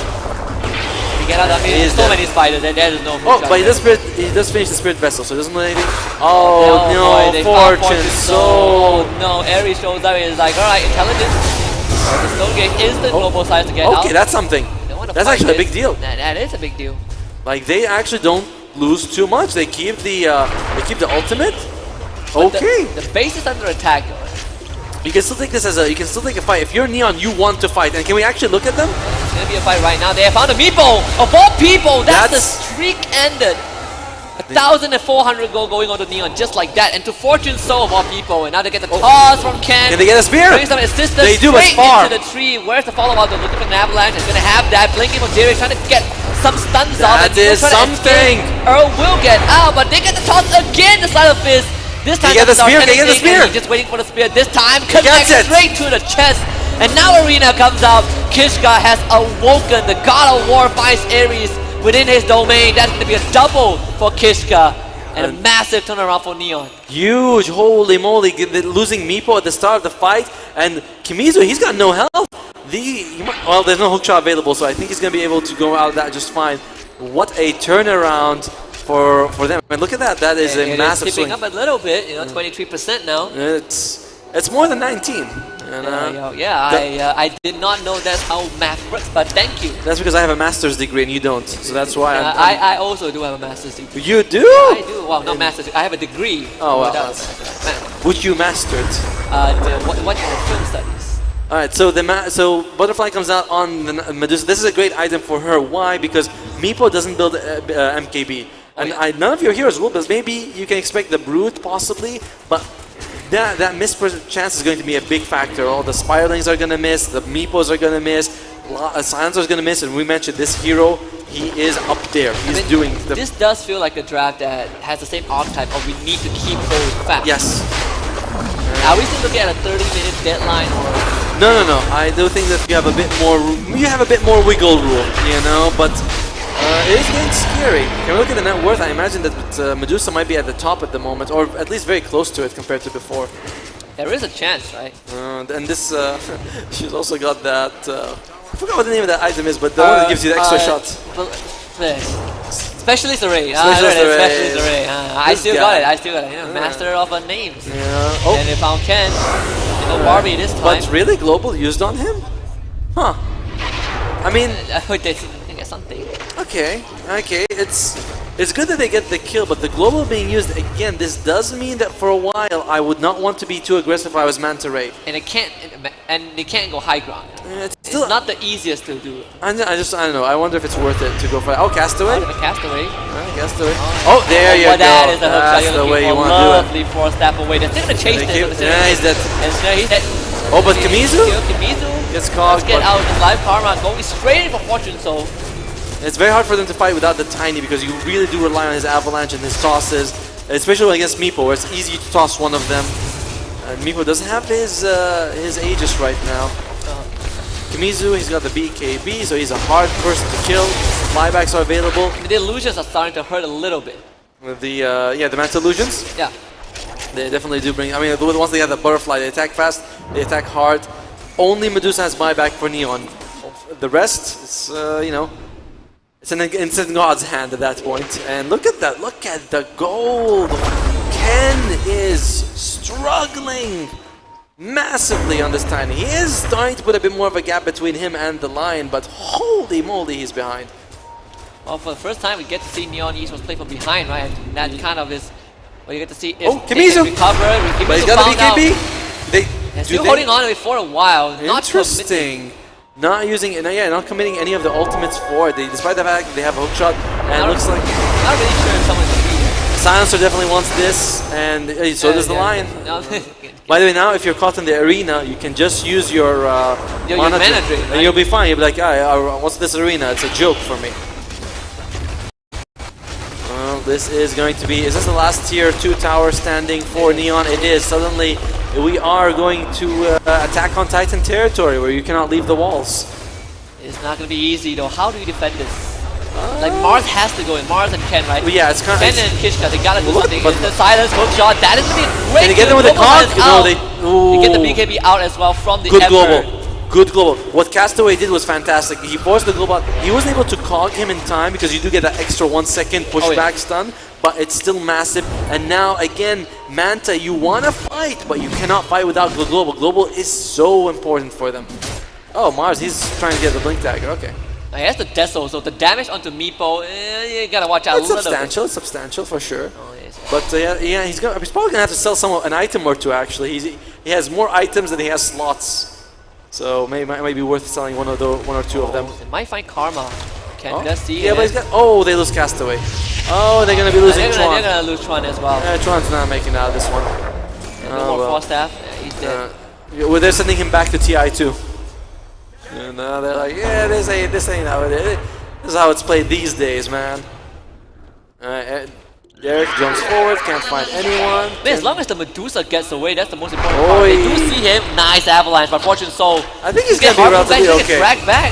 He needs some help, but they don't have. Ulties. With him, has to use the Stone Gate. Oh, can Turn they? around, damage to the beat Can there. they? Arena use, Kimizu back. Still has the BKB. Lovely Earth Spike, and suddenly Fortune Soul gonna start running. He has ran out of mana. The Avalanche is gonna be dead. They find the toss. Karma shows up and didn't Very get away risky. with Cyril's help. Such a risky maneuver. They end up losing 2 members, and this Rax is gone. They have buybacks if they want to use on both of the dead members, but I The mean, Rocket did find D-Rig. oh, that's nice. Castaway does get that last kill, but they don't have Glyph for this one. And Derek, he actually, hey, he's having fun with this. So Manta off, and now Karma gone on. This could Massive be- burst damage coming through. What Don't a give it back call. to Meepo. He might just drop. What a That is call. the first life gone. Aegis expanded. Kimizu doesn't have much mana left to work with. Castaway Might is be out going on down. him. Stun. The global silence comes at the end. That's They him. can't get the Brute Mother out in time. Mega Meepo on the run. And Oh. Neon once more stops the siege. Yeah, but they're still, that was 2 buybacks being used. That was a Rax lost. It's not like they stopped it with no price paid. They paid a lot for that, but they stay in the game and they still have a chance to win. And remember, the Aegis no longer on Karma, so you catch him, you kill him. We are starting to enter that territory when Manta starts falling off a little bit. It's still some time off, but it's happening. It's starting to happen. I mean, this Medusa is starting to build Yep. up. Medusa is becoming. And he has the Elven tunic. That's Good extra luck evasion. hitting it, you know? Oh, okay. All right, maybe that's something to be scared of. That was great. Karma. Oh, Castaway I think he is might around. know. I think he might know because the illusions. Right, now hookshot straight to the back. Jimmy's gonna get caught. Stone Gate's instantly You don't want used. They that- might lose a Meepo though. You gotta watch out with Tron Fortune's also helping him. tanky. And then they are all going to start because so they have lost the line, so no support coming in. Karma left all alone. Turns He's Mega Mega Meepo Meepoing. is gonna try to hit in, and now Kaya comes the spear from Kishka, sending the Meepo Everyone's in as coming well. in. The Ember will show up. They have Derek behind. As Ares tries to Mega help out with Meepo. any damage that he can, they cannot get rid of Fortune Soul yet. Mega He Meepo. gets his mana back, Manta's away to damage, and starts pounding, but he's losing health, finally chopped to death by Earl, but a lot was lost. Karma is dead, might be a wipe, 4 down Silence comes for out. Manta, waiting for one more avalanche. Gonna There's get a the rebuke spear. and the spear into the tree, and a massive team wipe for Neon. Can we look at the fight recap? Dude, I love what Castaway did. He went for the line to make sure he doesn't get that. Look at that. Look at that. 10,000 experience. That's a 5,000 gold swing in their favor. Castaway, we should see that in replay. He goes for the lion because he does not want him to get the mana drain. And I tell you, Fortune Soul, he knew that there was someone in Viz because his illusions were bumping into something. He's like, all right, there's something here. He goes back. They put so much to killing Fortune Soul, but it's not enough. And look at that Mars. He can. He's going for overwhelming blink. I mean, He's you're like- starting to see the butterfly, the elven tunic. Yes. They are doing wonders. They like what was He that? got 2 times one charge. He got 2 1 charge. Well, he got 1 charge of 2 times in that fight. I mean, the dude, he has got something like 50% evasion or something like that. It is massive. And the illusions actually killed the lion. That was not... This is very scary. Manta, I feel like they have 1 fight left. You know, 1 fight. If you lose 1 more fight, you're out of the game. That's it. It's like, unless you can get a Rax. And with a Silver Edge, when you start breaking the Geo Strike, the Geomancy, Yeah. you take away what the Meepo is really good at, right? Yeah. Staying in the fight. I wonder if Meepo has the shot. I haven't That's the seen tree it. volley for Ken. I mean, he's still in support territory, but he is getting some items. He's a hard-hitting support. He's but, about to be a massive damage-dealing core. I mean, with the Daedalus coming out one as of well. the comebacks that we would see is in this case, and from Neon side as well. It's kind of crazy to think Neon is coming back because they wouldn't think they were falling by. Look at the Silence. He's got 34 stone in. It doesn't seem to make a difference. We were praising him for so long, but something to be scared about. There is no buybacks on anyone on. Oh no, sorry, Neon. They do have buyback only on the Skywrath Mage, but they don't have it on Fortune Soul. He's 100 gold away. If he dies, which I think he's not, yeah, he's gonna have. Yeah, it he's right gonna now. get it. He's got it. It's fine. All right. He's a Medusa, come on. But there's no buybacks on the enemy side except for Silencer. Usually Silencer, if you die, you buy back, you press the global, you're okay. That's usually how you do it. That's how we like to do it. License the fee. I die, but hello. No, I gotta finish my job. From the grave, I gotta do it. Here, what will they be doing here? Looks like Manta Esports. They a little bit hesitant here. They could be waiting for Roshan. It's gonna spawn in the mid, but it's gonna be spawning in the Radiant side. So Neon's gonna have that advantage. Pretty important talent as well, right? Level 15, minus 20 seconds of global science cooldown. The That's a big Blink in ATOS. Gonna find the Mars first. He's gonna tank this Doesn't up get for the a little BKB while. off. Stun him out. Don't let him get the BKB off. Take the finger in the face. BKBs. He does Satanic! And he used the Satanic. He heals back up everything. Stone Gaze arrives from Fortune Soul. There, everyone on the side of Manta. Gonna run with a hook shot from Castaway. And the spear for Deering into the tree. They are losing all the supports. He's gonna use the mana drain, but he's just gonna get right clicked down by Castaway. Fortune Soul loses all his mana. They're trying to run him now. Karma runs after him. Fortune Soul needs to go and he dies.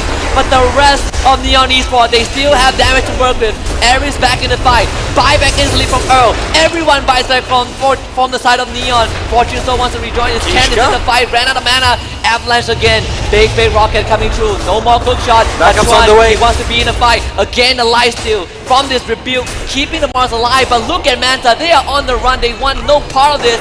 But perhaps Neon won't let them go. Ares in danger. Slow down a little bit. Hook shot. Hook shot. Not gonna find it. And what a massive swing, but Neon forcing everything out of Manta. 5 buybacks were used. You know, we did see the Ember Smith and the Silencer buyback, but on the other side, Fortune Soul buyback, very even fight, but a bit more expensive for Neon because they used all the buybacks. However, Roche is up. If you can give this to the Medusa, it's going to be a big thing. But I don't believe that They might try this though, right? They're not going to give this for free. They are not going to give this for free. No arena, no BKB, no stone gate. You see the instant smoke up. Oh, but this is a problem right now. You're going to have to take a 4 versus 5 fight if it goes. Alright, Kishka. Get the instant. Karma's going to be one. They are looking for the support at least, but instant arena. You're trying to commit everything to the Meepo. He's silenced. Can't get the Meepo off. He needs some more damage. Castaway will right click him down and he's dead, but he instantly buys back. Deering is the next one in line. They don't want this line to be a part of the fight, and Earl forced away as well. Cox will be there by Castaway, keeping his team alive. Fortune Soul this is a very scary fight for Neon. away with this Medusa. He's running out of mana, but the silver is just enough Fortune damage Soul, to no kill buyback. off the Lion, but now he has ran out of mana. He's just gonna get bitten to death. Dear. Neon losing the entire team, and Manta stay alive. I feel like all you could have gotten was the Karma buyback in that situation, and they're a bit unlucky. Ken's gonna come back, but I don't think that, they don't have buybacks on any of their heroes. They might run it down. They could. I mean, they could very well. Luckily, the lanes are slightly pushed out, so you get a bit of time. You have a Glyph as well, but you're up against a Meepo. You're up against a Broodmother. These guys shred. You just go for it, right? You shred buildings. This is a Neon nightmare here.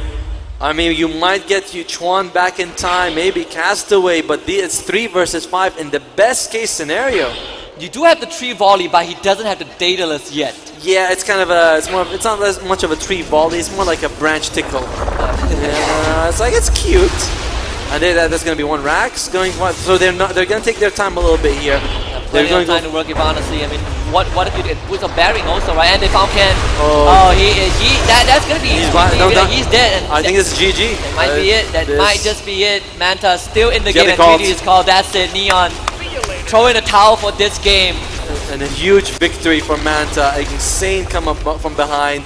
That Meepo pick was massive for them. Karma proved like he showed how he can play it. Oh, absolute clinic towards the very end. This is definitely, it's going to stand it just a bit longer, right? Some fight left in them. Yes, I mean, we were looking in. Production was packing their bags. They're like, this is over. We did see devastation, in the first 2 games. Yeah, we did. That does look like despair, but I mean, recovery right there from Manta, right, to give us one more game at least in this lower bracket series, but has to be earned to blood and sweat. This was not an easy game. One more ride, you know. It's always one It's more. one last ride or one more ride, but this is it, one more ride for them. I mean, a lot of it comes down to the Science. I feel like Science opened up the game so much for them. They played around much better this time around. And so, you know, credit goes. He had like 60 intelligence at 7 minutes. That's insane. And then on the other side, we saw mid lane. Ken got destroyed. And let's look at some of those highlights actually coming out here powered by Monster Energy.